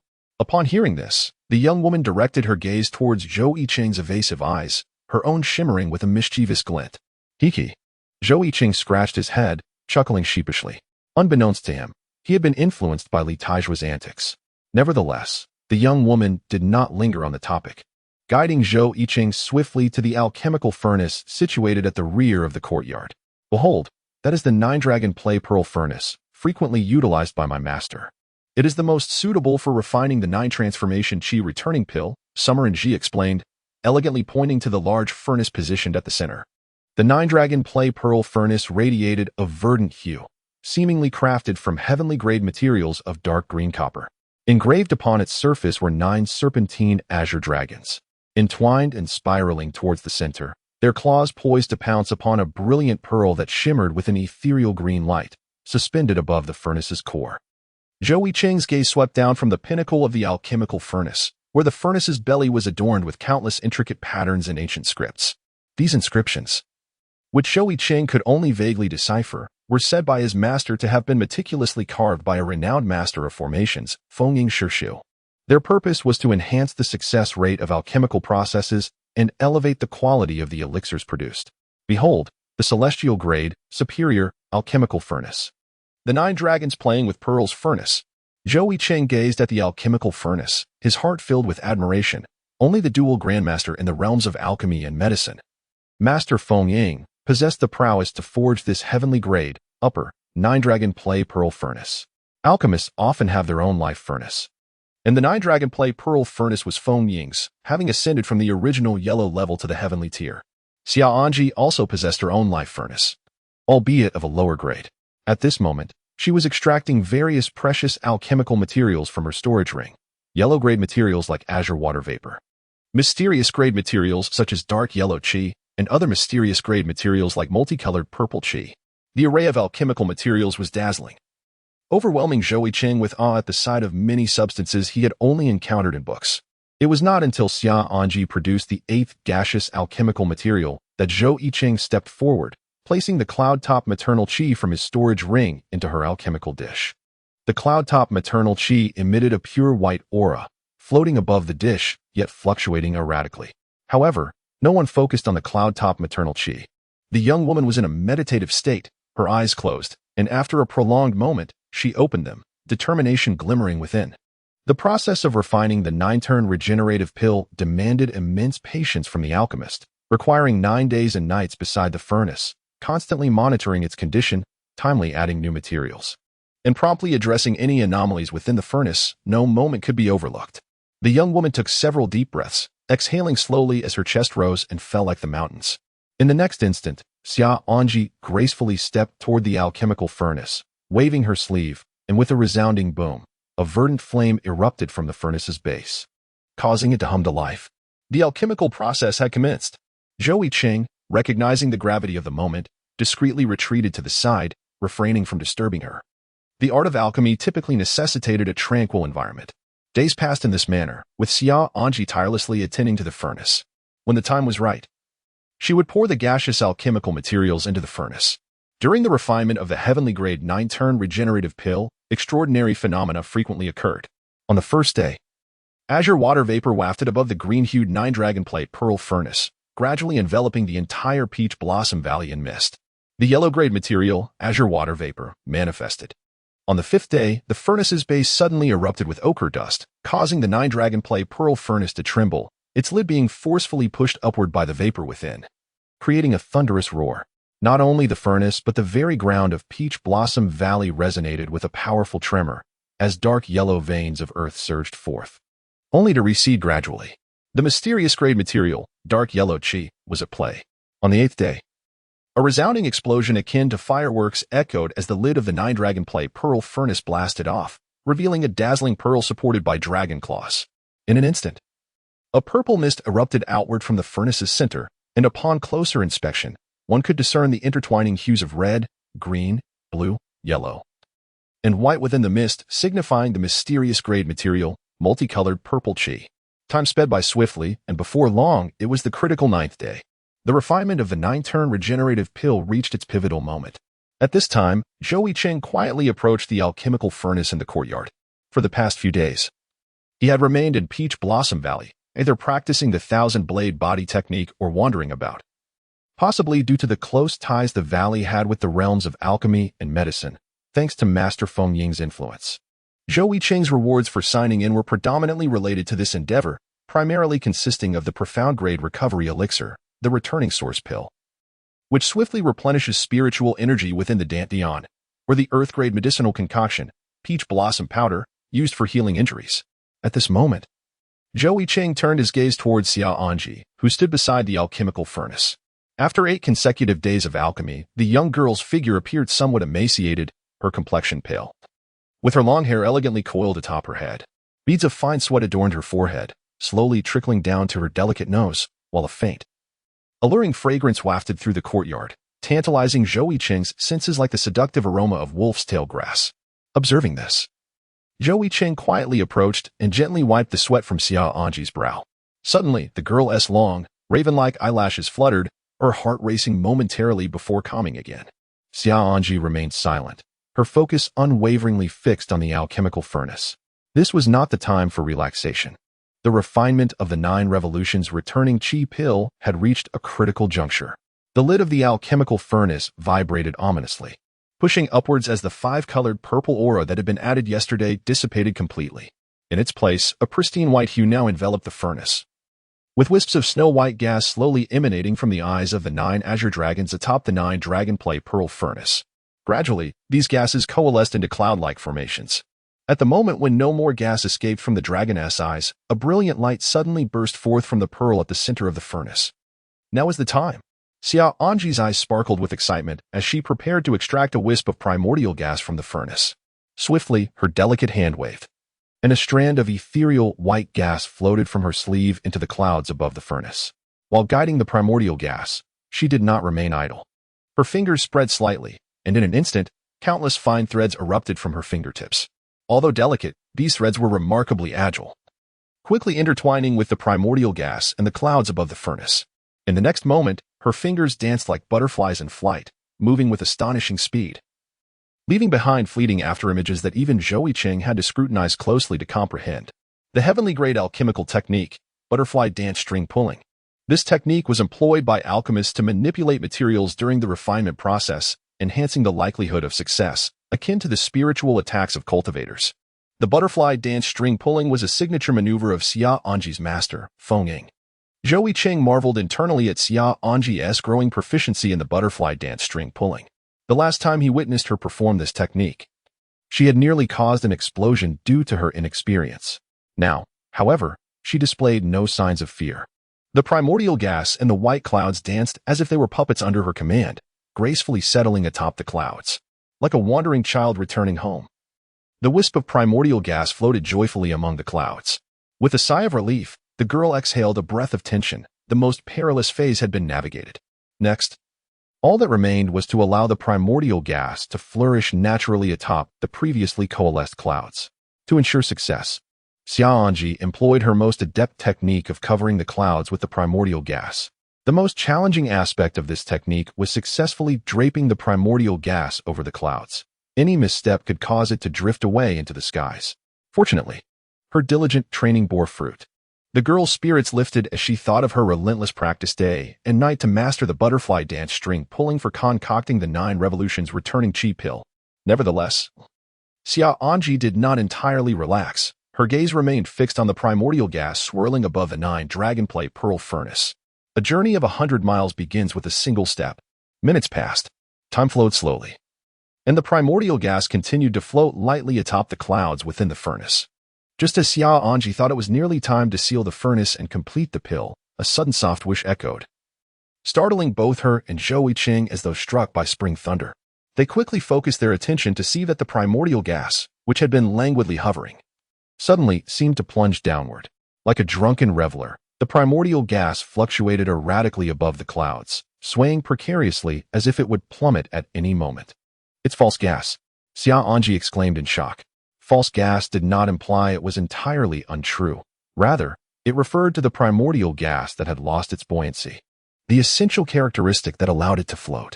Could gas that no longer possessed its floating quality still be considered primordial gas? In contemporary understanding, such gas was deemed unsuitable for alchemical purposes. Thus, this substance was labeled as false gas. What? Zhou Yicheng beside her widened his eyes in disbelief.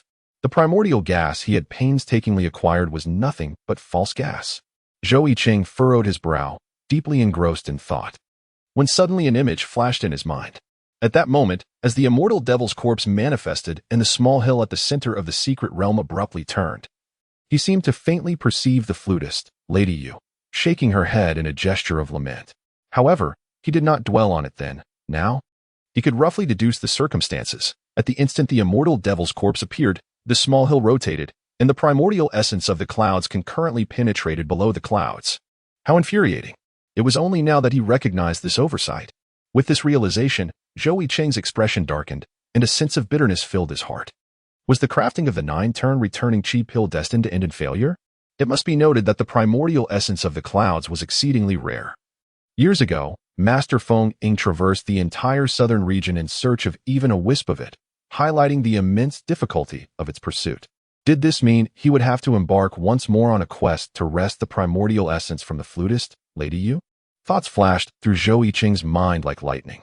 At that moment, Xiaoanji furrowed her brow. Although her complexion remained pallid, she exuded a calm demeanor, showing no signs of panic. Her delicate hands danced swiftly, and with a whoosh, divine radiance erupted, enveloping countless fine threads that entwined once more around the primordial essence of the clouds above. The celestial alchemical technique, dance of the butterfly strings. The threads strained upwards, pulling against the descending primordial essence, maintaining a precarious equilibrium for the time being. As Xiaoanji employed the celestial alchemical technique again, her pallor deepened, and she gasped for breath, beads of fragrant sweat cascading down her cheeks like a waterfall. Observing her relentless efforts, Zhou Yicheng felt a pang of guilt. With a flick of his finger, a flash of divine light appeared, and a delicate stream of energy, imbued with the fragrance of the returning essence pill, surged into Xiaoanji's dantian. He lacked knowledge of alchemy, and this was all he could offer. Just hold on a little longer. In another quarter of an hour, the 9-turn returning essence pill will be ready, the girl uttered softly, feeling the nourishing energy in her dantian. However, scarcely had her words left her lips when, with a whoosh, the primordial essence of the clouds plummeted with increasing ferocity, as if it were an unstoppable force. Her expression shifted slightly, and her hands resumed their butterfly-like dance, moving even more swiftly, unleashing brilliant strands of light from her fingertips. The celestial alchemical technique, dance of the butterfly strings. The sound of the swirling threads was incessant, yet no matter how many threads she conjured to pull against the descending essence, it was futile. The primordial essence fell with an overwhelming momentum, piercing through the clouds, and the countless threads she had summoned shattered with a sharp crack. Witnessing this, Xia Anji's complexion turned ashen, her hands involuntarily clenching into fists, betraying her fatigue. The primordial essence descended rapidly, perilously close to the alchemical furnace. And the imminent crisis of an explosion loomed large. Zhou Yicheng, observing the pale-faced Xia Anji, felt a mix of compassion and shame within. His momentary negligence had cost her so much time and effort, threatening to render her hard work futile as if a dam were about to burst. Upon realizing that the primordial essence was false, he had already sensed that this alchemical endeavor would end in failure. The girl's efforts had merely delayed the inevitable. How could one produce a pill from false clouds? Boom. In the next instant, as if affirming Zhou Yicheng's thoughts, a blinding light erupted from the base of the alchemical furnace. Was the furnace about to explode? Chapter 46. The alchemical pill is completed. 9-turn returning essence pill. With a thunderous roar, the sound reverberated from the 9 dragons' play pearl furnace, accompanied by a radiant glow emanating from its depths, compelling Zhou Yicheng to squint against the brilliance. In a flash, the light surged and vanished. Zhou Yicheng anxiously approached Xia Anji, his gaze fixated on the exquisite 9-dragon play pearl furnace. To his astonishment, the azure furnace stood intact, with 9 magnificent dragons intricately carved upon its surface, their claws poised and eyes gleaming with a fierce brilliance. The enchanting azure orbs within them flickered with an unusual luminescence. The furnace had not exploded. Zhou Yicheng's gaze followed the elixir furnace down to its base, where he was astonished to see the cloud-top primordial essence, originally plummeting directly downward, precariously supported by the dual claws of 9 azure dragon-shaped beams of light, barely avoiding contact with the furnace's bottom. This was the alchemical technique of the 9 dragons playing with Pearl's furnace. Standing beside Zhou Yicheng, Xia Anji exhaled in relief upon witnessing this scene. Thankfully, the alchemy had not yet failed. There was still hope. It turned out that at the critical moment when an explosion seemed imminent, Xia Anji had employed the alchemical technique of the 9 dragons playing with Pearl's furnace, causing the 9 dragons atop the furnace to manifest and unleash a brilliant radiance, thereby slowing the descent of the cloud-top primordial essence. Taking a deep breath, the young girl fixed her determined gaze upon the 9 dragons playing with Pearl's furnace. Anji. Zhou Yicheng voiced his concern. Although we are fortunate that the furnace has exploded, the cloud-top primordial essence is mere illusion. How can it be successfully refined? If all else failed, he could seize it from the flutist. Miss you. However, Xia Anji turned to Zhou Yicheng, her bright eyes narrowing into crescent shapes as she chuckled lightly. Do not worry, I have a plan. Just stand there and watch. Zhou Yicheng was momentarily taken aback by Xia Anji's radiant smile. If Anji believed that he, a cultivator of the golden core realm, could snatch the cloud-top primordial essence from countless young prodigies, then he ought to place more trust in her as well. With this thought in mind, he chose to remain silent, gently resting his hand on Xia Anji's shoulder. The 9 azure dragons atop the 9 dragons playing with Pearl's furnace shone brightly, their forms dancing at the furnace's base. At that moment, Xia Anji closed her eyes, inhaled deeply, and crossed her hands over her chest, instantly radiating azure spiritual energy. In a fleeting flash, Zhou Yicheng observed that a pair of delicate jade hands, composed of azure spiritual energy, had materialized above the furnace. With a swift motion, the ethereal hands reached toward the furnace's base, their fingers, like tender green shoots, slightly parted. A wisp of azure cloud appeared above the cloud-top primordial essence. And in the next heartbeat, the drifting azure cloud plummeted with a whoosh, dramatically reversing its course to envelop the primordial essence beneath. This was the ancient alchemical technique known as turning clouds downward, a system reward Zhou Yicheng had obtained from signing in at Xia Anji's chamber. The cloud-top primordial essence now danced joyfully, thriving in the azure clouds, rolling gracefully. Success! In just a quarter of an hour, the 9 turns returning chi pill would be born. Observing this spectacle, Xia Anji turned her head, lifting her chin and letting a proud smile grace her lips. See, I told you I could do it. Zhou Yicheng's eyes widened in astonishment. He had some knowledge of the turning clouds downward technique. It was an ancient method of alchemy, profound and intricate. Although Xia Anji had studied it for days, she had never dared to assure its successful execution, which was why she initially opted for the more reliable method of covering clouds from above. She had mentioned this to Zhou Yicheng before commencing. Yet, no one had anticipated that, on the brink of failure, Xia Anji would successfully execute the technique on her first attempt, showcasing her remarkable talent in the art of alchemy. Her master, Feng Ying, had previously remarked that Xia Anji's alchemical aptitude surpassed her own. Truly, Anji was exceptional. Looking at the beaming Xia Anji, Zhou Yicheng couldn't help but express his admiration. From a young age, Xia Anji had often impressed Zhou Yicheng and Ning Xue'er. Suddenly, as they conversed, a brilliant flash erupted from the furnace's base, where blue vapor, earthy yellow mist, and various hues of red, green, blue, yellow, and purple from the alchemical materials swirled, appearing like a fleeting panorama. Boom! In the next instant, multitudes of gas columns intertwined and spiraled together, erupting with a thunderous sound, engulfed in thick mist. Within this haze, wafts of ethereal energy emanated. Xia Anji and Zhou Yicheng excitedly approached, discovering amidst the fog the long-awaited 9 turns returning chi pill, painstakingly crafted. The pill, entirely white, encapsulated both yellow and heavenly-grade alchemical materials within its unassuming form, exuding an air of profound simplicity. Yet, upon closer inspection, one could sense the numerous gas columns circulating within it, along with a faint aura of celestial energy surrounding the pill. Heavenly-grade elixir, the 9 turns returning chi pill. Zhou Yicheng marveled at the sight, exclaiming, "This tiny pill is indeed hard-won." After a brief pause, he turned earnestly to Xia Anji, gazing into her eyes with sincerity. "Anji, I truly find it difficult to express my gratitude. Without your efforts, we would never have been able to refine the 9 turns returning chi pill." Zhou Yicheng spoke truly. Without the guidance of Xia Anji, he would have had no inkling of where to seek the primordial energy of Undying. Furthermore, even after locating this elusive essence, it was only through Xia Anji's mastery as a quasi-grandmaster in alchemy that he could successfully concoct the 9-turn rejuvenation pill. In the southern wilderness, finding an alchemy master is exceedingly rare. One could easily count them on a single hand. It is even more remarkable that Xia Anji, with her exceptional skill, was able to transform the seemingly unyielding false cloud energy that failed to ascend above the white clouds, thereby crafting the 9-turn rejuvenation pill. Upon gazing into Zhou Yicheng's earnest eyes, the young maiden blushed, her cheeks resembling the delicate hue of intoxicated petals, akin to the soft pink clouds at dusk, captivating all who beheld her. "It's nothing, really. I merely wish to assist you in Xiaoxue, as I have always regarded Xiaoxue as a younger sister," she stammered, her gaze wavering. However, Zhou Yicheng remained oblivious to her fluster, promptly storing the 9-turn rejuvenation pill within his storage ring. He turned to the maiden and said, "Allow me to express my gratitude on Xiaoxue's behalf. Once she awakens, we shall visit Taoyuan Valley together."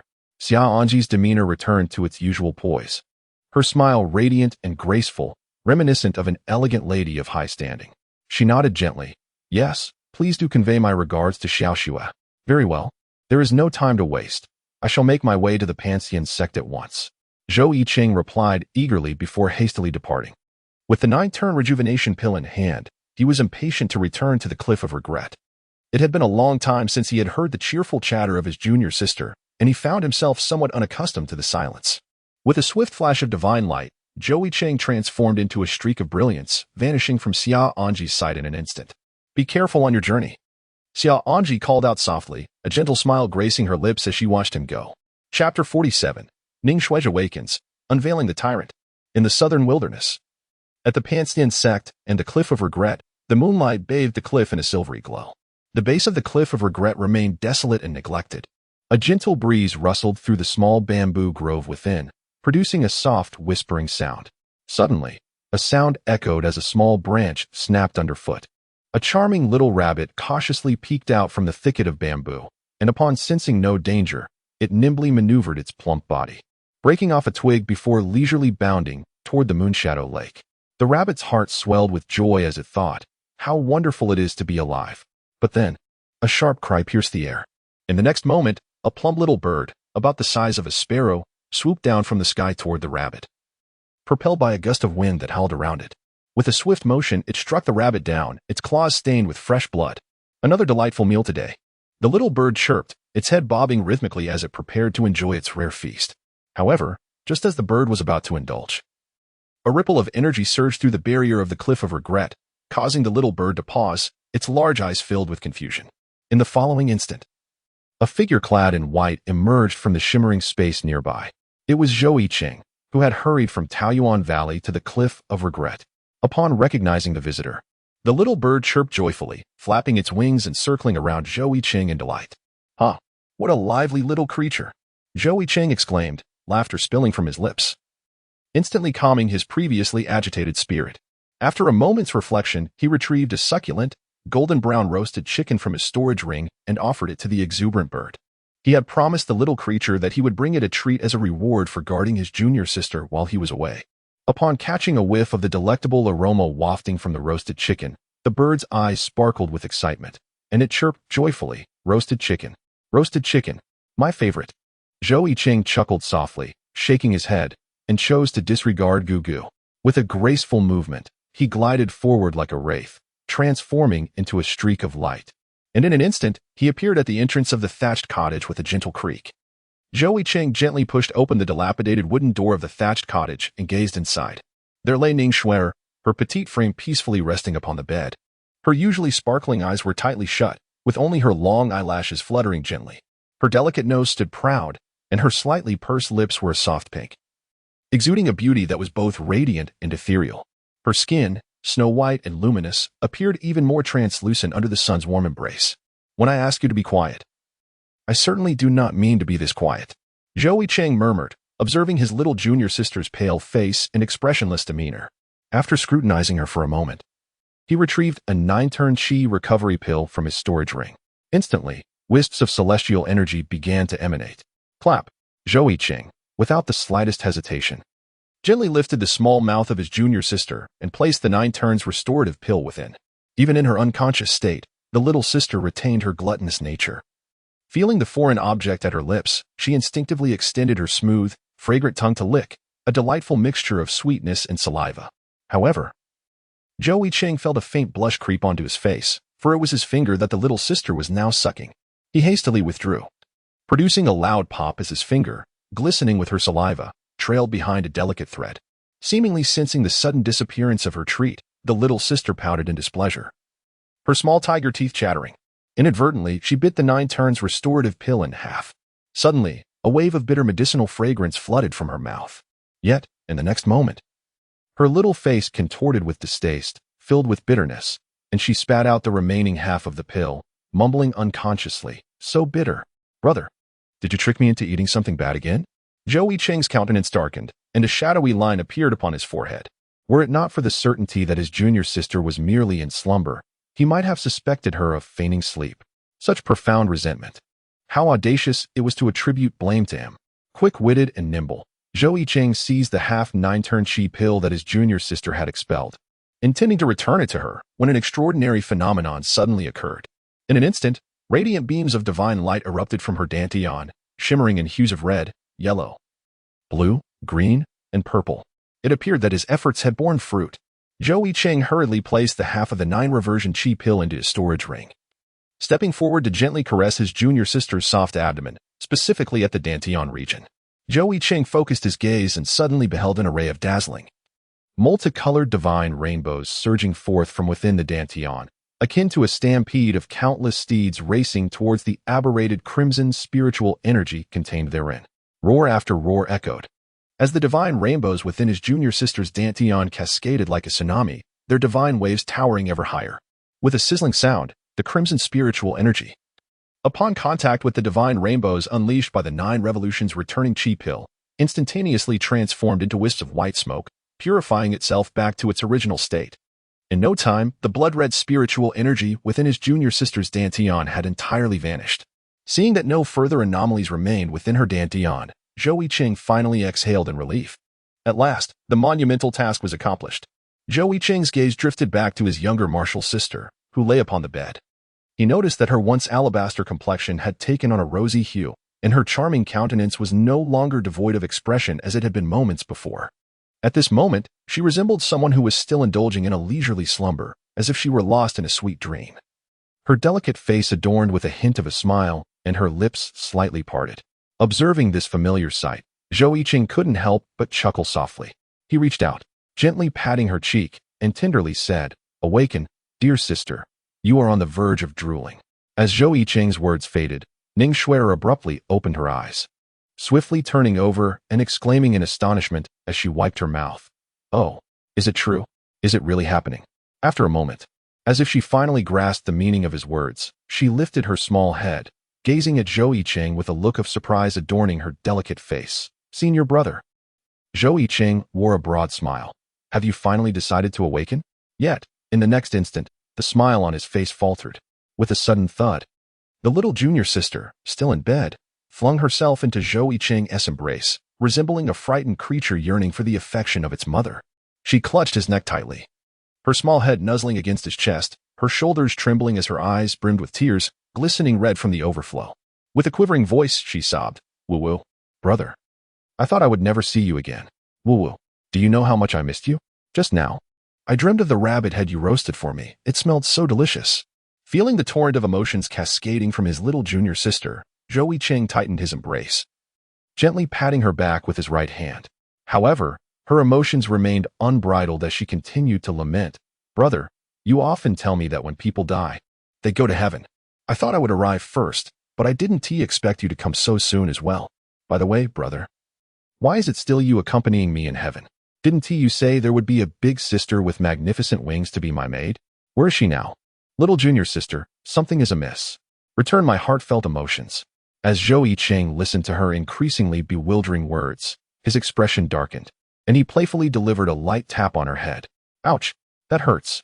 Zhou Yicheng spoke with a hint of irritation. "What nonsense are you spouting? Where could there possibly be a paradise? You and I are still very much alive." At his words, Ning Xue'er ceased her sobbing, descended from Zhou Yicheng's embrace, and blinked at him in a daze. Suddenly, as if awakening to a realization, she revealed two charming dimples, playfully twirling a strand of her hair that cascaded over her shoulders. Bursting into laughter, she attempted to feign innocence, exclaiming, "Ah, I see. I was hoping for a big sister with wings." Observing his naive junior sister, Zhou Yicheng helplessly covered his face and recounted the events that transpired after her fainting, explaining the situation in a general manner. Naturally, he refrained from disclosing that the revered ancestor, the white-clad sword immortal, was, in fact, himself. Instead, he merely stated that he had now become the enforcer of the Pansen sect. Just as Zhou Yicheng patiently narrated the tale, a series of yawns unexpectedly broke the silence. "Aha!" Zhou Yicheng cast a sidelong glance at his junior sister. Ning Xue'er scratched her head, her face betraying a hint of embarrassment. "Senior brother, this is so boring." "Oh. By the way, who is the tyrant? You didn't tell me last time." "The tyrant? Ah, yes. It is the one who embodies the notion of pursuing the remnants of a defeated foe with unwavering courage, rather than merely seeking fame like a tyrant." "Oh, that one. Yes, indeed. Then we must begin with Han Wang Xianjiang. Ever since he mastered the three-blade style, his power has surged, and he has coveted the conquest of the entire green pasture, leaving Straw Hat Grey Wolf in a precarious position. One moonlit night, Han Wang Xianjiang, accompanied by his formidable subordinates, Super Fei Yang Yang, White-Eyed Mei Yang Yang, and Ban Jia Lazy Yang Yang, surrounded Grey Wolf from all sides. After bidding farewell to his beloved Red Tai Lang, Straw Hat Grey Wolf shifted into third gear and desperately fought his way towards the banks of the Wu River, where Captain Jack was ferrying across, hoping to assist Grey Wolf in his resurgence. However, Grey Wolf declined his offer, unable to face the people of Jiangdong who had placed their trust in him, ultimately taking his own life by the riverbank. Thus, future generations admired the pride of Straw Hat Grey Wolf, referring to him as the tyrant. That night, Zhou Yicheng once again recounted the mischievous inquiries of his junior sister since the beginning of their adventures. Chapter 48, the prelude to the clash of righteous and demonic paths officially begins. In the southern wilderness, at the Taishian sect, the sun hung high in the sky, casting warm rays upon the earth. Yet, within the discussion hall of Taishian sect, dark clouds loomed overhead, creating a stifling atmosphere that rendered the attendees utterly silent. Seated in the main position, Elder Bai wore a grim expression, his demeanor lacking the usual composure of a half-immortal. After surveying the room, he spoke in a grave tone. "Elders, the resource outposts I dispatched have been repeatedly attacked by practitioners of the demonic path. Do you have any strategies to counter this? It had been half a month since the competition at Baiyun Mountain Secret Realm. Due to the emergence of the Immortal Demon Corps and the brazen actions of the demonic path, the competition ultimately failed to convene, leaving many perplexing mysteries surrounding the Baiyun Mountain Secret Realm. Who exactly was undergoing tribulation? How did the Immortal Demon Corps come to be?" Although leaders of various factions in the clouds sought to identify the one who underwent tribulation at Baiyun Mountain, their efforts yielded no results. Little did they know that the one undergoing tribulation was Zhou Yicheng, merely at the initial stage of the Void Refinement Realm. Following these events, Elder Baihe became a permanent representative of the Taishan sect. Although he hailed from the central region's Taishan sect, his formidable strength and his designation as the appointed individual to confront the Bloodwing Demon Hall made him a figure of authority in the southern wilderness. Just as Elder Baihe finished speaking, a resounding crash echoed, like a clap of thunder. Everyone turned to see a robust middle-aged man in azure robes, Elder Leinzi, striking the stone table with immense force, shattering it into shards. His voice boomed like thunder as he expressed his dissatisfaction. These demonic disciples truly need to be dealt with. They have repeatedly provoked our sect, showing utter disregard for us. Elder Baihe, I suggest we immediately gather the righteous sects and annihilate the Bloodwing Demon Hall. While Leinzi's words were coarse, they resonated with many of the righteous sect's sentiments. However, a frail elder seated across from him shook his head in disapproval. Attacking the Bloodwing Demon Hall is not that simple. Have you not seen that since the emergence of the demonic sect's prodigy, Yicheng, who has rallied a multitude of remnants, even the demon clans have allied with them? It has created an atmosphere of panic, and our Taishan sect has increasingly found it difficult to operate. The speaker, Elder Ling Xue'er, shared the same cultivation level as Leinzi. His words garnered the agreement of many present. When morale wanes, it becomes challenging to lead a faction. The Taishan sect, often boasting of being the foremost righteous sect in the southern wilderness, now revealed its vulnerability in the face of the demonic path's onslaught. The demonic practitioners were cunning, employing guerrilla tactics aimed specifically at the Taishan sect, exacerbating its decline, akin to an aging elder. Many smaller righteous sects, keenly aware of the need to navigate survival in such precarious circumstances, recognized that the demonic path's focus on the Taishan sect did not concern them. For the past few days, they had been offering insincere cooperation with the Taishan sect's directives. As this discussion unfolded, even Elder Baihe's expression darkened in displeasure. They are truly a bunch of short-sighted miscreants.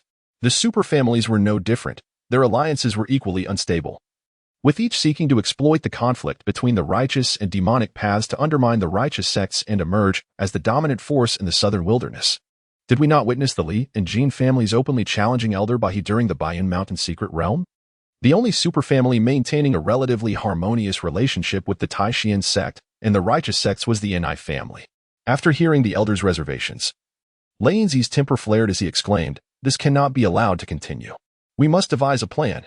For a time, the assembly fell into silence, all aware that prolonging the situation was untenable, yet none knew how to proceed. Amidst this disheartening discourse, a handsome middle-aged man seated beside Elder Baihe rubbed his temples in exasperation. The current leader of the Taishan sect, Qinglingzi, was a formidable figure who had survived a tribulation. Yet, despite his strength, he found it impossible to command the entire righteous path. Just as the room remained silent, a flash of light streaked from outside the discussion hall. With a swish, a figure rushed in, panting heavily as he announced, "Bad news. The hidden families Yi, Hu, and Lin have declared an end to their alliance with the righteous path and have allied with the Bloodwing Demon Hall. Furthermore, they have been selling information and leading demonic practitioners to attack several small and medium-sized righteous sects."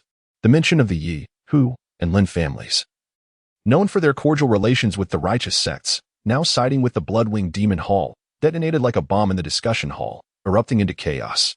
"What? Is this true?" Qinglingzi's pupils dilated in shock, revealing his astonishment. "Ah, the great upheaval is upon us." Lingzi let out a helpless sigh, his face etched with sorrow. Upon hearing this, Leinzi nearly exploded with rage, shouting furiously, "Damn it, these traitors. I've long said that the Yi family is nothing of substance. Perhaps that disciple, Yue, emerged from their ranks a few years back." The hidden families had traditionally remained aloof from worldly affairs, maintaining harmonious relations with the righteous sects, particularly the Taishan sect. The righteous sects had expended considerable effort to win over these hidden families, striving to uphold the delicate balance across the southern wilderness. However, at this moment, the Bloodwing Demon Palace had employed some nefarious means to turn the three major hidden families against them. It is important to note that the hidden families in the southern wilderness were few and far between, easily counted on one hand. This betrayal shattered the fragile equilibrium that had been maintained for years. A great conflict is indeed approaching. The elder Baihe, seated at the head of the table, initially showed a flicker of concern before quickly regaining his composure. He slowly inquired, "What is the current situation?" The circumstances were dire. The heads of the hidden families had personally taken action, with numerous formidable practitioners at the Xiuxiu and Huashan realms joining their ranks. Rumor had it that even some mysterious beings at the Tribulation Crossing stage were secretly aiding the hidden families and their demonic counterparts. Such a turn of events. Elder Baiha murmured. The goodwill extended towards the hidden families now felt like a stinging slap to the face of the Taishan sect, leaving them with both a loss of dignity and face. Elder Baiha could almost envision the mocking expressions of the superfamily Jin Li Kong and Li Xiao. Truly, one has raised a tiger to be a threat. With a deep sigh, Elder Baiha lifted his head, surveyed the surroundings, and declared solemnly, "Ladies and gentlemen, the conflict between the righteous and demonic paths has escalated to a life-or-death struggle. Starting tomorrow, we must summon all sects and superfamilies to converge at the Taishan sect to strategize our grand plan against the demons." Chapter 49. The Dark Plot Against the Ancestor of the Immortal Ascension Sect, the White Blade Immortal in the Southern Wilderness, at the second-rate sect, Tiangong Valley. Deep within the valley's depths, the Valley Lord appeared pale, his gaze fixed intently upon a young man standing before him, who wore a relaxed and nonchalant expression, filled with profound astonishment and fear. The Valley Lord bore numerous wounds, clearly having just emerged from a fierce battle. A chill of terror surged within him as he realized that the vast Tiangong Valley had been single-handedly breached by this young man, who was merely a half-step into the harmonization realm and was utterly unmatched. The young man opposite him smiled, his demeanor calm, as he casually remarked, "What is the fuss? The harmonization realm Valley Lord is hardly impressive. In my view, those old geezers are simply too cowardly to fear you foolish silver spear types." The Valley Lord's voice trembled, tinged with disbelief. "How is this possible? You are merely at the half-step harmonization realm. How can you unleash aura stronger than mine?" Although Tiangong Valley was only a second-rate sect, the Valley Lord was no weakling. He had thought it would be a trivial matter to handle a mere half-step harmonization brat. Yet, the outcome left him astounded. He could not withstand even a single strike. Hearing the Valley Lord's words, the young man scoffed dismissively, "Humph. I have no interest in conversing with the dead." As his words fell, a massive blood-red wing unfurled from his back, resembling dry bone, exuding an ominous aura that sent shivers down one's spine. At the same time, a mysterious crimson mist enveloped him, the stench of blood rapidly permeating the air, while the aura within him erupted like a volcanic eruption, surging forth with tremendous force. Upon closer inspection, one could discern that the energy swirling around him was blood-red. Suddenly, with a whoosh, the young man flapped his wings lightly, transforming into a streak of light, dashing towards the Valley Lord in the blink of an eye. With a swift motion, his hand, sharp as a blade, glimmered with crimson light as it gently swept across the Valley Lord's neck. In the next moment, a fountain of blood erupted, and the Valley Lord's head, filled with deep resentment and terror, rolled to the ground, his eyes wide open in death. The young man, undeterred, approached the Valley Lord's corpse with a twisted smile, and with a swift motion, plunged his hands into the gaping cavity of the Valley Lord's body. A strange sound echoed as the Valley Lord's once bloody form was grotesquely drained by the young man, collapsing like a punctured balloon. Yet the young man, almost instinctively, extended his crimson tongue to lick the blood that splattered on his hands, murmuring, "Not enough, still not enough. I crave more blood." If Zhou Yicheng were present, he would recognize that the blood-red mist enveloping the young man bore an uncanny resemblance to the Blood Phoenix talent technique, the blood transformation secret art, unleashed by the demonic progeny, Huang Hongyu. The gruesome scenes unfolding in Tiangong Valley were occurring simultaneously across other mid-sized righteous sections. In an instant, the southern wilderness was engulfed in sorrow. On this day, the people of the southern wilderness finally understood that a great storm was approaching. The conflict between the righteous and demonic paths had gradually begun to unfold. In the southern wilderness, at the Blood Demon Abyss, at the unfathomable depths of the abyss stood an ancient hall, its surface marred with pockmarks and scars, silently recounting the brutal battles of yore. From deep within the hall emanated hoarse, jarring noises that sent chills down one's spine. This was the stronghold of the demonic path, the Bloodwing Demon Palace. Presently, within the grand hall of the Bloodwing Demon Palace, three figures stood in clandestine discussion. In the center was a burly man, nearly 2 meters tall, his physique rippling with muscle, his bare torso adorned with countless blood-red scars that resembled worms. Prominently displayed upon his massive chest was a large crimson insignia, second of the Bloodwing Demon Palace. Beside him stood a wrinkled elder clad in lavish robes, his face radiating obsequiousness as he respectfully addressed the second. "My lord, I have united with the Hu and Lin families, announcing our departure from the righteous path. Moreover, We seize the opportunity to strike hard at the righteous sects. That Elder Baiha is likely seething with rage now. The speaker was the ancient patriarch of the hidden Yi family. While the world believed that the disciple Yi hailed from their lineage, only the Yi patriarch knew the true story behind it. Yi was not from their family. They merely shared the same surname. Otherwise, he would not have to grovel before the second. However, he had no desire to correct the public's misconceptions, as it was not entirely disadvantageous for the Yi family. Was it? The second cast a sidelong glance at the Yi patriarch, then nodded in satisfaction, saying, "Well done. The esteemed disciple shall return from the mysterious ancient path soon, and all that you desire will be yours." Upon hearing the words of February, the elder head of the Yi family wore a flattering expression, increasingly respectful as he said, "Thus, I must trouble you, Lord February, and His Highness the Prince of Education, to exert yourselves a bit more." The elder paused briefly before deftly shifting the topic to the stout, hunchbacked figure clad in black standing beside him. "Speaking of which, we must extend our gratitude to Elder Yin for the information provided. Had it not been for his assistance, I dare say those righteous forces would not have been so easily breached."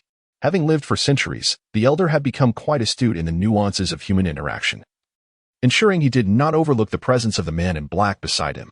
By suitably praising the other, he could both flatter him and avoid drawing ire through excessive self-aggrandizement. Indeed, upon hearing the elder's commendation, Elder Yin nodded slightly in satisfaction, his hoarse voice responding, "Not at all. I merely fulfilled my duty. If we are to discuss it, it is truly the meticulous arrangements of Elder Yi that deserve the credit." Impatiently, February waved a hand, interrupting their mutual flattery, and spoke gruffly, "I recall, Elder Yin, that you have matters to discuss with Elder Yi, do you not?" At this, Elder Yan's demeanor turned serious as he stated, "Indeed, there is a matter I must entrust to Elder Yi. I have heard that the ancestral figure known as the white-clad Sword Immortal from the Pansin sect has resurfaced. This Sword Immortal harbors enmity against my clan, and if possible, I hope Elder Yi can keep a watchful eye on the Pansin sect." The weight of the words "keep a watchful eye" was emphasized heavily.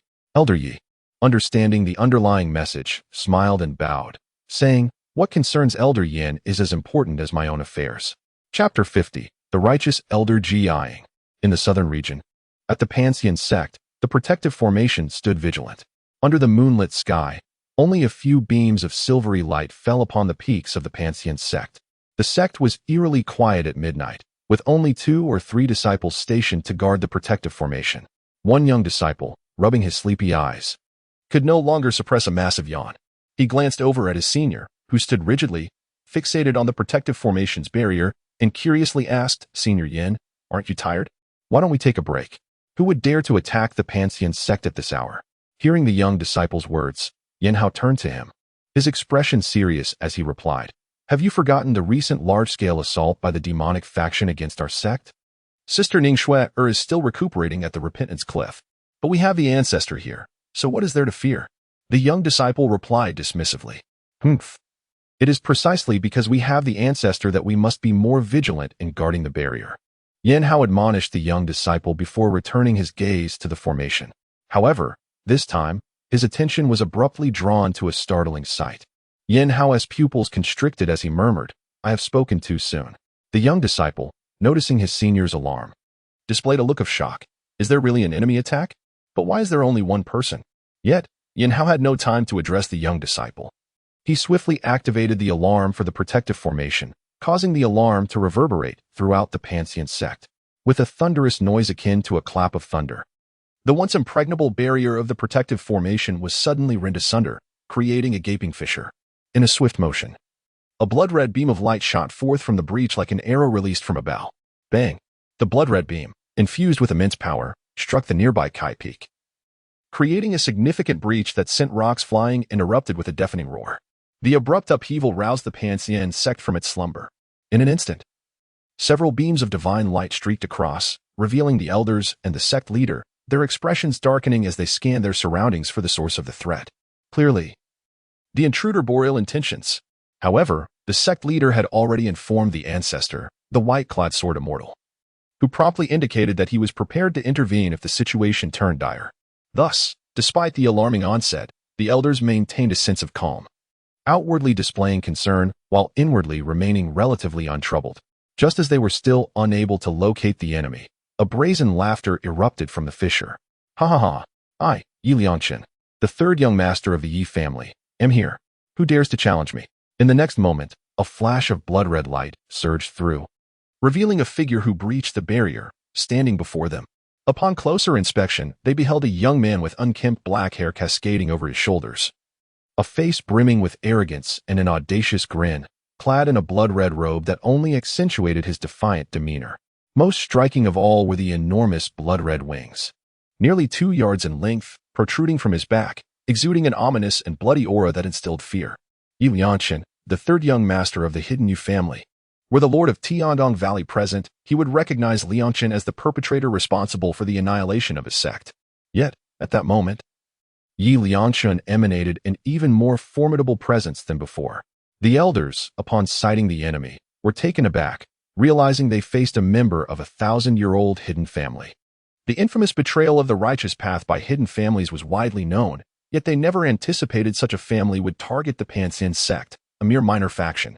Seeing the situation, the elders discreetly retreated a few steps, unwilling to draw attention.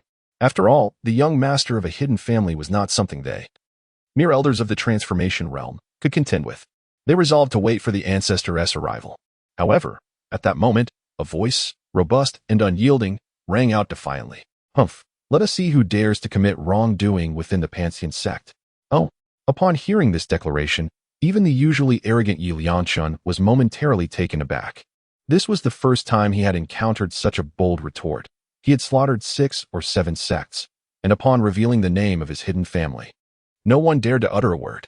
Yet here was someone who dared to respond with such confidence. Intrigued, Yi Liangchen turned his gaze toward the source of the voice, which belonged to an elder with flowing white beard, donned in a gray robe, holding a whisk, his countenance calm and serene, exuding an air of celestial grace. It was Elder Jiaying of the Panxian sect. At this moment, Jiaying flicked his sleeve with righteous fervor, unwavering as he gazed up at the lofty Yi Liangchen. The other elders behind him were taken aback, unable to believe their eyes. I recall that Elder Ji typically makes himself scarce first when trouble arises. Why is he standing firm today? One elder murmured, voicing the collective thoughts of the group. Suddenly, a realization struck them like a flash of lightning. This cunning old fellow was seizing the opportunity to make an impression before the ancestor, eager to showcase his valor. How infuriating it is that such a splendid opportunity has been seized by that cunning individual. The hearts of the elders were filled with a sense of resentment, and in an instant, they comprehended the ulterior motives of Elder Jiaying. The last time, Elder Jiaying was publicly humiliated by Zhou Yicheng, receiving a lash that stripped him of his dignity, rendering him unable to hold his head high before the entire Immortal Ascension sect. Of course, for someone as thick-skinned as Elder Jiaying, this was hardly significant. What truly posed a grave threat to him was the indirect offense he had caused to the ancestor. Zhou Yicheng is indeed the savior of the ancestor, and a single word from him holds more weight than 10 from others. The thoughts of the crowd flashed through like lightning. At this moment, Jiaying, the focus of everyone's gaze, wore a smile as she looked at Yi Liangchen, feeling quite pleased with herself. Come on, bring it on. I have the support of an ancestor in the harmonization realm behind me. However, high above in the sky, Yi Liangchen's previously arrogant demeanor faded. With a slight movement of his consciousness, he immediately sensed the spiritual energy fluctuations emanating from Jiaying, mid-stage of the transformation realm. Yet, this revelation did not relieve Yi Liangchen. Instead, it deepened his solemnity. He was no fool. As the young master of a hidden family, he was both learned and cunning. Before his arrival, he had heard of a harmonization realm ancestor from the Skinmen sect, whose strength was not to be underestimated. Could this seemingly confident old man before him be the legendary white-clad sword immortal? To be honest, Jiaying at this moment indeed bore a somewhat celestial demeanor. The mid-stage transformation realm power might very well be a facade, designed to lure him into a trap. With this thought, Yi Liangchen's expression turned serious, reflecting, truly, the harmonization realm ancestor from a millennium ago possesses formidable strength while still playing the role of a humble character before me. Unfortunately, the scheme of the white-clad sword immortal has now been unraveled by me. In that case, allow me to demonstrate the might of the young prodigy from 1,000 years hence. A slight smirk graced Yi Liangchen's lips, and the next instant, a deafening explosion ensued. The spiritual energy from his dantian surged forth like a volcanic eruption, crimson energy swirling around him, enveloped in a thick mist of blood, filling the air with a potent metallic scent. A powerful wave of spiritual energy radiated from Yi Liangchen, causing the elders present to tremble in fear, their bodies quaking. Yet, Zhou Yicheng, standing before them, merely changed color slightly before regaining her composure, maintaining an air of tranquility, even casually waving her dust brush. What is there to fear? The ancestor is here. Observing this, Zhou Yicheng felt more assured in his suspicions. He grinned maliciously and shouted at Zhou Yicheng, white-clad sword immortal. I respect you as a senior, so let me show you my most powerful strike. As soon as his words fell, a piercing sound echoed in the ears of the crowd.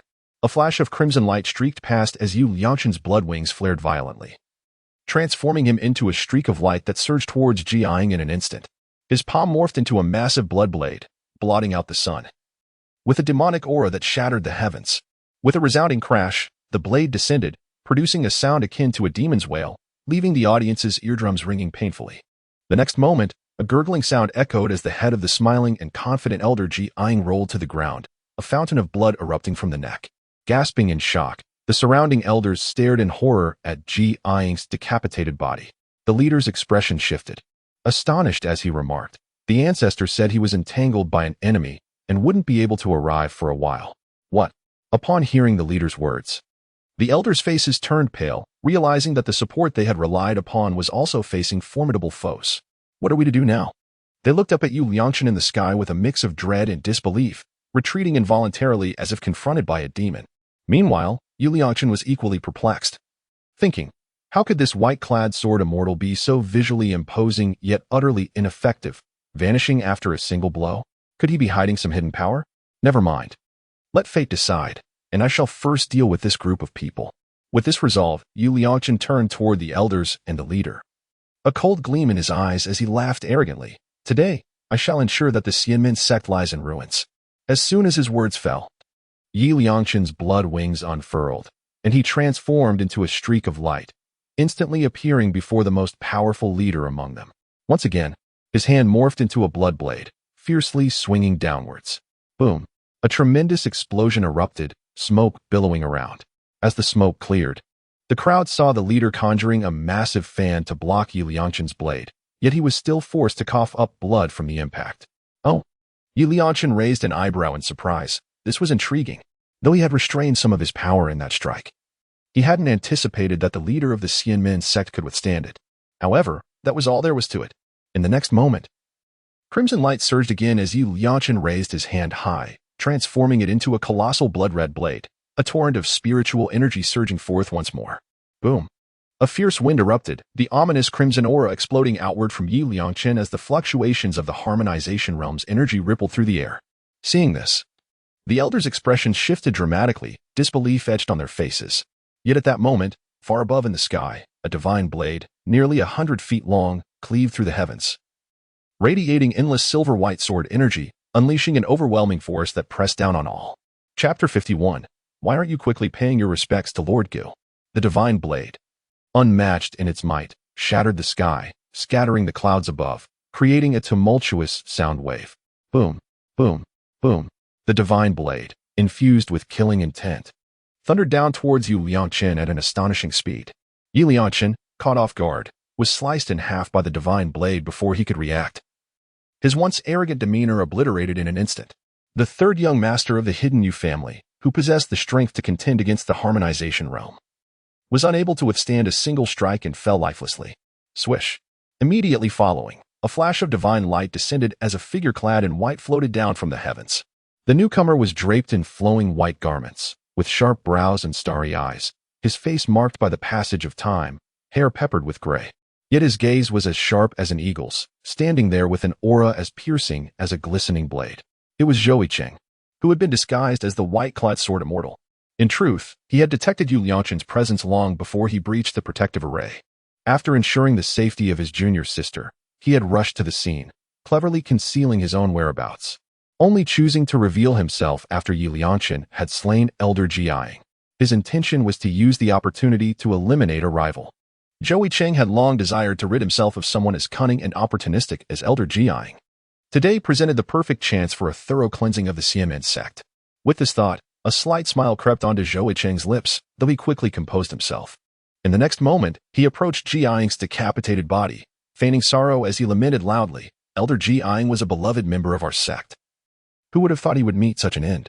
Then, a look of self-reproach crossed his face as he continued, "It is my fault as the ancestor that I allowed a few small thieves from the harmonization realm to impede my arrival and failed to come to his aid in time."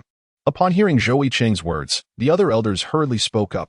"Ancestor, you cannot blame yourself. If anyone is to blame, it is the cunning enemy who surrounded us while attacking." However, the elders not only failed to console the grief-stricken Zhou Yicheng, but instead provoked the immense wrath of the venerable ancestor of the Immortal Ascension sect. Zhou Yicheng cast a frigid gaze upon the elders, his expression icy, brows furrowed in fury, and coldly declared, "How dare you speak? Were it not for your cowardice, Elder Jiang would never have suffered such a fate, severed from his very essence." The oppressive aura emanating from the half-step immortal, a formidable figure within the tribulation realm, left them gasping for breath, as if they had plunged into an icy abyss, a chilling sensation spreading from their souls throughout their entire beings. Zhou Yicheng offered them no respite, relentlessly advancing his argument. In my opinion, you elders are no longer worthy of your positions. The death of Elder Jiang is a direct consequence of your apathy. Had it been my former sect, the Pansin sect, you would have been executed on the spot. In power, one must govern with resolve. Thud. Zhou Yicheng's words struck one elder with such force that his face turned ashen, causing him to collapse to the ground. The other elders fared little better, each one treading on thin ice, drenched in cold sweat. They opened their mouths, their lips moving, yet found themselves utterly incapable of uttering a sound.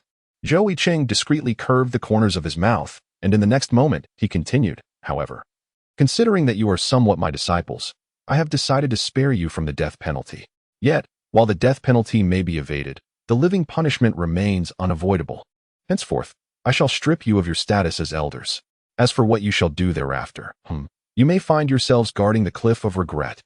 Zhou Yicheng's words were so explosive that, for a moment, the elders were left in a state of bewilderment. To abolish their status as elders? To guard the cliff of regret? Though they recognized each word, when combined, the meaning eluded them entirely. They had assumed that the ancestor's previous remarks were merely a reprimand, never anticipating that he would speak with such seriousness. The Grand Master, standing nearby, also wore an expression of disbelief. After respectfully bowing to Zhou Yicheng, he inquired, "Esteemed ancestor, do you mean to confine the elders to the cliff of regret?" Before he could finish, Zhou Yicheng interjected calmly, "No, I do not intend to imprison the elders on the cliff of regret. What I propose is the establishment of a dedicated guard unit stationed at the cliff of regret, tasked with ensuring the safety of the Immortal Ascension sect. The members of this unit will consist of the elders, reporting directly to Lord Gu." Upon hearing this, the elders' faces remained ashen. Though it was not a direct confinement, what difference did it make to reside there day and night? The Grand Master, perplexed, asked, "Lord Gu? May I inquire, esteemed ancestor, who exactly is this Lord Gu?" At this, Zhou Yicheng smiled faintly. "Excellent question." In the next moment, he formed a U shape with his thumb and forefinger, placed it to his lips, and blew sharply. A peculiar whistle resonated, its melodious sound echoing throughout the Immortal Ascension sect. Suddenly, from the distant sky, a comical call rang out, not particularly loud, yet strikingly clear to all present. Everyone looked up to see a small bird, no larger than a sparrow, with a plump belly, wobbling as it flapped its wings, lazily gliding down to perch on Zhou Yicheng's shoulder. This little creature was none other than Gugu, just returning from a delightful meal of roasted chicken. Gugu flapped its wings excitedly, exclaiming, "Roasted chicken is delicious! Roasted chicken is delicious!" The elders gazed in disbelief at the diminutive bird perched on Zhou Yicheng's shoulder. Was this truly the Lord Gu the ancestor had spoken of? One elder, still incredulous, stammered, "May I ask, esteemed ancestor, is this indeed Lord Gu?" "Indeed," Zhou Yicheng replied with a slight smile, his heart brimming with joy. "The one upon my shoulder is Lord Gu, and you may now pay your respects." He felt a sense of satisfaction, recalling how, when he had been cast into the cliff of regret, many of these elders had turned a blind eye, while others, like Jiang, had even added to his misfortune. As Zhou Yicheng's words echoed in the hall, the countenances of the assembled elders turned a shade of green. Bowing to a mere bird? How could that possibly be? For a moment, none dared to stir. Zhou Yicheng's expression grew cold, and he emitted a discontented sound through his nose, releasing an overwhelming aura of celestial authority. In an instant, the assembly felt as though their necks were ensnared, gasping for breath. Reluctantly, they bowed deeply to Gugu. "We have the honor of meeting you." "Esteemed Gu." And upon Zhou Yicheng's shoulder, Gugu let out a loud cry, raising its diminutive head high, exuding an air of formidable majesty at first glance. After all, Gugu could indeed be considered a descendant of the ancient Peng bird, and once it reached a certain level of cultivation, it would far surpass these mere transformation realm elders. Even in its current state, Gugu's prowess was already vastly superior to theirs. Zhou Yicheng, sensing the moment was right, refrained from further pressing them, instead softening his tone. Rest assured, I, the white-clad sword immortal, am always just in my dealings. Rewards will be given for merit, and penalties for transgressions. As long as you diligently fulfill your duties at the Cliff of Remorse, restoring your status as elders shall pose no challenge. A slap on the back, followed by a sweet date. Such methods are the most effective in winning hearts. Indeed, upon hearing this, the elders felt a significant alleviation in their hearts and respectfully bowed deeply to Zhou Yicheng. Zhou Yicheng nodded in satisfaction upon witnessing the situation. Thus, he gained another card to play. Previously, he was merely a deposed emperor, unable to leave the palace, issuing commands to the Pantheon sect.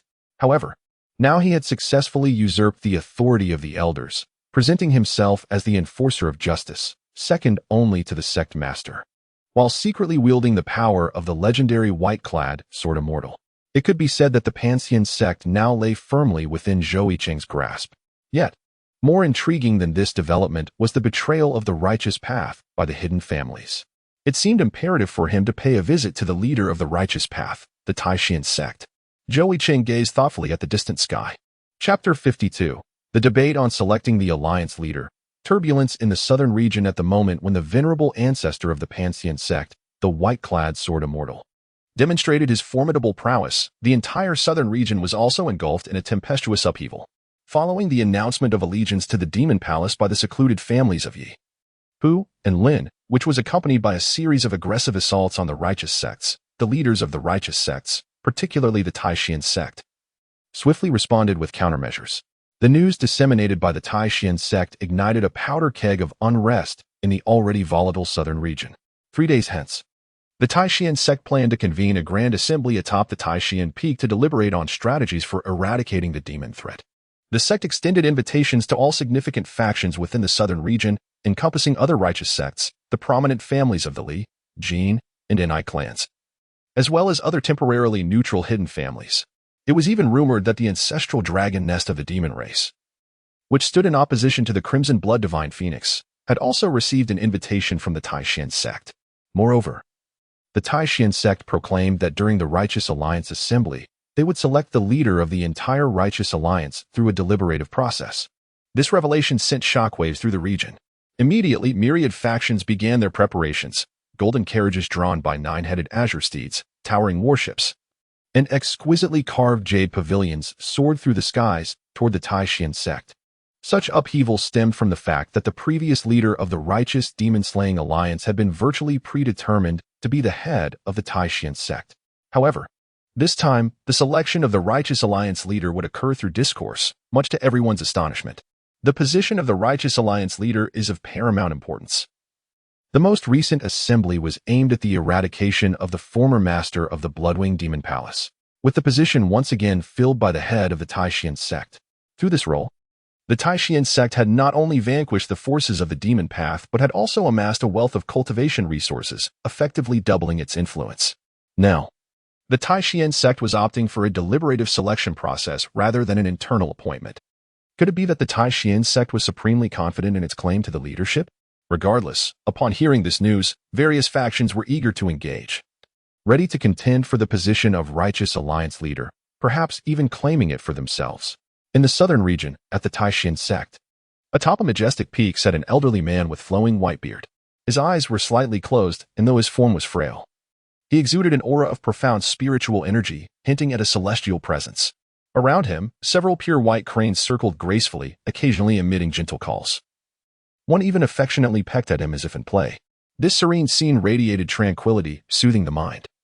Yet a closer approach revealed the overwhelming spiritual energy and an undercurrent of danger. The man was none other than the revered white crane elder, a formidable figure from the Taishan sect who had transcended 2 tribulations. Suddenly, he opened his eyes, and a surge of potent energy erupted from his slender frame. The distant peak crumbled under the force, rocks tumbling down. The circling cranes flapped their wings in alarm, scattering in all directions. The White Crane Elder stood erect at the summit, hands clasped behind him, gazing into the distance. His eyes glimmered with contemplation. The bait of the Righteous Alliance leader has been cast. It is likely to attract numerous formidable players. Word has it that both the Li and Jin superfamilies boast celestial beings among their ranks, suggesting a significant presence of tribulation-surpassing experts. Those celestial beings are bound by their own rules against interfering with the mundane world.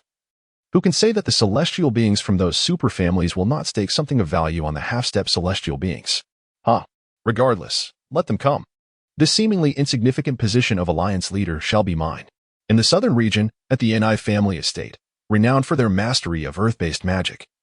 The landscape was littered with bizarre stones and yellow earth, testaments to the family's relentless cultivation of earth arts. Meanwhile, in a covert underground chamber, the head of the Ni family and several elders were engaged in a secret discussion.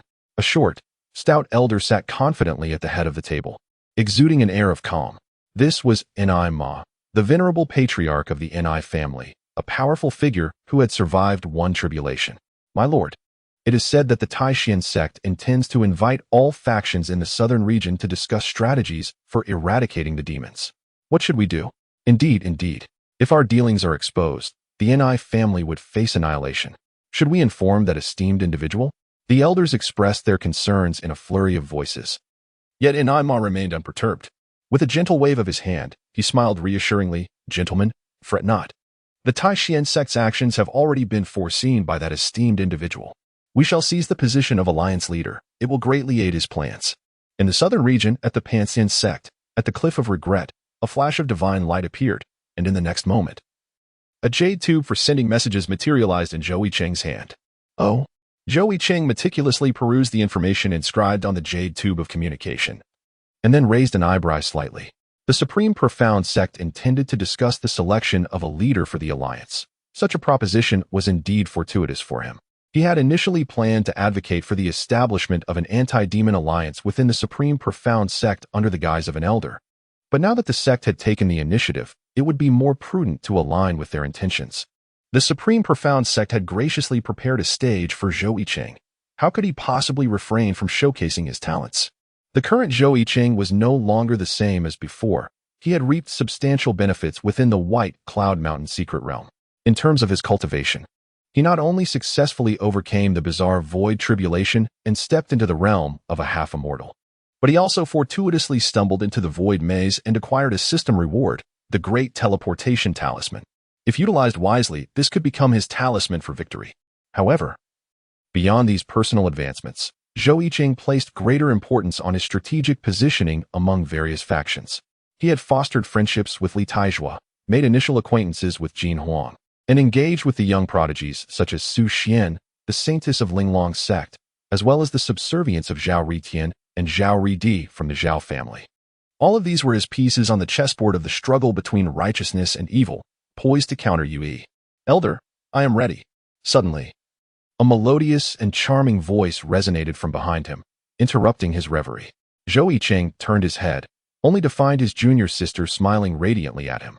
For reasons unbeknownst to him, confronting her while embodying the persona of the white-clad sword immortal always evoked a sense of peculiarity and awkwardness within him.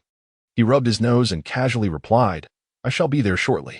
Previously, he had proclaimed himself as the white-clad sword immortal, taking both himself and Ning Xue'er as disciples. Now that Ning Xue'er had awakened, it was only natural for him to make an appearance to assert his presence. The celestial sword soul he had acquired from the sword pool in the secret realm of Bayun Mountain was perfectly suited for Ning Xue'er. This sword soul contained fragments of memories regarding sword techniques from the original body of the celestial demon within the Bayun Mountain secret realm. And since Ning Xue'er was adept at wielding a sword, it was indeed fitting. With this thought in mind, Zhou Yicheng gently patted Ning Xue'er on the head. However, Ning Xue'er, whose large eyes were spinning curiously, wore a peculiar expression, feeling an odd familiarity. How strange. Why does the ancestor seem so familiar to me? Chapter 53. The great secret buried within the Cliff of Regret in the southern wilderness, at the Climbing Immortal Sect, lies the Cliff of Regret. On the second day of the Taishan sect's grand invitation to the various forces of the southern wilderness for the establishment of the Righteous Alliance, Zhou Yicheng was seated cross-legged atop the Cliff of Regret. In an instant, several sharp silver-white sword energies erupted from his body, illuminating the surroundings with divine brilliance. Following this, Zhou Yicheng abruptly opened his eyes, a brilliant light shining within them. Ah, at last, I have found it. In the next moment, a resounding crack echoed as the ground beneath him fractured like a spider's web. The very summit of the cliff of regret appeared as though a deep pit had been excavated. In the blink of an eye, Zhou Yicheng's figure vanished from sight. Having descended into the depths of the cliff structure, Zhou Yicheng's body continuously slid down the rugged rock wall, emitting sparks. With a dull thud, he found himself standing on solid ground within the confines of the cliff of regret. At last, he had arrived. Zhou Yicheng cautiously lifted his head, surveying the surroundings with great care. The rocky walls were adorned with torches, and astonishingly, flames still blazed brightly upon them. These appeared to be deliberately placed. The torches illuminated the darkness of the area, casting a radiant glow, while at the far end of the rock face stretched a seemingly bottomless passage. Just as Zhou Yicheng was meticulously observing the scene around him, a cold, mechanical prompt from the system suddenly echoed in his mind. Would you like to check in at Sun and Moon Ridge, Yang Peak? Zhou Yicheng's lips curled slightly, finally arriving at the right place. During his earlier confrontation with Huang Li atop the Qian Peak, he had observed the peculiar nature of the peak. Its height was almost equivalent to that of the Repentance Cliff, and within the Xiangxian sect, only the Repentance Cliff could be compared to Qian Peak. Furthermore, much like the Repentance Cliff, the face of Qian Peak exhibited an odd cut, smooth and even, as if it had been sliced through like tofu with a knife. Cleaved vertically into two halves, he speculated that Qian Peak might have originally been a complete mountain, which, for some unknown reason, had been severed in two, with the other half being the Repentance Cliff. What reinforced his belief in this conjecture was a detail mentioned in the system prompt when he registered on Qian Peak, the Sun and Moon Ridge. If Qian Peak represented a realm of extreme darkness, then the Repentance Cliff could be considered a realm of extreme light, imbued with an essence as fierce as the blazing sun. After organizing his thoughts, Zhou Yicheng promptly made his way to this location, eager to uncover its mysteries. As he pondered this, a faint smile graced his lips, and he silently intoned to the system, "Register." Upon successful registration, he received the reward of the Yang Eye, left eye. A spark of interest ignited within him upon hearing the reward, accompanied by a sense of anticipation. The previous reward, the Yin Eye, had been particularly beneficial in matters of spiritual awareness. He wondered what new transformations awaited him this time. With this thought in mind, Zhou Yicheng focused his consciousness, and in the next moment, the inky blackness of his left eye erupted in swirling white patterns, radiating outward from the center of his pupil, swiftly enveloping his entire left eye in a brilliant white hue. At that moment, his left eye emanated a formidable and scorching aura of sunlight. Zhou Yicheng slightly turned his head, aligning his left eye with the distant cliff at the end of his gaze. In the next moment, a searing white beam of light erupted from his left eye, accompanied by a thunderous roar and a billowing cloud of smoke. A gentle breeze swept through, dispersing the smoke. Soon after, a shaft of sunlight pierced through the haze, illuminating Zhou Yicheng's figure. How curious it was that light could penetrate the depths of the cliff of regret. Zhou Yicheng took a careful look and was astonished to see that with a single strike from the sun eye, a substantial hole had been pierced through the cliff of regret. Sunlight streamed directly through the opening, illuminating the space before him. The ancient eye technique, the sun eye, was indeed fearsome. Zhou Yicheng let out a faint sigh before casually grasping a torch from the nearby rock wall. Holding it aloft, he ventured deeper into the abyss. As he traversed the darkness, he sensed an elusive presence. The silence was profound, broken only by the echo of Zhou Yicheng's footsteps, which resonated with an unsettling eeriness. Zhou Yicheng continued his advance when, suddenly, a particularly thick wall at the corner of the rocky cliff captured his attention. He approached cautiously. Just then, a series of sharp blades of energy erupted from the wall ahead, hurtling towards him with formidable intensity. The blades gleamed with a chilling sharpness. Humph! With a slight grunt, Zhou Yicheng flicked his fingers, unleashing several strands of blade energy from his fingertips. These silvery streaks shot forth with the precision of spears, their speed so remarkable that they left behind fleeting afterimages. Flying blade finger. With a series of resounding impacts, Zhou Yicheng's flying blade fingers surpassed their adversaries, shattering the incoming blades of energy with a thunderous crack. Zhou Yicheng gazed at the wall before him, his brows slightly furrowing. It appeared that there were indeed hidden mechanisms here. Observing the sharpness of the blades, could it be? A figure abruptly emerged in Zhou Yicheng's mind. With this thought, a surge of white patterns flickered in his left eye, which soon transformed entirely into a brilliant white. The ancient ocular technique, solar eye. The white gaze fixed upon the wall. Boom. Another column of blinding white light surged forth, striking the sturdy wall. Crack, crack. Instantly, a large hole appeared. And with a resounding thud, the once formidable wall collapsed. Thick smoke billowed around, yet Zhou Yicheng remained unfazed, striding confidently through the debris into the space beyond the wall. Behind the wall lay a rudimentary chamber hewn from the stone. Following the contours of the wall, Zhou Yicheng peered into the room. But what met his eyes left him utterly astonished. Zhou Yicheng's face was filled with disbelief, and the previously serene expression vanished without a trace. Before him lay a corpse, its skeletal remained seated in a meditative posture. Upon closer inspection, the bones appeared translucent and radiant, surrounded by swirling layers of silvery blade energy that hissed ominously, exuding a faint aura of the celestial. Even someone as formidable as Zhou Yicheng could not help but sense a palpable air of danger. Zhou Yicheng's expression turned grave. Whose withered bones were these? Could it be? Suddenly, a line of characters beside the remains caught his attention. Zhou Yicheng slowed his pace and approached. Discovering 4 elegant and graceful characters inscribed above, white-clad sword immortal. Zhou Yicheng's pupils suddenly constricted. Could it truly be the white-clad sword immortal? Was it here that he transcended? Leaving behind this withered skeleton? Why did the white-clad sword immortal choose this place for his ascension? Countless questions flooded Zhou Yicheng's mind in an instant, prompting him to begin searching the room. Before long, he discovered a slender tome beside the skeletal remains. Zhou Yicheng picked it up and opened it.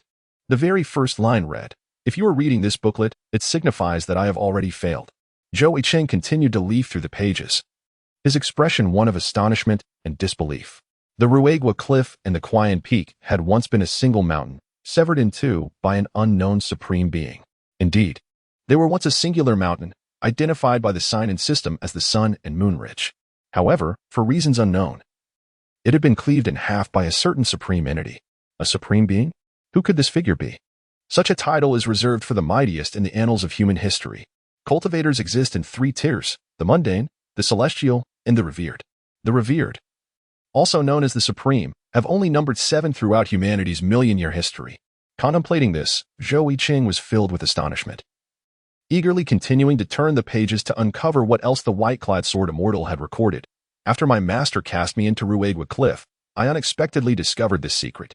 Ruegwa Cliff is imbued with boundless, fierce solar energy, perfectly suited for me to undergo tribulation here. I once hoped to ascend to immortality, but alas. The slender tome was soon flipped to its final page, where a hasty inscription in blood read, "Alas, alas, alas. The path to immortality is fraught with peril and difficulty. To the fated one, should you read this, please open my skull. Within lies the source elixir of my lifetime of cultivation. Take it, if you wish."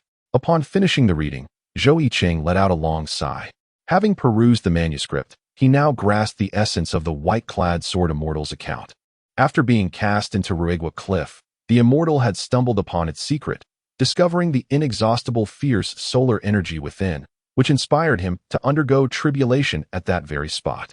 The first celestial tribulation he faced was the Hu Feng Qian Dao tribulation, one of the 10 extraordinary tribulations, akin to what Zhou Yicheng had experienced. The white-clad sword immortal, exerting every ounce of his strength, narrowly survived, yet bore deep wounds that advanced his cultivation further. Proud by nature, how could he allow such a meager celestial tribulation to impede him? Thus, he chose to undergo tribulation once more at Ruegwa Cliff. This time, however, he encountered a trial hundreds of times more formidable than the fiery calamity, the most terrifying of the 10 extraordinary tribulations, the phantasm of a young supreme being. This young supreme was the very one who had cleaved the Sun and Moon Ridge in twain. In that era, the supreme was unmatched. Even the formidable white-clad sword immortal could not withstand the overwhelming might of a supreme. Ultimately, the outcome mirrored what Zhou Yicheng beheld now. The white-clad sword immortal failed his tribulation and, on the brink of death, opened this secret cave, burying this unknown history, awaiting the arrival of a fated soul. Zhou Yicheng let out a long sigh, his expression a tapestry of complex emotions. Indeed, the path of immortality is fraught with peril and elusive in its pursuit. He carefully returned the booklet to his storage ring and, after a moment of contemplation, respectfully performed a deep bow to the white-clad sword immortal, kneeling thrice in reverence. Although the sword immortal had stated that he could directly open Zhou Yicheng's skull to extract the source Dan, Zhou Yicheng was reluctant to acquiesce to such a course of action. After all, the white-clad sword immortal was a venerable ancestor of the ascending Immortal Sect. and his insights into sword techniques and tribulation experiences had been immensely beneficial to Zhou Yicheng. One could even say that the sword immortal was akin to a mentor for him. The sound of his kneeling echoed through the chamber. Just as Zhou Yicheng was about to rise and depart, an abrupt rumble resonated throughout the room, causing the entire space to tremble as though it were on the brink of collapse. Zhou Yicheng gazed with a mix of astonishment and uncertainty at the sudden transformation unfolding before him. In a swift motion, several streaks of silvery blade energy erupted explosively, and the skeletal remains of the white-clad sword immortal at the center of the chamber vanished without a trace, replaced by a resplendent treasure blade, shimmering with a brilliant, snowy radiance. This. Zhou Yicheng approached with a sense of bewilderment, taking a few steps closer, only to discover a few words engraved beside the treasured blade. "You are a person of good heart. This knife is my cherished weapon, entrusted to you." It all became clear.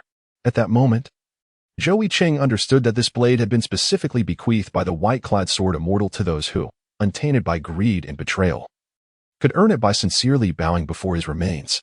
Zhou Yicheng stepped forward to draw the treasured blade, examining it with meticulous attention. The sword gleamed in a pristine silver hue, adorned with an exquisite simplicity. The hilt bore no intricate designs. A subtle aura of sharpness enveloped it, and one could immediately sense its formidable essence upon grasping it. Though the blade appeared unassuming, it perfectly embodied the character of the white-clad sword immortal. The sword's severing technique itself represents the epitome of swordsmanship, where even the simplest of slashes and thrusts can unleash boundless might. And this blade was crafted precisely for such purpose. This is the very sword wielded by the white-clad sword immortal, a celestial grade, upper, magical treasure, the white blade. Swish, swish, swish. Zhou Yicheng wielded the white blade with ease, effortlessly creating a series of dazzling flourishes. Instantly, waves of blade energy erupted, reverberating with a thunderous crash that caused the very mountains to tremble, the interior of the Repentance Cliff quaking slightly. The power was impressive. Zhou Yicheng chuckled softly. With the destruction of his magical artifacts in the White Cloud Mountain secret realm, this white blade was a timely boon to remedy his shortcomings. Otherwise, he would be at a loss in presenting a worthy artifact at the Taoist Alliance Conference to elect the sect leader of Taishan sect. The white-clad sword immortal had truly been generous to him. Contemplating this, Zhou Yicheng bowed sincerely once more, and then, with a flash of silver-white blade light, the hidden chamber collapsed, countless clods of earth and stone cascading down to bury it entirely. Rest in peace, esteemed senior. After all matters were concluded, Zhou Yicheng finally exhaled slowly. With that, his gaze pierced through the Repentance Cliff, focusing on the distant horizon, the direction of Taishan sect. I have arrived at the Taoist Alliance Conference. Chapter 54. Heroes Gather, electing the sect leader. At last, the third day had dawned. The day of the Taishan sect's Taoist Alliance Conference, the election of the sect leader. On this day, the usually tranquil Taishan sect erupted into a frenzy. Forces from various factions in the south frontier hurried to the peak of Taishan Mountain. At the summit, an elderly man stood with an air of serenity, hands clasped behind his back, exuding an ethereal presence. Around him, several pure white cranes soared gracefully, creating a scene of tranquility. However, only those well-acquainted would recognize that these seemingly harmless cranes were beasts comparable to the integration realm. This man was none other than the Crane Elder, adept at commanding the white cranes. Behind him stood the current sect leader of Taishan sect, Qinglingzi, a handsome middle-aged man clad in a flowing azure robe. A survivor of a tribulation. He stepped forward a few paces, addressing the Crane Elder with a respectful tone. The forces from all major factions will soon arrive at Taishan sect. Qinglingzi's demeanor was neither servile nor overbearing. He displayed respect without compromising his pride, for he was the current sect leader of Taishan sect. Haha, no matter, let them come. The position of sect leader will surely be ours. The Crane Elder chuckled softly, his gaze extending far into the distance, towards the lair of the Bloodwing Demon Hall, the Blood Demon Abyss. Then, I shall preemptively congratulate you on your victory. Qinglingzi offered his warm wishes, his words like a gentle spring breeze, refreshing yet invigorating. Boom, boom. As the two conversed, a rumble echoed from the distant sky. The various factions had begun to arrive at Taishan sect, and an atmosphere of excitement enveloped the area. Suddenly, from the western horizon came the thunderous sound of galloping hooves, resonating through the heavens. They looked up to see a golden chariot drawn by 9 azure celestial steeds, galloping swiftly, their noble appearance striking. It is the Jin family. Qinglingzi narrowed his eyes slightly, stating, as if to affirm his words. The curtain of the chariot was drawn back, revealing a nonchalant middle-aged man who gazed at them with piercing eyes, a smirk playing at his lips. Long time no see. Crane Elder and Qinglingzi. It was Jin Li Quan, the current head of the Jin family. This fellow, though merely at the integration realm like us, dares to be so arrogant. The Taishan sect elder, Lei Yinzi, frowned at Jin Li Quan's brazen demeanor, displeased. Do not forget he has the former head of the family beside him, who has survived 2 tribulations. Another elder, Ling Hezi, chuckled softly. Just then swish, swish, swish. From the eastern sky came several beams of divine light. The crowd looked up to see a few divine swords soaring swiftly, leaving trails of afterimages, their sharpness cutting through the clouds as if rending the very fabric of the sky. Among them, several figures in blue robes rode the swords. The foremost being an elder draped in flowing blue garments, his eyes half closed, exuding an air of calmness. That is the head of the Li family. I cannot believe he is present as well, murmured one onlooker in astonishment. The head of the Li family, also a survivor of 2 tribulations, had reportedly been in seclusion for 50 years. His emergence today suggested remarkable cultivation, leaving many to ponder who would ultimately prove superior, he or the Crane Elder. Haha. Dear friends of Taishan sect, I trust you have been well. A hearty laugh suddenly rang out amongst the crowd. It was Li Xiao, the current head of the Li family, following closely behind the elder, riding on a flying sword and laughing heartily. Boom. The ground beneath the Taishan sect practitioners suddenly quaked violently, even the steadfast Taishan peak swaying precariously, appearing as fragile as a mere sheet of paper. The crowd gazed in astonishment towards the source of the commotion, witnessing a rising earth vein resembling a dragon surging towards them. The Ni family is here. An elderly cultivator with keen eyesight exclaimed in surprise. The superfamily specializing in earth-based techniques. A male cultivator gasped in disbelief. Such a display was indeed terrifying. It was as if the very heavens and earth shifted, akin to an earthquake, showcasing nature's astonishing capabilities. The expressions of the gathered cultivators turned grave. Indeed, they were worthy of being a superfamily. In this immortal realm of 5 domains and 9 heavens, the south frontier was characterized by towering mountains, abundant stones, and earth. This was precisely the domain where earth-based techniques excelled. Thus, it was no wonder that the Ni family, specializing in earth techniques, thrived in the south frontier, stirring significant upheaval and securing their place as one of the 3 superfamilies. Boom. The rumbling grew closer, the earth dragon rapidly approaching the base of Taishan Peak. Upon it stood a jovial, plump elder clad in earthy-toned robes, his presence radiating an undeniable authority. The earth dragon, adorned with impenetrable stone-like armor, exuded an aura of invincibility. Greetings, esteemed friends. Boomed the elder, the head of the Ni family, Nima. As Nima smiled gently, he performed a respectful bow to the crowd. The elder of the Ni family, despite being merely a survivor of a single tribulation, was a cultivator of the earth path. In the southern frontier, he could exhibit his full strength, capable of contending with formidable opponents of the second tribulation without faltering. At this moment, the atmosphere at the Taishan sect was charged with energy as powerful figures from across the southern region gathered in anticipation. Among them were the venerable Baihe of the Taishan sect, the elder of the Jin family, the head of the Li family, and many others. All strong cultivators of the second tribulation. As more and more figures took their seats at the Taishan sect, it soon became clear that the righteous cultivators had mostly arrived.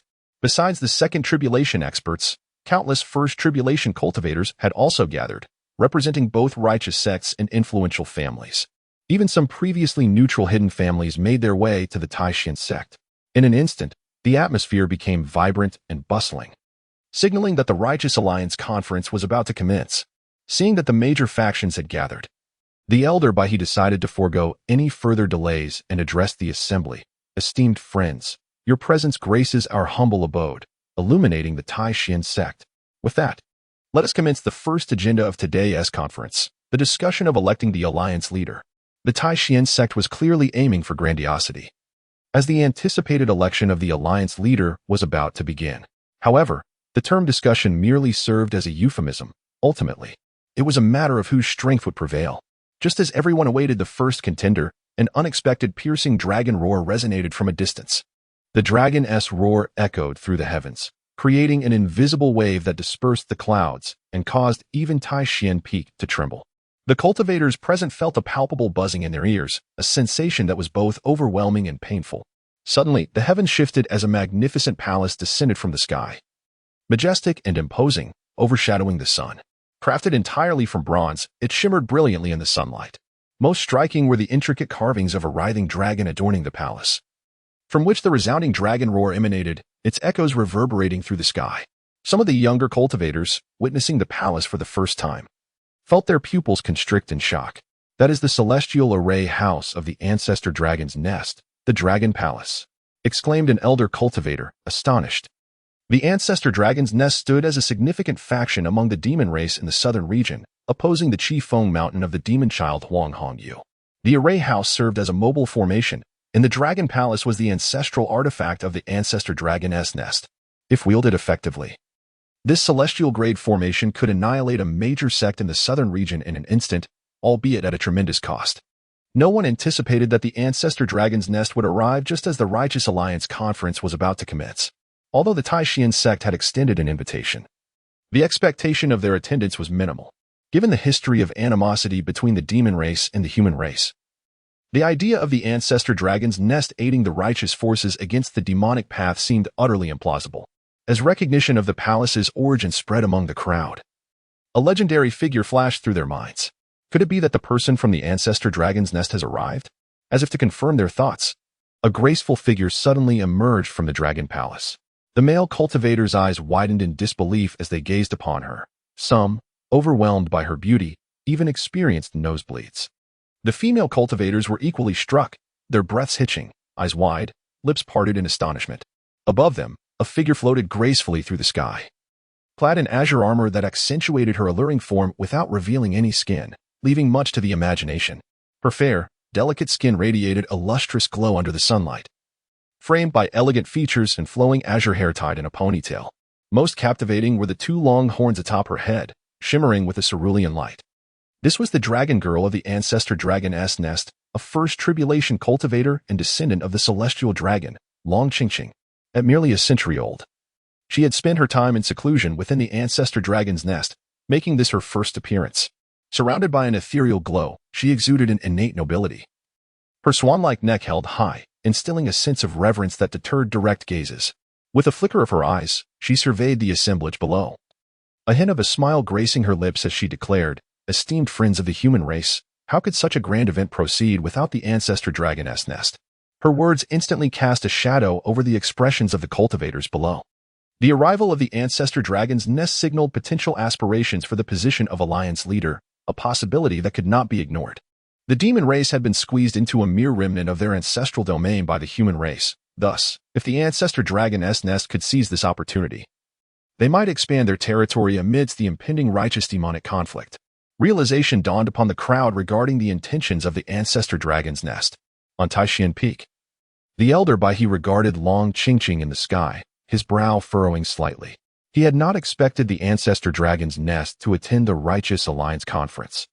Given the historical enmity between the demon and human races that persisted even to this day, it was evident that the ancestor dragon's nest must have faced considerable internal resistance to bring the Dragon Palace to compete for the alliance leader position, an act of remarkable courage.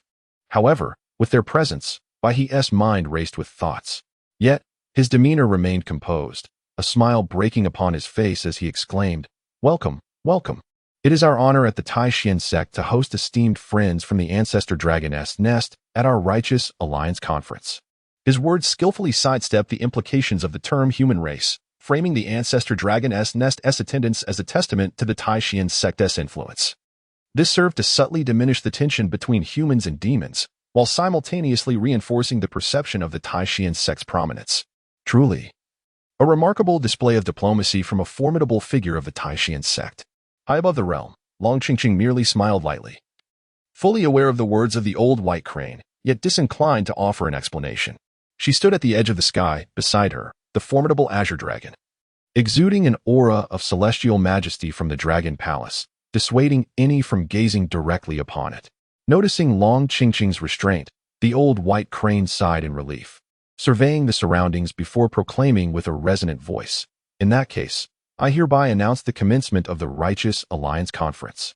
As his words echoed, a stir arose below.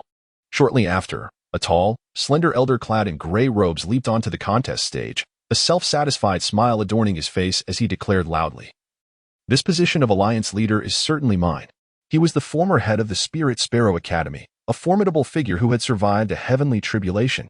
Many cultivators, sharp-eyed, instantly recognized the first contender. The Spirit Sparrow Academy was a notable righteous sect within the southern wilderness, ranked among the top 10 sects, its strength not to be underestimated. "Haha, my esteemed friend is quite refined. Allow this old bone of mine to stretch my limbs as well." A deep voice resonated among the crowd, though not loud. It reverberated throughout Taishan Peak. With a thunderous roar, an enormous earth dragon, nearly 10 zhang in size, erupted from the ground beneath where the tall elder stood, raising clouds of dust. The short, stout elder atop the dragon was none other than Enai Ma, the patriarch of the powerful Enai family. The earth dragon, with its colossal form and impenetrable rocky armor, rendered the slender elder seemingly insignificant and comical before the dragon. The slender elder's smile had yet to fade when, in the next moment, the earth dragon emitted a furious roar, its brown-yellow spiritual energy swirling around it as it lunged forward. The dragon's enormous claws swept through the air, casting a shadow over the slender elder. With a resounding crash, the elder was struck away, crashing to the ground and spitting blood repeatedly. A gasp of silence enveloped the crowd as cultivators collectively inhaled sharply. Was this the prowess of a Phase 2 transcendent? With a single strike, the slender elder was sent sprawling, clearly demonstrating the disparity in their strengths. Enai Ma stood atop the earth dragon with his hands clasped behind him, a slight smile on his face. Though merely a Phase 1 transcendent, his unique mastery of the earth path allowed him to nearly rival the Phase 2 cultivators. Enai Ma's display shattered the illusions of many Phase 1 cultivators present. To aspire to the role of Alliance leader, one must first possess the strength of a Phase 2. Those of Phase 1 should retire to their slumber. For a moment, no one dared to step forward. Chapter 56. Long Chingqing S. Disdain. How long must the human cultivators bicker? Just as the crowd hesitated, an ancient voice suddenly rang out. Let this old man have a word with old Enai. Today's youth are so fragile. Turning around, the onlookers beheld the speaker, Li, the former head of the Li family, clad in flowing blue garments. His words elicited a wave of embarrassment among the assembled cultivators. The earlier slender elder appeared merely a youth in the presence of the Li patriarch. Yet Li's remark was not without merit. At nearly 5 centuries of age, all others present were indeed but youngsters. Even the old white crane was merely around 400. As soon as the words fell, Li and Enai Ma exchanged no further pleasantries, instinctively launching their attacks simultaneously. With a swift motion, the murky eyes of Li's patriarch sparked with sharpness as he drew a sword from his waist, a brilliant flash of green energy emanating from it, shooting forth like an arrow towards Enai Ma, creating a ripple in the air as it surged forward. The sword's energy, imbued with the essence of the void, was both imposing and relentless, subtly radiating an aura of celestial might. The void sword comprehended over 50 years. The spectators were instantly awestruck, one cultivator gaping at the unleashed ferocity of the sword energy. Those with discerning eyes quickly recognized the extraordinary nature of this attack, exclaiming, "It carries the essence of the void. Could it be that Li's patriarch has deciphered the mysteries of the void mirror?" Legend spoke of the supreme profundities contained within celestial artifacts. It was said that Li had secluded himself for 50 years. Was this his achievement? Even the haughty Long Chingqing, perched high above, raised an eyebrow, intrigued by Li's formidable technique. In an instant, the void sword sped toward Enai Ma.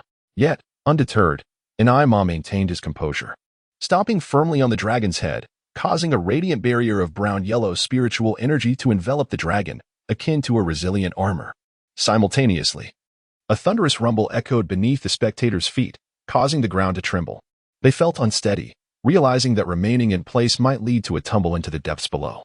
With a flurry of divine light, the cultivators leaped into the air, nervously eyeing the earth dragon. The strength of a Phase 2 transcendent was indeed remarkable. Even the residual force from their exchanges affected the onlookers. The earth dragon, like a magnet, pulled the soil and stones from the ground, augmenting its already formidable armor to an extent that would overwhelm cultivators lacking high offensive power. Once more, the dragon roared, its voice reverberating like the roar of a celestial artifact, lunging toward the incoming sword energy. Enai Ma intended to command the earth dragon to swallow the void sword whole. The dragon's defense was comprehensive. Its mouth, far from being weak, was even more resilient. The collision between the two forces erupted with a sound akin to stars colliding, producing a tremendous noise and clouds of dust. The cultivator's eardrums throbbed painfully, and those of lower cultivation even bled from their orifices. In the center of the smoke, the sound of falling rocks reverberated ominously. As the clouds of dust began to dissipate, the onlookers rushed to see the aftermath.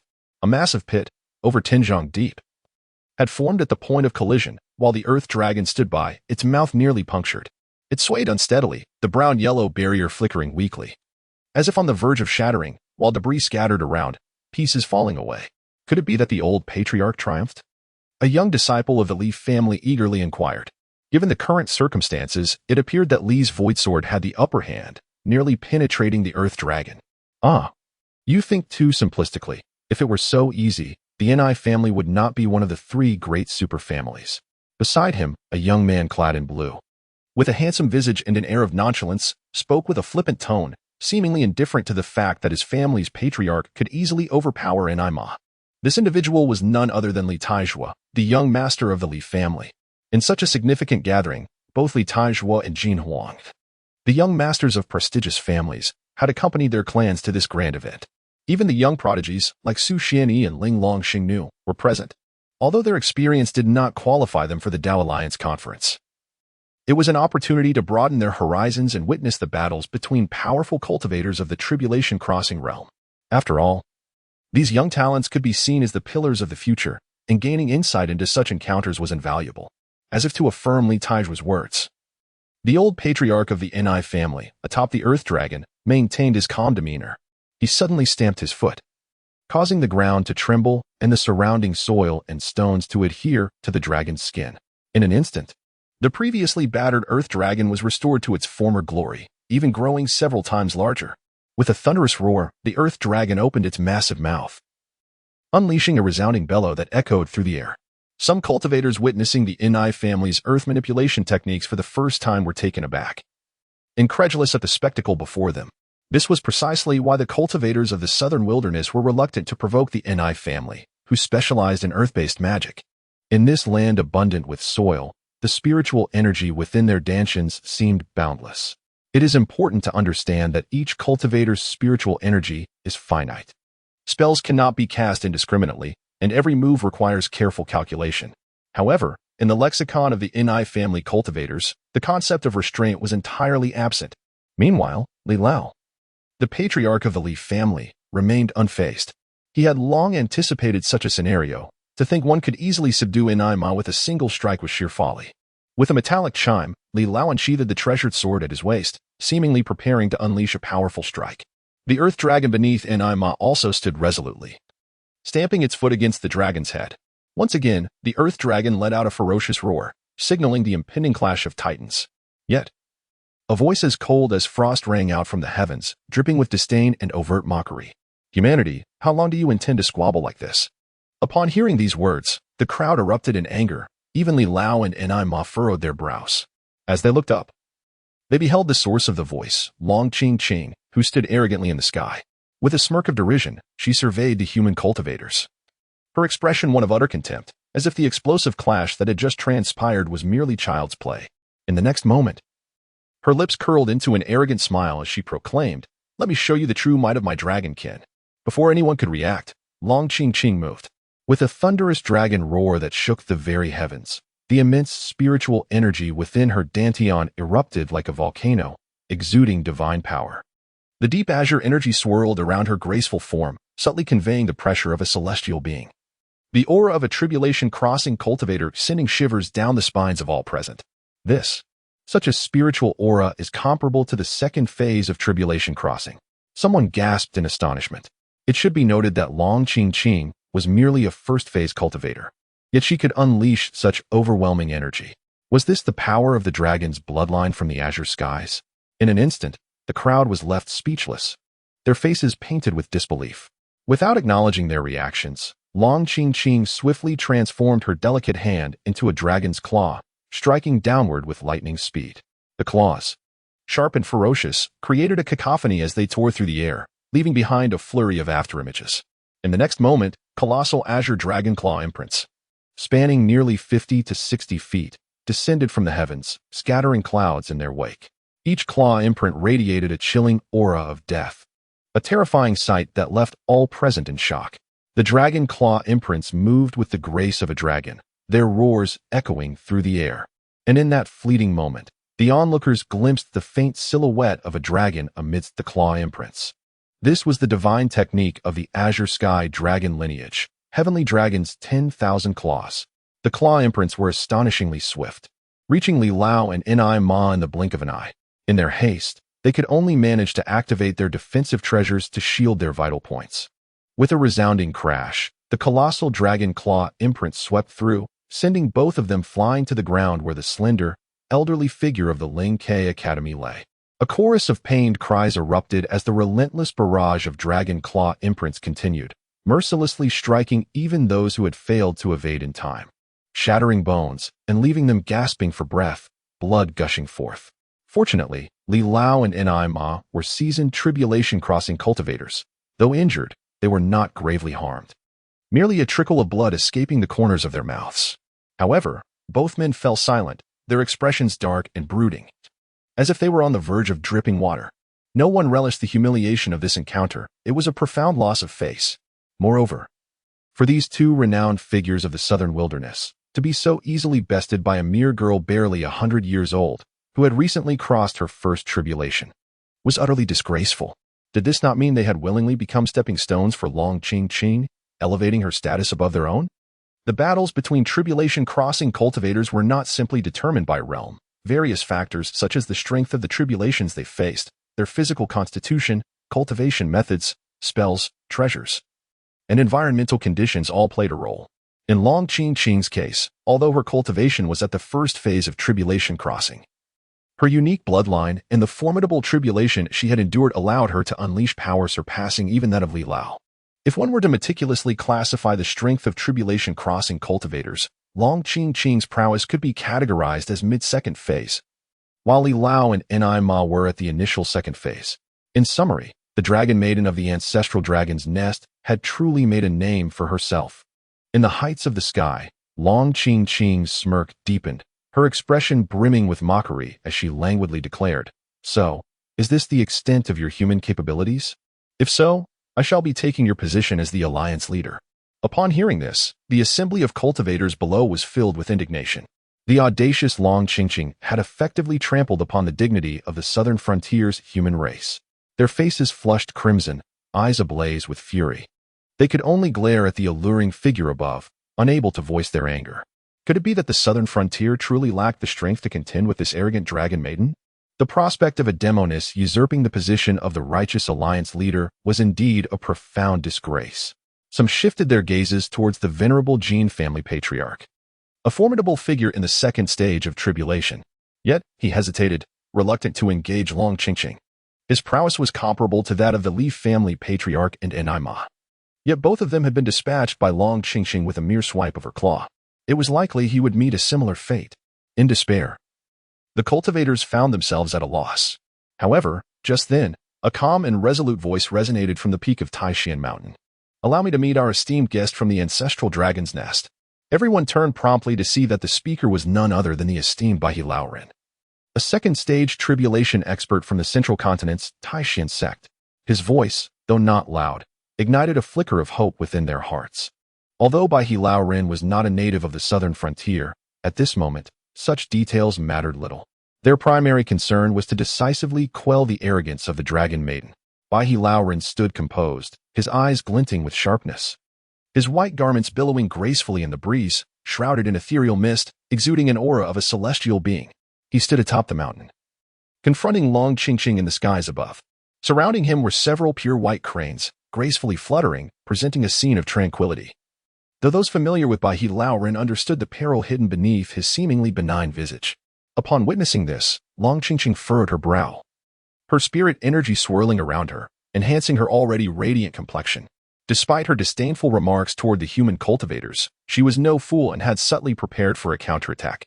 With a swift motion, Baihe Laoren waved his expansive sleeves, and the cranes behind him let out a piercing cry, rivaling the ferocity of Long Chingqing's dragon roar. Instantly, several beams of blinding white light shot forward, dazzling the onlookers and obscuring their vision. In the next moment, the serene cranes transformed into streaks of light, darting towards Long Chingqing like arrows. They formed an arrow-shaped formation in the heavens, charging straight at her. Bai He Lao Ren's mastery of crane manipulation was about to be showcased. The sharp cries of the cranes resonated, causing the gathered cultivators to wince in pain, blood trickling from their ears. Even the tribulation experts struggled against the sound, employing defensive measures to shield themselves from the piercing cries. Is this the true power of Bai He Lao Ren? pondered Li Xia, the current head of the Li family. His brow furrowed as he felt the blood trickle down his ear. Beside him, Jin Li Quan, the head of the Jin family, flicked his golden robe, his own blood forming a crimson line. Indeed, the old monster of the second stage is not to be underestimated. He muttered darkly. Both had once challenged Bai He Lao Ren in the secret realm of Baiyun Mountain, and while they were not overly fearful now, a sense of vigilance had settled within them. The crane calls echoed once more, resonating across the skies. Under Bai He Lao Ren's command, the 5 pure white cranes swooped towards Long Chingqing with unparalleled agility, their ethereal glow dazzling as they approached. The cranes moved with lightning speed, like arrows released from a bow, aimed directly at her. Humph, insolent beast. Long Chingqing scoffed disdainfully. Even the powerful cranes, embodiments of the fusion stage, appeared as mere creatures in the presence of the proud progeny of dragons. In an instant, her delicate hand transformed into a massive dragon claw, swiftly swiping at the cranes with relentless speed, striking hundreds of times in mere moments. A resounding dragon roar echoed, causing the heavens to shift. Enormous green dragon claw imprints, measuring 50 or 60 feet, reached out towards the cranes, intent on crushing them as one would a mere chick. The aura of impending doom loomed, casting a shadow over the skies, an overwhelming display of the dragon lineage's innate divine technique, the celestial dragon's 10,000 claws. Not again. Some cultivators gritted their teeth, remembering how the Li family patriarch and Ni Ma had fallen victim to this very technique. Yet, Bai He Lao Ren remained unperturbed, calmly raising a hand to form a peculiar gesture, azure light emanating from his fingertips, radiating with brilliance. What does this gesture signify? The onlookers wondered as their attention was drawn skyward. They beheld the 5 cranes, now enveloped in azure brilliance, surging forth towards Long Chingqing at an astonishing speed, twice as fast as before. The pure white cranes, under Bai He Lao Ren's command, navigated effortlessly through the vast expanse of dragon claw imprints, weaving through them as if gliding through a bed of flowers without disturbing a single petal. Though the dragon claw imprints towered above them, they could not touch the agile cranes, which remained unscathed. The crowd erupted in cheers, praising Bai He Lao Ren's extraordinary mastery of crane manipulation. Truly, the renowned Bai He Lao Ren, they exclaimed. His crane manipulation technique is indeed remarkable. How audacious does that dragon maiden dare to be now? Seeing her strike fail, Long Chingqing's dissatisfaction manifested in a cold snort, her haughty voice once again declaring, "Beasts are but beasts. No matter how they flail, they remain inconsequential." As soon as the words fell, Long Chingqing's entire being radiated a magnificent azure light, soaring into the air with myriad azure dragon patterns. The ethereal energy flowed around her, and in the next instant, she extended her hand, channeling the dragon light patterns imbued with spiritual essence to coalesce into a colossal azure dragon claw, towering 100 feet high, which lunged fiercely towards the white crane. The dragon claw, immense and overshadowing, descended like a tempest, accompanied by clouds. With a resonant dragon roar, the onlookers beheld the immense dragon claw imprint, which formed a gigantic azure dragon apparition, its gaping maw roaring as it reached for the white crane. A piercing sound echoed. Long Chingqing strike ensnared 3 or 4 white cranes within her dragon claw's grasp. With a sickening crunch, the claw tightened, brutally shattering the bones of the white cranes. Their anguished cries pierced the air, and blood splattered from the dragon claw, painting the heavens crimson. Regardless of the circumstances, one claw was all it took to obliterate. Only 2 white cranes managed to narrowly escape the titanic claw, their once immaculate white feathers now stained with the blood of their kin. The assembled cultivators were momentarily dumbfounded, unable to comprehend the scene before them. Could even the venerable white crane elder be powerless against Long Chingqing? Yet, atop the summit of Taishan Peak, the white crane elder merely furrowed his brow slightly, his demeanor remaining composed. He then proclaimed with a resonant voice, "Esteemed friend from the ancestral dragon's nest, let us see if you can withstand my next move." As his words echoed, an overwhelming surge of spiritual energy erupted from the white crane elder's dantian, akin to a volcanic eruption, unleashing a tempest of power that filled the air.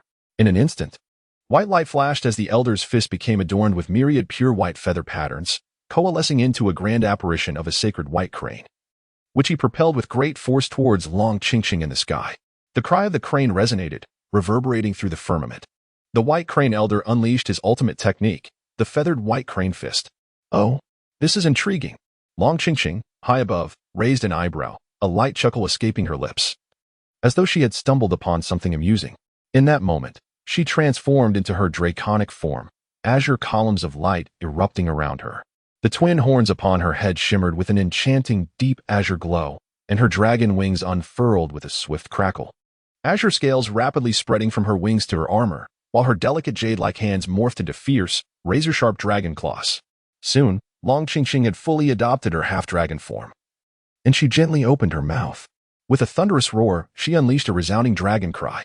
In the blink of an eye, Long Chingqing's wings expanded, her body enveloped in myriad azure light patterns as she transformed into a streak of azure light, coalescing into a massive azure dragon apparition that hurtled towards the White Crane Elder with astonishing speed. The two figures collided with a thunderous impact, reminiscent of celestial bodies colliding, producing a deep, resounding boom that sent plumes of smoke into the air, the brilliance blinding.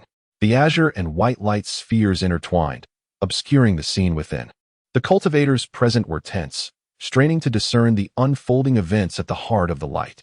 Before long, the blinding radiance dissipated, revealing that both Long Chingqing and the White Crane Elder had been forcefully pushed back several dozen miles, yet neither bore a scratch. Their clash had proven evenly matched, neither yielding an inch.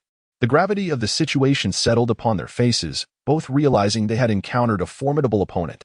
Even the proud Long Chingqing narrowed her eyes slightly, her spirit weighed down with seriousness. In an instant, the atmosphere crackled with tension, the prospect of a fierce battle imminent. Yet just then, a booming laughter like thunder echoed from the heavens above.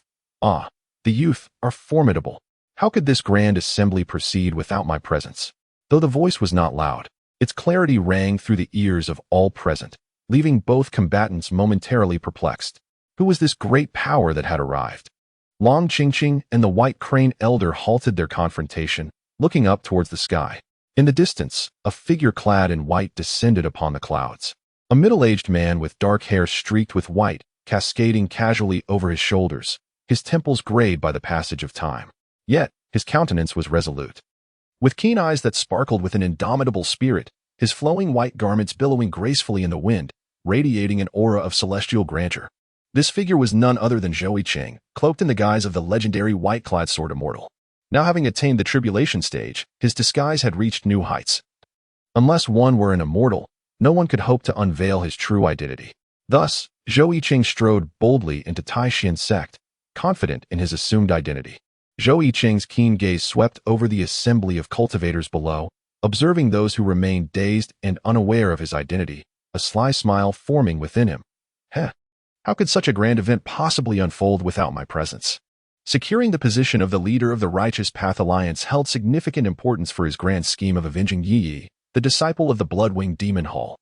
Furthermore, there was another crucial aspect. It was anticipated that the Righteous Path Alliance conference would yield superior rewards for signing into the system. Zhou Yicheng had refrained from signing in all day, patiently waiting until now. Seizing the opportunity while the others were still in a stupor, he discreetly accessed the system panel. Would you like to sign in at Taishian Peak, Righteous Path Alliance Conference? Zhou Yicheng gazed thoughtfully at the text on the panel. Each time the system displayed the sign-in location, it offered him a hint, much like the previous indication at Qian Peak regarding Ryu Ridge. This time, however, the addition of the Zhengdao Alliance Conference in parentheses after Taishian Peak suggested that the same location might yield varying sign-in rewards due to different factors. Yet, this was not the moment for such deliberations. Zhou Yicheng silently intoned to the system, "Sign in." In the next instant, a cold, mechanical voice echoed in his mind. "Sign in successful. You have received a celestial level, upper, treasure, the Taishian garment." Oh, what a delightful surprise. Zhou Yicheng found himself in need of a protective talisman. The last time he had just acquired the Moonxian robe in the secret realm of Baiyun Mountain, it was swiftly torn apart by the claws of a celestial being. With a flicker of thought, a white robe adorned with subtle dark patterns enveloped him in an instant. Clad in the extraordinary heavenly grade, upper, talisman, the Taishian robe, Zhou Yicheng radiated an ethereal brilliance, accentuating his extraordinary presence. As thoughts raced through his mind, Zhou Yicheng descended gracefully from the clouds, nonchalantly exclaiming, "Ah, my dear nephews. You truly possess remarkable skills. The younger generation is indeed like the relentless waves of the Yangtze, pushing the previous ones aside. He paused momentarily.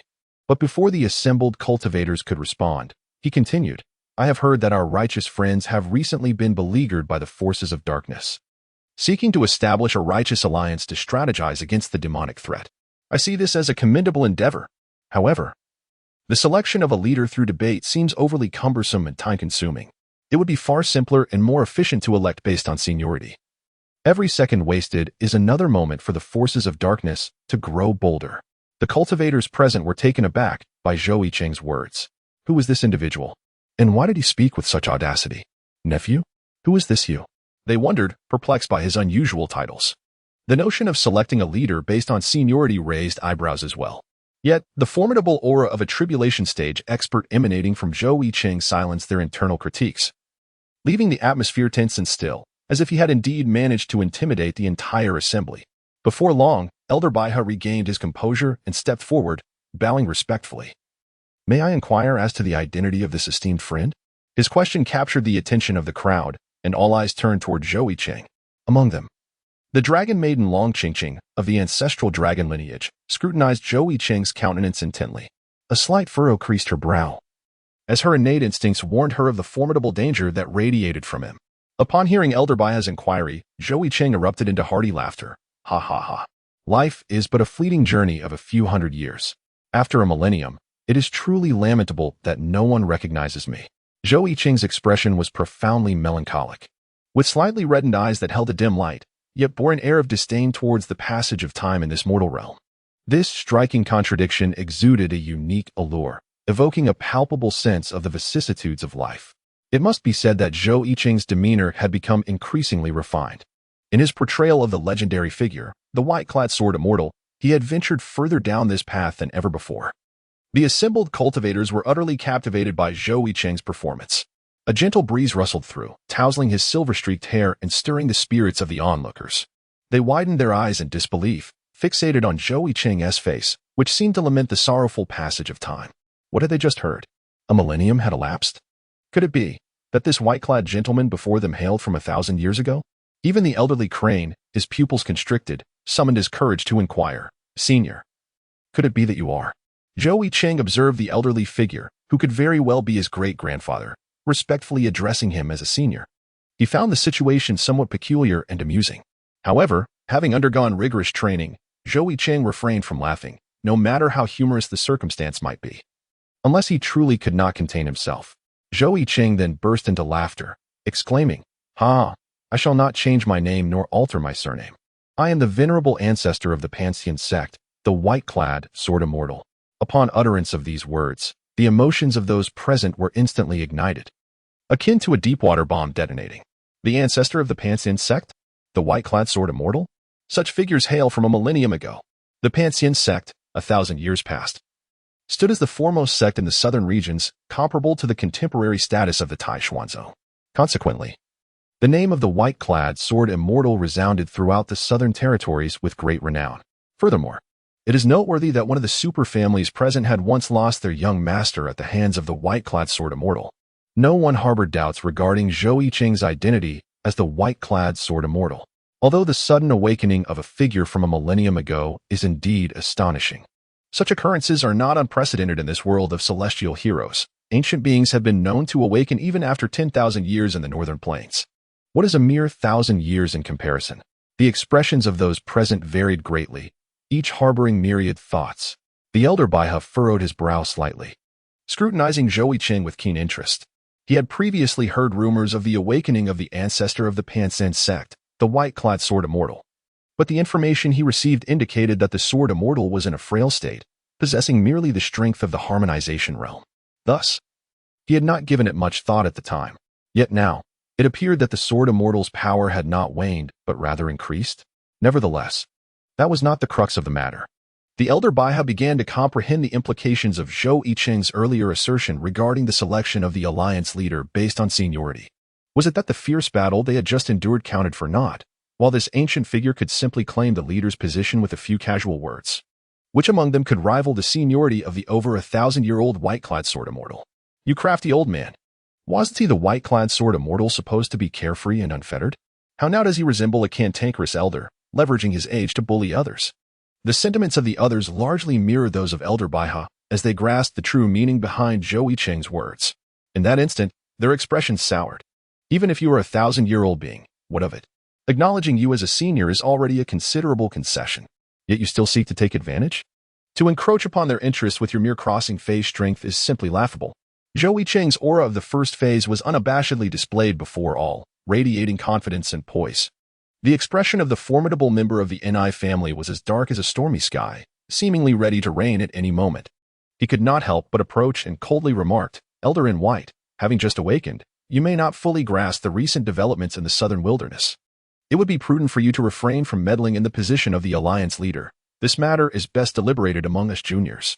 Although his words were elegantly phrased, the underlying message was clear. It would be wise for you to stay where it is most comfortable. Upon hearing these words, Zhou Yicheng maintained an unchanging expression, laughing heartily as he remarked, "And I, my young friend, perhaps you should return to your play with mud. When adults are conversing, it is best for children to refrain from interrupting." And Ma's countenance darkened further at this. For how could a venerable being of over 200 years be so belittled by Zhou Yicheng's jest? Was there any dignity left to uphold? A few cultivators, who usually held animosity towards the Ni family, could barely suppress their amusement, almost bursting into laughter.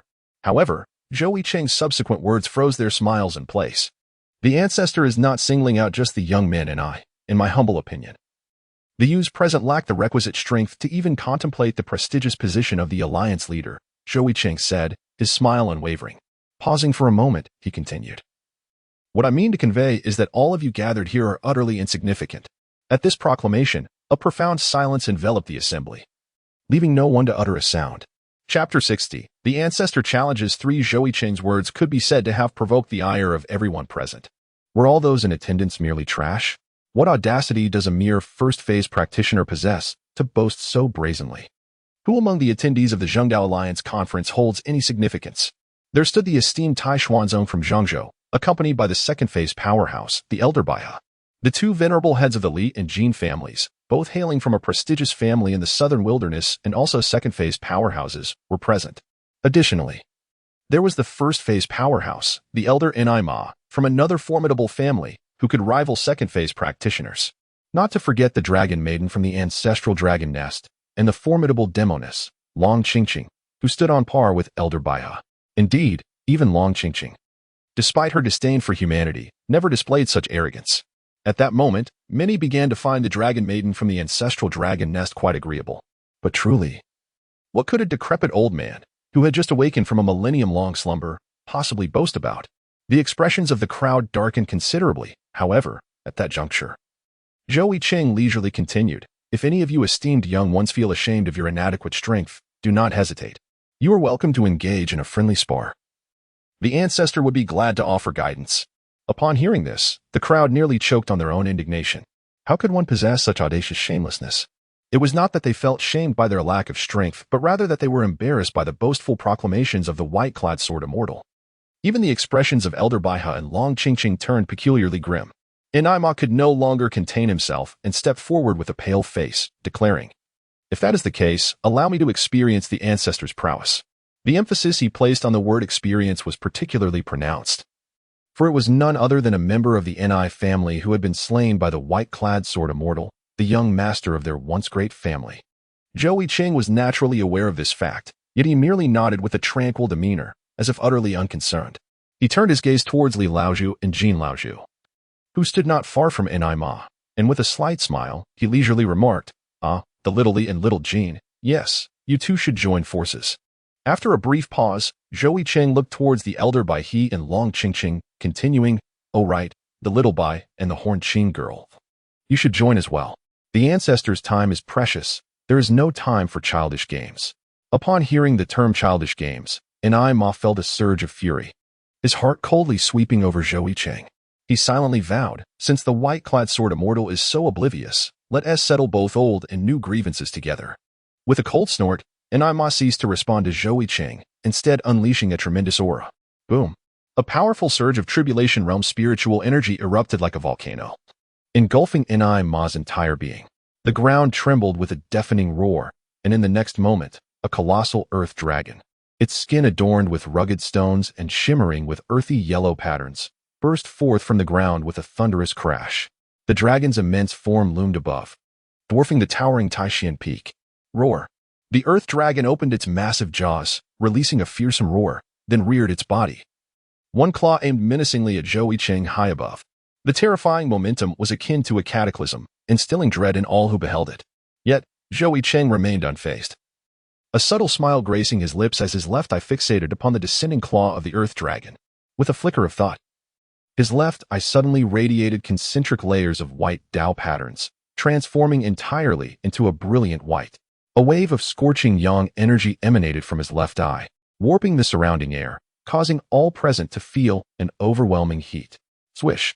In the next instant, Zhou Yicheng's left eye unleashed a blinding beam of white light, piercing through the air with astonishing velocity, directly aimed at the earth dragon.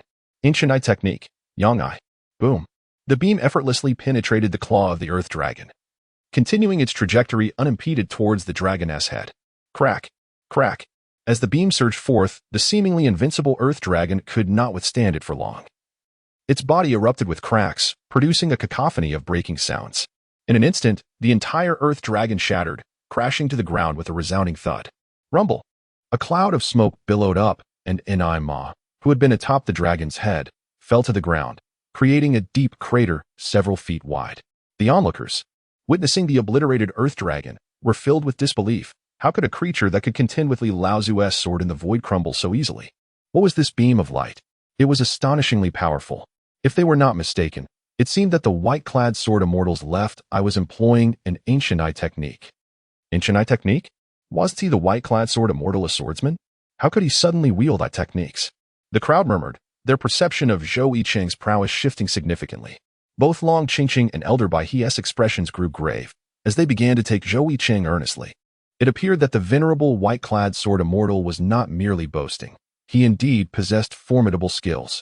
High above, Zhou Yicheng smiled faintly, thoroughly satisfied with the results achieved through the Yang Eye. This technique had become his preferred method for effortlessly overwhelming opponents. Zhou Yicheng gazed contentedly at Ni Ma, who lay in the pit even after the thick smoke had dissipated. He feigned regret, shaking his head as he remarked, "Ni, my friend, you are lacking. Your earth dragon is as fragile as clay." Upon hearing these words, Ni Ma, who was sprawled on the ground, felt a surge of anger, and with a sudden gasp, he spat out a mouthful of congealed blood, subsequently succumbing to darkness. Below, the heads of the Li and Jing clans exchanged glances, their expressions laden with hesitation. Both realized that Zhou Yicheng was not to be trifled with. They had no desire to be embroiled in a feud akin to that of the Ni family with the white-clad sword immortal. Yet, for the sake of their own dignity, retreating at such a moment was not an option. Clenching his teeth, the head of the Li clan summoned his treasured sword and declared loudly, "Ancestors, forgive my inadequacy." As his words echoed, a surge of deep azure spiritual energy erupted from him, and he swung his sword fiercely towards Zhou Yicheng. With a swift motion, a flash of light erupted, and a torrent of formidable azure green sword energy surged forth, seemingly tearing through the fabric of reality, creating ripples in the surrounding void. This single strike of sword energy exuded divine power, imbued with an ethereal aura, subtly radiating an air of celestial might. The void sword. Zhou Yicheng turned his gaze towards the incoming sword energy, his left eye once again shimmering with a cascade of white runes. With a resounding roar, a scorching and formidable white beam of light shot forth defiantly to meet the sword energy. The impact produced a thunderous explosion, reminiscent of fireworks bursting in the heavens. The collision of the white beam and the sword energy erupted in a tremendous sound, as the sword energy was swiftly transformed into flecks of brilliance, evaporated by the boundless yang energy contained within the white beam. Undeterred, the white beam continued its relentless advance toward the elderly. Elderly's expression shifted dramatically, prompting him to hastily raise his sword in an attempt to evade the onslaught. The ensuing explosion created a massive pit several tens of feet deep, as the ground quaked beneath the force. Gasping for breath, Elderly stared at the crater, overwhelmed with trepidation. Had he not reacted in time, he would have found himself sprawled on the ground like Ni Ma. "Literally, your sword energy appears rather feeble." Zhou Yicheng's mocking voice echoed from above. Upon hearing this, Elderly was left in despair, yet the circumstances were beyond his control. He could only respond respectfully. "Your wisdom is indeed enlightening, Ancestor. Where has little Jean gone? Come forth and showcase a few moves for the Ancestor." The head of the Jin family felt a shiver run down his spine upon hearing this, his complexion paling as he stepped forward. He recognized, with undeniable clarity, that the white-clad sword immortal was someone he could never hope to contend with. Both elderly and Enima had been effortlessly subdued by the sword immortal's mere gaze. What could he possibly do? However, the command of the white-clad sword immortal was paramount, and the Jin elder dared not defy it, although the sword immortal was not yet the leader of their alliance. His formidable prowess demanded respect. A single misstep could lead to incurring the wrath of this formidable figure. Where would he find solace then? Realizing the gravity of the situation, the Jin elder could only raise his hand lightly towards the sky. In the next moment, a multitude of golden needles, like arrows released from their bowstrings, surged towards Zhou Yicheng with astonishing speed. The golden needles sparkled with a chilling brilliance, filling the heavens in dense formation, obscuring the sun itself. Yet, despite the grandeur of this assault, it proved utterly ineffectual. Boom! Zhou Yicheng merely glanced over, and a beam of white light shot forth from his left eye. In an instant, countless golden needles dissipated into smoke. The crowd fell into a profound silence, for Zhou Yicheng's demonstration of strength exceeded all expectations. With a single gaze, he effortlessly thwarted the attacks of 3 formidable Phase 2 warriors. Could it be that this ancient ancestor from a millennium ago was destined to become the leader of the Righteous Alliance?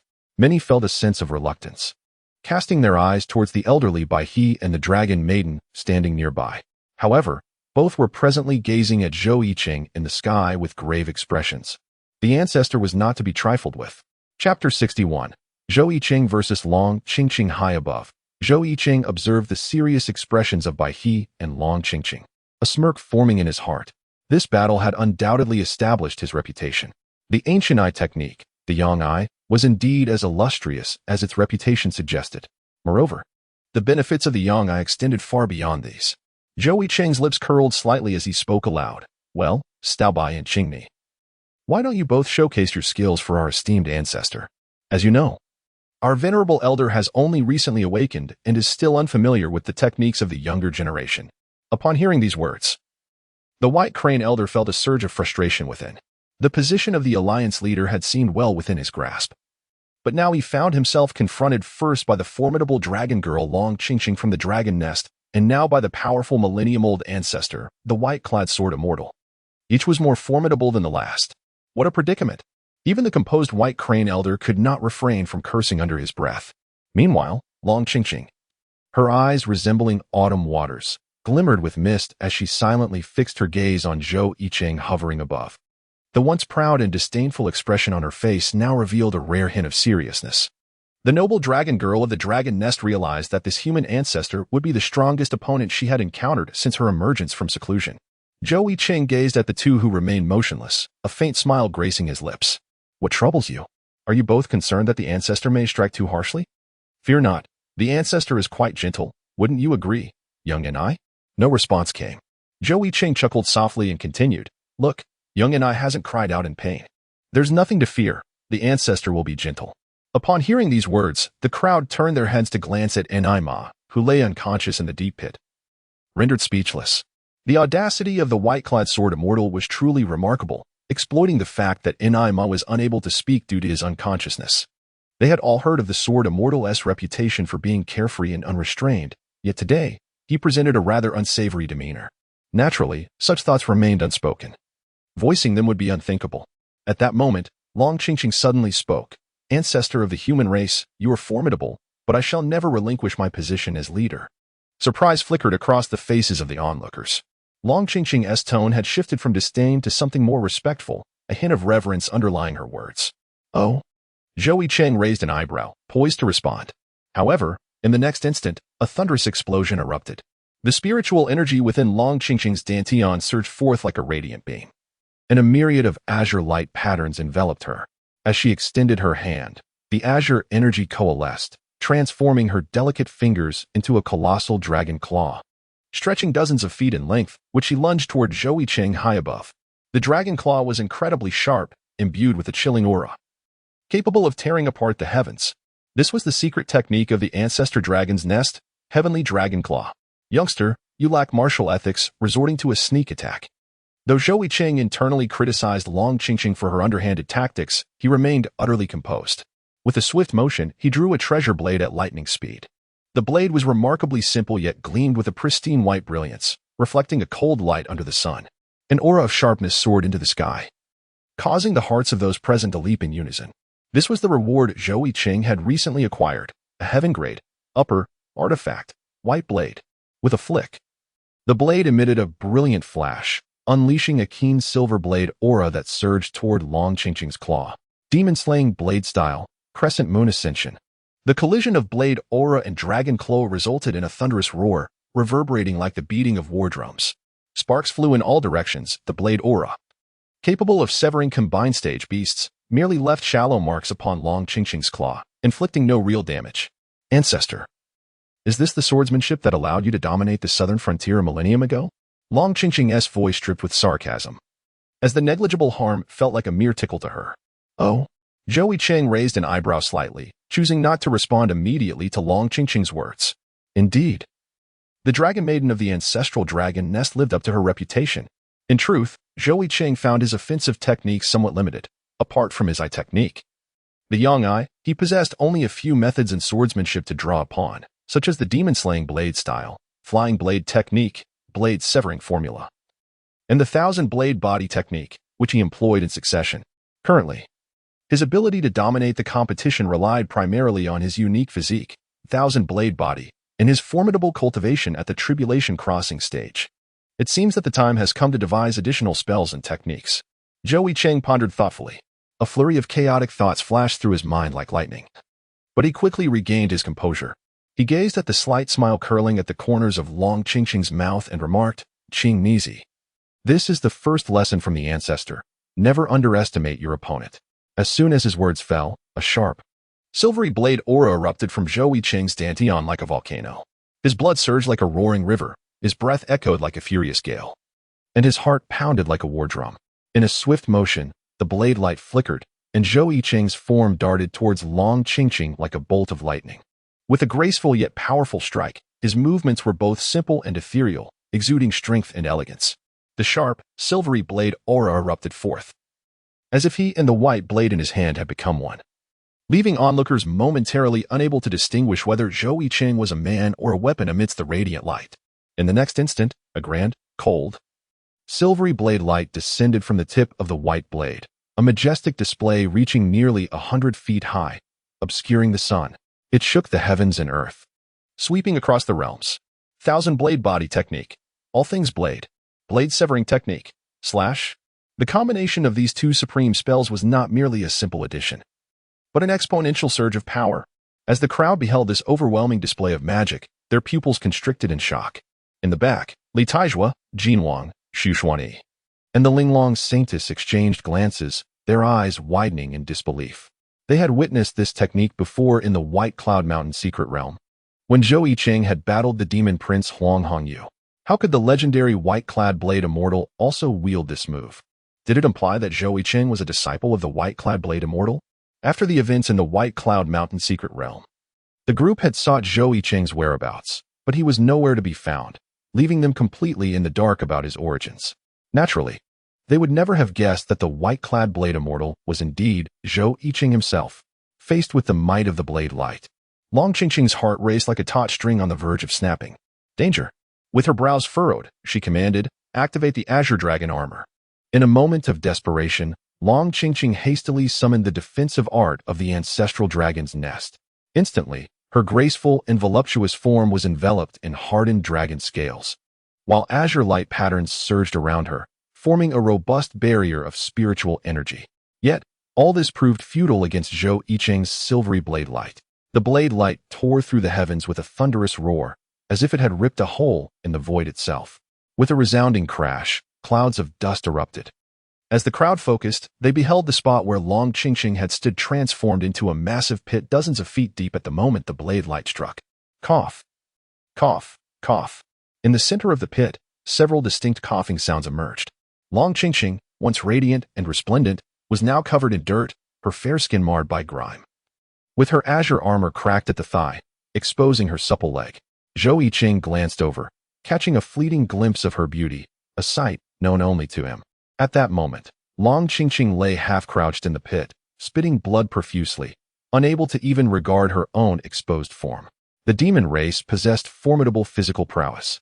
Though Long Chingqing's skin appeared soft as jade, her body was as resilient as a top-tier protective treasure. Yet, Zhou Yicheng's strike had shattered her defenses as if they were mere paper. Meanwhile, the elder White Crane observed Long Chingqing's plight with a flicker of unease in his eyelids. The once formidable Long Chingqing had now been sent crashing into a pit. "Xiaobai, why don't you join in?"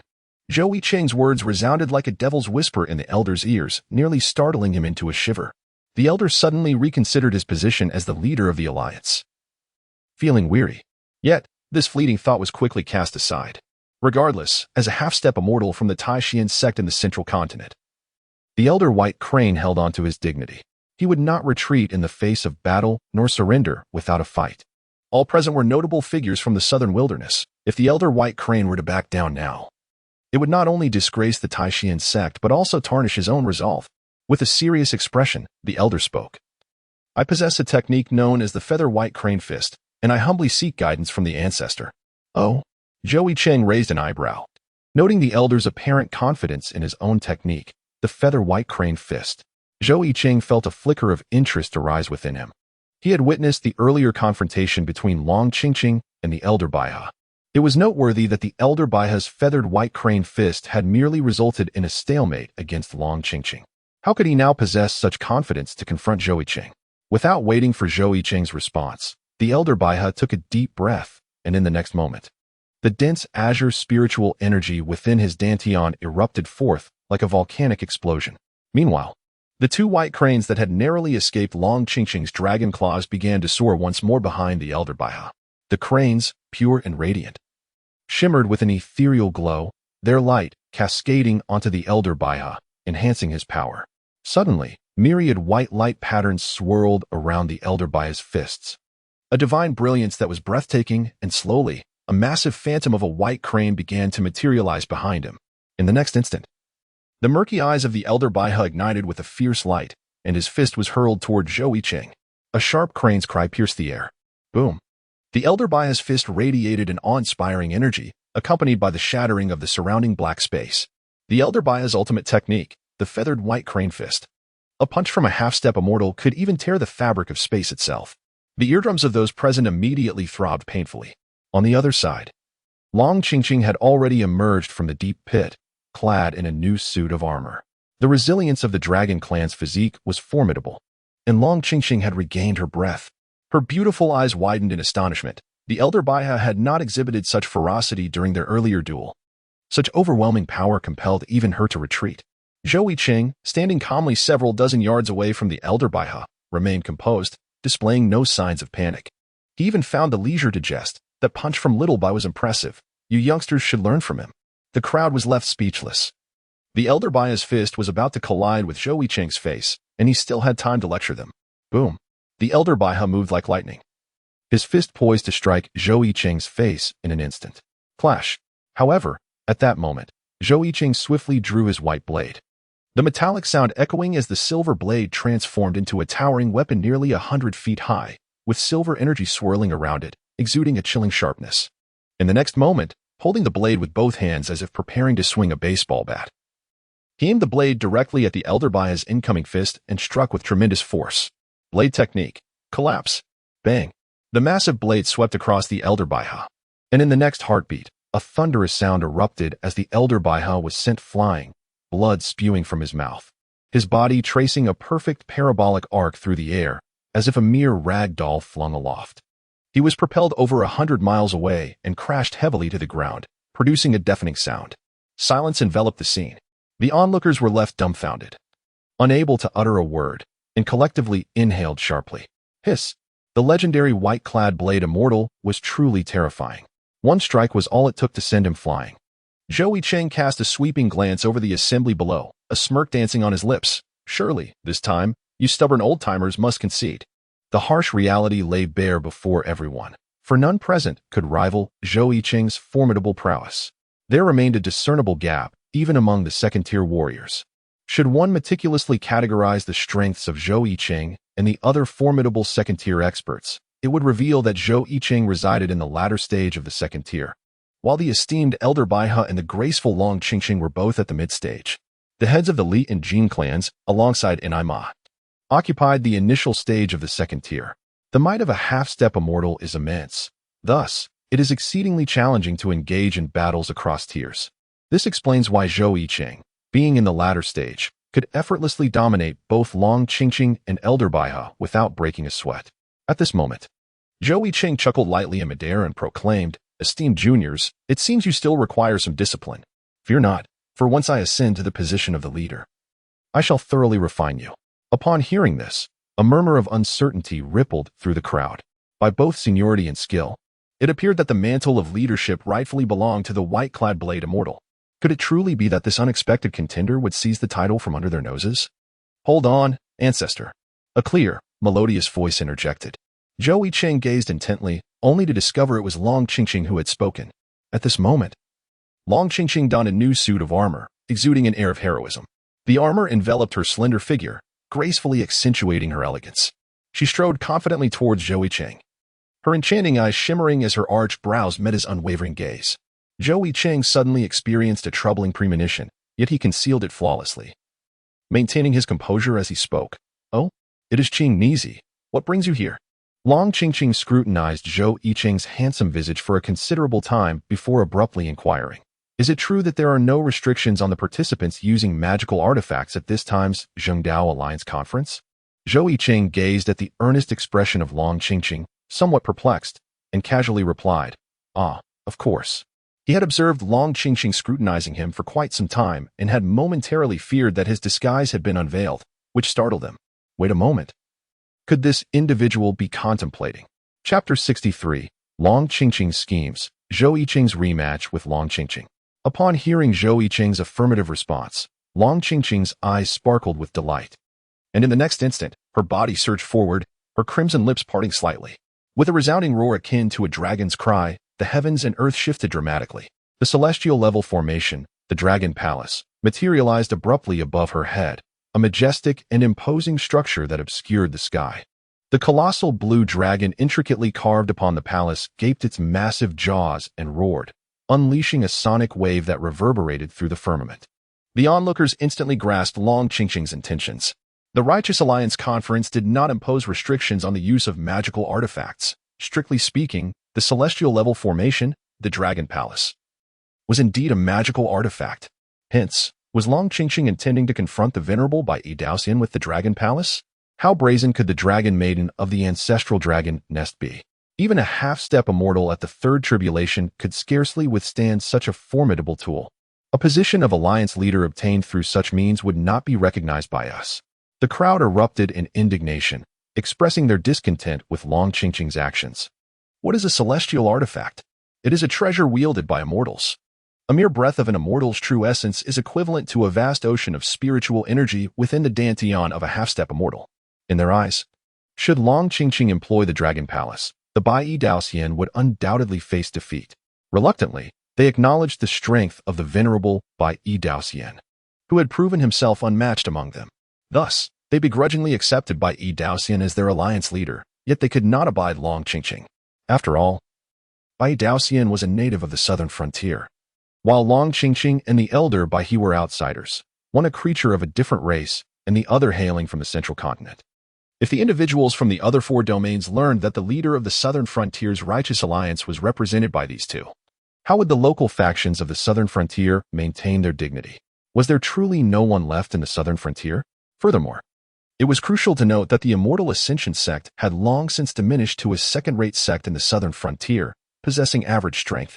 In the forthcoming battle between righteousness and evil, they could scarcely hope to thrive, allowing other sects to seize the opportunity for substantial gain.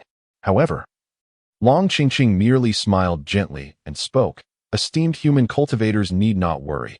I shall temper the Dragon Palace's realm to match that of the venerable ancestor, and I will not employ the Dragon Palace directly. It will merely assist in augmenting the spiritual energy within my dantian." The Dragon Palace, with its myriad functions, included the ability to enhance the user's strength. Of course, Long Chingqing intentionally omitted a critical detail. The Dragon Palace could amplify her power tenfold or even 100-fold. The gathered crowd shifted their gaze towards Zhou Yicheng, who stood in the shadow of the Dragon Palace. Zhou Yicheng furrowed his brow slightly, pondering for a moment before his expression relaxed, as if a thought had occurred to him. He then turned to Long Chingqing and said kindly, Qing and I. Your actions could be perceived as a breach of the rules we established together. Just look at how dissatisfied the others are. How about this? If you agree to grant me one favor, I shall allow you to utilize this dragon palace. What do you think? Should I triumph over you? You must impart to me a secret technique from the ancestral dragon nest. Furthermore, I hold a keen interest in your ancestral dragon nest, and if time permits, you ought to invite me over as a guest. How does that sound? As Zhou Yicheng's voice faded, a cultivator present could not restrain himself from exclaiming, Ancestor, you must not. The daughter of the demon clan is treacherous. Do not fall into her trap. However, in the next moment, a frigid gaze swept toward the speaker. Long Chingqing's eyes were icy, radiating boundless murderous intent as she coldly regarded the gray-robed cultivator who had just spoken. The ancestor has already consented. Who do you think you are to speak out here? Her voice was chilling, akin to a shard of ice, instantly freezing the atmosphere among those present. The gray-robed cultivator felt as though he had plunged into a frozen abyss, his face drained of color, trembling uncontrollably. Zhou Yicheng chuckled as he defused the tension, saying, There's no need for such coldness, Qingmizi.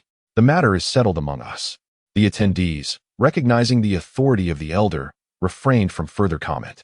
Although Long Chingqing had clearly stated her intention to suppress the Dragon Palace to the same level as the white-clad sword immortal, they were decidedly skeptical of her success. The power of celestial artifacts is unfathomable, capable of annihilating all in their path with a single strike. Even if she were to constrain it to the realm of a half-step immortal, the might of such artifacts would remain staggering. However, unnoticed by others, Zhou Yicheng secretly smiled. She is still too young. Long Chingqing has already fallen into his trap. While the power of celestial artifacts is indeed formidable, it is not without its drawbacks. Each strike requires the activation of celestial essence. This essence is exceedingly rare. Does Long Chingqing possess an abundance of it? Even the deliberate restriction to the power of a half-step immortal necessitates the use of celestial essence. Ultimately, this battle will boil down to a war of attrition. At this moment, Zhou Yicheng remained utterly unperturbed, even finding time to contemplate the formidable rewards he might gain upon reaching the ancestral dragon's lair. Both the ancestral dragon's lair and Qifeng Mountain are considered forbidden territories for the demon race, typically inaccessible to the human race. In Zhou Yicheng's mind, thoughts flickered like bolts of lightning. At this moment, Long Chingqing, having obtained Zhou Yicheng's permission, felt her azure eyes ignite with brilliance, and a dense azure aura surged from her dantian, soaring towards the dragon palace high above. With a resounding whoosh, the dragon palace erupted in a dazzling azure light, radiating divine brilliance that was blinding to behold. In the next instant, the colossal azure dragon, adorned atop the exquisitely carved palace, abruptly opened its previously shut eyes. In that fleeting moment, it seemed as though the dragon had come to life, unleashing a formidable aura akin to a volcanic eruption, with waves of overwhelming celestial pressure emanating from the heavens. The gathered cultivators trembled uncontrollably, their eyes betraying sheer terror. Even the likes of Elder Baihe and Old Master Li, who were half-step immortals, were not exempt from this dread. This was the supreme pressure of an immortal. The presence of an immortal is not to be trifled with. Everyone felt an overwhelming sense of fear and dread deep within their souls. Even Zhou Yicheng furrowed his brow. The tremors within him were deeply unsettling. He hastily activated the Thousand Blades body technique as the incantations flowed through him. The aura of blade energy within his dantian surged brilliantly, echoing with the sound of a roaring tsunami. The blade energy surged forth like crashing waves, slicing through his limbs with a sharpness that made Zhou Yicheng stifle a groan of pain, yet it was precisely this agony that temporarily quelled the tremors in his spirit. However, Long Chingqing would not afford Zhou Yicheng a moment's respite. Her crimson lips parted once more, and with a thunderous roar, the immense azure dragon's phantom above the palace let out a fearsome bellow. The dragon's roar reverberated through the heavens, causing the very earth to tremble. Boom! The imposing sound waves overwhelmed Mount Taixian, fracturing a corner of its peak with a deafening crash, sending debris flying through the air, while massive stones shattered into countless fragments that scattered in all directions. As the invisible sound waves surged toward him, Zhou Yicheng's expression tightened, his brow furrowed in concentration. He turned to defend himself, transforming the cold blade in his hand into a nearly 100-foot-tall divine blade, positioning it in front of him. Bang! The intangible sound waves struck the divine blade as if they had taken on physical form, producing a thunderous noise. The might of the celestial artifact was such that even Zhou Yicheng, formidable as he was, could not withstand it. He was sent hurtling back hundreds of miles. A trickle of blood escaping the corner of his mouth.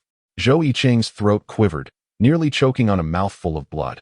However, he resolutely swallowed it down, exclaiming in admiration. Indeed, the celestial artifact is unparalleled in the world.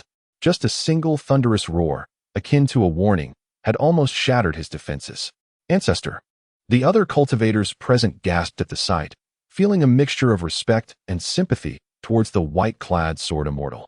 To withstand the might of a celestial artifact was beyond their capabilities. Yet, all of this turmoil stemmed from Long Chingqing. With this thought, their gazes turned toward her in fury, their eyes blazing as if ready to unleash fire. To vie for the position of leader with a celestial artifact and exploit the ancestors' generosity was utterly shameless. In terms of their stance against the demon race, the human cultivators were united. In a flash, Long Chingqing remained unmoved, her emerald eyes gleaming with an otherworldly light. Suddenly, a brilliant azure radiance erupted from her. An azure pattern swirled around her form, as the colossal phantom of a blue dragon above the dragon palace merged seamlessly with her being. With a hiss, immense dragon wings unfurled behind her, and resilient azure scales rapidly spread from the wings, covering her armor. Her delicate hands transformed into sharp, menacing dragon claws. And behind her coalesced a towering phantom of a blue dragon, nearly 100 feet high. In the azure sky, she embodied a half-dragon, half-human form. With a resounding roar, Long Chingqing unleashed a mighty dragon's cry. In an instant, as her wings spread wide, she became a streak of luminous energy, charging toward Zhou Yicheng. Her dragon claws reached out, condensing thousands of azure patterns within, resembling a ravenous dragon poised to strike. Zhou Yicheng's expression grew grave. He swiftly lifted his left hand, tugging at the white robe draped upon him. In an instant, ethereal white patterns shimmered with a faint luminescence, resembling a swirling vortex that held steadfast against the advancing dragon claws of Long Chingqing. It was the celestial grade, upper, treasure, Tai Xian robe. Clang, clang, clang. Long Chingqing's claws, sharp beyond measure, relentlessly tore at the Tai Xian robe. Surprisingly, the delicate fabric proved to be remarkably resilient, emitting a metallic chime with each vicious tug. Sparks flying as it left behind a series of marks. Seizing the moment as the Tai Xian robe withstood Long Chingqing's assault, Zhou Yicheng found a brief respite. Clang, clang, clang. Undeterred, Long Chingqing continued to focus solely on rending the Tai Xian robe from Zhou Yicheng's form, the claws tearing at the fabric with a resounding noise. Rip.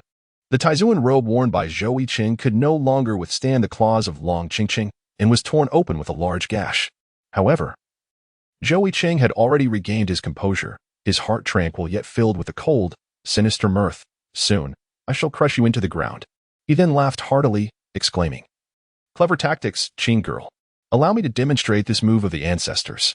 As soon as his words echoed, a blinding silver beam erupted from his body, swirling with myriad sharp blades of energy, an overwhelming aura radiating from him.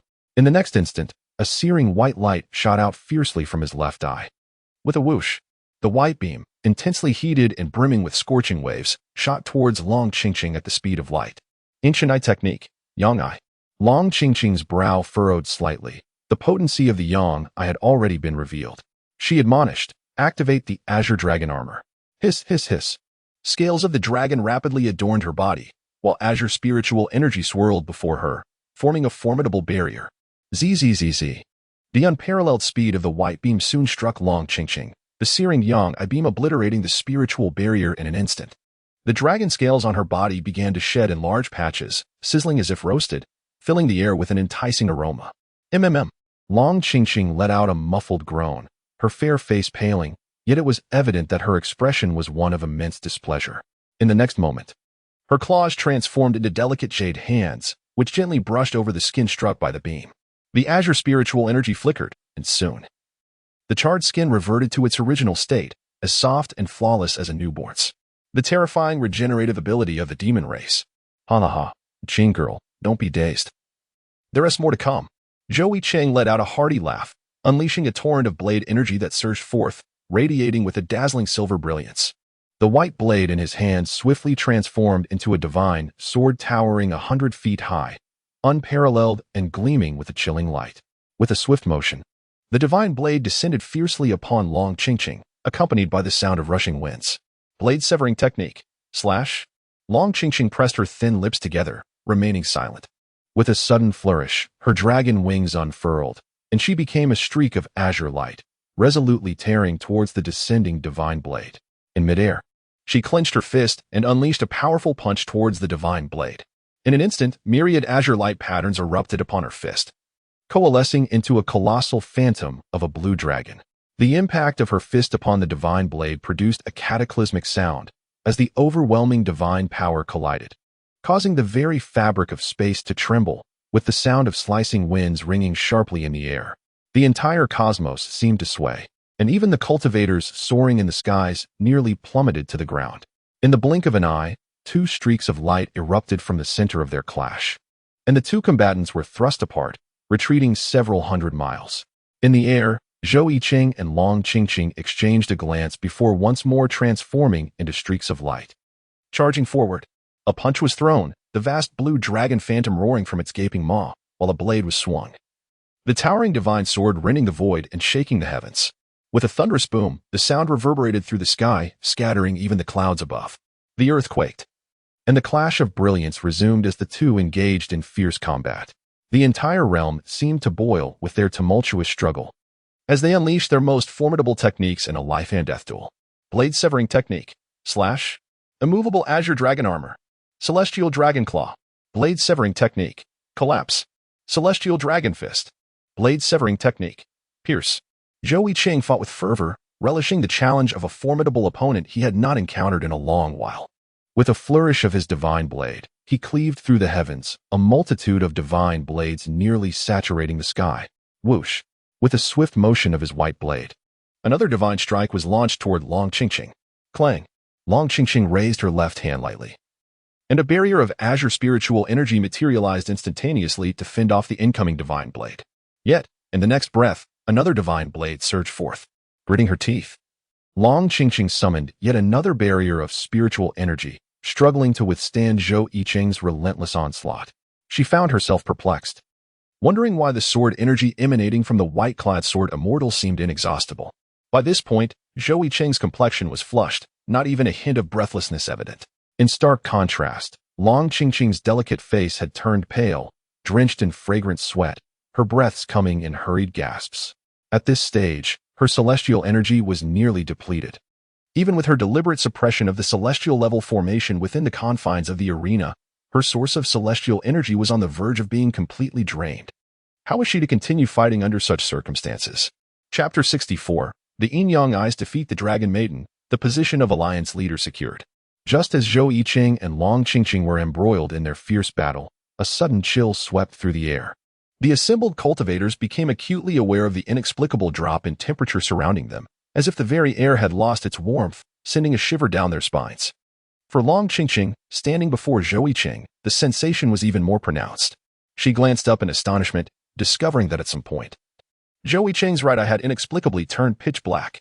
At this moment, Zhou Yicheng's left eye shimmered with radiant white patterns, exuding an intense heat and masculinity, while his right eye was enveloped in dark, ominous patterns. What is this? Long Chingqing gazed incredulously at the peculiar phenomena within Zhou Yicheng's eyes. She had encountered such an anomaly in ancient texts before, the left eye representing the yang pupil and the right eye the yin pupil, both embodying the unparalleled eye techniques of antiquity. All things bear the yin while embracing the yang. When yin and yang are in harmony, they can give rise to myriad energies. Her beautiful eyes widened in astonishment, unable to conceal her disbelief, as she exclaimed, "The yin-yang eyes?" Zhou Yicheng gazed at Long Chingqing's expression of astonishment and smiled faintly, inwardly reflecting, as expected of the dragon maiden from the ancestral dragon's nest, her perceptiveness is indeed commendable. The yin eye was a reward obtained from signing in at the execution hall on the desolate night peak, and when used in conjunction with the yang eye, it possesses unparalleled efficacy. Both the yin eye and the yang eye are supreme ocular techniques. When both are activated simultaneously, they form the harmonious union of yin and yang, capable of transforming the surrounding yang and yin energies into the spiritual essence within Zhou Yicheng's dantian. The world is replete with an abundance of both yin and yang energies, countless in number.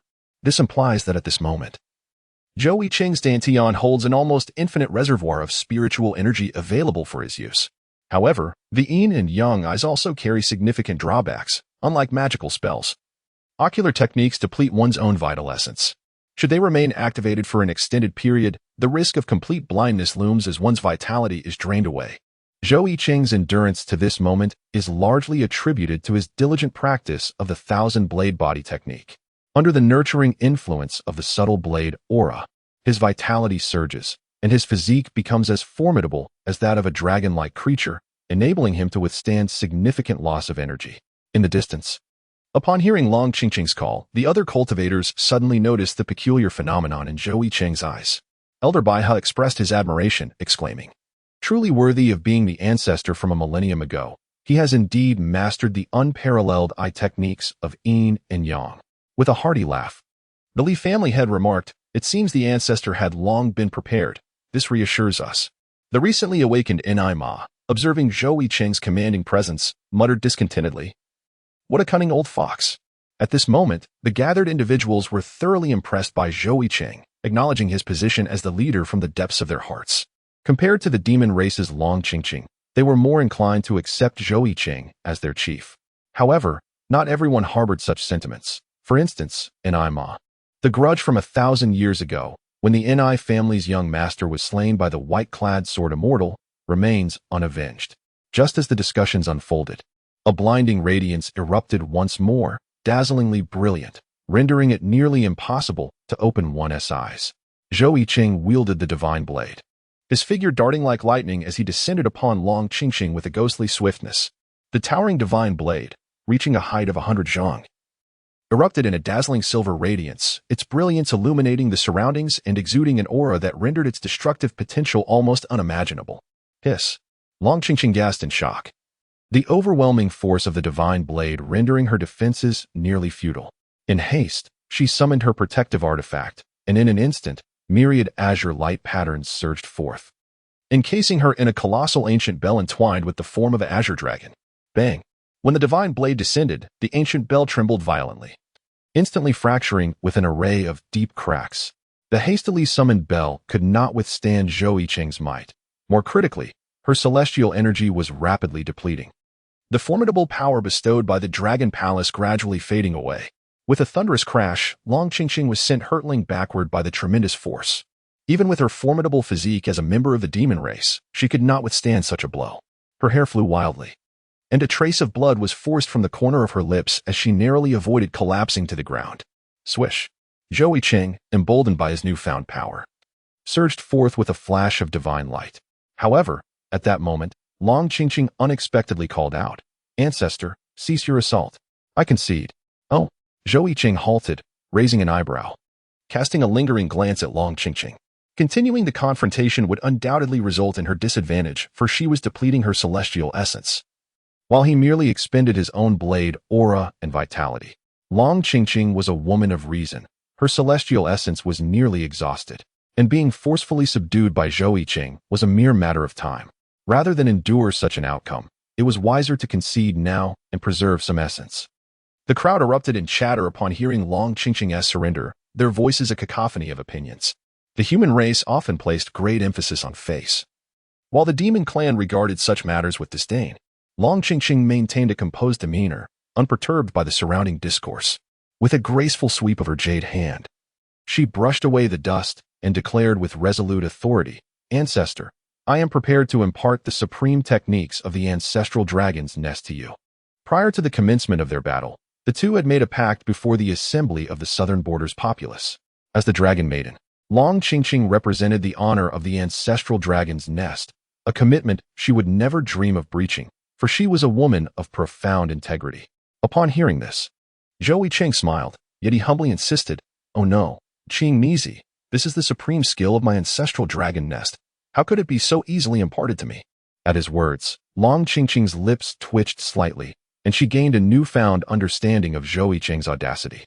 "You are aware that this is the ultimate technique of my ancestral dragon nest, which should not be casually shared with others, yet you just proposed it as a wager." Just as she was about to continue, Zhou Yicheng interrupted her, clearing his throat. "There is no time to waste. Qing Nizi, we can begin now." Long Chingqing rolled her eyes in exasperation, then gently pointed her slender finger towards Zhou Yicheng's brow. A vibrant azure light emanated from her fingertip, swiftly merging into Zhou Yicheng's consciousness. Zhou Yicheng gently closed his eyes, immersing himself in the sudden influx of information within his consciousness. The technique of transcending the tribulation realm. The dragon transformation slash? One cannot help but admire Long Chingqing for her sincerity. She specifically chose to impart the ancestral dragon's swordsmanship to him. Initially, Zhou Yicheng had thought that Long Chingqing might casually bestow upon him techniques like the Heavenly Dragon Claw, the Azure Dragon Armor, or even the transformation into a half-dragon, which were either superficial or utterly unsuitable for human cultivation. To his surprise, she entrusted him with the most fitting swordsmanship for his advancement.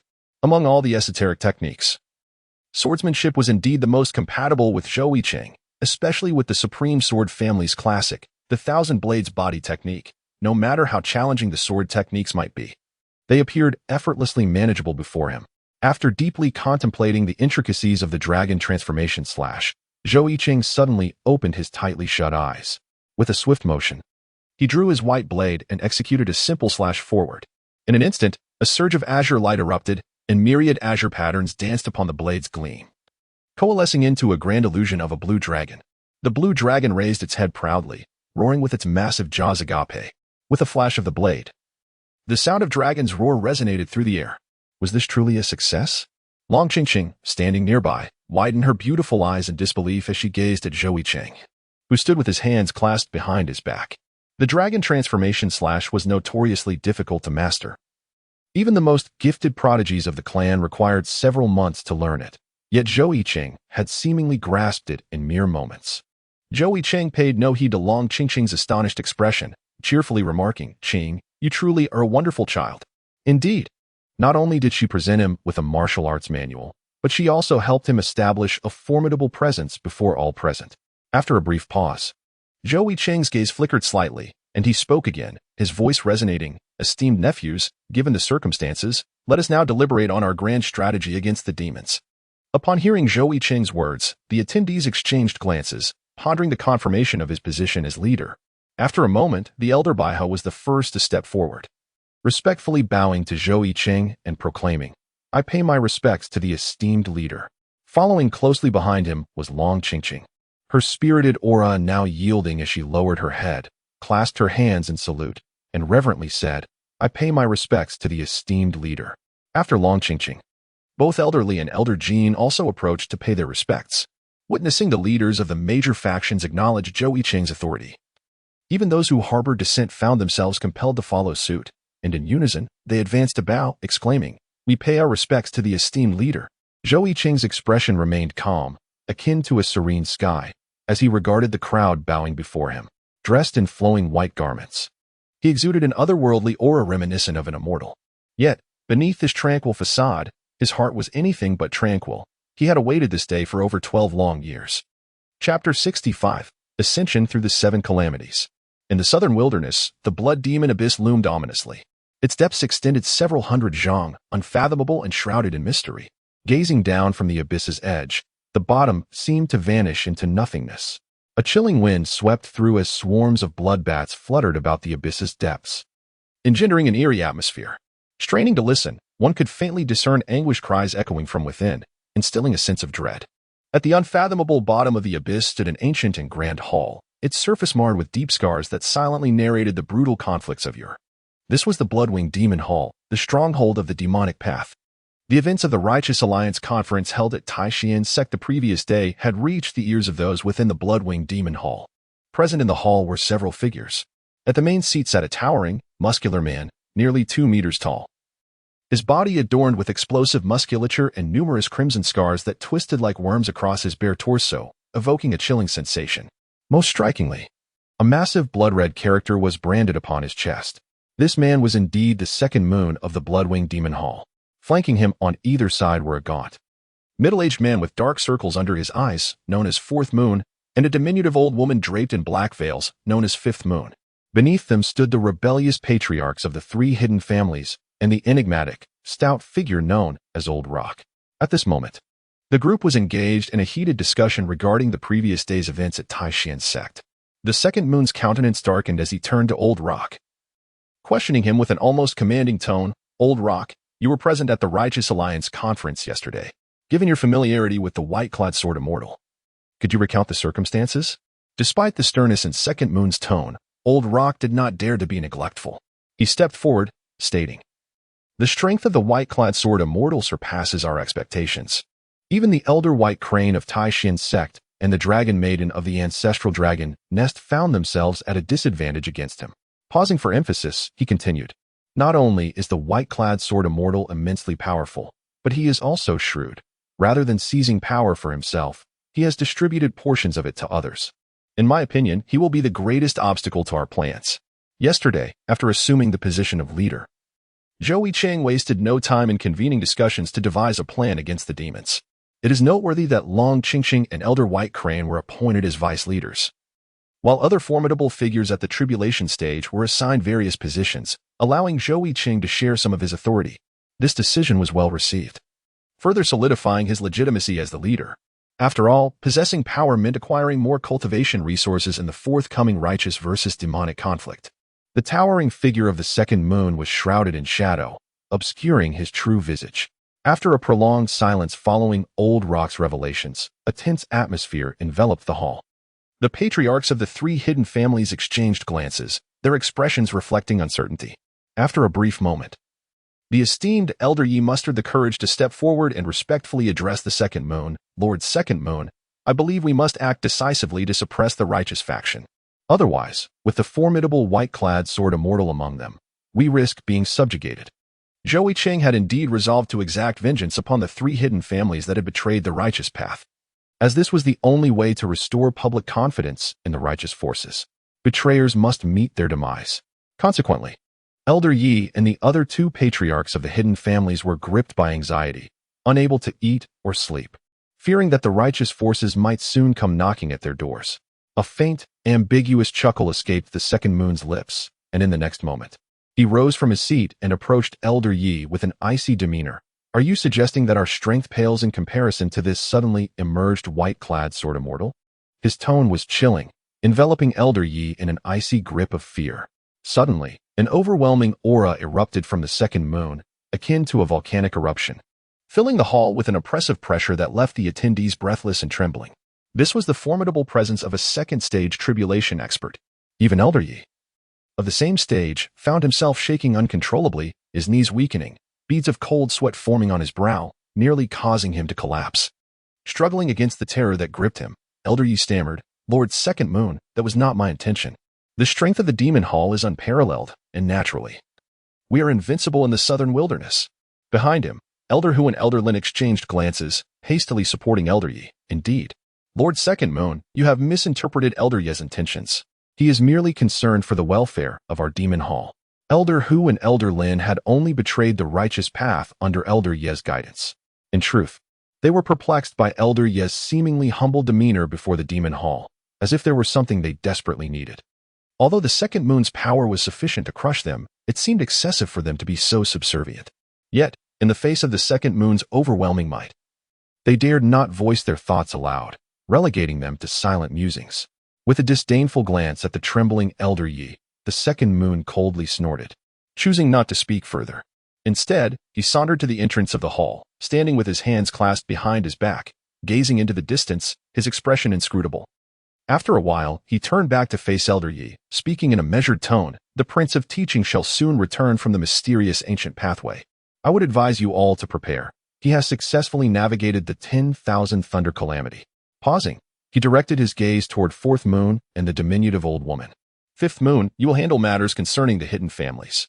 With that, he disregarded the reactions of those present and departed the hall without a backward glance. His words left Elder Yi and the others in a state of stunned shock. The Prince of Teaching was returning? Moreover, he had surpassed the 10,000 Thunder Calamity? What did that even signify? The 10,000 Thunder Calamity was the final trial on the path to immortality. Old Rock's lips felt parched as he licked them nervously, incredulously exclaiming, "Could it be? Has the Prince of Teaching ascended to immortality?" Yet, his question was met with Fourth Moon's derisive laughter. "How foolish you all are. How could the Prince of Teaching possibly stop at merely the third calamity? What?" Yin Lao's expression froze momentarily, his mind struggling to comprehend. But in the next instant, it seemed he recalled something significant, and his pupils constricted sharply. The head of the Yi family appeared to have had a revelation as well, incredulously exclaiming, "Could it be that Prince Jiazi? Ha ha ha. Indeed, Prince Jiazi is a being who has transcended through 7 tribulations to achieve immortality. How could he possibly remain at the level of 3 tribulations? 7 tribulations to immortality? The crowd exclaimed in unison. It is commonly said that to attain immortality through 3 tribulations, one must successfully navigate the wind and crane tribulation, the fiery tribulation, and the thunderstorm tribulation. However, the world is full of wonders. Beyond the 3 tribulations, in the realms of the 5 regions and 9 heavens, there exist those who have achieved immortality through 4, 5, 6, and even 7 tribulations. Those who have endured multiple tribulations to attain immortality often possess greater strength, as each tribulation allows the practitioner to absorb powerful spiritual essence. The risks and rewards coexist, and those who achieve immortality through 7 tribulations are particularly terrifying, having traversed the path of emperors and revered beings. Throughout the millennia of human history, all revered beings have been those who achieved immortality through 7 tribulations. Thus, the crowd was astounded to learn that the Demon Temple's disciple, Yi, was also a being of 7 tribulations. The slender figure of Zhou Yicheng observed the reactions of the crowd, nodding in satisfaction and signaling the diminutive old woman, Wu Yue.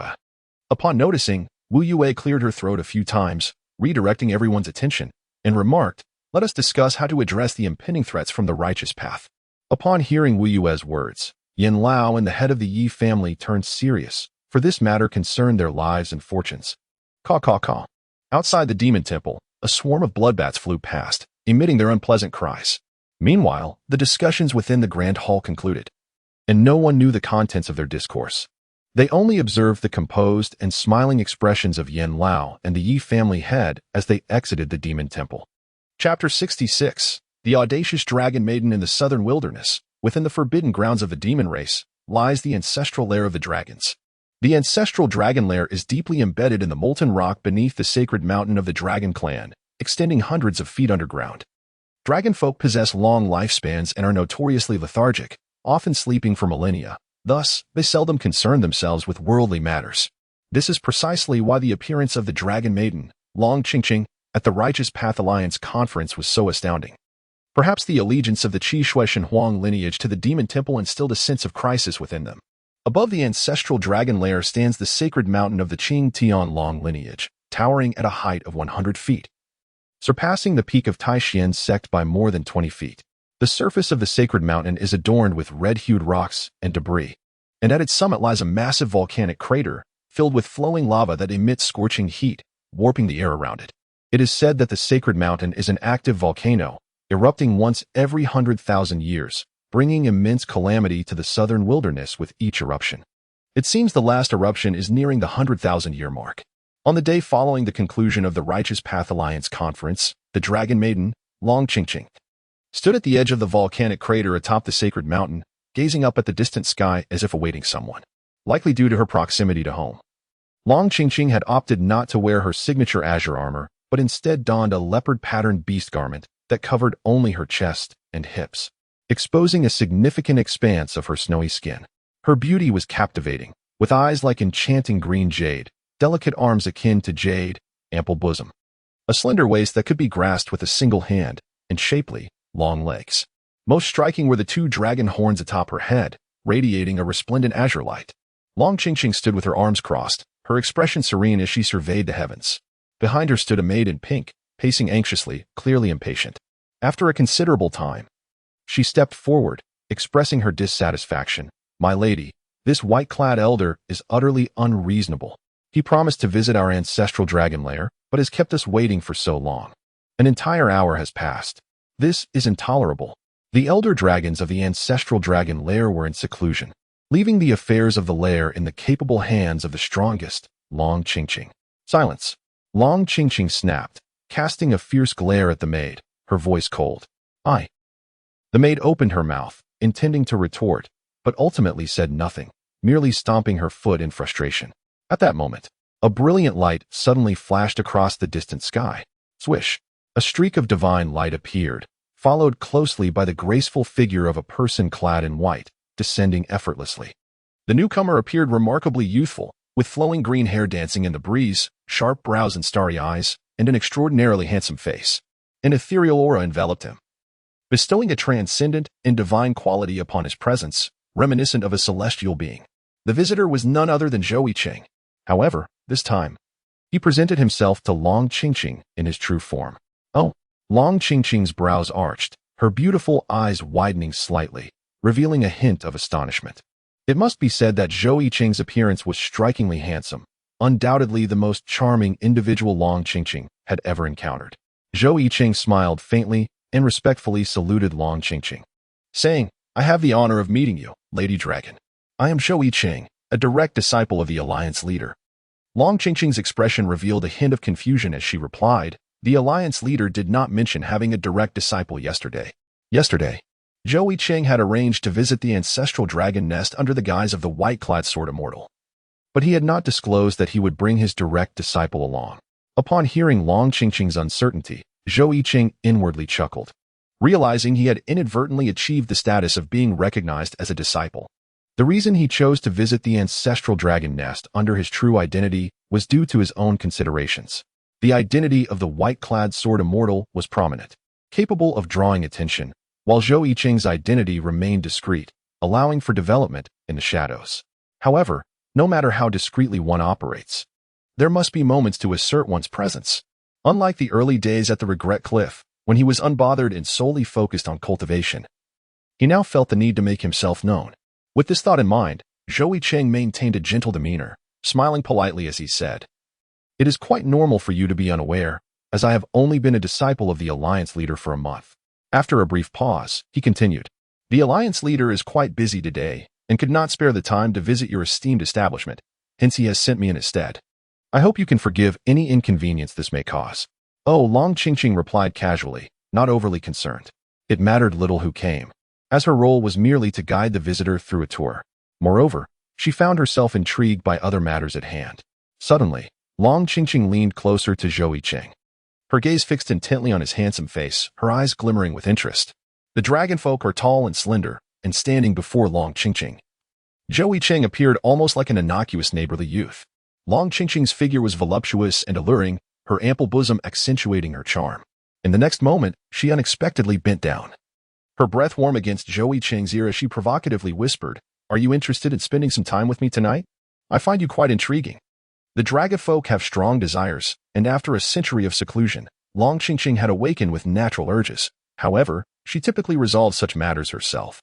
This encounter with Zhou Yicheng marked her first bold proposition to a male. Though Zhou Yicheng belonged to the human race, this was of little consequence to Long Chingqing. She was keenly aware of the dynamics at play. Her earlier disdain for human cultivators during the Alliance Conference was merely a facade. The historical animosity between humans and demons made reconciliation far from simple. The demon clans, being weaker, could not afford to show weakness. Yielding would only invite further aggression from humans. A firm stance was essential to regain some semblance of balance. Additionally, Zhou Yicheng's striking features provided a stark contrast to the muscular dragon she was accustomed to, which undoubtedly contributed to her fluttering heart. Despite her bold words, her flushed cheeks and wandering gaze betrayed her true feelings. Feeling the warmth pressing against his chest, Zhou Yicheng was momentarily taken aback, followed by a mix of amusement and disbelief. The audacity of the demon race was unlike anything he had encountered. Although he was aware of his own attractiveness, this was indeed the first time someone had openly confessed to him. He had initially perceived Long Chingqing as a serious individual, especially during their fierce battle at the Alliance Conference, but now she revealed a side of eager desire that caught him off guard. Nevertheless, Zhou Yicheng was not one to indulge so readily. Such matters were, at least for the time being, out of the question. He remained a rational individual, understanding that his quest for vengeance took precedence. Zhou Yicheng smiled faintly, gently withdrawing and politely saying, "My Lady Dragon, please do not jest with me. Let us first explore the noble grounds." Upon hearing this, Long Chingqing let out a disappointed sigh. However, she did not relent and continued, "If you are ever inclined, feel free to visit your sister anytime." With that, she turned, regaining her former grace and nobility, and spoke nonchalantly to her attendant in pink, "Lead the way." "Yes, my Lady Dragon," the pink-attired attendant responded with a respectful bow. Yet, neither Long Chingqing nor Zhou Yicheng noticed the peculiar gleam that flashed in the attendant's eyes as she lowered her head. Chapter 67. Sign-in Rewards. Celestial Grade, Upper, Artifact, dragon head boots under the guidance of the pink-attired attendant, Zhou Yicheng followed Long Chingqing into the teleportation array, descending hundreds of fathoms deep into the ancestral dragon's lair. With a whoosh, within a certain teleportation array of the ancestral dragon's lair, ripples undulated, and the next moment, the trio stepped forth from the shimmering waves. The ancestral dragon's lair, crafted entirely from dragonstone, was astonishingly vast, with no ceiling visible upon looking up. Surprisingly, the illumination here was unexpectedly abundant. One could only wonder how those within the ancestral dragon's lair managed to achieve such brightness at such great depths. Zhou Yicheng walked at the forefront, and after advancing a few paces, his pupils suddenly constricted as if he had beheld something astonishing. He could not help but exclaim, "The nobility truly possesses remarkable capabilities, managing to construct such an extraordinary fortress underground." Before him stood a magnificent stronghold, entirely hewn from the formidable underground dragon rock, boasting an unyielding hardness akin to that of a profound-grade protective artifact. The city walls soared to a height of 100 meters, their summit obscured from view. Unlike the human cities, there was no gate at the heart of this citadel. Instead, a colossal dragon head with its jaws agape dominated the entrance. This dragon head was immensely large and vividly lifelike, as if it might take flight at any moment. Above its majestic horns shimmered an unusual radiance, with flickering azure lights surrounding it, instilling a sense of trepidation. The forbidden grounds of the demon clan had never been trodden by humans, especially not a place as mysterious as the ancestral dragon's nest. Thus, it was Zhou Yicheng's inaugural glimpse of such a grand edifice among the demon race. Upon hearing his remarks, Long Chingqing's face illuminated with pride. She gestured towards the dragon head, smiling as she explained, "That is our clan's ancestral dragon head, said to be our progenitor. By offering prayers, one can receive the protection of our esteemed ancestor." After a brief pause, she continued, "Come, allow me to demonstrate."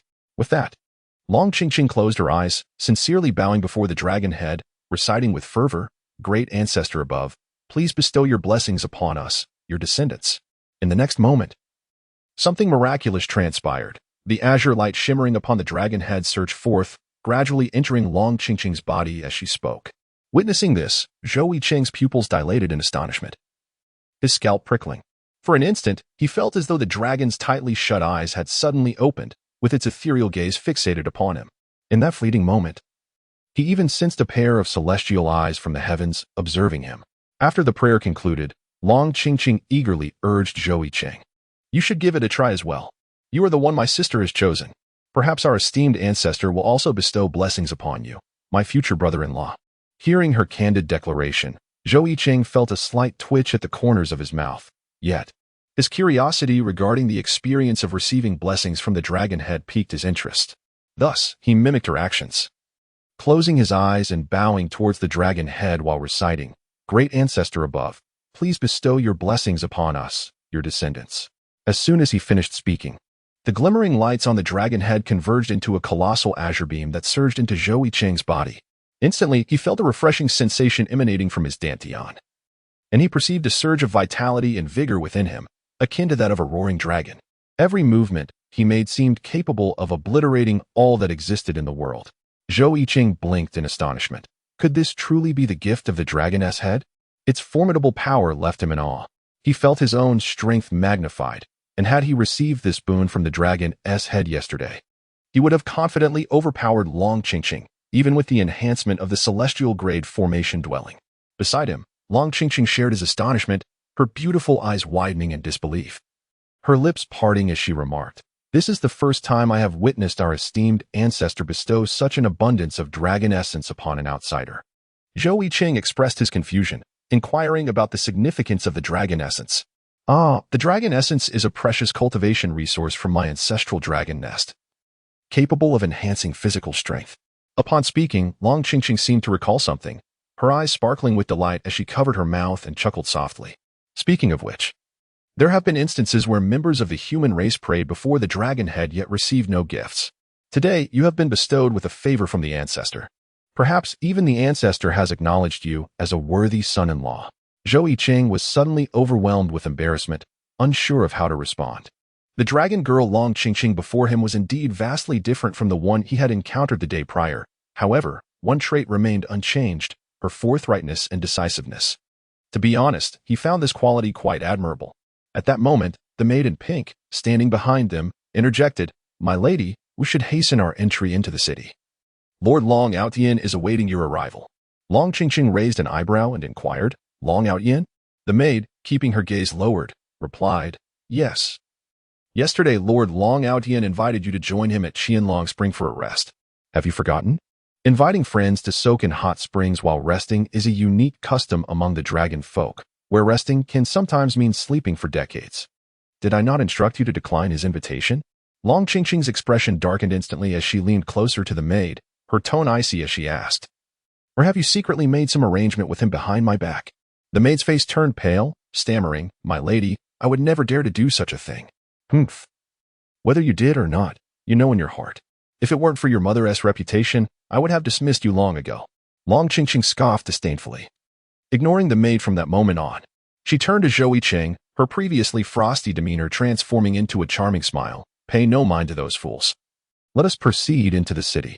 Zhou Yicheng's gaze flickered slightly.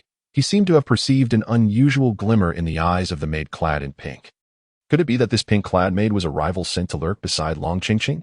However, he felt no intrigue regarding the conflicts involving Long Chingqing and others. For his sole purpose in coming here was merely to sign in. Thus, upon hearing Long Chingqing's invitation, Zhou Yicheng responded with a calm demeanor, gently nodding his head. Yet, when it came to signing in, Zhou Yicheng, following the natural course of events, opened the system panel that had been persistently reminding him. "Do you wish to check in at the Ancestor Dragon's Nest, Dragon's Head City?" Earlier, while atop the sacred mountain of the dragon tribe, he had already received a system notification regarding the check-in. However, he intended to delve deeper into the subterranean realms of the Ancestor Dragon's Nest before completing the check-in. After all, gaining access to the Ancestor Dragon's Nest was considerably more challenging than reaching the sacred mountain of the dragon tribe. The check-in system rewards participants based on the danger level of their location, making it evident what the prudent course of action was. With this thought, Zhou Yicheng silently instructed the system, "Check-in." In the next moment, a cold, mechanical notification resonated in his mind. "Check-in successful. Reward, 1 pair of celestial grade, upper treasure. Dragon's head boots." Dragon's head boots? Zhou Yicheng's heart stirred slightly. Currently, the only treasures he possessed were the heavenly grade, upper, protective gear, the Taishan robe, and a white blade he had found on the Cliff of Regret. The dragon head boots would perfectly complement his deficiencies. Zhou Yicheng does not possess any particular advantage in terms of mobility. He lacks both agile movement techniques and magical artifacts. However, with the acquisition of the dragon head boots, the situation has changed significantly. Zhou Yicheng's gaze flickered slightly as he restrained the impulse to reveal his desires, following Long Chingqing into the heart of Longzhou City. At that moment, his attention was captivated by Long Chingqing's graceful figure, while his mind was busily contemplating how to extend his stay here for a few more days through her. After all, his sign-in system allowed him to check in only once a day. Chapter 68, Zhou Yicheng's Rival in Love? Zhou Yicheng followed Long Chingqing and swiftly passed through the gaping maw of the dragon's head, entering the city. It must be said that only the demon clan would conceive of using the colossal head of their ancestor as a city gate, for they do not adhere to the same conventions as the human race. The thought of humans adopting such a practice is almost too absurd to contemplate.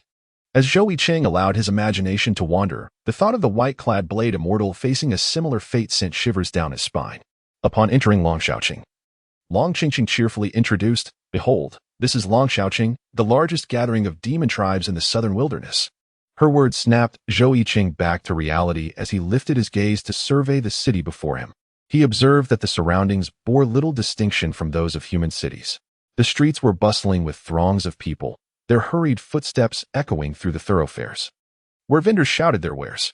Alongside the wide avenues were numerous stalls peddling martial arts techniques, spells, and magical artifacts. Towering on either side stood tall structures of varied and peculiar designs, though most were merely constructed from crude stones, lacking any extravagant embellishments. The architecture bore a resemblance to the style of the Western Desert. However, the most striking difference within the demon city was the inhabitants who resided therein. Zhou Yicheng cast a glance around, and soon realized that Long Chingqing was home not only to dragon folk, but also to a myriad of other mystical creatures. Here, one could encounter white elephants, fierce tigers, and even formidable birds of prey. Among these beings, the majority remained in their untransformed state, with only a few having taken on human-like forms. Perhaps it was the first time humans had appeared in Long Chingqing, as the passing creatures regarded Zhou Yicheng with great curiosity, nearly encircling him. However, with the presence of the dragon maiden Long Chingqing by his side, they hesitated to draw too close. As Zhou Yicheng admired the exotic scenery of the demon race, a sudden commotion erupted from the throng ahead.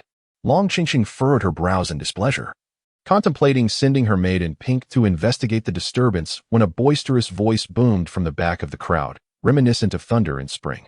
Ha ha ha, Chingqing. You have finally arrived. I have been waiting for you with great anticipation. Upon hearing this raucous voice, Long Chingqing's expression turned sour, revealing signs of impatience and disdain. In the next moment, a towering figure, nearly 3 meters tall, forcibly emerged from the crowd. Clad in resplendent golden armor, glimpses of dragon scales shimmered beneath it. His imposing physique was accentuated by bulging muscles, and his chiseled features bore an air of defiance. A prominent nose, akin to a spear, pointed skyward, while the most striking feature was the radiant golden dragon horns adorning his head. This individual was none other than Long Chingqing, the one previously mentioned by the maid in pink. His prowess placed him as the foremost among the young dragonfolk, second only to Long Chingqing. His gaze first lingered on Long Chingqing's graceful form before shifting to Zhou Yicheng standing beside her. At a height of 1.8 meters, Zhou Yicheng appeared almost childlike in comparison to the dragonfolk, and even beside Long Chingqing, he only reached her ample bosom. Long Chingqing's dragon-like eyes gleamed like copper bells, emanating a chilling radiance. Upon noticing Zhou Yicheng, a smirk of disdain curled at the corners of his mouth, especially as he sensed the aura of spiritual energy emanating from him. Prior to this encounter, Zhou Yicheng had deliberately suppressed his spiritual aura to the half-step harmonization realm. In truth, he had elevated his energy to a higher level, considering that even the leading figure among the righteous young generation, Su Xian, had merely reached the half-step harmonization realm. Unfortunately for Zhou Yicheng, he had miscalculated, as Long Chingqing had recently achieved a breakthrough in his cultivation, successfully merging body and spirit, entering the harmonization realm. The physical strength of demon races typically surpassed that of humans, rendering their bodies nearly as formidable as magical artifacts, allowing them to dominate human cultivators of the same realm. Moreover, in Long Chingqing's eyes, Zhou Yicheng was merely at the half-step harmonization realm. Long Chingqing dismissed Zhou Yicheng as inconsequential, approaching Long Chingqing with an air of self-assuredness. Chingqing, did I not instruct Fengdai to inform you that we were to visit the Qianlong Spring to rest today? In response to Long Chingqing's words, Long Chingqing rolled her eyes and retorted, Get lost. Do you not see that I am entertaining a distinguished guest from the human realm? She found this dim-witted muscle-bound dragon particularly irksome, believing he was charming and witty merely because of his strength and status, incessantly parading before her. In her opinion, Long Chingqing lacked even a fraction of Zhou Yicheng's charm. Oh, Long Chingqing exclaimed in surprise, even in the face of Long Chingqing's frosty demeanor. He seemed oblivious to her disdain, interpreting her response as concern for his well-being, wishing for him to devote more time to cultivation. After all, for a cultivation-obsessed dragonfolk, nothing surpassed the importance of honing one's skills.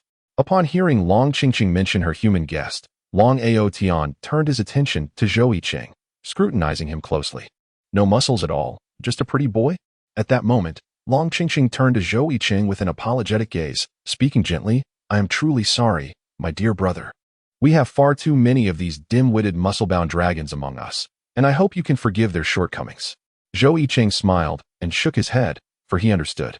Long Chingqing also began to smile, unable to resist the temptation to gently pinch Zhou Yicheng with her delicate hand.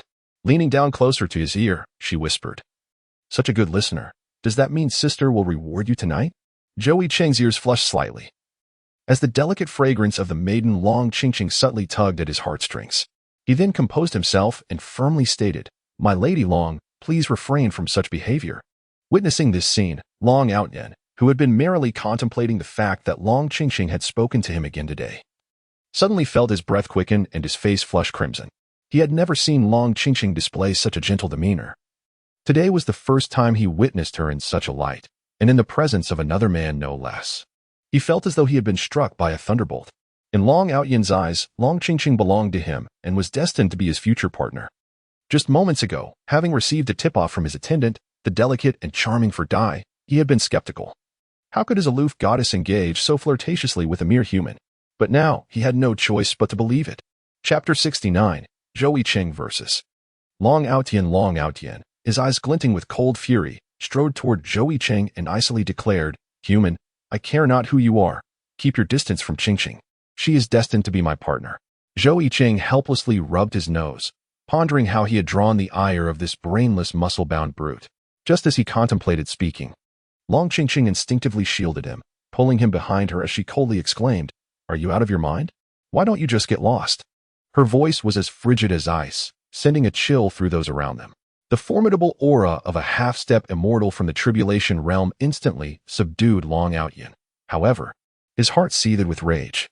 Suppressing the coldness that enveloped him, he pointed at Zhou Yicheng with fiery eyes and spat, "What is so great about this pretty boy?